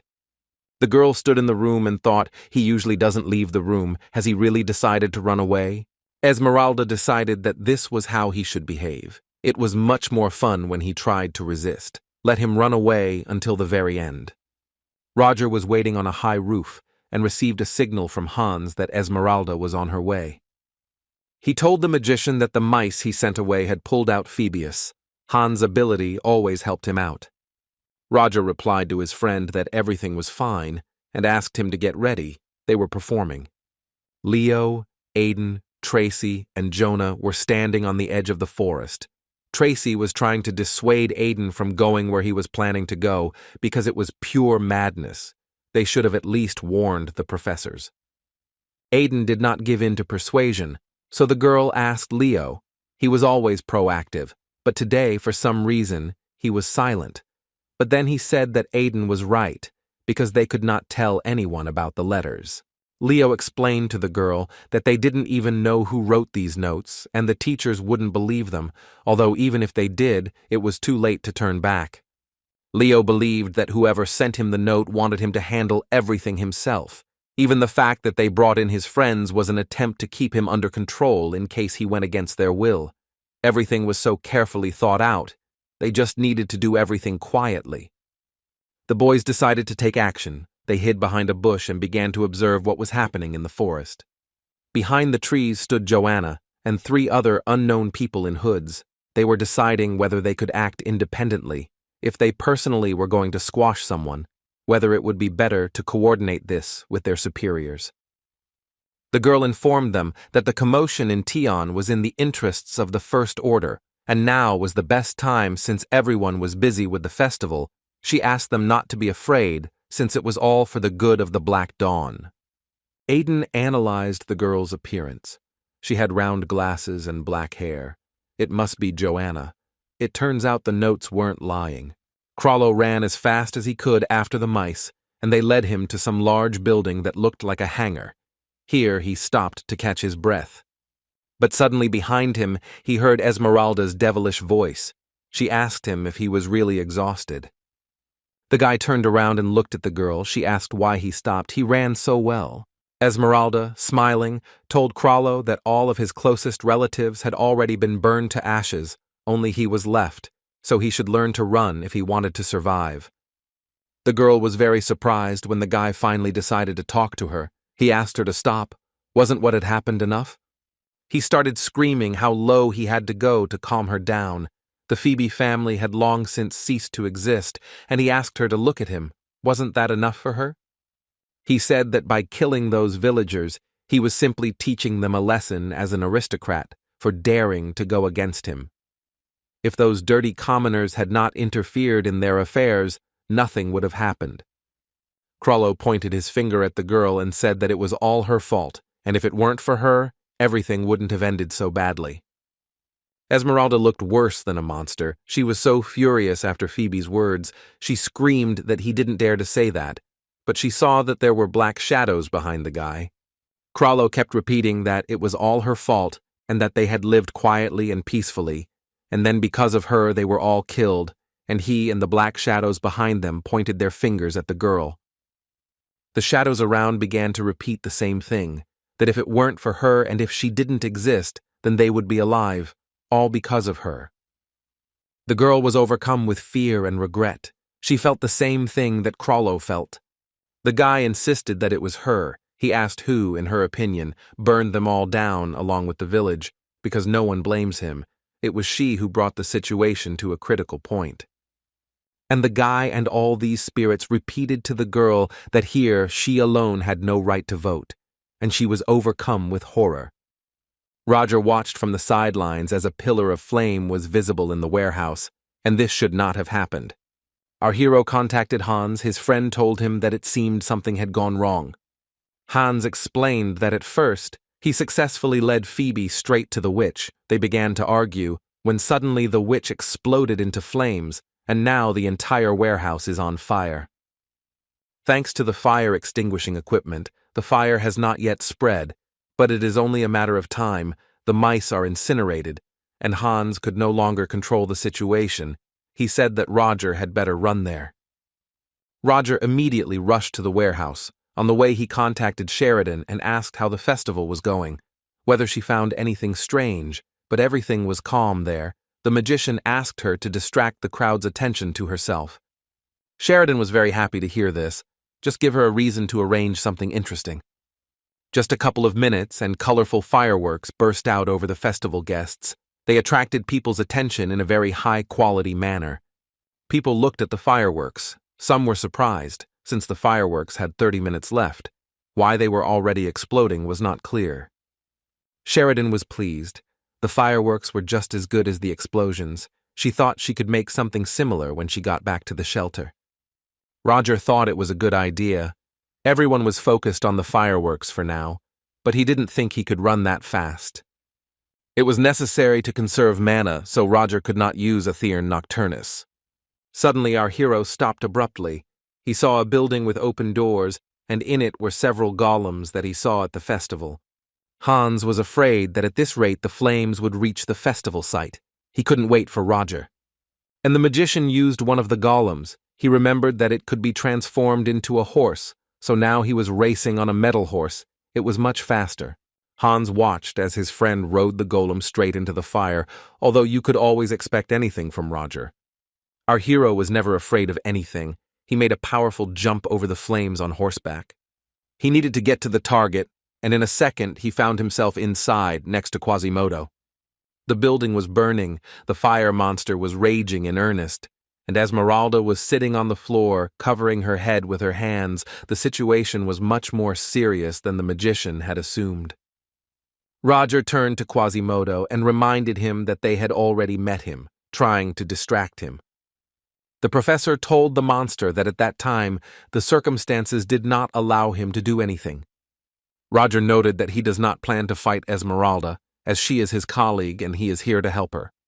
The monster only growled and stared at the magician with his fiery eyes, and the professor could not understand whether Quasimodo understood what he was telling him.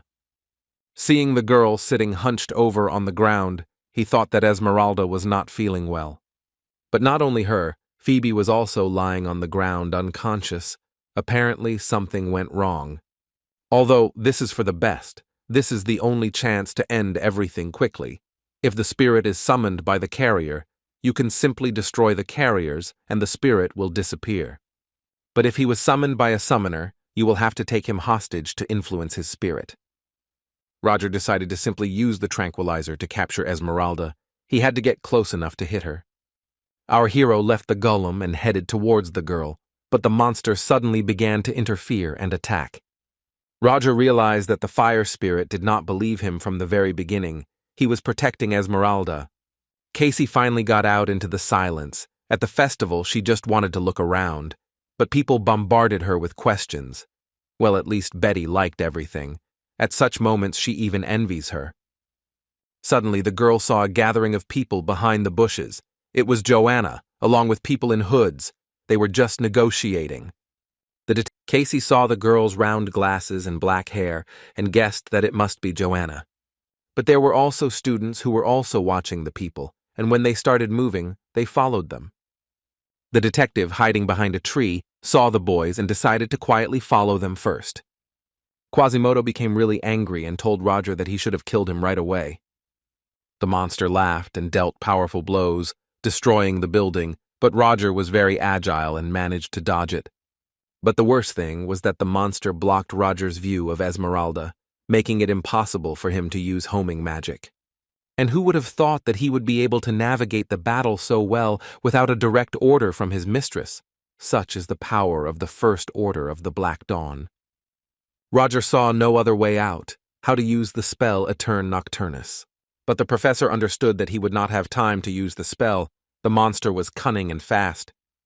But the fire spirit also felt the magician's power. He called him a persistent fly and tried to fight back with fire bullets. Roger decided that now was not the time to think long, and he made a dash to attack. But Quasimodo attacked the magician again, and he had to fight off the fire strikes again, which greatly hindered him. Roger didn't like this very much. Would he really have to resort to divine power again? Although no, the risk was too high. The fire spirit pointed his huge fist towards the mage, and he commanded the DT-3000 to go into defense mode and block the attack. The golem rushed to the attack and stopped the fire, but soon it detected a life-threatening temperature, and it switched to emergency defensive mode. Quasimodo asked Roger if he really wanted to block it. He said that he was even interested in how long it would last. The professor understood that this was only a temporary measure. When the golem's reserves of defensive forces were depleted, he would have no way to fight face to face. Roger remembered the toxic byproduct he had made. Good thing he had brought it with him. The magician had to use all possible means to defeat this monster. The mana inside the byproduct exceeds the normal limits. After consumption, the mana must be immediately released outside, otherwise the mana circulation circle will be damaged. An elf who understood medicine warned Roger that this thing was also poisonous and very dangerous, but he said that he could handle it.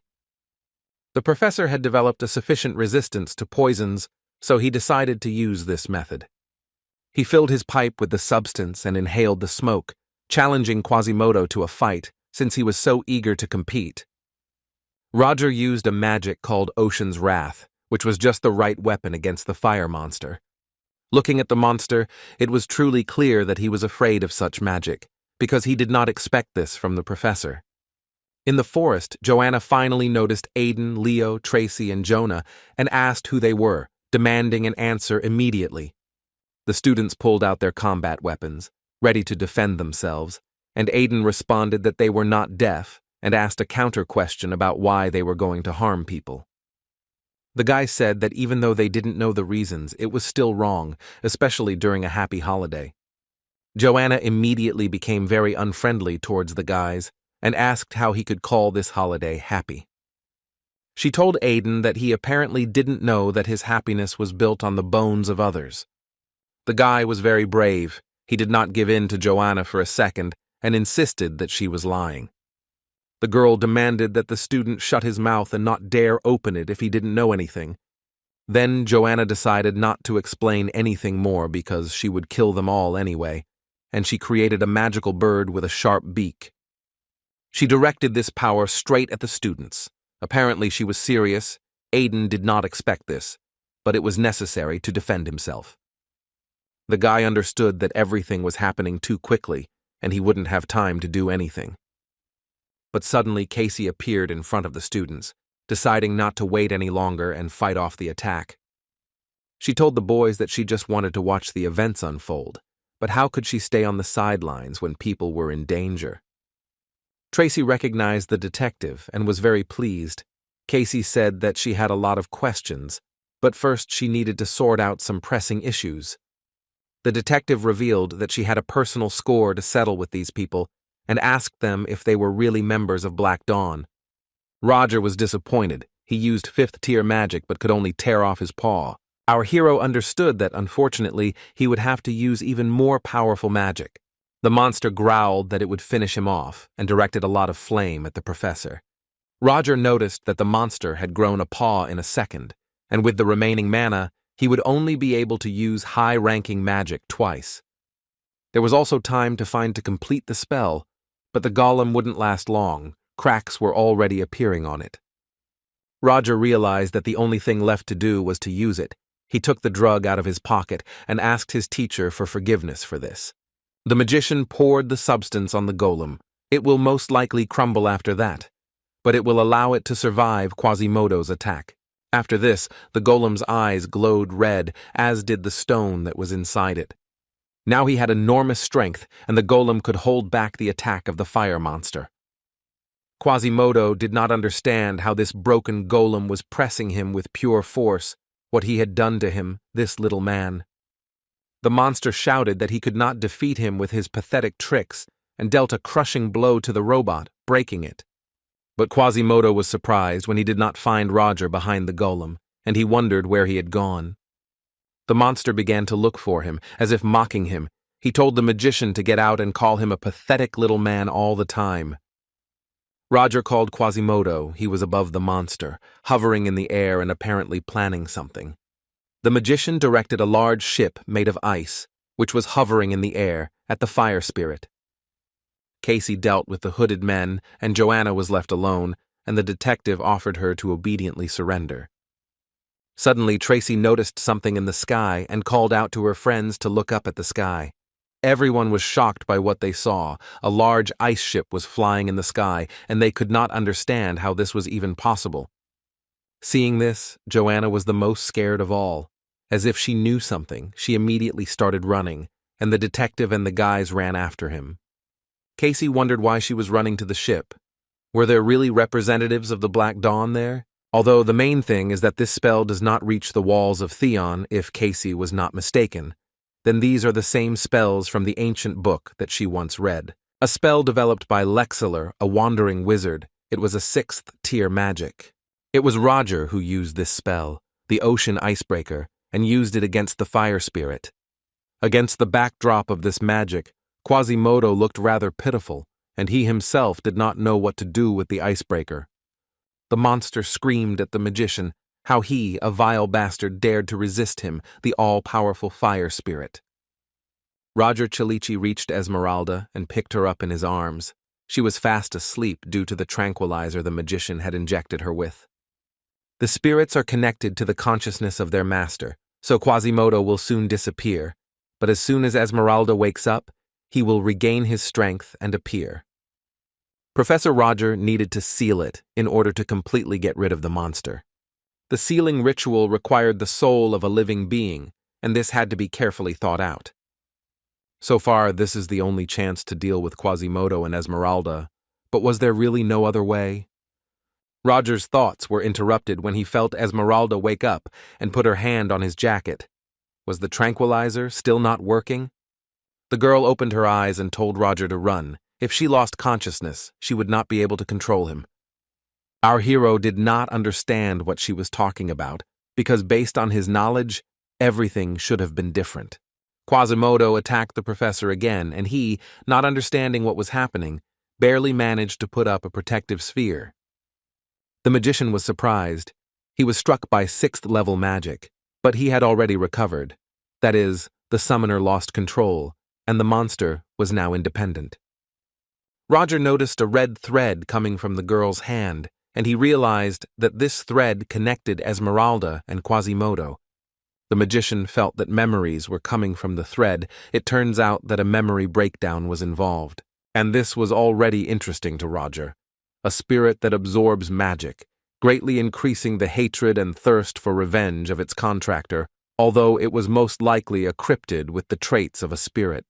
Although who cared what he was, Roger knew one thing: he had to defeat him. Apparently, he invited Quasimodo to join them, and in return he offered to help him get what he wanted. Finally, everything fell into place, and it became clear to the magician why the spirit was able to move without the summoner's command. The professor informed Quasimodo that he knew that Esmeralda was, in fact, only a host, to whose magical power and mind he had latched on like a leech. In fact, it was the spirit that controlled her. After all, she was just a puppet led by Quasimodo's first order. Roger asked the monster if that was true. He replied that Roger had figured him out, but it was too late, and since he had disabled Esmeralda, he could use his power to its fullest. The fire monster gained even greater size and power, and our hero defended himself with protective magic and thought about what to do next. Casey ran to the burning building. She definitely saw that Joanna was heading there, but where did all that flames come from?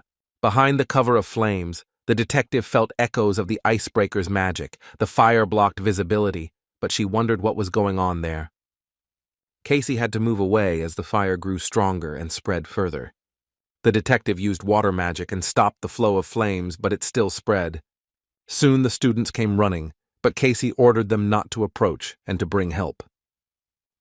Professor Roger also had great difficulty containing the raging flames of the fire monster.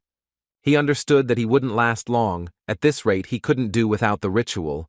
Would he really be unable to protect anyone again? Suddenly, Roger heard Esmeralda's voice behind him. She said that she knew he was hesitating because of her. The girl told our hero that she didn't care, and he could do whatever he wanted, and added that while she was sleeping, she felt and realized everything she had done. Esmeralda turned into Selena, who said that she wished it all was a nightmare, because she had been so happy these last few days, but she had enjoyed her own power for too long. Roger put his hand on Selena's head and said that this would all end as soon as she woke up. The girl didn't even have time to utter a word before the magic began to work and she fell into sleep. Roger said that it was not easy for him to decide to do this, but thanks to her, he is ready, and whether it is a nightmare or not, it is time for her to wake up. Meanwhile, Quasimodo continued to search for Professor Roger, and something had to be done. Suddenly, the magician noticed that spirits appeared around him, and he realized that they appeared because their mistress was in danger. He said that it was time, and he asked them to distract the monster for a while.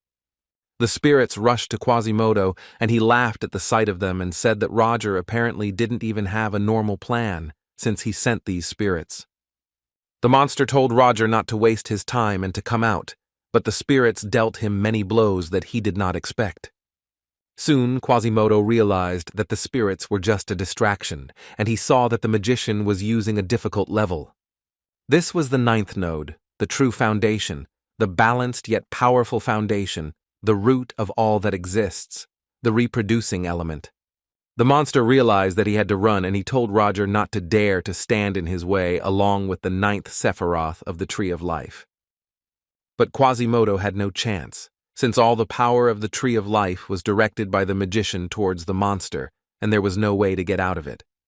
The monster was completely destroyed. The fire was almost out, only small lights were visible in some places. Roger felt that using such powerful magic was very exhausting. He had to be careful, otherwise he wouldn't be able to contain the divine power. The magician heard that Esmeralda had returned again. She called him John Doe and asked why he saved her. He replied that he didn't save her. He just didn't like the way that creature looked down on him. The girl smiled and noted that he was a bad liar, for the mighty John Doe himself to save someone like her. Neither the girl nor Roger saw how behind her a large fiery hand opened its fingers to grab Esmeralda. Suddenly the monster grabbed the girl and lifted her up. She screamed, and Roger saw Quasimodo. The professor shouted at the monster how he could even rise up after such a spell. Where was the limit of his survivability? Quasimodo screamed that he would drag Esmeralda to his grave with him and demanded that she give him more power. Roger saw how the monster was sucking mana out of her through their connection. The magician ordered the monster to release the girl and directed a stream of energy at him, which, of course, was ineffective. Quasimodo mocked Roger and asked him what was this weak attack.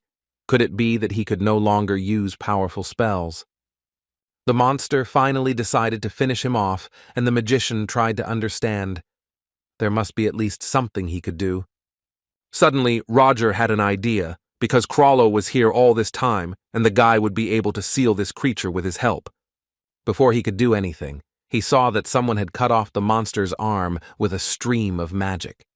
It was Joanna. She was in a hurry and shouting at the monster to give Esmeralda back to her.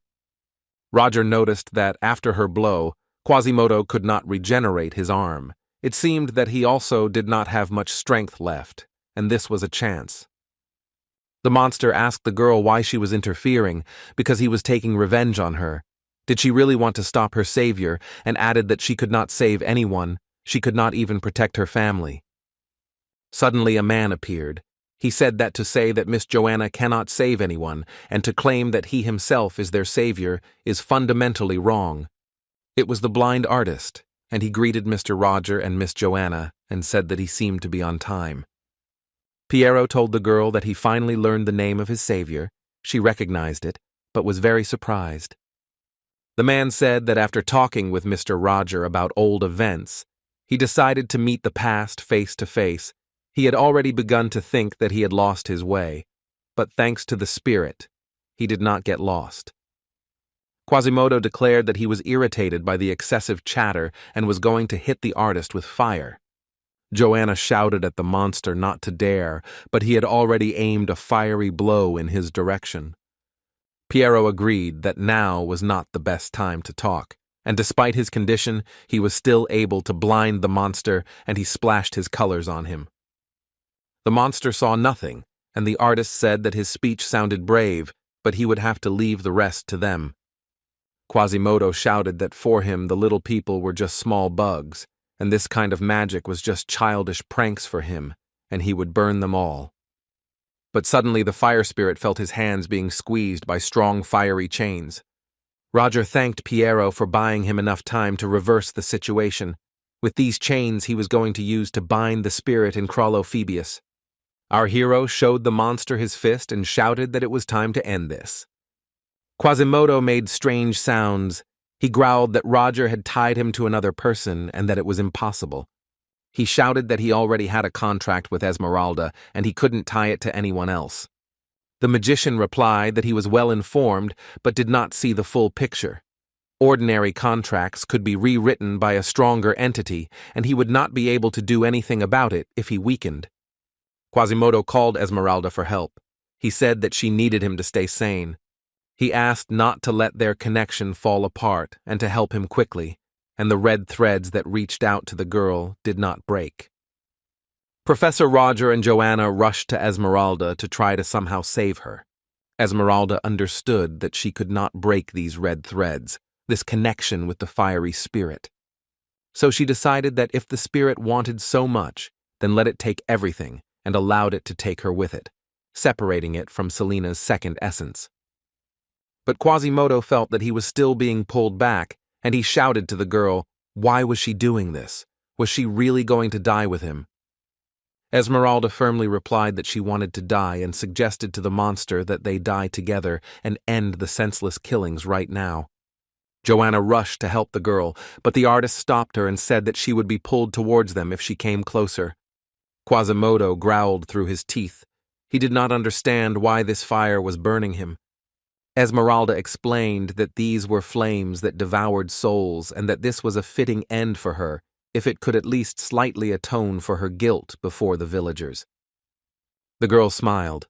She truly regretted that people died because of her, and now she would atone for her guilt.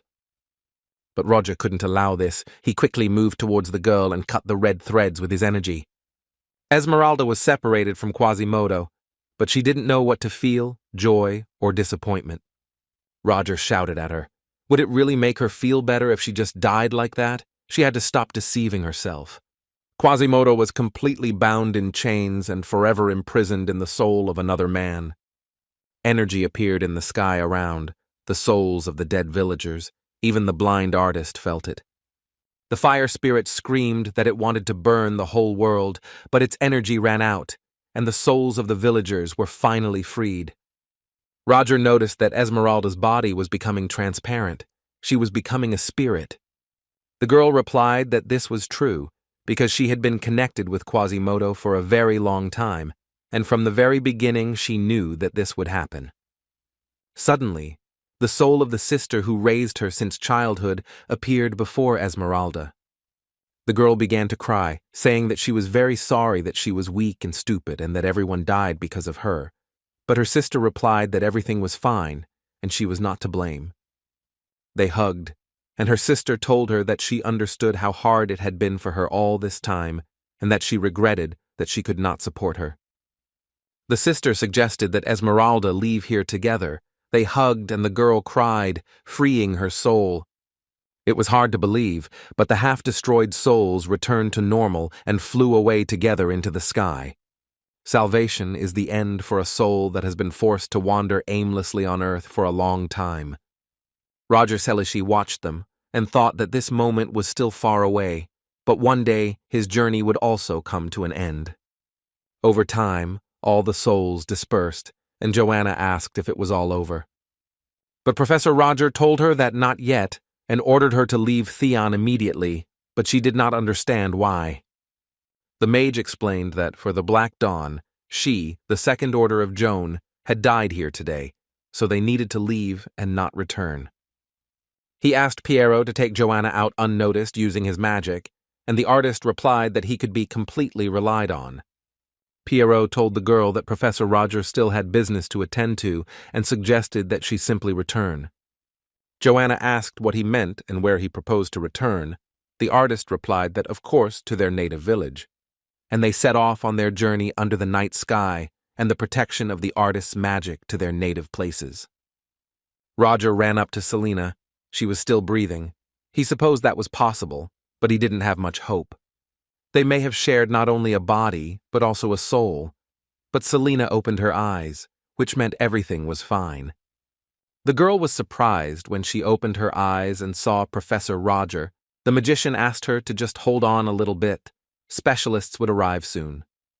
Selina asked him why he saved her when she had done terrible things, even if it was her alter ego. Roger looked at her and said that it turns out she remembers everything, which means she remembers that promise. He recalled that they promised each other to enjoy the festival again next year. This is the whole reason why Roger Selishi saved his colleague, and it touched her to the depths of her soul. Selina looked at the sky where fireworks were sparkling again. Tears glistened in her eyes, and she replied that they would definitely do it. Soon people arrived with a stretcher, brought by Aiden, Leo, Tracy, and Jonah. They took Selina away, although she told everyone that she was fine. Casey, as always, tried to notice everything she could, and she watched as Selina was taken away. She watched as Roger was led to the infirmary, but including him, 2 professors were found there. It turns out that the Black Dawn member disappeared somewhere because Casey definitely saw her running into the burning building. But the 6th-level magic that she felt behind the curtain of fire and that professor who made a lasting impression, could it really be just a coincidence? The detective was called to call the fire brigade, and Casey decided she would think about it later. Roger was contacted by Hans, who informed him that his mice had cleared out the evidence at the scene, and his friend thanked him and said that he would see him later at the hideout. The magician concluded that Sheridan and Hans had successfully escaped, and that was good. He would finally be free when he cooked up a report to the Rector about what had happened. Roger sat down on the bench to rest a little, since he had dealt with the most important thing. But suddenly a male voice behind him told him that he had done a great job and called him John Doe. Our hero was at a loss. He did not feel his presence at all, and he had already heard this voice before. It belongs to the same man who spoke to Quasimodo in the memories that Roger caught during his memory breakdown. He addressed the magician, that is John Doe, as someone below him in rank. It turns out that this person, unknown to our hero, is the Zero Order of the Black Dawn. He said that he had just dropped by the festival, and then such an exciting turn of events occurred. The stranger offered the guy to tell what was going on here. Strangely, no one told the magician that the Zero Order would visit the festival. Roger wondered if he knew that he had killed Quasimodo, although no, if he had known, he would not have asked such questions. If we assume that he doesn't know what exactly happened, then you just need to calmly answer questions.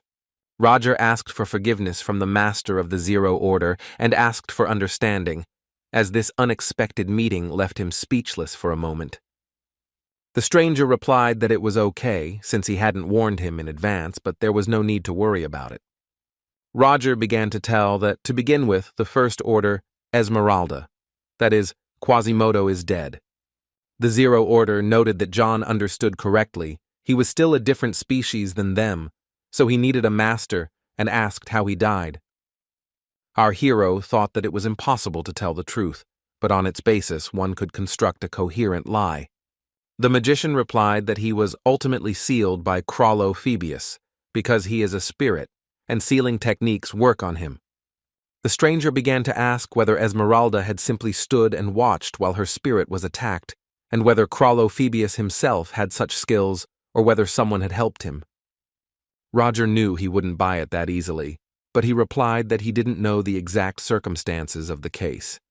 He made up a story that while he was a professor, he was patrolling the outskirts of Theon, where he came across Crollo, who seemed to be running away from something. It seems that those who were chasing him were Esmeralda and Quasimodo, the First Order. And even before that incident at the banquet, Esmeralda personally asked him for support, and that's where he met Quasimodo and established his identity. The Zero Order said thoughtfully, "It turns out John knew about Esmeralda's plan of revenge, and that he had to carry out today, and asked what happened next." The mage replied that he had assumed that the Black Dawn would be discovered due to Esmeralda's possession, so he followed them to prevent the worst from happening. Then, cornered, Phoebe went to extreme measures. Using his soul as payment, he performed the sealing ritual. He could not foresee this, so Quasimodo was unable to carry out his revenge. He was sucked into the seal along with Esmeralda, since their souls are connected, and so the First Order met its end. Roger added that if he had interrupted the ritual, he would have been immediately exposed, which is why he did not stop Crollo. He could not do anything, for which he asked forgiveness from the Zero Order. The stranger noted that it appeared that a cornered mouse had bitten the cat, and asked how John had escaped from the scene. The magician continued that after everything that happened, he approached Esmeralda. She turned out to be alive, but woke up as Selena. Thanks to this, he was able to pretend to be a rescuer who pulls a colleague out of the fire. The Zero Order said that it was a surprise that her soul split and separated. He asked the mage if she remembered her alter ego. Roger said that he asked her, but she seemed to have no idea how she ended up in that place. The magician said that he would get rid of her immediately if necessary. But fortunately, the stranger replied that it was not necessary. There was nothing to prove, even if she remembered something, so there was no need to do anything. There was no need for unnecessary worries now, and Roger sighed with relief. He added that, in any case, the First Order position was open again, so he would hold a meeting of the top brass soon. It turns out that Roger will see all the First Orders very soon, but he doesn't even know where they usually gather. The Zero Order told the mage that they hadn't met for a long time and asked if he still had the thing that he had given him the last time. Roger had to think quickly, judging by the context. This was something important for the meeting, some kind of key. It was very risky, but he had to say it. The magician replied that he should apologize and reminded him that the train he was taking to Theon had been attacked by terrorists. Roger proudly stated that, to his deep shame, he had lost some of his luggage in that scuffle. The Zero Order said that nothing could be done and handed Roger a small box. Then the Zero Order disappeared, telling the magician at last to meet him at the place. Roger thought that he had gotten away with it. He had handled the situation so cleverly, now he could definitely rest. But it was not to be. The Rector Eliza approached the guy and asked what he was doing there and whether he had received first aid. He replied that he was just following her, his head was just spinning, and he sat down. The Rector became even more worried and offered Roger her help, but he said that he could do it himself. But as soon as he stood up, he realized that he definitely couldn't cope on his own and fainted. In the medical center, when the mage woke up, Eliza said that she was very scared when the mage fell, and she also somehow found it hard to believe that Crollo really planned all this, and even involved the students. Roger noted that everything was correct. Even the incident at the banquet happened because of Phoebus and Joanna Lovett. Eliza asked if Roger remembered the incident with the almighty stone. Our hero replied that he remembered. It seems that these two are somehow connected with the criminals who were trying to get their hands on the stone. After all, according to Roger, Professor Crollo, when he set Theon on fire, said that everything was for the good of the Black Dawn. They found out that those who were hunting for the Almighty Stone were also connected to the Black Dawn. These people had already put down roots in Theon, and the professor suggested identifying and interrogating them. But Eliza countered, the two of them were finally safe, so that was enough for them. Despite all these crimes, no one had been hurt yet, so she was glad of that. Selena and Roger were in the same room, and Eliza said goodbye to both of them and wished them luck. Based on his conversation with Rector Eliza, the professor concluded that he was not suspected of anything. But at the same time, I didn't have complete trust from her, but she needs them as leaders, so she won't take action. Even if she suspects something, she and Professor Selena are on good terms. Roger needed to check the hidden items. He hoped he still had them, what the Zero Order gave him and that amber stone that fell after Quasimodo's death. The stone was in place, and the box from the Zero Order was also found. How good that nothing was lost. When our hero opened the box, he was surprised, because it contained a ring with a magic seal inside. The magic seal was constructed in such a way that the magic is activated upon equipping. Judging from the structure of the seal, it is some kind of dream magic that moves the wearer's consciousness into the dream reality. But how can you assign dreams as a meeting place, although it is quite clever? After Quasimodo's death, there are 6 First Orders left, excluding Roger, 5, one of them being Victor Dreadpool. If everything goes smoothly, he will find out who the others are at the upcoming meeting. Detective Casey came to the rector. Eliza thanked her, because she not only supported the spirit of the holiday, but also helped to identify suspicious individuals in Theon. The rector said that she called her to express her gratitude and also to hear her version of yesterday's events. Casey replied that she would be happy to help her in any way she could, but in return she would have a request for Madam Rector. As a result of the conversation, it turned out that Casey was unable to see anything because of the blazing fire. Eliza looked at the detective. Her testimony did not seem suspicious, and everything seemed to fit. She was chasing a strange group of people who mentioned a secret organization, and they led her to the scene of the incident. Once the wall of fire cleared, there were only 2 professors there, and the one who brought Casey to them turned out to be one of Professor Roger's students. The rector saw no discrepancies with Professor Roger's testimony. On the contrary, his condition spoke for itself. Nevertheless, she felt that she was missing something. The detective asked the rector who the man Professor Roger had mentioned was.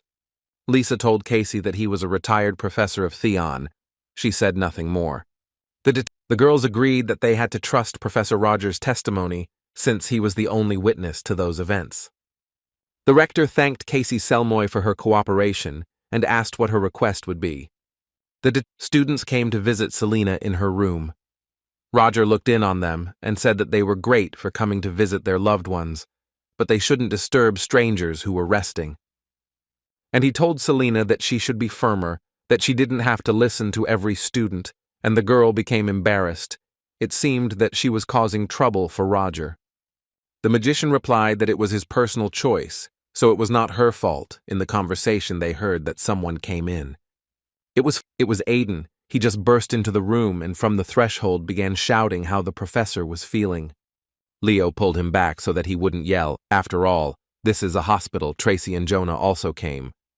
When Renee and Ellendale entered, they were surprised to see so many students there, all of them asking about the professor's health. All the students headed towards Professor Roger, but Selena was the most excited about their arrival. It was noisy for Magoo, but it was for the best. It seemed that he had been an understanding professor all this time for a reason. But what a surprise everyone had when Frydenvolberg entered the room.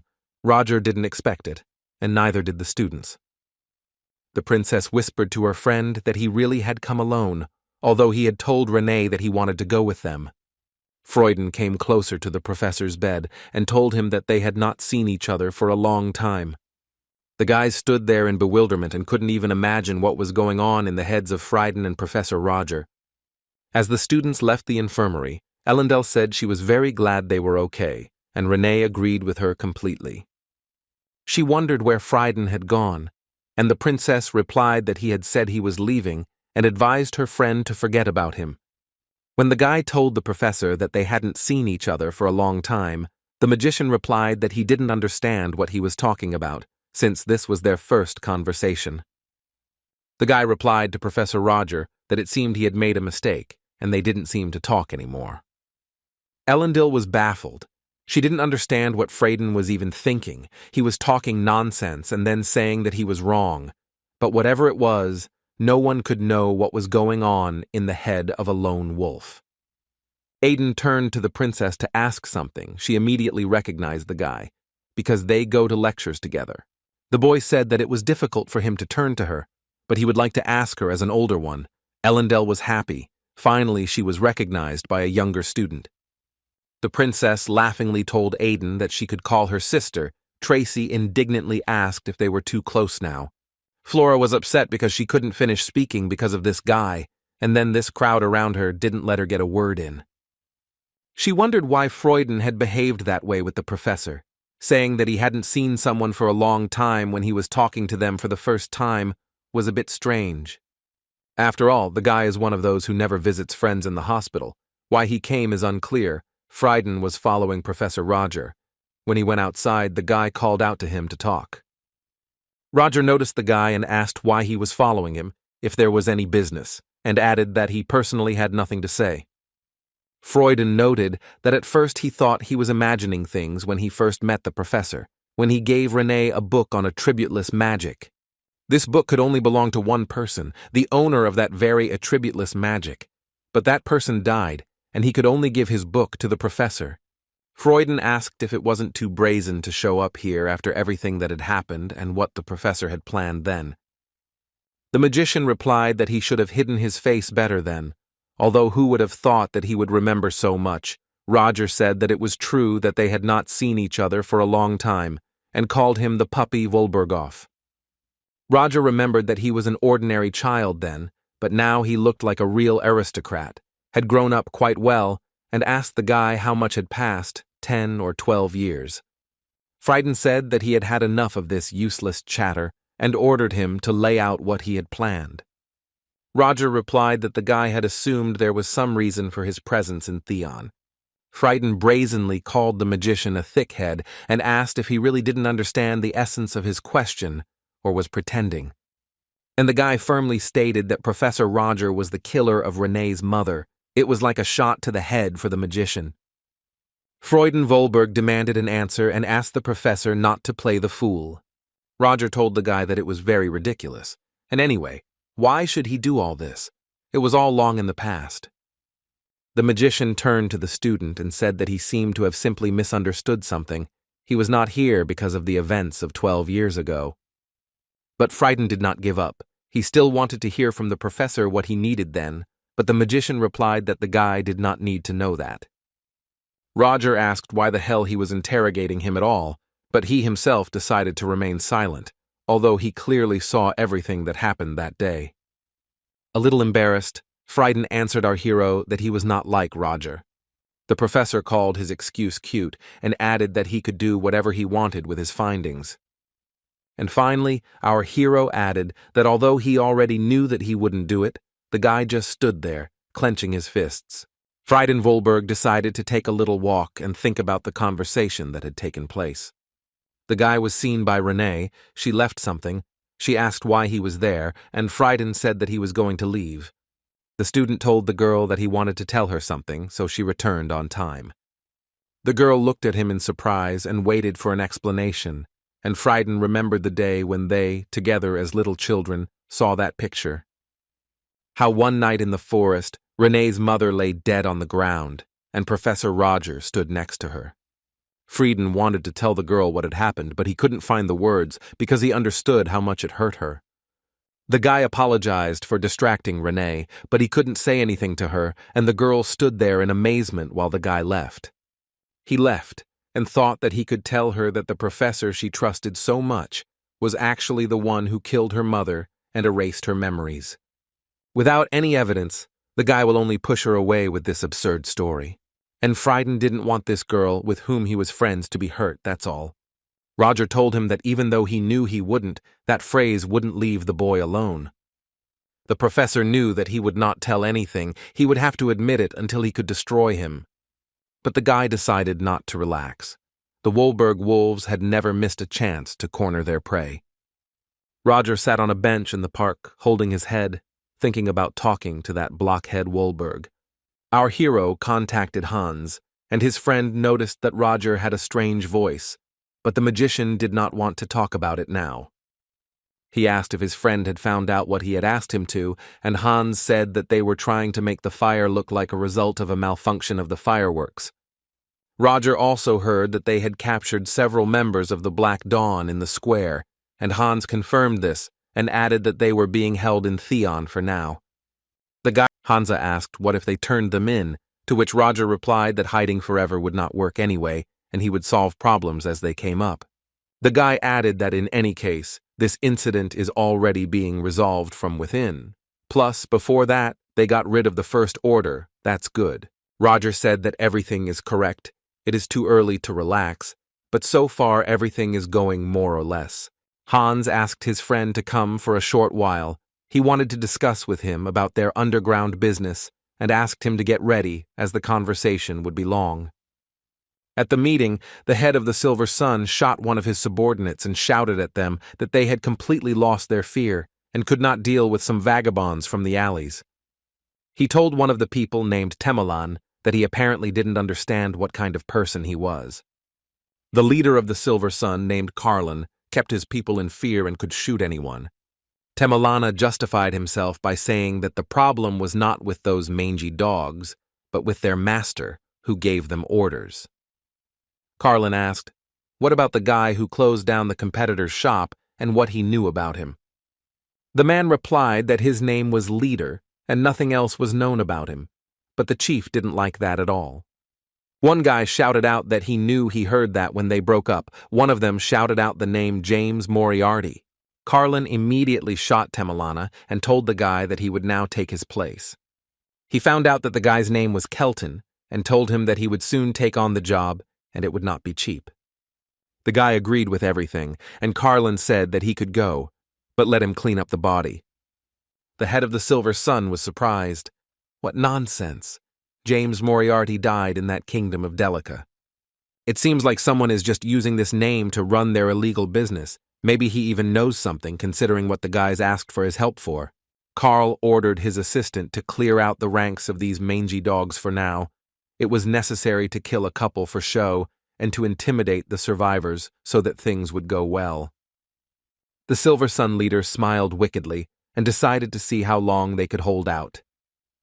When Roger met Hans, he asked what had happened to the business, and his friend replied that everything was going smoothly so far. But some competitors have been muddying the waters lately, and Roger asked for more details. Hans explained that usually when a business starts to grow, its closest competitors start to undermine it or write complaints. The magician guessed that they suddenly became quiet, and Hans confirmed this, adding that they had been pestering them for a long time, and then suddenly lay low. Something was clearly wrong. Roger asked if there was any information on this matter. The guy replied that there was, but not much. A friend said that he had a hypothesis and asked our hero if he had ever heard of the Silver Sun. At first they formed an underground gang just to conduct illegal business, but soon they grew and organized an entire criminal corporation. They make money by interfering in the affairs of merchants, actively expanding the trade in stolen goods. They don't shy away from dirty work, being bandits, and the rats noticed a small group of competitors entering the Silver Sun headquarters. Roger agreed with Hans that it was too suspicious to ignore and said he would be extremely careful. Hans replied that he would watch a little longer. He noticed that something strange was happening to his friend. A friend noted that Roger's leg was shaking non-stop, something he had never had before, and it seemed he was also covered in a cold sweat. The magician admitted that he had been so busy since yesterday evening that he had even forgotten about one very important thing. Roger said there was a chance his mistress was finding out where he was. She smelled her own blood when she woke up one day and realized that her student had taken her blood with him when he escaped and was now using it. She didn't understand why he did it. She had trained him well. He must have been under a lot of pressure if he wasn't afraid that she would figure out his location. It's funny. She finally had a reason to go outside and have some fun with her student. Hans asked his friend if he was too nervous, as if his teacher was the god of death, to which the magician replied that she was almost the same. But Roger admitted that what he created did not seem simple to those around him. He did not make it public because most of what he invented did not suit his teacher. Hans said that most people could only dream of his magic, so how great is this man? Hans thought that calling his teacher a monster was somehow strange. Maybe Roger just wanted to whine, and he should play along with him. And the guy blurted out that it was too much to bring a student to the brink. She must be a real monster. But the magician asked him not to talk about her like that. After all, she was his teacher. This was another social failure of Hans. A couple of days later, Roger visited the Royal Street. He had not been there since he took up Esmeralda's case. He still had a little time before meeting Hans, and the magician suddenly saw passers-by with an interesting symbol on their clothes. These were the priests of Bretus. Roger acknowledged that the struggle for the throne needed to end, but things were happening much faster than he had expected. He considered this a bad sign and decided that he needed to hurry and headed to Violetta's clothing store, Verdi's house. The girl made tea for the leader and said that Mr. Hans was not here yet, but Roger replied that he had come early on purpose to assess the situation on the streets. He noted that even at such an early hour the streets were full of people overflowing with enthusiasm, and Violetta replied that it was all thanks to him. She said that anyway, she was surprised when he contacted her and said that he would visit them soon and asked if there was any new business for her. Roger said he had heard that competitors had become more active lately and that there were even some serious troublemakers among them. Violetta knew that this would not escape him. She wanted to figure it out herself, but he was already here and knew everything. The girl said that these troublemakers are called the Silver Sun. They are planning something together with a local group of traders. She noticed this, since recently suspicious individuals have been constantly scurrying around the store. Roger asked her to tell him more. He wanted all the information she knew. Suddenly, one guy shouted to Violetta that something bad had happened and the factory was under attack. The building was on fire. People were shouting that they needed to bring water because there was no way to get inside because of the smoke. Violetta and Roger quickly rushed to the scene and were informed that the factory was attacked by people in white bandanas. The magician shouted that the main task now was to put out the fire, and he would immediately use magic. Roger felt a strange sensation and took something glowing out of his jacket pocket. The stone that remained after Quasimodo's death reacted to the flame and glowed. Roger couldn't believe his eyes when he took out the stone. It began to absorb the flames that were in the building. Violetta, like the leader, was puzzled by this, but now was not the time to think about it. It was necessary to quickly provide assistance to the victims. People heard her words and took it as an order, and everyone began to help the victims. Some of the people said that they couldn't find Dion and Mastella anywhere. Maybe they found a way around the fire. Our hero noted that it would be nice, but he had a bad feeling that perhaps these two were the cause of the attack. Roger asked Violetta if she knew where they lived. She thought about it and replied that they lived in the same place as before. Maybe they were still there. The leader said that he would go and check and let the girl take care of the factory. When Roger entered the building, a terrible picture appeared before him. There were many dead people in the corridor. The girl survived. She apologized for not being able to greet the leader properly, and Roger asked what happened. She said that a strange man suddenly burst in here and that Grandpa Dion tried to protect her. The girl burst into tears because she had only just begun to have hope that they could live like ordinary people. Roger asked Mastella to wait outside for now and said he would do his best. The magician asked the girl, no matter what, not to come here until he came out to her.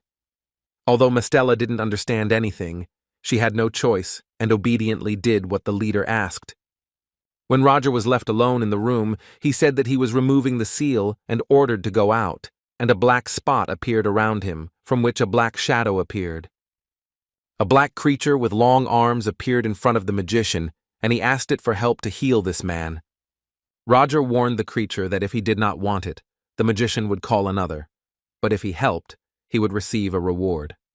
And the dark energy swirled into a whirlpool and began to fulfill our hero's request. Hans arrived on the scene, and all of them, along with Mastella and Violetta, were stunned by what was happening. After all, Roger came out of the building, supporting Dion's grandfather and helping him walk. The girl rushed to hug her grandfather, even though he had little strength, but he was alive, and that was the most important thing. Hans apologized to Roger for being late, but the magician said that he had already dealt with everything himself.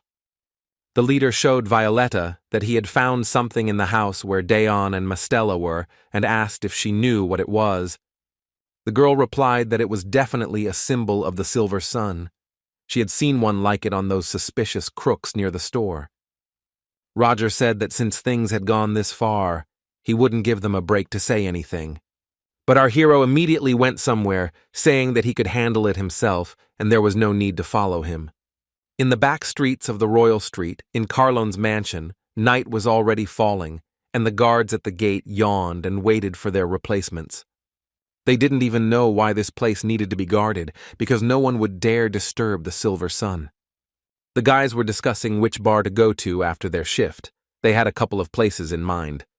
But suddenly they noticed something at the end of the road that looked like a wild animal, but then they saw a man. But in an instant, where the silhouette had been, there was an empty space, as if the person had disappeared. In the blink of an eye, Roger teleported and delivered a powerful blow to the guard's jaw.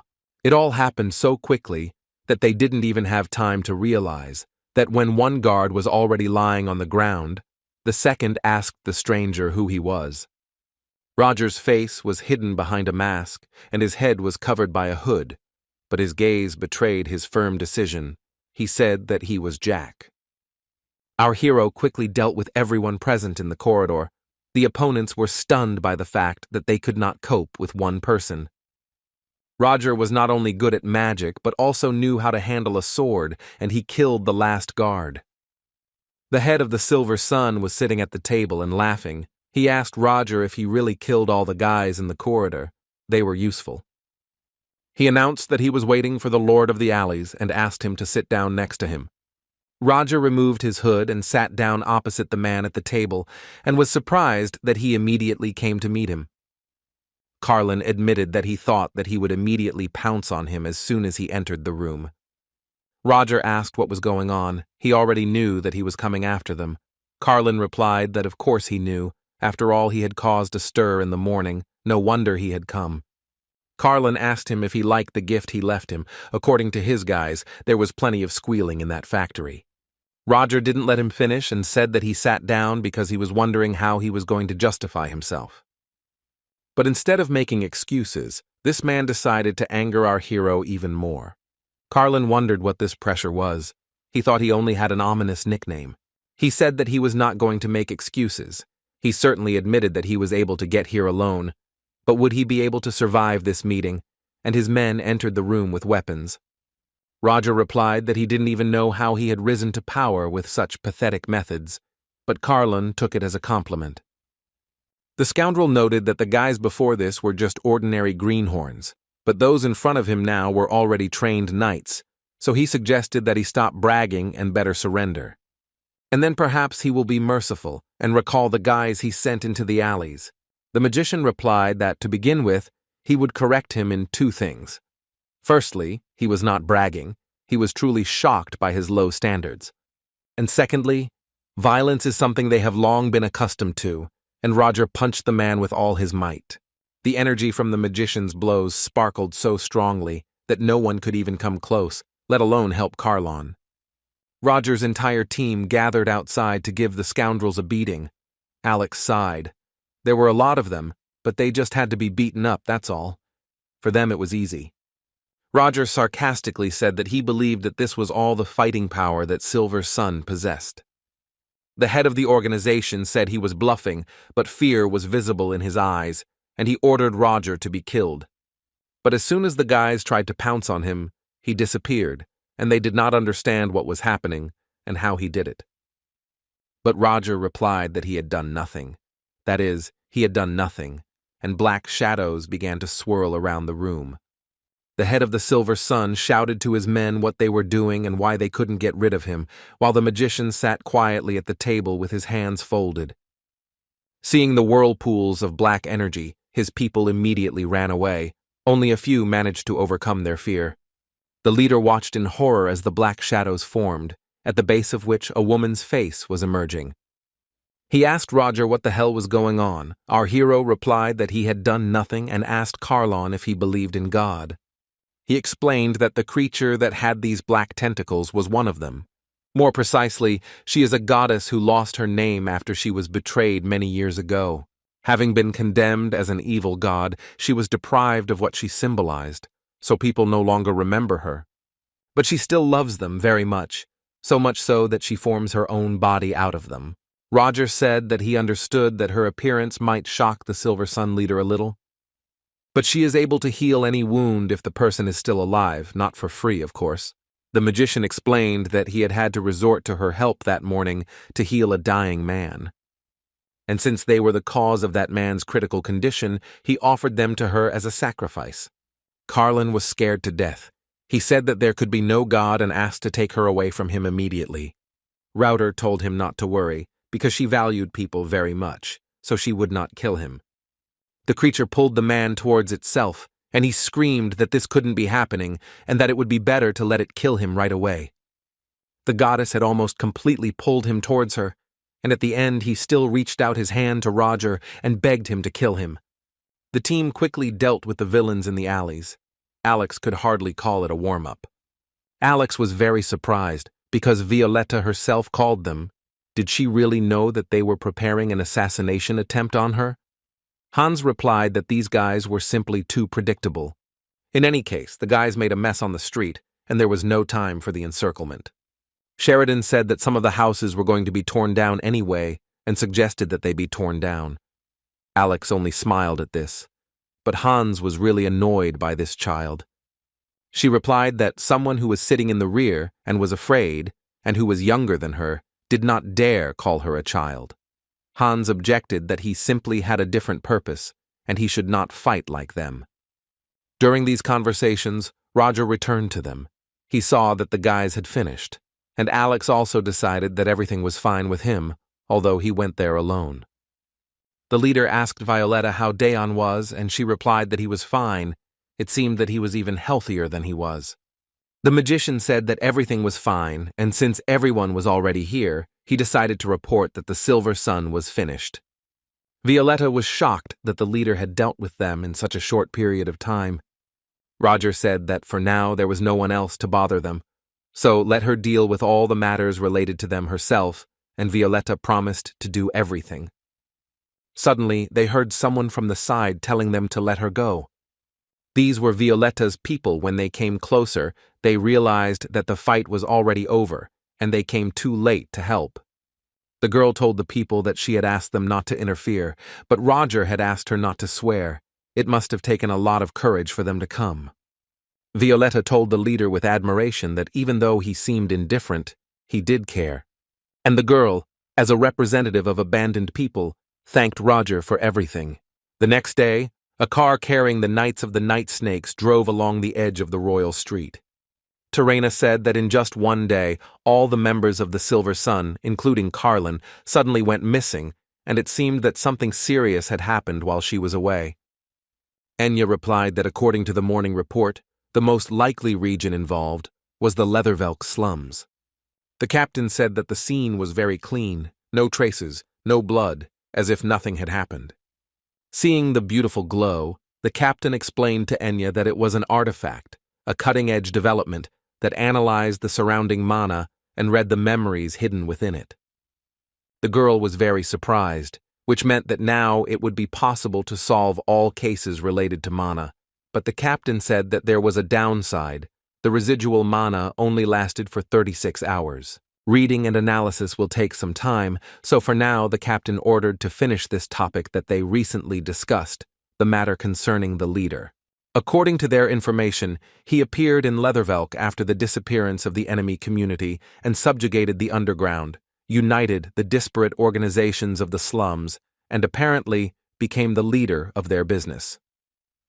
The captain called him a suspicious character and asked if there was any more information, but Enya said that she had been unable to find any trace of his past, not even his real name. If this leader really did establish and run the affairs of the slums, he had every reason to get even with Silver Sun, which was their direct competitor. This is a hasty decision, but for now he is the main suspect in the case. And Terrina decided that she would have to meet him personally, this leader, and find out everything. Suddenly, Enya noticed that the artifact had stopped working, but the captain explained that it stops working when it cannot detect mana in the set space. The girl asked to explain in simple words, and the leader replied that there was no magic involved. According to the case file, there were about 100 guards at the Silver Sun base, and traces of their presence were confirmed yesterday. But this is only possible if you use spells, and the fact that the artifact did not find any traces of them is impossible. It turns out that the investigation reaches a dead end. The captain said that she should still meet with this leader. She had a feeling that he was not an easy person. She asked her assistant to pack up, take the artifact, but leave the markings restricting the entrance for now, so that the reporters wouldn't sniff out anything. And suddenly Terrina pulled out her sword and pointed it into space and ordered him to show himself and not hide like a rat. The girl heard a voice that said that this was expected from Terrina. Her intuition was as always on point. It was Casey and her assistant. They used invisibility. The detective said that she wouldn't have smelled the reporters, but there was no way she could fool her. Enya was very surprised when she saw Detective Casey, and Terrina greeted her and said that they hadn't seen each other for a long time. Casey was glad to see Terrina, and she was also glad to see Enya. They hadn't seen each other since that incident at the Const auction house. Terrina was a little irritated by Casey's unbridled joy. She said that in fact this was a crime scene where outsiders were prohibited from entering. But the girl replied that she was not just anyone, but a national hero detective.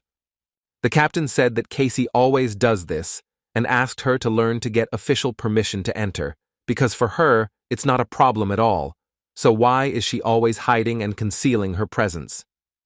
But the detective replied that it was long and tedious, and this case was so exciting that she could not sit still, especially since they seemed to have no progress in this case, and she offered to help. Terrina said she would refrain, not that she didn't trust her, but that she had no right to resort to outside help in an official investigation. Casey admitted that she wanted to ask her for a favor if she could help her. She said it was nothing special, just to borrow my little thing, and she pointed to the stone artifact, and Terrina knew that was what had caught her attention. But to everyone's surprise, the captain replied that perhaps she could give in. The assistant reminded her that she couldn't give it to a stranger. The captain noted that she would take full responsibility for this decision because they themselves could see that it was not difficult for her to hide from them, so stealing this thing would be even easier. It would be better to come to an agreement. Casey was very happy and vowed to be careful. Although Betty was not very pleased, she asked how much more trouble she was going to cause. When asked where she would use it, she replied that it was still a secret, and she would tell as soon as she found out something. Terrina agreed and realized that there was no point in asking further questions because she knew Casey. The detective thanked him and said that she was very busy, so she would leave immediately. Enya noted that she left as quickly as she arrived. Terrina agreed with her and informed her that they were heading to the slums. While the girls were talking, they didn't even notice that Hans's rats were watching them. Roger heard about it from a friend and told him that he was a little worried, but it was still good that he left him to monitor the situation. Hans asked his friend again if everything would be okay, since they were going to the slums, and suggested asking the other guys to stand up for them. Roger looked at his masks on the table. He answered his friend that it was not worth it. Terran was not so easy to lead by the nose, and he would meet with her personally. Our hero knew that this was inevitable, so he prepared in advance and asked Hans to tell Violetta to get everything ready. In the slums, Terrina noticed that the place had changed a lot. She would have believed it if she had been told that it was some other place. People But here it seemed like a completely different story. They were met by a nice girl who said that they were glad to see them sneaking around in the night. She said that her name was Violetta, and she was their guide for the day, and her owner had ordered her to accompany them. Enya was surprised how they knew that they would come, and whether it was worth going somewhere for this girl. Terrina replied that everything was fine. If they wanted to, they would have attacked long ago. Violetta brought the guests to Unowen's fake hideout for uninvited guests. Roger said it was a great honor to greet the noble knights who stalked the night, and it may sound pretentious, but in front of them was, in fact, the leader. He said he was wearing a mask because his face was covered in burns and asked for understanding. Terrina noted that leader was unlikely to be his real name and asked what his name was. The mage replied that it seemed they suspected him of something, although this was completely normal. He said that his real name is Oliver. He was born and raised in these slums. In the name of business prosperity, he hides information about this. Not all people like this origin. The captain asked what was going on. He was hiding his identity just because of this, to which he replied, "Don't they think he's lying?" Terrina reported that it made more sense that he was a suspicious individual who had taken over the affairs of the slums for personal gain after getting rid of the enemy community. The guy objected that they were saying some horror stories, and that he, in fact, was also hiding from those people, and only started doing business after they disappeared somewhere. The captain could feel himself reading a prepared legend from a piece of paper. She said that she would get straight to the point, and reported that the Silver Sun had disappeared somewhere the previous night. She also knows that their people had some kind of conflict with them. Roger said that it was not really a conflict, it was just that the people from Silver Sun were pestering everyone why they suspected him in particular. Roger added that many people from Silver Sun had criminal pasts. Wasn't it great that they suddenly disappeared somewhere? So why did noble knights suddenly latch on to an innocent person in order to defend the rights of the guilty? Terrina replied that she could understand why he thought that way, but she asked him not to make stupid accusations. She clarified that if they had truly suspected him, her sword would have long ago tasted his blood. At that moment, Terrina hated this man incredibly. Roger said thank you for their time and said that he would remember it. Enya was amazed. He was not at all afraid of the commander's thirst for blood. He was calmer than calm itself. Terrina knew that this guy was not simple. It seemed that the reason for the unkind looks of those people was real concern for their master. It's obvious, considering he's their hero while everyone else is just neglecting them. If they start a battle here, there will be civilian casualties. It's best to avoid that. The captain announced that it was time for them to return, and she thanked Oliver for his cooperation. He said that he wouldn't see her out if she didn't mind, and Terrina herself wanted to ask about it. When the girls were near the door, a voice was heard from the other side. He said that he had just returned from reconnaissance and was tired, and it was too much to send him so far and for so long. A second later, Alex walked through the door, and he and Enya immediately made eye contact. The guy's ex-girlfriend opened her eyes wide in surprise and said his name. But Alex was even more surprised, because he understood that he found himself in an unclear situation, and he did not know how to act further. Roger realized that this was a complete failure. Who would have known that he would come back so quickly? Enya tried to catch up with Alex in the hallway and find out if he was lying when he said he was returning to his homeland, but the guy replied that she didn't need to know. The girl heard the answer that there was nothing between them after all, and she needed to go about her business.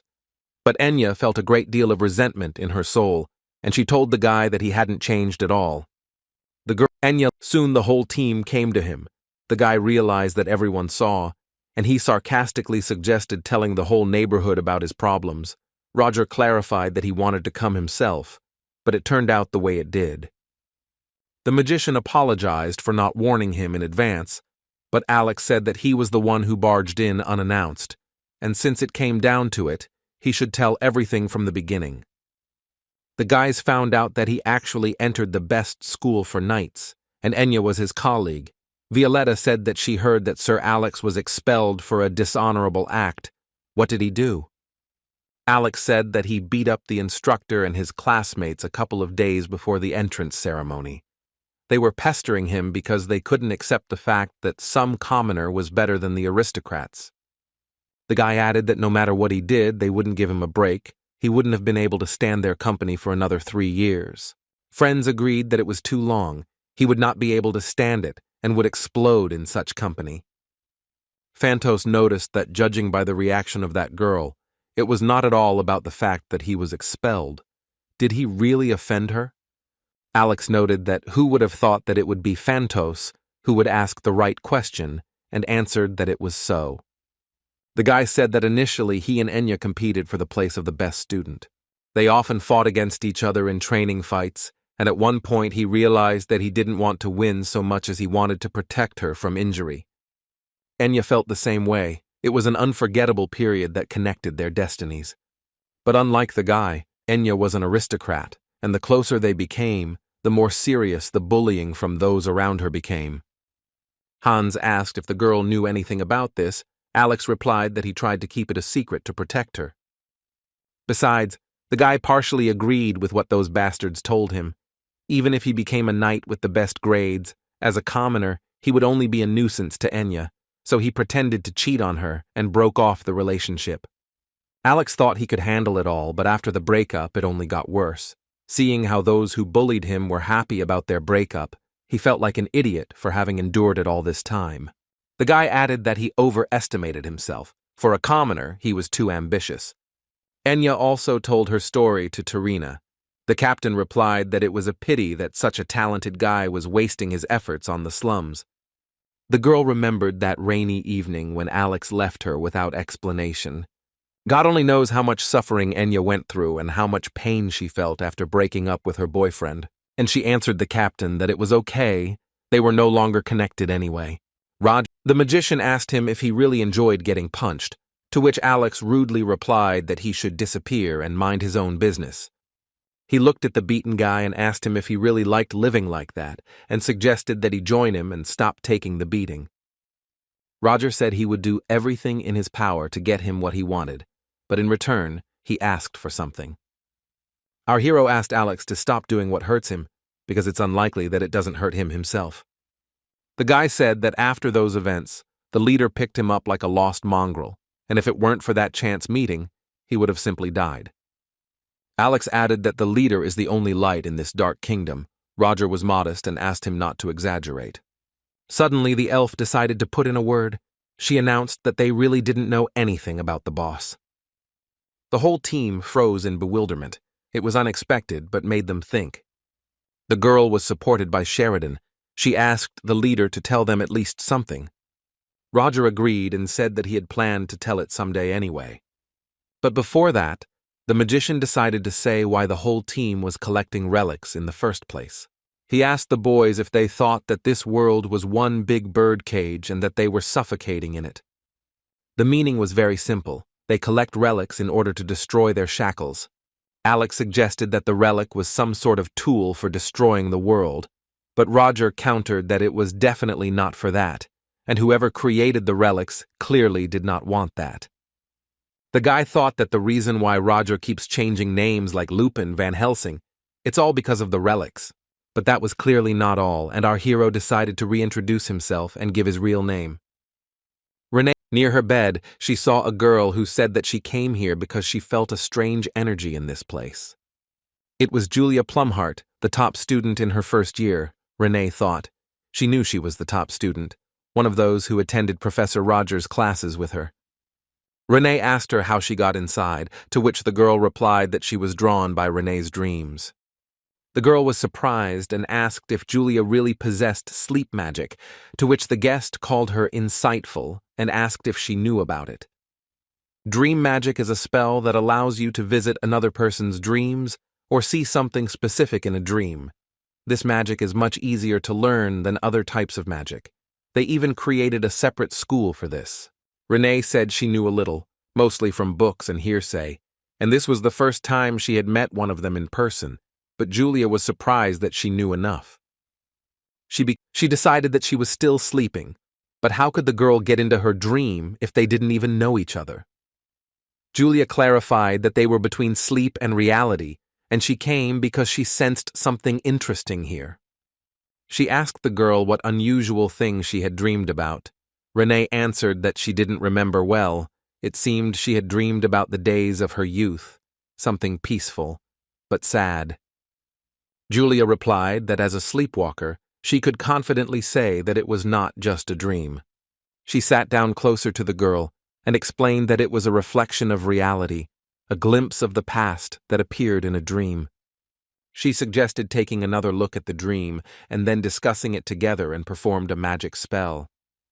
At first she saw nothing, then pictures began to appear, but everything was dim. Ron remembered that there was someone with her in her dream, but she couldn't say exactly who it was.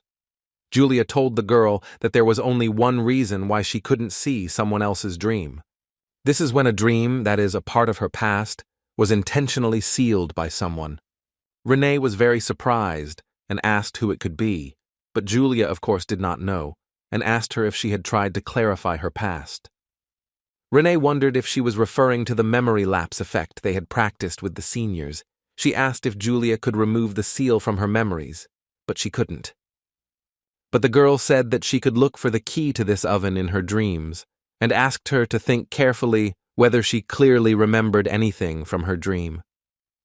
Rano answered that she could not see the face, but she could remember the name. It still sounded strange. The name Heathcliff. Heathcliff Van Brettis, as Roger introduced himself to his friends, is a representative of the royal family of the holy nation of Brettis, the son of the previous king. Renee asked Julia if the name Heathcliff meant anything to her, but she said she had never heard of it before. The girl said that it was a rare name and she could not establish the identity due to the vague memory. She needed more details. Julia's body became transparent and she told Renee that she would wake up soon. She said goodbye to the girl and said that it had been an interesting conversation, although she had not managed to find out everything.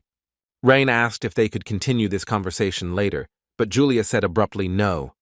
She explained that their conversation was just a momentary impulse for her, and she had no intention of becoming friends with her. And she added that if she wanted it to continue so much, then let him try to attract her interest one more time. You never know. Maybe she'll suddenly come again. I went to bed early and thought about this Julia. She was such an interesting person. The name Heathcliff was running through her head, but she had no idea where to even look for him. Alex's head was spinning. He didn't expect that the leader was the son of the previous emperor, although if you analyze the magician completely, then this is quite expected. The guy asked Roger what it meant. His outstanding abilities were inherited from the previous emperor, but the magician objected. He only had one unnecessary ability left from the emperor. This is a predisposition to obsession, although this never happened to his blood relatives. Fantos said that the kingdom of Brettis does not worship gods. Perhaps his predisposition is, on the contrary, part of the gift. Who knew? Although from Roger's point of view, it is more of a curse. In the battle for the throne, this illness does not play a special role. Roger admitted that the real reason he is hanging around the area is because he is hiding from his relatives in order to survive. His biological father, the former emperor, is not the healthiest person, and as soon as the topic of who to make the next heir came up, who is very concerned about the throne, they were concerned about getting rid of Roger. It turns out that the reason he is so knowledgeable and resistant to poisons is because there have been countless attempts to poison him. Roger said that not long ago, the Brettis aristocracy resumed their activity after 20 years, which means they have decided on a temporary king, and if he finds out that he is alive, they will do everything to kill him. Betty asked Casey to clean her room because it was a real pigsty. The girl promised that it would be done, but the assistant grumbled that she always says that, but does nothing. She screamed that if Casey didn't clean up, then he should leave the premises, and that she should thank her. No one else would need such a partner for free, and she was simply perfect. But the detective didn't hear her, because she needed to sum up. She looked at the wall on which all the evidence and information about the crimes were hung. All that was left was to put everything together into a general picture. The werewolf incident, the abandoned factory incident, the attack on the Kanst auction house, the revival of the Gavodan monster. and also the appearance of the Black Dawn in Theon, along with the missing people of the Silver Sun. Casey noted that there were too many strange things happening in the town of Leathervelk. Casey's target is Black Dawn. The only clue she has is what she got from those wall newspaper guys in Theon. Of course, no one ever told her where they were based, but after a series of questions, one location did catch her eye, and Casey is sure there is something there. This place in Valtanen, the detective thought that she would definitely find James Moriarty there. A couple of days later, at the academy, Theon Roger sat in his office and waited for Sedina. The girl brought a whole stack of papers, and the professor reminded her that he had asked her to omit unnecessary details, to which she replied that she had done so. Sedina suddenly remembered that she still had one unusual letter that looked important. She took it out and handed it to Professor Roger. Our hero opened it and saw that it was an invitation to a mystical night, the same annual event where magicians from all regions gather. Sedina's eyes lit up with happiness, and she screamed that their professors had finally recognized them and that it was worth noting.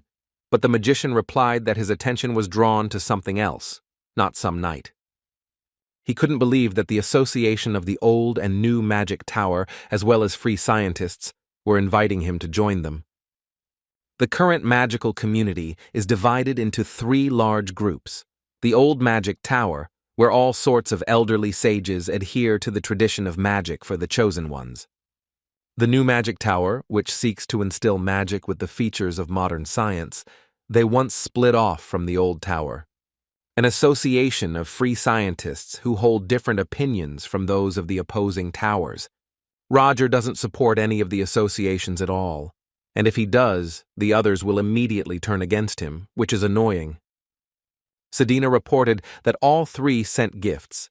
If the professor finds it difficult to decide, perhaps he should look at the gifts first. The magician replied that he could not understand what kind of boxes these were, but it turns out they were gifts. Roger announced that he was not going to choose anyone. He would just keep all the gifts for himself, since no one asked them to give him anything, so he was under no obligation to do anything. The girl exclaimed that, as expected from Professor Roger, she simply reaps any benefit, which surprised the magician a little. Our hero replied that everything was not quite as she described, and the girl felt a little uncomfortable. Roger noticed that he had already gotten used to her reaction. Moreover, her loyalty to him was definitely deep. But he didn't know to whom it was addressed, to the real him or to the First Order. He didn't understand what motivated it. Suddenly, someone knocked on Roger's office door, and the professor asked him to come in, and he and Sedina stared at the door. An elf entered the office and apologized for interrupting the conversation. Roger asked what brought Professor Viorano here. Viorano explained that he had come to see his assistant, and Roger had asked if he meant Miss Sedina. The elf asked Miss Sedina if she had already decided on an answer, and she lowered her head in embarrassment. The girl replied that he should forgive her, but she was happy with everything as it was, and Professor Viorano replied that, apparently, he was bothering her for nothing. The assistant said that she had a lesson soon, so she needed to run, and she quickly moved out of the office. The elf told Roger that he thought she didn't like him very much, but our hero replied that he didn't think so. The magician told Professor Viorano that this was somehow unexpected for him, because he thought that they were not familiar. The elf replied that they were similar, so he was worried about her. Seeing Roger's surprise, Viorano said he thought he knew, since they communicated so often. The elf noted that he wasn't sure he had the right to tell him if she hadn't done it herself, but she still trusted Roger extremely much, so it was okay. Viorano asked the mage if he had ever thought that she was a little strange, but then decided to ask directly. He asked if Roger had seen what her ears were like before, and that made everything clear. Our hero couldn't believe it, but Professor Viorano confirmed that his guess was correct. There is a touch of elven blood in her. She is half elf, and how could Roger not have noticed this before? Roger knocked on the door and told Sedina that he would come to see her for a minute. The student opened the door, and the teacher entered the room. The professor saw that the girl was taking care of flowers and guessed that this was her hobby. Sedina confirmed that she had been doing this since an early age. Roger told her that Professor Viorano had told him about her origins and apologized if she had wanted to hide it. He informed her that if she wanted to return to the elven community, as the professor suggested, she could get rid of the family that neglected her and live happily. Roger promised to accept any decision she made, even to settle all the issues with the organization, so she didn't need to worry. Sedina first of all wanted to apologize to him for hiding it from the professor, despite the kindness he showed her. But the girl replied that it was he, Professor Roger, who recognized her, so she would like to stay with him. Roger walked up to the girl and, looking into her eyes, said that, to be honest, he was not the First Order at all. When our hero heard from Professor Viorano that Sedina was a half-elf, he realized that he had not expected this at all. Sedina's last name is Roshan. The professor knew that her father was an aristocrat, therefore her mother was an elf. During the time of the interracial wars, there were rumors that the Roshan captured elves as slaves. If those rumors are true, Sedina has a rather sad origin. When Roger asked Professor Viorano what he had offered Sedina, he replied that he simply wanted to save her from that family and take her to the elves. The elf explained that she was always looked down upon because she was a half-elf, and perhaps she would feel more comfortable among other elves. Roger replied that he was not sure because she was only half an elf, the other half was human. In the past, people kept elves in slavery. Where was the guarantee that the elves would not avoid her because she was half human? The professor also added that if he does not represent a special influence in the community, he simply will not be able to protect it from this. But to Roger's surprise, Viorano replied that he actually did. He was the elder of the community, one of the 7 roots of the world tree, the head of the dentist family. The elf professor announced that since ancient times their purpose was to protect the borders of the elven forests. In addition to protecting him from the outside world, his family provides protection to those who live far away from them, children like Sedina. Viorano promised that he could guarantee her peace and safety and asked Roger to help convince her, but the magician replied that he was unlikely to be able to. The elf didn't understand why he didn't want to help. Didn't Roger want her to finally live happily ever after? Our hero replied that he had no right to influence her personal choice. If he tried to persuade her to do something, it would no longer be considered a choice. The elf said that the magician was the only person she could tell about what was on her mind, so he really asked him to ask her what she really thought about it. Sedina looked at Professor Roger in surprise. She asked again if it was true that he was not the First Order because it was not funny. The magus replied that he knew it was hard to believe, but he really wasn't the First Order. He revealed that John Doe, the real First Order and the one she was originally supposed to work with, had died in the terrorist attack on that train, and he was just using his identity. It turns out that all this time Sedina was not following the First Order, John Doe. The girl answered Professor Roger that it turned out that he had fooled her, and that a real revolution had happened in her head. Our hero wanted to calm the girl down and told her that he didn't do it on purpose, so that she would calm down and wanted to put his hand on her shoulder. But Sedina suddenly jumped away from the professor and shouted at him not to dare touch her. Then the girl ran out of the room and Roger watched her go. He knew it. She reacted exactly as he expected. But suddenly, right in front of the door, Sedina suddenly stopped and asked the teacher why he had deceived her for so long. She asked who she had been trying for all this time, and she felt very offended for herself. Roger replied that he was sorry he had deceived her, but he asked her to answer one question. He asked if she had truly followed the First Order out of her soul, or if she had been inspired by him, the man behind that guise. The assistant replied to Professor Roger that, of course, it was because of the Black Dawn.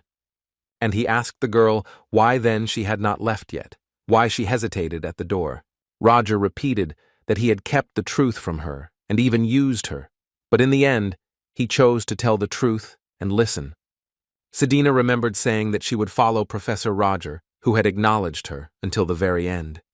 The professor said it was her turn to choose. If she chose Black Dawn, then she should just leave the room. Roger noted that he knew what he was getting into from the moment he decided to open up to her, and he would respect whatever she decided. She had already helped him so much and had also worked so hard to develop her abilities. The magician approached the girl and put his hand on her shoulder and said that she had done a great job and done an excellent job. Roger learned that she followed them because she wanted revenge on her family. The Roshans are a well-known family, and they didn't trust her completely because she could be a spy. She decided to get closer to the First Order of her own free will because she was always pushed to the rear. In fact, she did not feel any particular affection for Dawn. But this man was different. He saw her as she was, listening to what she said. Roger Salishi was the first person to praise her and appreciate her. The girl began to whine quietly, and her elven ears appeared from her hair. She seemed completely defenseless. The professor calmed the girl down. They sat down on the sofa and decided to talk. Sedina announced that her real name was Sedina Flante. Roger guessed that Flante was her mother's last name. The assistant told Roger that it was very important to know what she should do next, but the mage asked her not to think about it, but to simply act as before, as if they were still in the Black Dawn. Our hero informed her that from now on he needed the most detailed information about them. He was thinking of eradicating the Black Dawn. The professor added that since they had decided to exchange something intimate, he thought she should know about it. Now Roger asked the girl to stand up so that he could introduce someone to her. Professor Virano reflected on his colleague's promise to talk to Sedina, but he doubted that it would help achieve the desired result. But he still couldn't leave things as they were. He had finally found Flanthe's bloodline right here in Theon. The daughter of the Flante family suddenly went missing during the interracial wars. She was captured and kidnapped by the Roshan family, as a result of which Sedina was born. However, even if the girl stops treating him with mistrust, he will already be happy, although this is almost impossible, considering the kind of bullying she was subjected to by her family. Virano decided that it would be better to leave it to Professor Roger. Perhaps he should give him a special elven herbal tea as a gift. Roger introduced Sedina Roshan to his team and said that this was a new member of their society. The elf approached the girl and said that she had seen her somewhere, and the leader explained that she was a half-elf. Perhaps she simply felt a kinship. This is a special gift of elves. The magician declared that Sedina was an excellent sorceress and incredible in the field of information extraction. She had been providing him with valuable information about the Black Dawn all this time. After these words, Hans panicked because he would be pushed into the background. Hans asked his friend if he had come to the shelter just to introduce them to this child, to which Roger replied that it was for this reason, and also to ask him about the progress of the mission that he had entrusted him with. Hans realized that they were talking about a relic, and the leader asked him to report, but the guy got nervous. He wasn't sure that he could say this in front of Sedina. Roger assured his friend that she was now on their side, so there was no need to worry. Hans reminded that considering the one that was in the auction house of Kanst, there were still 3 fragments of the relic to be found. One of them could be right in the capital, Lindenbrum. The magician informed that he was just heading there, but due to a sudden terrorist attack on the train, he ended up here with all the consequences, and he asked if Hans had found out the location of the fragment in the capital. The friend replied that by process of elimination he had narrowed his search to one place. It was the fortress of Debalk of the Exilian Empire. Only this place he was not able to study in the capital. Sheridan noted that the fortress sounded difficult. One would have to try to find a way to get past the guards and get inside. Would a regular teaching assistant be able to handle such a task? Sedina was embarrassed, but Roger announced that with her help, they would definitely succeed. And in general, since they had such a reliable assistant in Theon, things would soon get better, so they needed to get ready. The professor explained to the team that they needed to put an end to the Black Dawn and that he planned to go to Valtanen soon. A few days later, Roger arrived in the city of Valtanen, finding himself in a factory in area B13. Walking through this area, the magician realized that this abandoned factory was an excellent hiding place for all sorts of scum. In any case, he knew this place well, although it would be difficult for him to understand which building Black Dawn was holed up in. The guy smelled something. It smelled like chemicals. He wondered if they really had a laboratory with an outlet into the local sewers. Roger was standing in front of the stairs looking down when he heard someone's voice ask him what he was doing there. It was a very unexpected and unwanted meeting. Casey Selmoy was standing behind the magician, and she recognized Professor Roger Chalici. He asked if he was a detective, to which she demanded that he answer her question first, identifying him as Roger Chalici. Our hero decided to answer that he was investigating a recent case of arson at the festival, and he had some information that led him here. The girl sarcastically replied that it was an incredible coincidence and that she had the same reasons. Casey noted that she came here because she felt a familiar mana while wandering around, since Roger still had her card. The guy couldn't even imagine that a simple card in his pocket would have such consequences. The detective pointed an umbrella at Roger and told him to stop pretending. She was sure he would come here. Casey said that it was strange that a new professor personally investigated that incident, and alone he could have come up with a better legend. Did he really take her for a fool? The detective ordered the guy to turn around slowly, and Roger realized that there was no point in hiding anymore. He turned around and looked Casey straight in the eyes. The girl laughed and said that he could fool anyone, but not her. The detective looked at Roger with hatred and said that he was James Moriarty and immediately stabbed him with her combat weapon. Mac certainly didn't expect her to attack right away, but he was agile enough to use defensive magic. He dodged the blow and made his professional sharp dash towards the girl. At one point, he was right in front of Casey, and she had time to think how fast he was. Roger laid the girl on the ground and told her that if she moved, he would make a hole in her neck. But Casey used magic to direct multiple swords at Roger, and the mage noted that she was using a counterattack, meaning she was progressing. The detective asked if it was too presumptuous to think that she would just let herself be attacked, and suggested that they see who would be faster. But to her amazement, the girl noticed that her magic had suddenly dissipated. Roger looked at Casey and saw a small animal next to her face, and disgust was visible in the girl's expression. The magician was extremely surprised. Was the detective really afraid of mice? And the girl laughed shyly, trying to hide her emotions. But everything was clear to him anyway. Roger, trying to prove his point, picked up the mouse by the tail and brought it to Casey's face, who began screaming at the top of her lungs.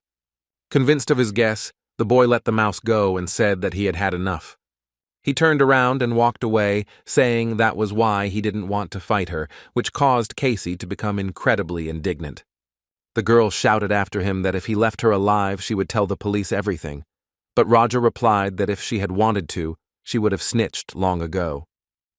The guy added that her pride doesn't allow her to do this. Isn't that the reason why she hunted him alone for all these 3 years? Roger explained to Casey that he didn't have time to participate in her detective games. He was going to attack their hideout, so stop bothering him. The magician went down to the sewers in the place where he planned, where Casey met him. The girl tried to catch up with him, but saw that Roger had blocked the entrance with magic, and she had no way to get in. This made the girl extremely angry, and she started screaming and throwing out her emotions and shouted at him that it didn't change anything. Having calmed down a bit, the detective decided to act using her own methods. Thanks to the mage's carelessness, she collected enough mana. Casey decided to use the memory breakdown to break into the man's past. Roger got where he needed to go, and 30 minutes later, inside the research lab he found, many of the scoundrels who worked there had already said goodbye to life. The magician met a giant man on his way. He said that his name was Murloc and he was a night killer. The smell of chemicals in the lab was so strong that Roger felt like it was overwhelming his taste buds. Our hero found some kind of preparation in large flasks and decided that it was the same preparation from Pelham, but then decided that the research notes were much more important and began to look for them. Roger thought they might be in the safe he found and decided to take a look. But he didn't have time to do this, because a man's voice was heard from behind, saying that there was a huge mess here. Roger remembered that Sedina had said that she had something important to tell him before he left. According to her data, there is a first order in Valtanun that is responsible for this area. The girl said that, unlike the others, he never hides his identity. He is an older man, dresses like a scientist, and he is the First Order Victor Dreadpool. In the laboratory, Roger immediately realized that it was he who approached him near the safe, so without hesitation, the magician immediately shot at him. Our hero thought it best to get rid of him before he did anything, but his expectations were not met, and his magical blow was stopped by a golden wall that appeared from the ground. Dreadpool laughed and noted how nervous he was. He really was an assassin. He asked Roger not to be so nervous, because he would do everything right, threatening the guy with a smile. Victor pointed to the liquid golem and said that it was his brainchild. It was created using all types of magic, as well as alchemy and metallurgy. The old man gave the order to the liquid golem to go and beat up the intruder, and the golem began to strike around Roger. Our hero was a little shocked, because the golem simply did not fit into any framework of traditional magic. But if he is now focused on Roger, then he does not protect the owner in any way, and this is his chance. The golem struck a very strong blow, and Dreadpool was sure that he would not be able to dodge this blow. But when the energy dissipated, the villain saw that the guy was not there, but he did not have time to dodge. Where could he have gone then? While Victor was at a loss, Roger pounced on him from behind and decided to finally kill him. But the magician realized that this was not the end, as his blow was parried by some guy in metal armor who suddenly appeared in front of him. Roger hadn't been so surprised for a long time. It was like some kind of spatial technology. The man in the armor had red glowing eyes. He asked Dreadpool what he was distracted by again. Could the First Order afford to let such attacks pass? This man who stood up for Victor was the First Order named Baron. He instantly broke the magical blow that our hero Victor Dreadpool had dealt, and the magician realized that he needed to use other techniques. Victor thanked the Baron for saving him, to which the latter told him to shut up. He was annoyed that he always had to clean up after him. Roger noted to himself that the Baron was a rather skilled opponent. Apparently he was also a First Order, and he had not counted on meeting two at once. Dreadpool was still surprised how Roger dodged it. Did physical damage not go through him? Victor stated that it was most likely a spatial jump, and Roger was surprised that he had learned so much just by looking at him. The vile old man seemed possessed, and he enthusiastically begged the intruder to tell him how he had done it. And at that very moment there was a huge explosion that rolled like a wave towards Roger. Dreadpool yelled at Baron why he was attacking. He didn't even let the guest answer his question. Our hero appreciated this blow. It was really powerful. It almost took off his head. The Baron replied that this guy most likely didn't intend to answer. He was an outsider, and that shouldn't be forgotten, and added that the doctor sometimes gets too distracted. The old man snapped his fingers and said that nothing could be done, but he would like to take him alive if possible. Victor announced that he felt what a rare specimen he was, and ordered some strange creatures to catch him and drag him to his feet. The robots pounced on Roger, and a fight broke out between them, and the magician thought, how many tricks, as if from a book. Our hero fought off the robots, but then the Baron started to strike as well. The magician understood that he did not have time to get closer and would have to retreat. The old man waited to see what skill he would use this time, but the Baron warned the doctor to focus on defense. Roger reproduced the 8th Sephira, of course very powerful magic against these scoundrels. It filled the entire building with energy. The Baron, coming to his senses, said that if he had been distracted even for a second, things would have gotten really bad. Who would have thought that he would have to run away from the enemy? He was clearly not simple. The old man was horrified, and told the Baron that this was not the main problem now, and that there was something more important.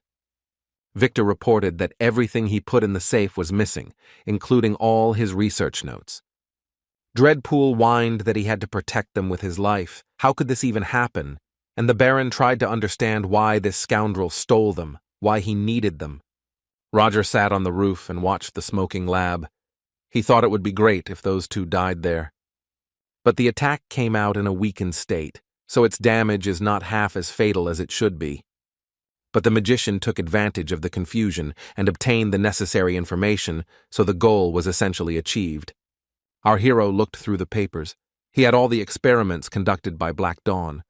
He found a development of a special non-flammable gunpowder that those bandits used. There were experiments on people here, in which they tried to reproduce the strength of beasts and many other things that he had not even thought about. It was a report on experiments with automatons, and it greatly interested Roger.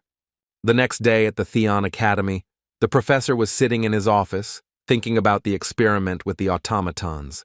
Who would have thought that the bastards from Black Dawn were involved in this? Our hero was flooded with memories. That day, the boy thanked Roger for his help and offered to let him spend the night with them or accompany him to a suitable place. One day, a magician offered the boy to help him with his homework, and he decided to call him teacher. One day, he happily bragged to his teacher that he had received an invitation from the most prestigious academy in the kingdom, Ordo. He was so excited about this great opportunity. The boy then begged our hero for a long time to go with him to this academy. The memories were interrupted by a knock on the door. Professor Roger, as always, was needed by someone. Wilford entered the office and informed the professor that Rector Eliza wanted to see him. The teacher told him to go to the rector right away, which he did immediately. Over a cup of tea, Eliza suggested to Professor Roger that she recommend him for the position of head of the academy's dean's office, a very influential position. Our hero asked the rector why she was offering this position to someone like him. Eliza said that Roger had done a lot for Theon, and she just wanted to give him what he deserved. She said that of course she took into account the skills he had demonstrated over all this time.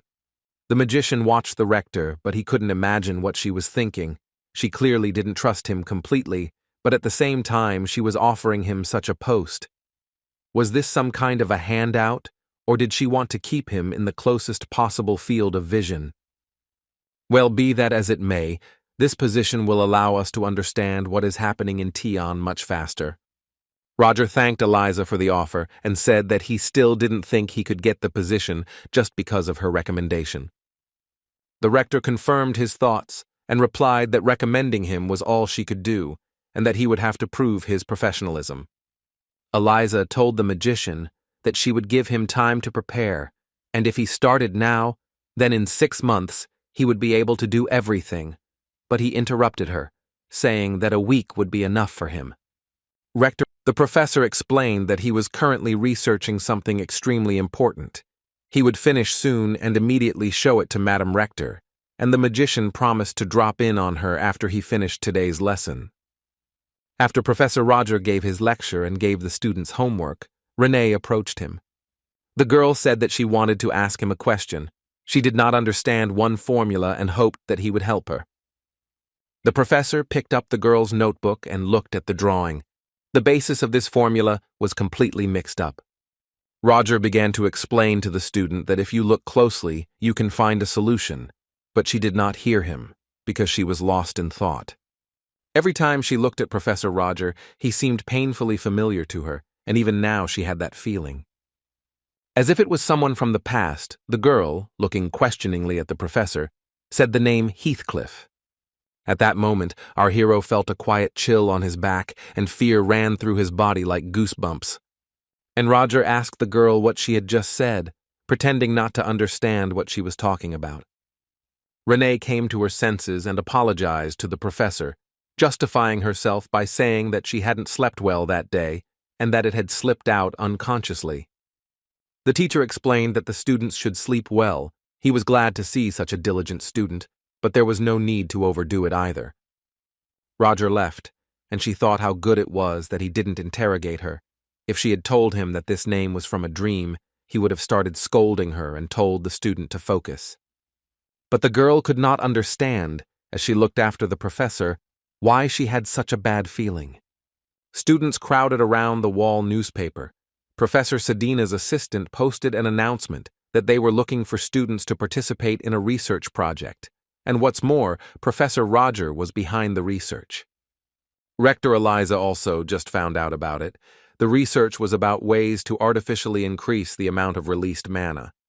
If it is successful, he will easily take over the post of head of the dean's office, and not only that, the entire magical community will be excited by such news. Eliza wondered, I wonder how long he had been working on this research, and most importantly, who this man was. But Roger was puzzled by something else at the moment. Who would have thought that he would hear this name from Renee? It was so unexpected. Judging by her behavior, she doesn't really remember everything that happened, but it's still worth being careful. Our hero thought that she shouldn't remember everything, which meant she needed to come up with a solution to this problem. Sedina came to the professor. She said that she had posted an announcement and he praised her for fulfilling the request so quickly. The girl asked if he had eaten, since it was already lunchtime, to which the professor replied that he had a magical snack a little later. Sedina flared up again and asked how he could eat a magical snack. These were artificial things. She rattled on that if this became a habit, then he would cause significant harm to his health. Selena also said that there was something wrong with their faces. Did something happen? She noted that Professor Brino seemed to have a thinner face lately. Brino explained that on the last day of the festival, someone had stolen his masterpiece of golem art. He was still reflecting, and Roger mentally apologized for causing him such a hard time. Matilda turned to Roger and said that she noticed that he had already moved on to clinical trials, and Selena confirmed that she had also seen research into ways to increase the amount of mana released. Bruno was surprised and said with admiration that he was researching something truly unimaginable, and asked Roger how many students had agreed to participate. The magician replied that he had only placed an ad. He explained that people tend to be wary of experiments, so there might not be any response at all, but Selena asked him not to worry. Since he had taken on the matter, she was sure that everyone would be only too happy to participate. 3 days later, on the last day of recruiting subjects for clinical trials, there were 6 people in total. Roger announced that, to be honest, he wanted more, but this would do. He needed to get started. The professor asked everyone to sign the non-disclosure papers that lay in front of them. He would begin his explanation only after they had done so. Renee was surprised that Princess Ellendel was also participating, and she replied that it was more fun together. Frieden thought that if Roger dared to harm Renee, he would not leave it so easily, and the magician read his thoughts. The girl who knew how to enter dreams also took part in the experiment. She looked at Sedina in a search. The girl saw the state of other people's dreams through color rendition. Most people's emotions do not change as easily as the colors of their dreams. When they met again in Theon, Renee's dreams had become worse. The bright colors of the past had disappeared, and she was mired in black. But today, although not as bright as before, the color that envelops her is so pure that it cannot go unnoticed. Dreams reflect a person's desires and ideals. In essence, they reflect the essence of a person. Only strong emotions can influence a person's current state of sleep. And the only person Sedina had gotten close to recently was Professor Roger. She knew that. But he is one of those who do not dream. He is sleepless. How he could have such an influence on Sedina remains a mystery. The girl decided to take advantage of this chance to watch him and Sedina too. The student would really like to restore their relationship and for everything to be like before. Roger announced that there were no problems with the signatures, so they could begin, and the professor once again reminded them of the topic of the research. Aiden blurted out the title of the topic first, and the teacher said that it was correct, but there was no need to shout like that. Flora noted that similar studies already exist, although their practical benefits are minimal, so she asked the professor if he was researching anything innovative since he had collected signatures. Roger replied that the results would speak for themselves. First, they would measure their starting mana levels, and then they would start taking the drug once a week, starting tomorrow. Flora was surprised that only a preparation was needed. The magician explained that in essence, it was the essence of a huge number of different medicinal herbs. Lumos found it rather disgusting, and Renee wondered if it would immediately increase their mana when they drank it. But he clarified that they would immediately experience difficulties with releasing mana, and no more than 3% of the magical potential would be available. Roger explained that in this state they would begin training. This would be a base for the type of spell control and their materialization. The professor told the boys that training would start tomorrow, and he asked them to make sure that they could devote themselves to it. The next day, in his office, Roger was thinking that it was already dark. Time was flying so fast that he barely had time to sort out a couple of things. Suddenly, our hero noticed that the ring he received from the Zero Order was emitting energy. It was sudden, but the professor understood that the meeting had apparently already begun, and he needed to show himself as the First Order. You could say that it didn't take him by surprise because he was prepared, and for him it was a good opportunity to get information. The magician said out loud that he accepted the invitation of the Black Dawn and put the ring on his finger. Roger closed his eyes and heard voices. The meeting had already begun. One of them said that the kingdom of Bretis had decided to make its move, maybe because the cryptids had started appearing more often. The second added that he had also heard about this. He had just conducted experiments on one, but he could not stand it. Roger saw people at the table. They were all First Orders. Our hero looked around and realized that everyone was present at the meeting table except Esmeralda. On the left sat two eccentrics whom he had recently met. Their silhouettes were familiar to Roger, and on the right were people whom the magician had never met before. The old man noticed the magician. He said that, judging by how quietly he approached, it must be John Doe. He called him to the table to chat, to which the Baron was indignant, so that the doctor would not make them out to be friends. The old man told them to call him Doctor, and the Baron said that if it weren't for that damn armor, he would have already cleaned his smile. Roger noticed that the tone of his voice became sterner. Someone on the right said that nothing changes, chatterboxes chatter, and quiet people remain silent, and asked, "I wonder when Esmeralda will come." The old man answered Miss Ventman. Hadn't she heard the news? And she was angry that he called her by name. The guy next to her said that Esmeralda was no longer there, so she would not come again. The girl asked Nikolai to clarify. The guy said he didn't know and advised asking John Doe. He probably knew more, since he had successfully infiltrated Theon. The professor thought that it would be better to explain himself as briefly as possible, and he replied, "Let the Zero Order explain it to them." The Zero Order responded and said that everything was correct, but there was no one at the place from which the voice was heard. A man named Leslie asked the Zero Order if he was there and was told that he was.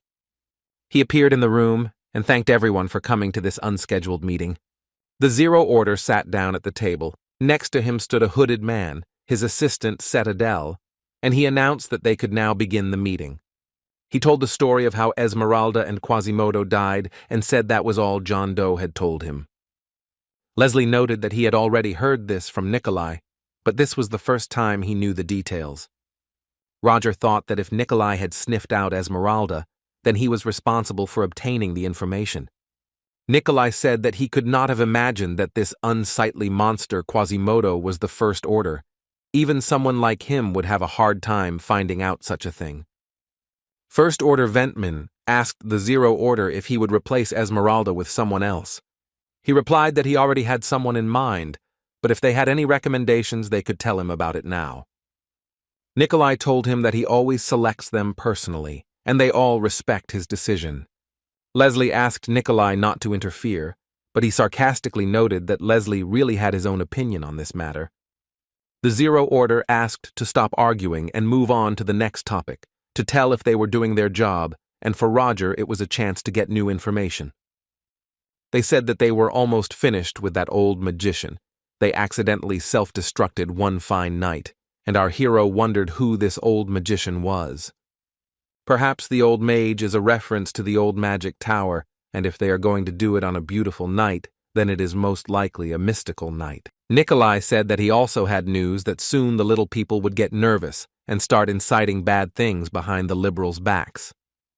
The girl said that she would also like to please them, but she still couldn't find that thing. She needed a little more time. The old doctor sat as always with his ugly smile and wanted to tell his news, but someone interrupted him. Nikolai reported that he already knew that his research laboratory had been attacked twice. Victor started shouting that it wasn't his fault. These subordinates were always unable to do their job properly, and that was why this was happening. Dreadpool asked the Knight Baron to at least stand up for him, but he was not very keen on being dragged into it. Leslie asked the knight if he had a more precise explanation, and he replied that when he returned, the branch in Valtanoon had already come under attack. He said that the chief manager was already dead. He barely managed to cover this crazy scientist. However, surprisingly, the attacker was all alone. They fought, but he turned out to be much stronger. Leslie noted that if the Baron said so, it meant he was an unusual person, and asked if he had any special features. The knight replied that he had disguised himself well, and the only thing he noticed was that he could use shadows to teleport, as well as some powerful magic that could incinerate a factory at once. Nikolai thought and said that, by the way, the branch in Leathervelka was also burned down. Maybe the same person did it. They asked John Doe if he knew anything, since he had been in the vicinity of the Leathervelk incident. Roger replied that he didn't want to stick his nose in there personally, so he gave instructions on his behalf for his subordinates to take care of the consequences. Nikolai replied that he understood that John was very busy with this Theon of his. It was his mistake that he expected him to be more knowledgeable. Our hero said that he actually has some idea who it might be. Roger announced that it was Casey Selmoy. She was too suspicious to be a detective. The magician explained to them that it seemed she was digging under them, plus there was a person in Theon who was under her suspicion. The Zero Order noted that Nikolai did not provide him with this information, which caused Nikolai's indignation. Leslie confirmed that Casey had indeed been seen in Valtanen on the day of the attack, but the old man countered that the attacker was using flames and shadows. As far as he knew, Casey was a water mage, to which Roger responded that it was impossible to rule out the possibility that she was working with someone in a pair. The girl reminded that Casey was not an easy person, and a magician with a colored title could not be discounted, and Leslie asked how they could get rid of her. Roger suggested simply killing her, like everyone else who crosses the path to the Black Dawn, but Nikolai told them not to do anything because he was their venerable professor, so he shouldn't interfere. Our hero told him to do whatever he wanted. He would follow any order from the Zero Order, and thought to himself that this guy clearly didn't like him. Apparently he and John Doe had some kind of friction. Roger decided that this information was enough for him. Now he was above suspicion. The mage felt a little guilty for calling her name. He had to be careful for a while. The Zero Order noted that this should be the end of it. He was glad that everyone was working hard. Of course, there were times when things didn't go as expected, but you couldn't let that stand in your way. The old man replied that this was expected from number 0. The chief ended the meeting and asked Citadel to leave them for a while. Also, the Zero Order asked John Doe to stay late, and no one understood what they were going to talk about. When only the Zero Order and Roger were left at the table, he asked our hero how he liked the meeting, and he replied that it was good, without any surprises. The Zero Order smirked and said that John was as boring as ever, and added that he would no longer be able to personally keep an eye on Theon, so he asked John to find a man blessed by fate there. Roger understood that the Zero Order was not just asking to find someone, but it was necessary to understand who exactly it wanted. Our hero asked if this man had any special features, but the Zero Order could not say for sure. He only said that it was a girl, and that she was able to see what others could not. Roger thought about it. The thoughts that came to his mind, he couldn't believe them. The guy told the Zero Order that he had no guesses yet, to which he replied that if he found it, he should let him know. He no longer detained John Doe, and our hero returned back to the academy. After he left, the Zero Order turned to their assistant Citadel and informed him that they wanted to send him to a certain place. He said that he would have to visit one harsh place, the Arat Mountain Range. After the meeting, Nikolai sat in his office and spoke to someone on the radio. He told him that this was a tough opponent, and the person replied that he would prepare properly and make his move. Nikolai replied that he believed in his skills. He was too angry and disappointed today. All because John Doe dared to take advantage of the Zero Order's mercy. What particularly infuriated him was that he boasted that he had information that he did not have, as if he wanted to say that even in terms of obtaining information, he was better than him. How dare he return alive after the attack on the train? Is he hiding his true strength from them? Apparently they underestimated him. It was not worth relying on subordinates. The guy decided that he would not make the same mistake twice, This time he would carefully prepare and definitely kill him, John Doe. An aide of the Zero Order named Citadel went to the arid mountain range. It was very cold and windy here, but soon he found the place where the Zero Order had sent him. Citadel entered the cave and saw a skeleton there, wearing a suit. He tried hard, crawling all the way here after falling from the cliff, but apparently he did not live long after that. Looking at the dead man, the assistant of the Zero Order thought what a pitiful end John Doe had. The Citadel rang the bell and ordered the sleeping spirit to open its eyes, raise its head, and speak. It seemed that nothing could raise this skeleton and make it talk, but soon energy began to appear here. Some time passed, and the spirit of the dead John Doe appeared in the cave. Citadel asked him if he recognized him. The spirit answered him that he was Citadel, assistant of the Zero Order, after which the spirit asked him where they were and what happened to his body. Citadel replied that they needed to get straight to the point, and he explained to him that he was dead. The spirit was a little confused. The assistant explained to him that he did not remember anything because he had just come back to life, and suggested that he go back to the past and remember what his task was. The spirit remembered that he was supposed to infiltrate the academy and introduce himself as Roger Kellichi.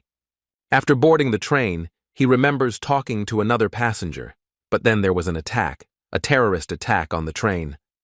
One of the passengers was arrested, and when they tried to interrogate him, he self-destructed. Having weakened the pain shock with the help of magic, John took refuge in the nearest cave. He had terrible injuries from the explosion. He would not be able to last long, especially without food. Citadel asked him to wait.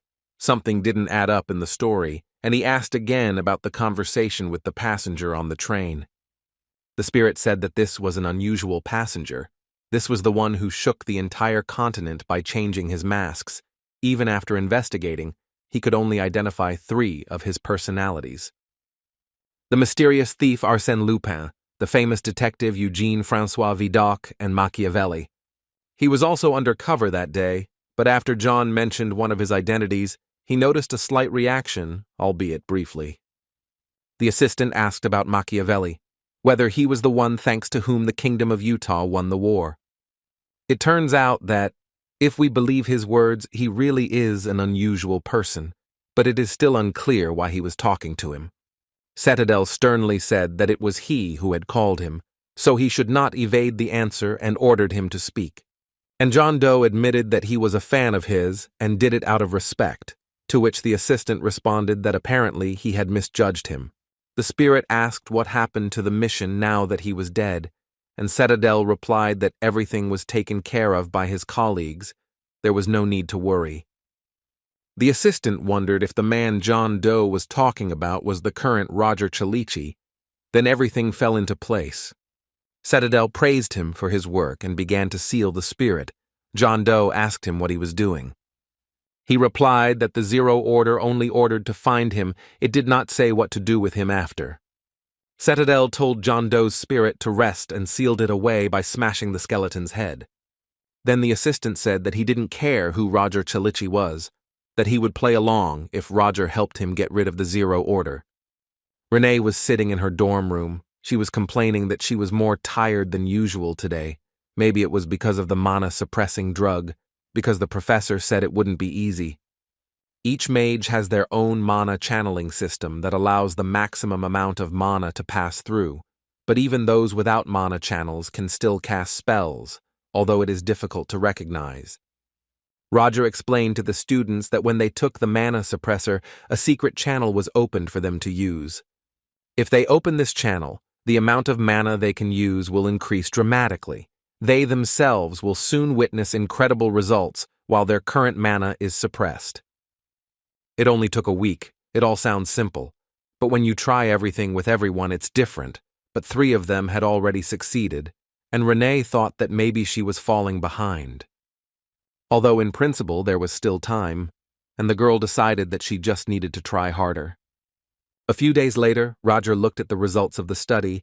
The average mana emitted was the same as what they had shown a week ago, 12%. But today this number is almost 36%. That is, they increased the mana ceiling 3 times. The students were simply shocked. Aiden was delighted. He said that it was not for nothing that he had felt overwhelmed with energy recently, and Flora said that the daily training with that nasty drug was worth it. Freuden wondered if it was only he who was growing increasingly bitter. He found it unpleasant when the professor looked at him. Roger thought it was good that everything had ended well. The students who had responded to his instructions with due zeal had made a huge contribution to his research. All that was left was to present it properly at the conference, which was only a few days away. A couple of days later, a crowd of people gathered in the mystical hall where the conference was to take place. Casey Selmoy was here too, but she didn't even want to come here today, and she wasn't in a very good mood.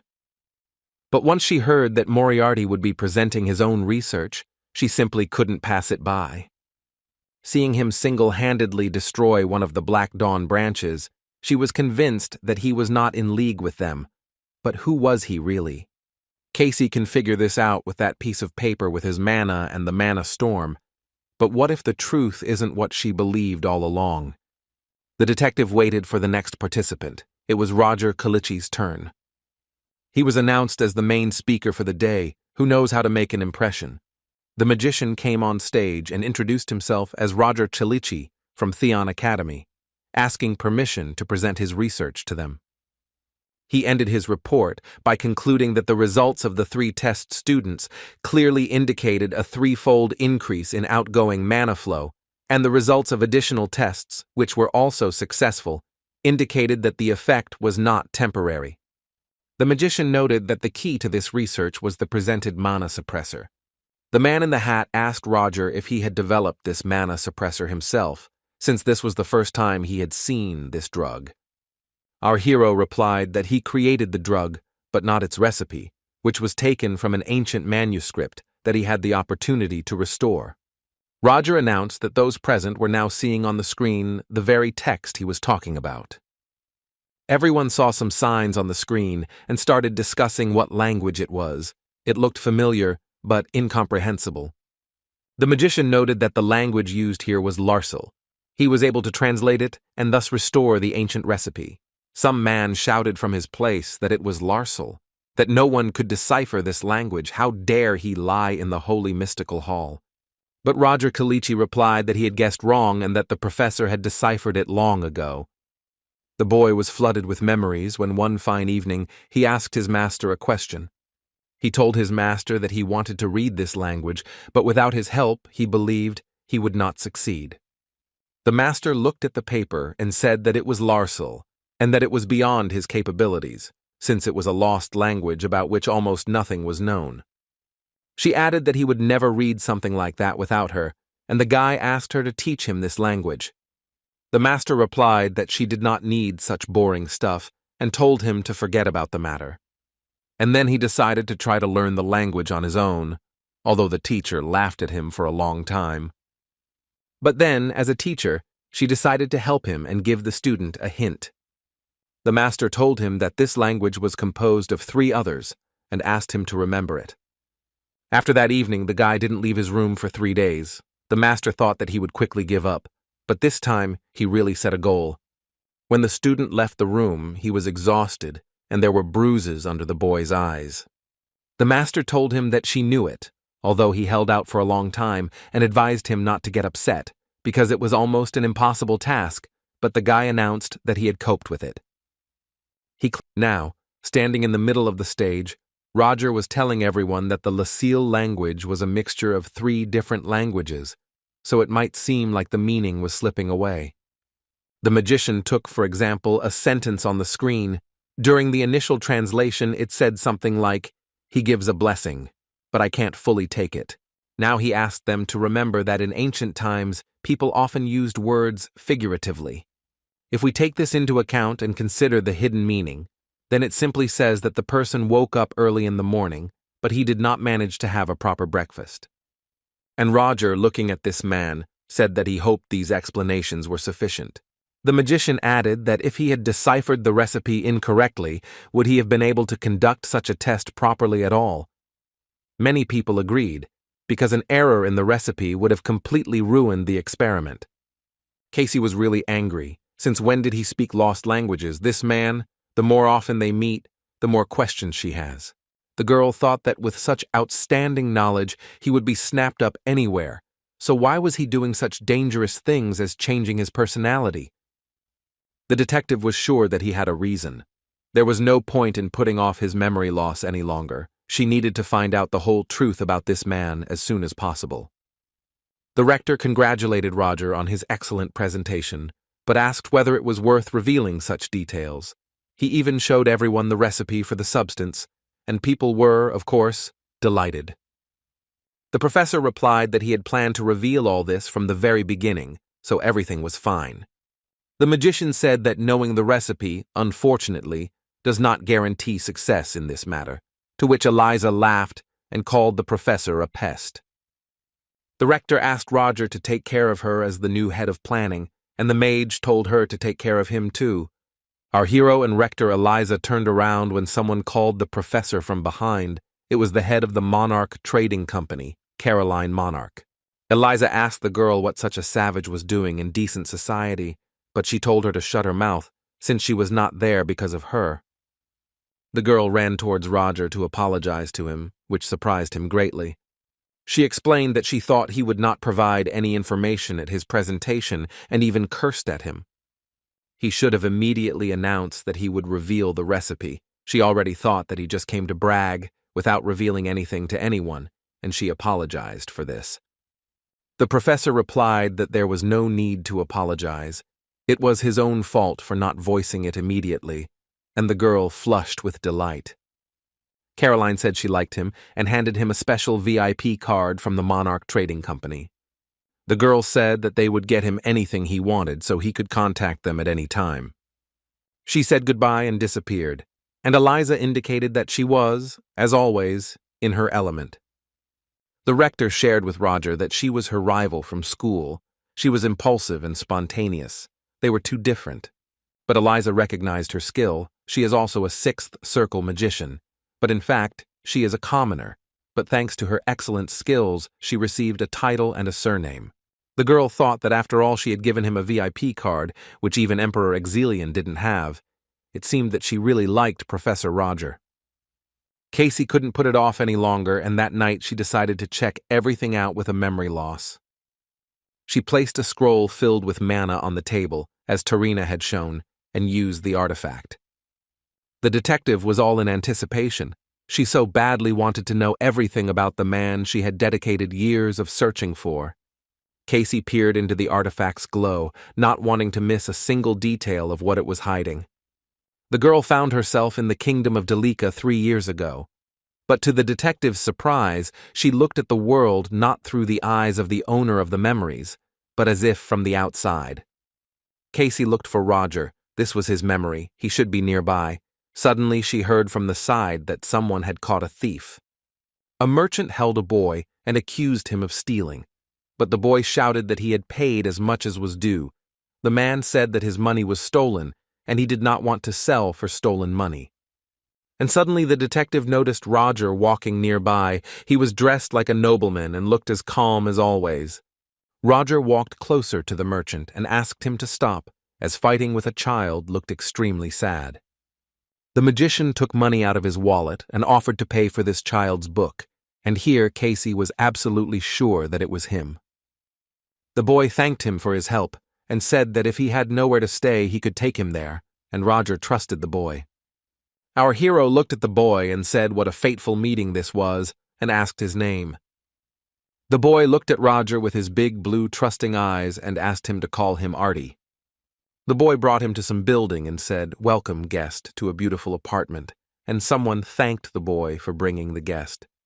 The man in the hallway told the boy to take him up to the second floor, and Artie asked Roger to follow him. On the second floor, the boy's sister Sally greeted them. She was even happy to see the guest. Artie called Roger his savior. The girl greeted the guest shyly, and Roger told her that he was glad to meet her. Artie showed Roger his room. The magician assessed it and said that it looked simple and inexpensive. The boy offered to help him with the luggage, and Roger happily agreed and thanked him. Artie saw among the things a book with scientific articles from the academy. He knew that there was also an addendum with the tasks of the Ordo academicians themselves. The boy remembered that they were ready to accept those who would deal with these tasks, and whoever it was, the boy already envied them. Roger was genuinely surprised that Artie knew so much about it, and from what he had seen today, he was a science fanatic, and the boy confirmed that he wanted to become an outstanding scientist. Roger offered him that if he didn't mind, he was ready to help him improve his knowledge while he lived here. Artie couldn't believe it.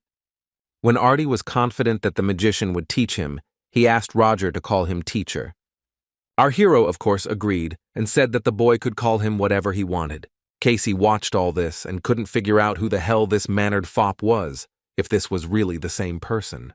But such a pure, emotional aura emanated from him, and the girl clearly felt it. But she couldn't understand why she was reacting so strangely to it. And what was even more annoying was that it was because of him. In any case, this boy was somehow very familiar to the detective, at least that's how it felt. After 2 weeks, this boy called the teacher when he ran into the room. He had something in his hands. Artie boasted that an invitation had come from the most prestigious academy in the kingdom, Ordo University, and that it was a great opportunity. Roger asked if it was because of the problems in the book's app that he helped him answer, and the guy confirmed that they seemed to like his answers.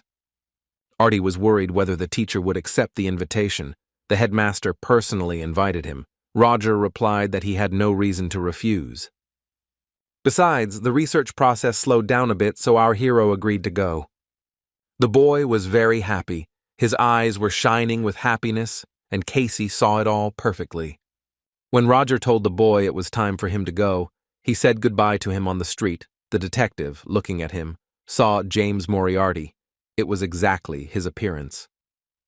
That same afternoon, at the University of Ordo, our hero spoke to an audience with explanations. Gord, the head, said that such a talented person deserves an appropriate reward, and if he wants something else besides the prize money, he can say so. And Moriarty asked for a teaching position at this University of Ordo. He wanted to become a professor. The chief replied that now it would be difficult even for him to give him a permanent job, and offered him a part-time job, to which the magician agreed. Our hero understood that even a part-time professor was guaranteed free access to the university's central library. He needed to find the necessary materials for his research while he was here.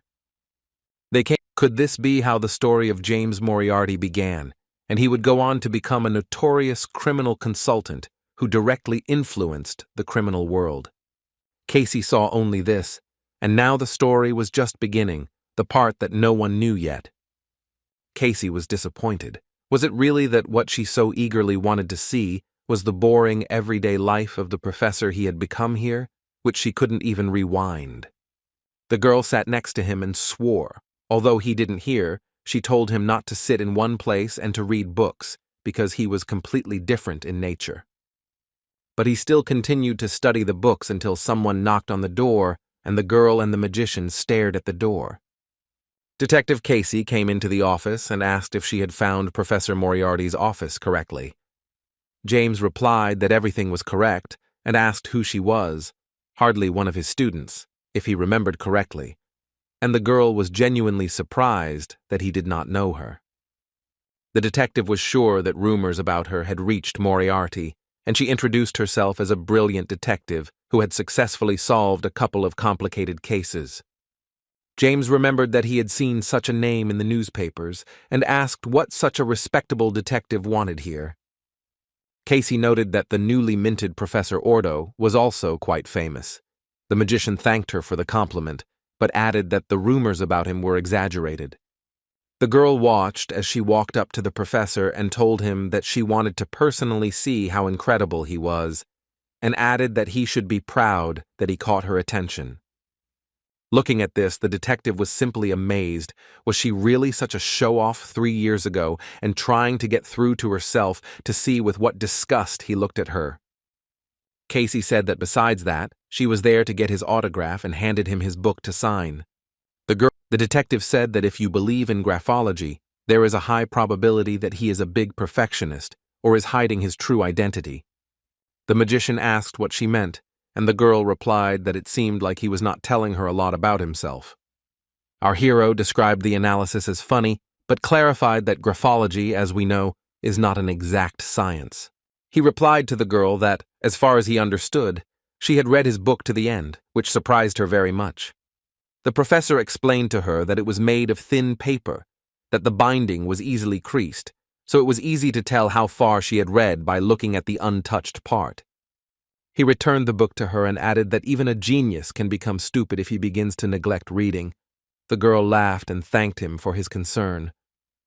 Casey got angry and was about to leave, as the surge in criminal activity left no free time, and the magician wished her luck.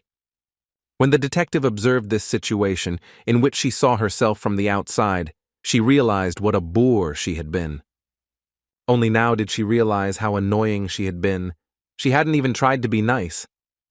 The girl realized how self-confident she was because everyone called her a genius. But it didn't last long. Even though she was idolized, she was still lonely, so she became interested in him. Casey, looking at the professor, wanted to understand whether he was the same person as her or not. Looking at him now, she understood that he was a good person, but why then did he end up becoming a villain? There was a lot that was unclear, and the girl decided to just see how things would go further. A week later, Casey was still watching Moriarty and couldn't understand what he was trying so hard to find in the books. The magician was very focused. The disappearances of children did not stop. It was suspicious, so he decided to scout the situation with the help of Hans. Something was wrong. Not only did reporters barely write about it, but the police also did nothing despite the ever-growing number of missing people. Even though they are children of commoners, how is this possible? Although, if someone with sufficient power is involved, then anything is possible. The detective looked into Moriarty's office again and saw the articles about missing people and told him that she was wondering what he was so intently studying that he didn't even hear her enter. The magician drew her attention to the fact that she had entered without knocking and at such a late hour, to which she replied that it was he who had not answered the knock and asked why he was studying this case. The professor replied that he was simply afraid that one day he would find his students among the names, and the girl added that she was even more afraid because the police were not investigating the case properly. Casey, as always, boasted that she was also among the participants in the investigation. After all, it was her job to unravel such cases. She told James that if he asked nicely, she would kindly share the latest information on the case. The mage thought that she was unlikely to be involved in the case, judging by what he had learned, and decided not to trust her. So he told the detective that he wasn't particularly interested, and that he was sure she had everything under control. Then the policeman came into the office and called Detective Casey to him, and the girl had to leave. Considering that the detective works closely with the local police, it is definitely not worth trusting her completely, and Moriarty decided to first of all tell Artie and Sally to be more careful. Suddenly Moriarty's personal crystal sparkled. It was Artie, and the magician asked why he was calling so late. The boy said that Sally had recently run away on an errand and had not returned. He didn't know what to do. What if something had happened to her? The professor asked the boy to calm down because they didn't know what happened yet. But the professor himself was worried. Because children had been disappearing so often lately, he told Artie that he would sort everything out, so he shouldn't worry. The boy listened to the professor, but in fact he was very worried and scared. James then sat and thought something was wrong. He was sure this was the same missing child case as the previous ones. Our hero told Hans this information and asked him to look for the child, a 10-year-old girl. Hans replied that he would send the mice immediately, and then asked James to meet him right away. It seems that our hero's friend found evidence in the missing persons case and wanted to report everything to his friend. Artie's father learned that the professor promised to find Sally, but was still worried. He decided to bring the boy something to eat to make him feel better. When the man entered the room, but his surprise the boy was not there, could he not stand it and go looking for his sister? The boy found the place where the scoundrels had settled. They were constantly taking out some bags and cars through the tunnel. Artie heard them talking about how, if they all got taken out, there would be no evidence left, and he realized that this was the hiding place of the child abductors. They were shoving the children into sacks and loading them into a cart, and the guy decided to secretly follow them. If he hesitated even for a second, he could get into trouble. The boy tried to figure out what to do now, whether he should go there and try to look for Sally. He understood that if he was caught, everything would be over, so he needed to retreat and ask adults for help. Looking out from the bush, Artie saw a car with 2 police officers standing next to it, and he decided to ask them for help. The boy showed up and started asking the police to help and show where the kidnappers were hiding the children. But Artie heard the policeman say that one of the rats had gotten away lucky, what those idiots were doing anyway, and he realized that he was trapped. Our hero ran towards Hans, and already on the run shouted to him whether he had found the child. He answered that he had not yet. The guy explained that the mice he sent to the slums had not yet returned and offered to wait here. Casey recognized this guy. She saw him with Moriarty at the festival. They sat down on a bench, and the magician asked his friend what he wanted to talk about. Hans replied that the circumstances under which people disappear look suspicious. The friend explained that recently he had been increasingly coming across reports of numerous cases of people disappearing in various cities, and it was noteworthy that all the victims were children of commoners. Hans began to investigate these cases in more detail. On the day when the mass disappearances of children began, Valtenung bought up all available iron reserves, and all the disabled factories began to work again. Our hero asked him if he meant by this that this incident was directly related to the kingdom of Durumang. Hans responded that, given that all these incidents happened at the same time, this raises some suspicions, and he also added that the police investigation has reached a dead end. However, these are all just guesses, but if they are true, why would they kidnap children who are unfit for work? Moriarty didn't want to think about that right now. Finding Selly was the only thing he really needed to worry about right now. Suddenly they heard a squeak behind them. Hans saw a rat and asked it if they had found the child.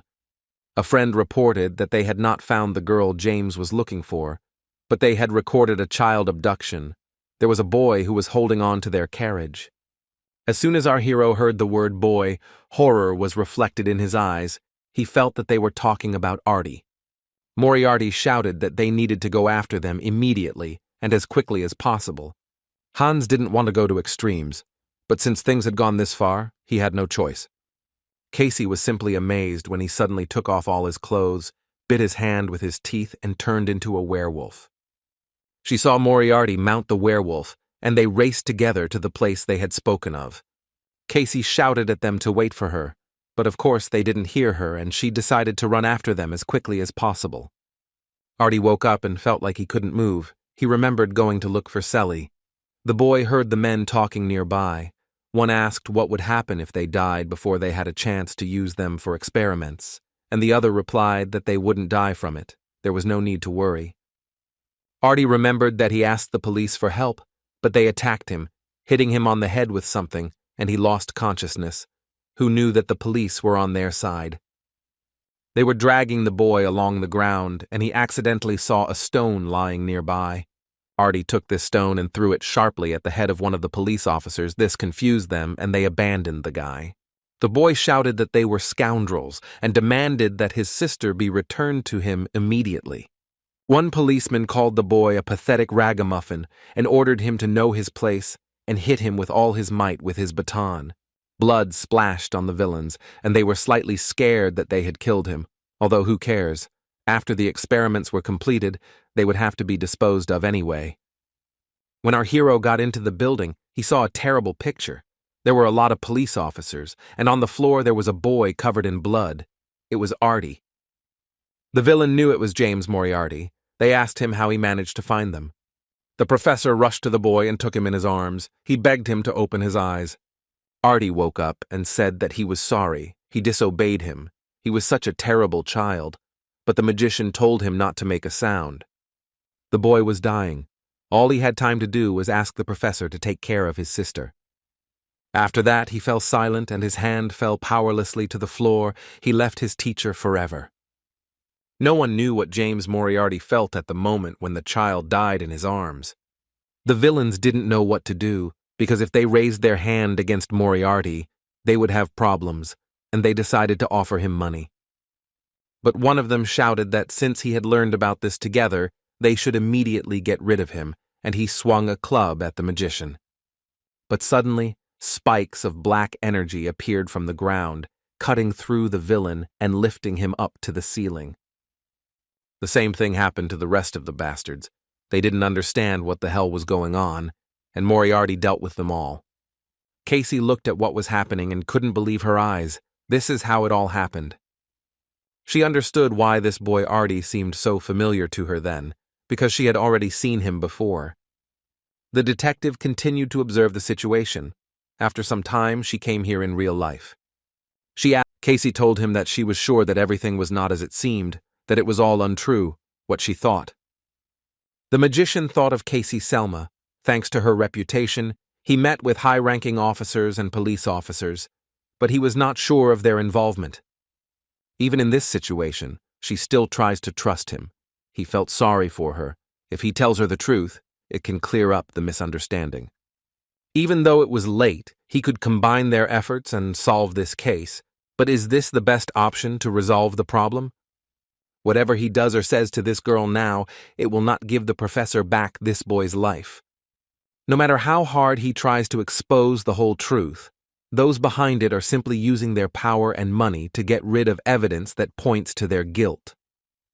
They took the life of an innocent child and will not be held accountable for it. But this is not forgivable.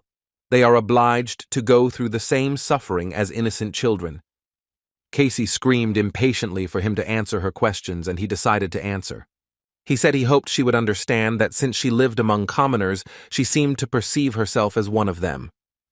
How can people like him and her lower themselves to their level and live like that?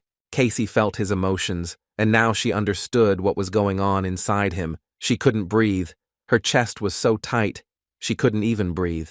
He went on to say that the world was too dull and tiresome, and that the people who inhabited it were so miserable, and for the girl it was so suffocating that she felt she would go mad. The detective then asked him if he had killed the child just to excite himself. He answered, "Is it really that bad?" He is sure that she understands this, and somewhere deep down, her inner voice encourages his actions. Then Casey said that until the very end, she considered him a good person and hoped that this situation was just a misunderstanding, and they could clarify everything with a normal conversation. But she was wrong. And if this is the path he has decided to take, then she will have to arrest him right here and now. Moriarty suggested she try, and to himself he said, "Wait for me." Artie and Casey felt it.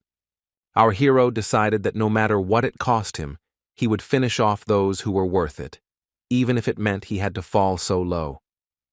She aimed a water blast at him, but the professor was able to block it with fire energy. The detective thought that she should remain vigilant. He was not the type to be easily defeated. When Moriarty struck her, she dropped her wand and it flew far away from her. But she screamed that this would not happen, and continuing to control the water element, she got her wand back.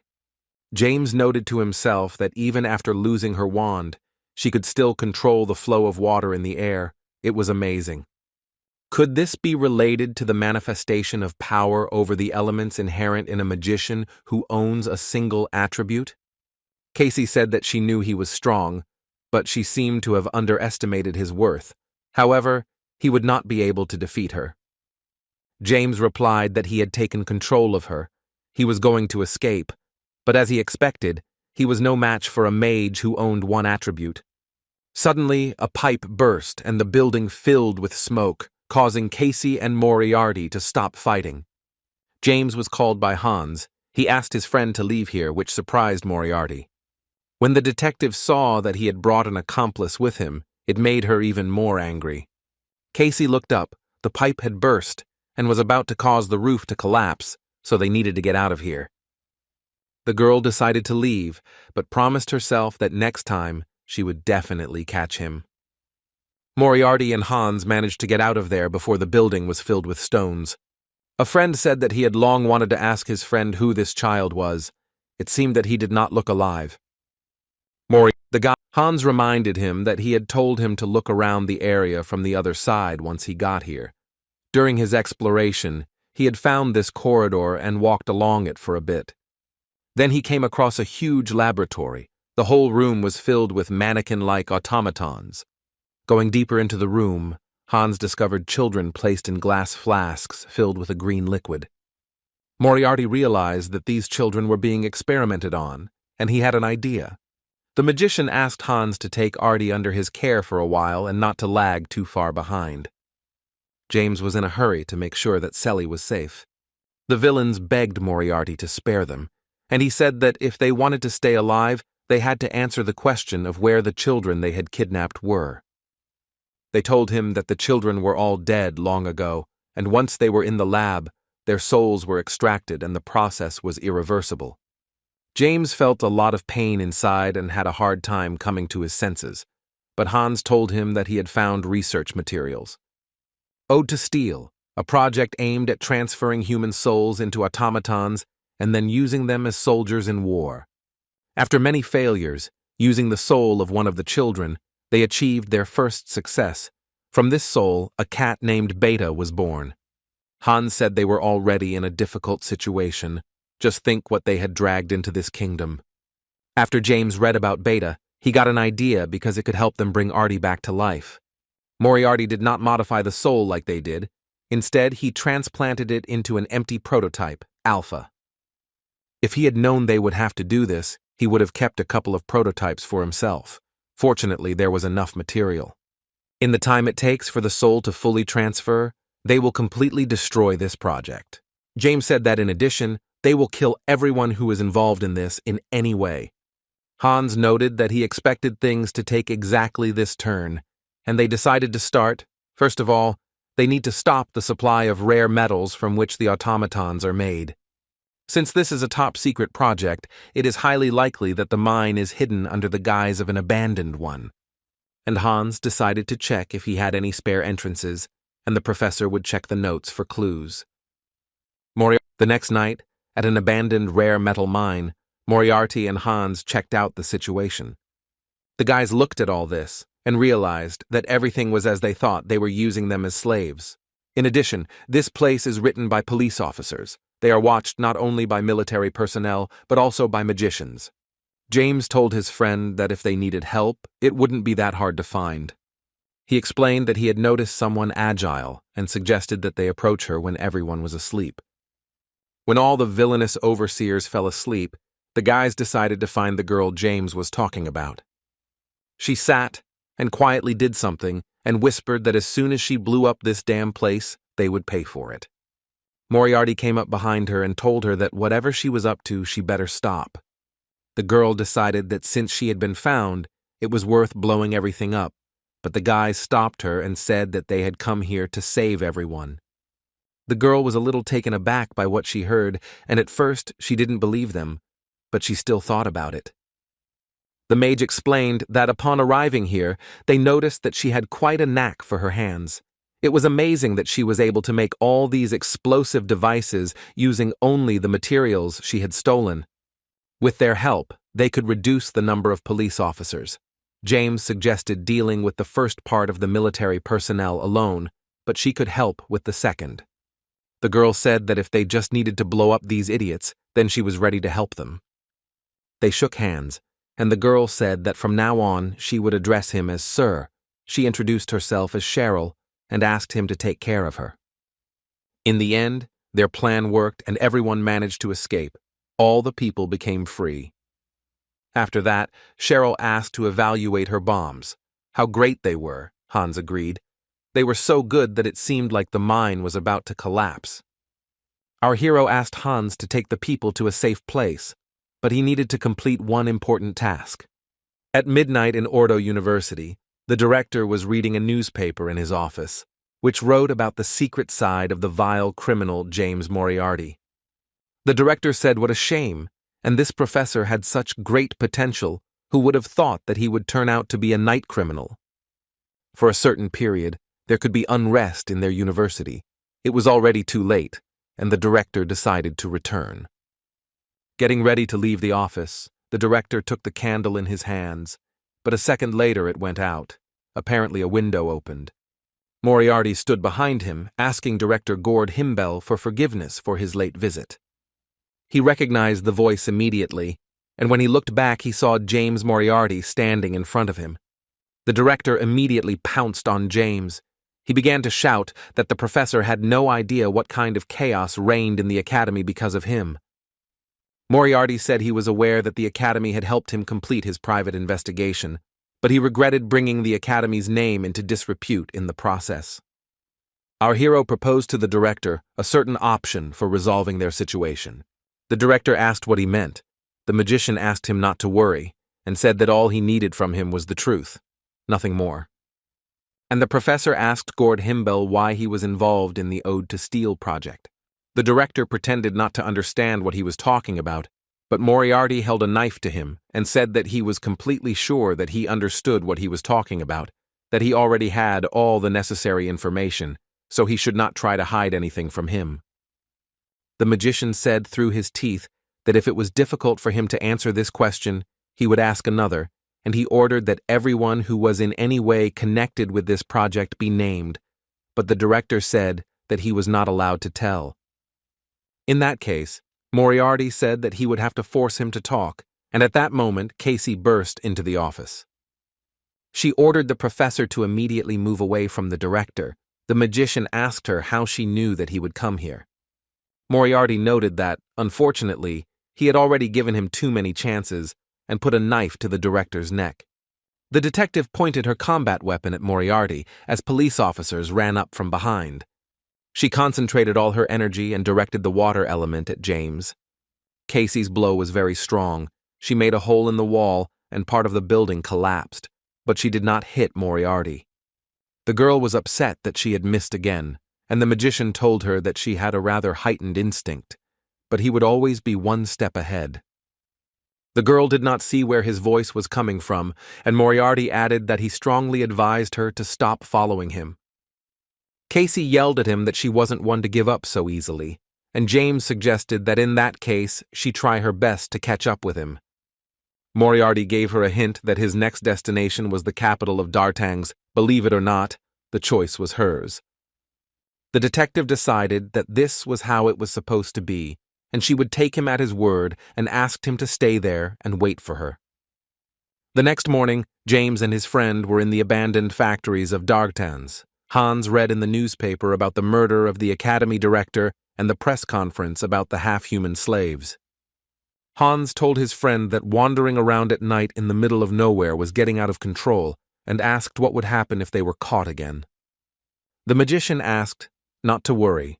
Now that the public has learned about their activities, it will be much more difficult for them to act at their own discretion.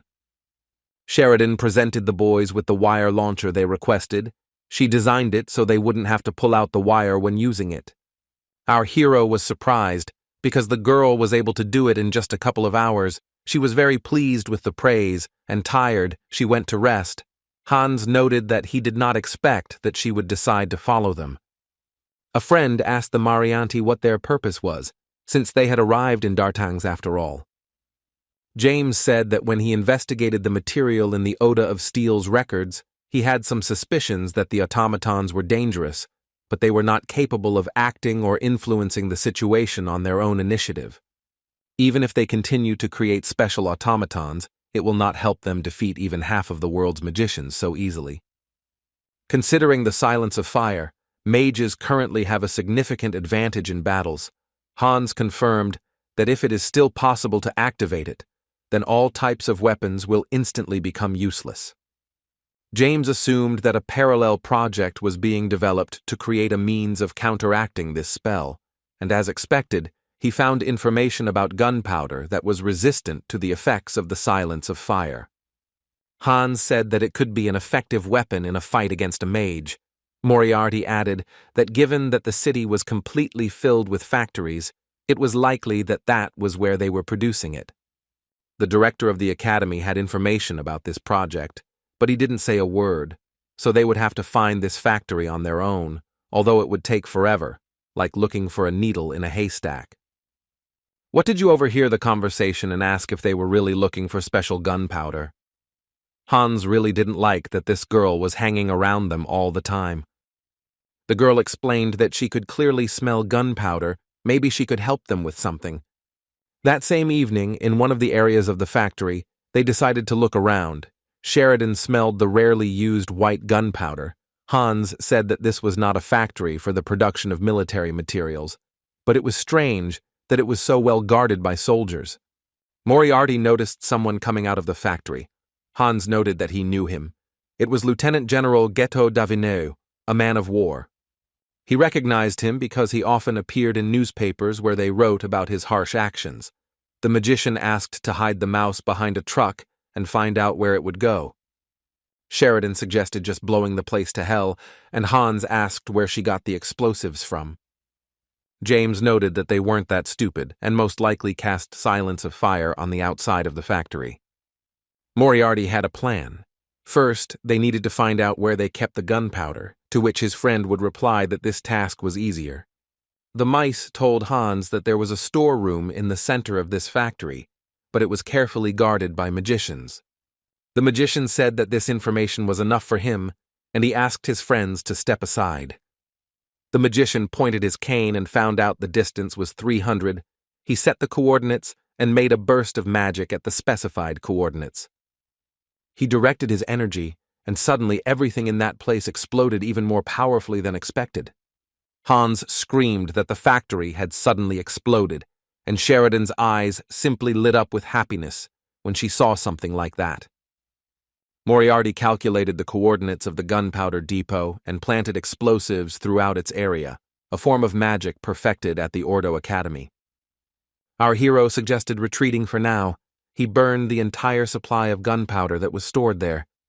A couple of hours later, Detective Casey was working at the site of the factory explosion, and a police officer asked her if she had found any leads. The girl replied that she had not found anything suspicious. Most likely, the fire was the result of someone's carelessness. Moriarty told her to come to D'Artagne's, and then this factory blew up. According to the documents, this factory specializes in the production of car parts. But she is worried about the persistent smell of strange gunpowder and traces of military trucks. The scale of the fire is too large. It is unlikely to have started from some car part. The girl wondered if it could be a military factory where they secretly stored their weapons. If so, it meant that the military was involved in the case and she should conduct a more detailed investigation. Meanwhile, in the basement, Moriarty was saying that it seemed like they had indeed managed to create a weapon that was resistant to the silence of fire, and since they were already carrying it with them, it meant that the development process was complete. The tied-up scoundrel at the table said that it was they who blew up the factory today, and asked who they were, whether they were from the intelligence service of the Imperial administration. James asked if he looked like a snitch and said he wanted to ask him a few questions. He asked if they were using kidnapped people as slaves and test subjects, and what was the reason for creating such a secret weapon for war. The villain realized that this was the man who ruined their entire project. The villain noted that no one cared about the number of dead slaves. Their kingdom of iron prospered only due to war, and they must return that time. The magician said that he could not hear it anymore. It was disgusting, and it was his mistake to let those filthy lips say anything, and he fired the shot. Breaking news reported that 6 military hardliners had been killed. Casey Selmoy accused Moriarty of involvement in the killings and detained one man at the scene. High-ranking police officers have been arrested in connection with undercover investigations and suspicious activities. Could Moriarty be the one behind the kingdom's horrific secret experiment? Authorities have said they will take all possible measures to apprehend Moriarty. A couple of days later, Casey Selmoy was sitting in the lobby of the banquet hall, writing up a report that she would tell Moriarty to his face that he was the godfather of the criminal world and an authority in the criminal world. She has discovered the motives behind the secret project and apprehended most of the people involved, but Moriarty, the man behind it all, continues to elude her. However, she will put an end to all this now. Judging by her analysis, his next target is here. The girl was sure that this time she would definitely catch James Moriarty and put an end to all his criminal activities. The host of today's banquet, Duke Ludwig Bencanto, greeted everyone present. He announced that unfortunately, due to Moriarty's actions, the crime rate in the kingdom had increased, but they would not give in to these unholy acts. And he thanked all those who came here, thinking about the victims, and wished them to enjoy today's banquet from the heart. Casey was sad because they say they think about the victims, but at the same time they have fun and drink. They should at least bow their heads or something. No matter how you look at it, it doesn't look like anyone is thinking about the dead as if the incident happened in another world, so they're all enjoying it. A young guy approached the girl with a desire to start a conversation, but she replied that she wanted to spend time alone. Casey didn't understand why only useless people approached her, so she didn't want to go. She only came for the delicious food. The detective was sure that the bastard Moriarty was hiding and waiting for a convenient opportunity, and instead of waiting for it, it would be worthwhile to approach the Duke first. She finally made up her mind and greeted the Duke. Ludwig Bencanto said that it was an honor for him to see her. The girl replied that she was not here on behalf of her family, so she asked to address her more simply and wished to talk in private. She and the Duke came into the large living room and he asked what she wanted to talk about. The detective informed Ludwig that his wife could be in danger because James Moriarty was hunting them. The man asked why he was hunting him if he hadn't done anything wrong. It was doubtful he had any reason to do so. Casey stated outright that he would not be able to deceive her because he was connected to the lieutenant and his squad, who were hunted by Moriarty. The Duke remained silent, and the detective added that people might not talk about it, but everyone knows. Ludwig said that let's say she was right. What should he do then? And Casey advised him to take refuge in the safest place he could think of. The Duke screamed that there were plenty of his soldiers here to protect him, and he assured the girl that there was no place safer than here. He added that he would assign more guards, just in case, and thanked the detective for his concern. The Duke gathered more of his men. He was surprised at how sneaky this detective was. He was killing people related to the project, so of course he knew what was going on. Ludwig Bencanto was indeed waiting for him. He believed that if everything was prepared correctly, then one magician was a trifle. His men were silent, but one of the guards said that the Duke was very confident in himself, so he should show something. The man removed the mask from his face, and it became clear that it was Professor Moriarty, but this did not frighten the owner. He wondered how this bastard got here and why he revealed himself now, even though he knew it was a trap. Smiling mockingly, the Duke asked James if he was ready to enjoy this banquet he had arranged for him. He asked him to look at this magical barrier that could block magic up to 6th grade and feel like a victim. The mage said that Ludwig was not like the bastards he had seen so far. They were all smug and losing concentration. But if this was all he had prepared, he was very disappointed, and Moriarty turned his cane on the Duke. The detective didn't like everyday clothes. They were too uncomfortable. The dress was very difficult to walk with. Casey thought that the Duke was openly ignoring her. It was clear that he was hiding something and therefore did not want to cooperate with her. She would have to act on her own, and if her assumptions were correct, then Moriarty should soon attack the Duke. Ludwig sat on the floor in fear, and all his men were already dead. The Duke did not understand why his soldiers, whom he had selected, died without doing anything. Moriarty concentrated his power and directed it at the Duke, who realized that the barrier would not save him and shouted at the magician to get out. The guests who were celebrating a banquet below heard something happening above and looked up. On the balcony, Moriarty held Duke Ludwig in the air. The magician said that he would recognize him, since he forced him to use this magic. In exchange, he would give him time to say his last words. The Duke called him a monster, and if he had only known that the mage was so powerful, he would have prepared more carefully, but he would not allow everything to go according to his scenario. Ludwig added that the magician may have destroyed everything, but he had overlooked one thing: the automaton factory, owed to steel. So before Moriarty came here, he sent his cleaners there. James saw that he was being attacked by a water element from behind. He guessed that it was Detective Casey. Ludwig called her and said that he knew she had come to save him, but Moriarty would not let him go.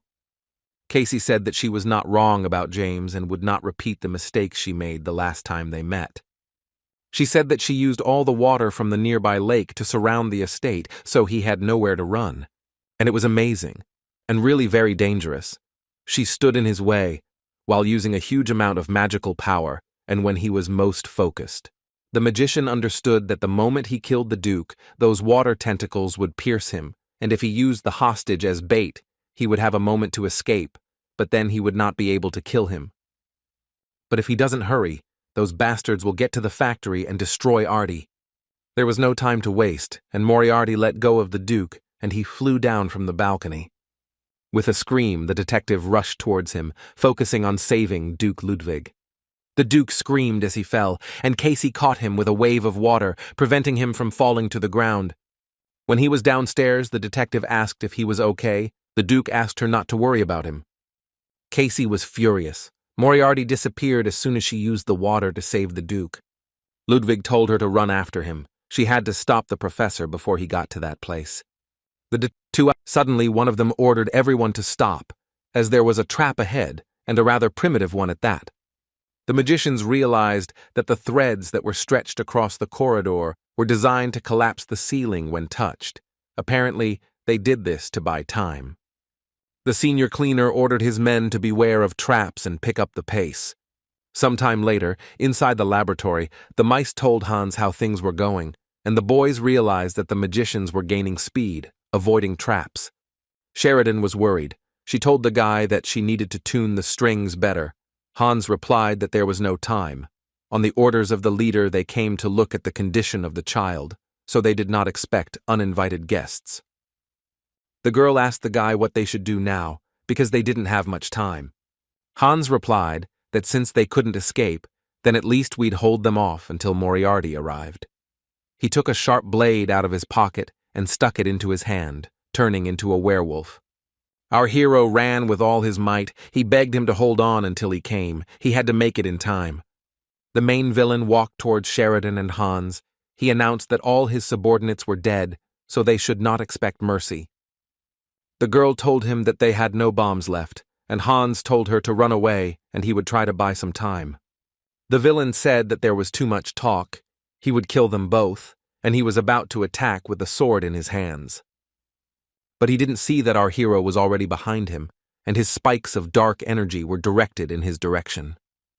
Our hero used his combat weapon and thrust his sword into the villain's back, preventing him from attacking his friends. Hans, as a werewolf, and Sheridan were incredibly happy about Moriarty's arrival, because it is unknown what could have happened if it were not for him. James praised his friends for holding out well, and asked Hans what was going on with the experiment. His friend replied that the soul transfer had already been completed, but it needed a little more time to synchronize. Suddenly they felt the building shaking. Sheridan assumed it was an earthquake. Moriarty told Hans and Sheridan to get out of here, suddenly asked him what about him, because the process is not over yet. Our hero replied that he would do everything in his power, so they should not worry, and his friends asked him to be careful. Holding on to the werewolf, Sheridan shouted to James as she ran that he absolutely had to come back. Moriarty knew Detective Casey would follow him, but he didn't expect her to literally burst through the ground. Casey destroyed the wall with her magic to get inside, and the mage told her that she made a mess. Didn't she know how to knock properly? James noted that she was constantly getting in the way, probably wanting to catch him so badly.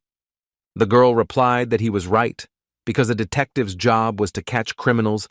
Did he really think that he could continue to walk around as if nothing had happened? Casey looked around and thoughtfully said that it was somehow gloomy here, and unexpectedly discovered an entire laboratory here. The detective asked the magician why he was waiting this time and not running away. Apparently he had something in mind, but he replied that it hadn't occurred to her that he himself would be the guinea pig. The girl said that he was probably joking, to which James replied that it was up to her to decide whether to believe him or not, and that he should just stop stalking him. Our hero explained to her that she couldn't defeat him anyway. She thinks that she can do the impossible, and when she can't, she starts getting angry, completely pointless. Casey reminded him that he himself forced her to follow the tracks, and now suddenly she says the opposite. Why isn't he running away right now? The detective concluded that there seemed to be something important to him here, and the magician wondered if she had guessed it. Hans and Sheridan are out of danger, but since Artie's synchronization is not yet complete, they will have to fight. And yet James was not in the best condition right now. He had spent too much magic and strength to get here. Casey thought about how many sleepless nights had been spent chasing him. Plus, it had taken a pretty powerful spell to create that much water. So the fight began. Although no one wanted it, Casey attacked first, and Moriarty became defensive. A few seconds later, James used the third-tier magic spell Ice Queen's Breath. Even though ice is a solid state of water, Detective Casey had great difficulty controlling it. Although she didn't care, she believed that she had enough magic. Even someone like him couldn't freeze absolutely all the water. James thought that he could continue like this, but it was completely pointless, so he would have to attack her. And Moriarty used the 5th-tier light magic spell Assault Ballista. The detective shouted at the mage that it wouldn't work and created a fighting knight out of the element of water. This knight held a huge shield that blocked Moriarty Casey's magic. From the force and power of this fight, the walls began to crack, and soon the burst pipes fell to the floor and explosive barrels. There was an explosion behind James, and he realized that at this rate the entire lab would be destroyed, and Artie was in danger. Moriarty left the fight with Casey and rushed to the child, and the detective wondered why he was running away and decided that this time he would not leave. The detective headed towards the fleeing James, but the building continued to collapse and rocks fell around. When our hero rushed to the place, the synchronization finally ended and he decided to take it and get out of there as quickly as possible. He enveloped the box with green liquid in which the boy lay with magic and was about to leave. Moriarty looked at the second box. There was a child there too, but he wouldn't have had time anyway, so he asked him to forgive him. Casey followed in his footsteps and didn't understand where he went. It felt like this guy was actually hiding something. She had to get out before the building completely collapsed, but suddenly she saw a box in another room. She wondered what secret could be there, but when she entered there, she couldn't believe her eyes. The detective saw a child lying with his eyes closed in a box with green liquid. Our hero got out with the boy and decided to rest somewhere in the forest. The magician was already at his limit, but fortunately, he had his pills with him, which he did not use. After all, the main thing for Moriarty now was Artie, and James stood up and walked over to the box. Ever since Casey Selmoy got on his trail, time hasn't been kind to him. But it was necessary to make sure that the experiment was successful, although there was one more thing, and the magician promised the boy to return. 15 minutes later, Moriarty was standing near a huge waterfall. He came here specifically so that Casey would follow him. The detective caught up with him here as expected, and out of breath, told James that he had nowhere else to run. Moriarty asked her if the waterfall was truly magnificent. Perhaps she knew its name, adding that it was the loudest sound nature could create. The girl did not understand why he suddenly started talking about this, and replied that there was not a single soul nearby. It was logical that no one knew about him. Moriarty turned around and said that since this waterfall was nameless, then he would call it Reichenbach.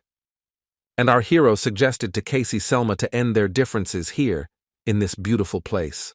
The girl tried to attack him, but she no longer had the strength, and James asked if she really had no mana left. The detective looked at Moriarty and asked him if he had any left. He replied that she was more dangerous than he was. James noted that this was the first time she had encountered a mana deficit, and in this state she was no match for him, and victory was his. Casey glared at Moriarty. She told him not to make her laugh. He had no idea what she had gone through to corner him, and she wouldn't give in that easily. James stood, pointing his cane at the girl, and she screamed his name, squeezing out the last of her mana. Our hero parried the blows, but he also had no strength. He could not understand why she was fighting with all her might. Moriarty realized that he couldn't block her blows properly, and suddenly the girl made a dash and rushed at the guy. The detective, gathering all her strength, pounced on him, and together they flew off the cliff. The magician shouted at her that she was crazy, but she did not regret what she had done because he would die along with her. The girl shouted at him that she was ready to sacrifice herself to punish him for all his crimes. Detective Casey looked into James's eyes and screamed that they would die together, and his eyes grew dim. He could use a little mana. The magician gathered his last strength and hooked himself onto the rock, and this saved their lives. Moriarty was holding onto the chain, and the unconscious girl was hanging on him, her arms around his neck. James said he agreed. Casey Salmoy won. Justice was served. Breaking news reported that Detective Casey Salamoy, the scourge of the criminal underworld, had captured James Moriarty, and a furious fight had broken out near the waterfall. Brave Casey grabbed Moriarty and jumped into the waterfall with him, and the evil criminal fell, while Casey Selma managed to escape and was taken to the county hospital. The next morning, in the Delica Kingdom District Hospital, the detective woke up in a hospital bed, trying to remember if she really defeated James Moriarty. She didn't believe it. The very fact that she survived the fall into the waterfall meant that he survived too. A nurse entered the room. She saw that the detective had already woken up and thanked her with a smile, and Casey asked what she was thanking her for. The girl explained that she was grateful that the detective had rid them of the evil genius. Now people could sleep peacefully. Casey asked what that sound was outside the window, and the nurse explained that it was people who had read the article coming to visit their heroine. The nurse reminded the girl that she needed rest. Casey only looked out the window, where she saw people who were happily waving at her and shouting thank you. They shouted bravo to the detective, and the girl finally found the strength to get out of bed to greet them. That same day, the detective went to the estate of Duke Bencanto. The Duke apologized for disturbing her and asked if the monster Moriarty was really dead. The Duke looked very scared, and Casey told him that Moriarty had been officially declared dead. She explained that a detailed examination of the areas surrounding the waterfall failed to reveal a body, so she was not sure that he was dead. After her words, even more fear and horror settled in the Duke's eyes, because there was no certainty of his death. Casey said she wanted to leave if he had nothing else to say, but he stopped her. He noted that the danger had not passed, especially for her, but the girl replied that if he just tried, then she would definitely catch him. As she was leaving, the detective clarified that if he was still alive, he would soon make himself known, and added that the Duke should be more careful than she. He tried to tell her something else after that, but Casey didn't want to listen to him and simply closed the door. It is true that Moriarty is a sinner, but Duke Ludwig is also far from being a dandelion. There was no way the rumors could have spread beyond the automotor factory given its size, and yet the Duke thoughtlessly names its location, indicating his involvement. The girl was sure he was somehow involved in the project, but she wouldn't do anything without some solid evidence. Not only can she not catch Moriarty, she can't even punish the criminal who is right under her nose. 4 hours later, the detective found herself in the woods near the lab. She breathed a sigh of relief when she saw that he hadn't taken the thing. She thought that maybe the automaton that was discovered in the lab could be used to find clues. When Casey opened the box, the baby woke up, looked at her with big eyes, and asked who she was. The detective replied that she was the one who found him, and that the girl was immediately charmed by this child. Our hero was in Moriarty's temporary shelter. He talked to Hans over the radio and said that he spared Ludwig. At first he wanted to kill him, but after he saw him shaking with horror, he decided that this was the worst punishment for him. The magician said that their goals in the kingdom of Delica were accomplished. Let Moriarty remain dead to the public, and they would have no problems. Hans agreed with his friend and said that he understood that they should wait for him at the next target. The friend asked the magician what happened to the automotor, but he was silent, and Hans realized that it was probably a failure. Hans wished the magician good luck and ended the connection, but our hero did not have time to tell him the main thing. Moriarty guessed that his friend had misunderstood him, but left everything as it was. It was never too late to explain everything. The boy agreed and called the magician master, but he asked not to call him that because the boy is not a thing. James noted that he is now more of a naive child. so he needs to learn about the world while he has the opportunity, and the boy responded that this is a good clarification. The magician told the boy that he would soon introduce him to someone, so he would begin his path of knowledge with them. The boy asked if he would stay with him and called him teacher, which made the professor freeze, and the boy thought he had said the wrong thing. James had already mentally prepared himself for the fact that something like this could happen. Even if his soul had successfully transferred, there was still a chance that the personality of that child was now lost forever. And Moriarty actually wished it were so. Hearing him call him teacher again after he woke up was painful, and did he even have the right to be called that? And the professor said that the boy also needed to come up with a name. The boy said that he didn't mind if they called him code name Alpha. And our hero gave him the name Arfa, and the boy noted that he was familiar with this name and he liked it, which the magician was very happy about. The professor added that something needed to be changed in his appearance, since people thought he was an aristocrat and constantly turned around to look at him, and the boy replied that he could make some minor changes. And the magician also asked him to smile, and Arfa promised to try his best if he wanted it. Our hero opened the door. He had a lot to tell his little friend, and the boy, smiling, followed his master.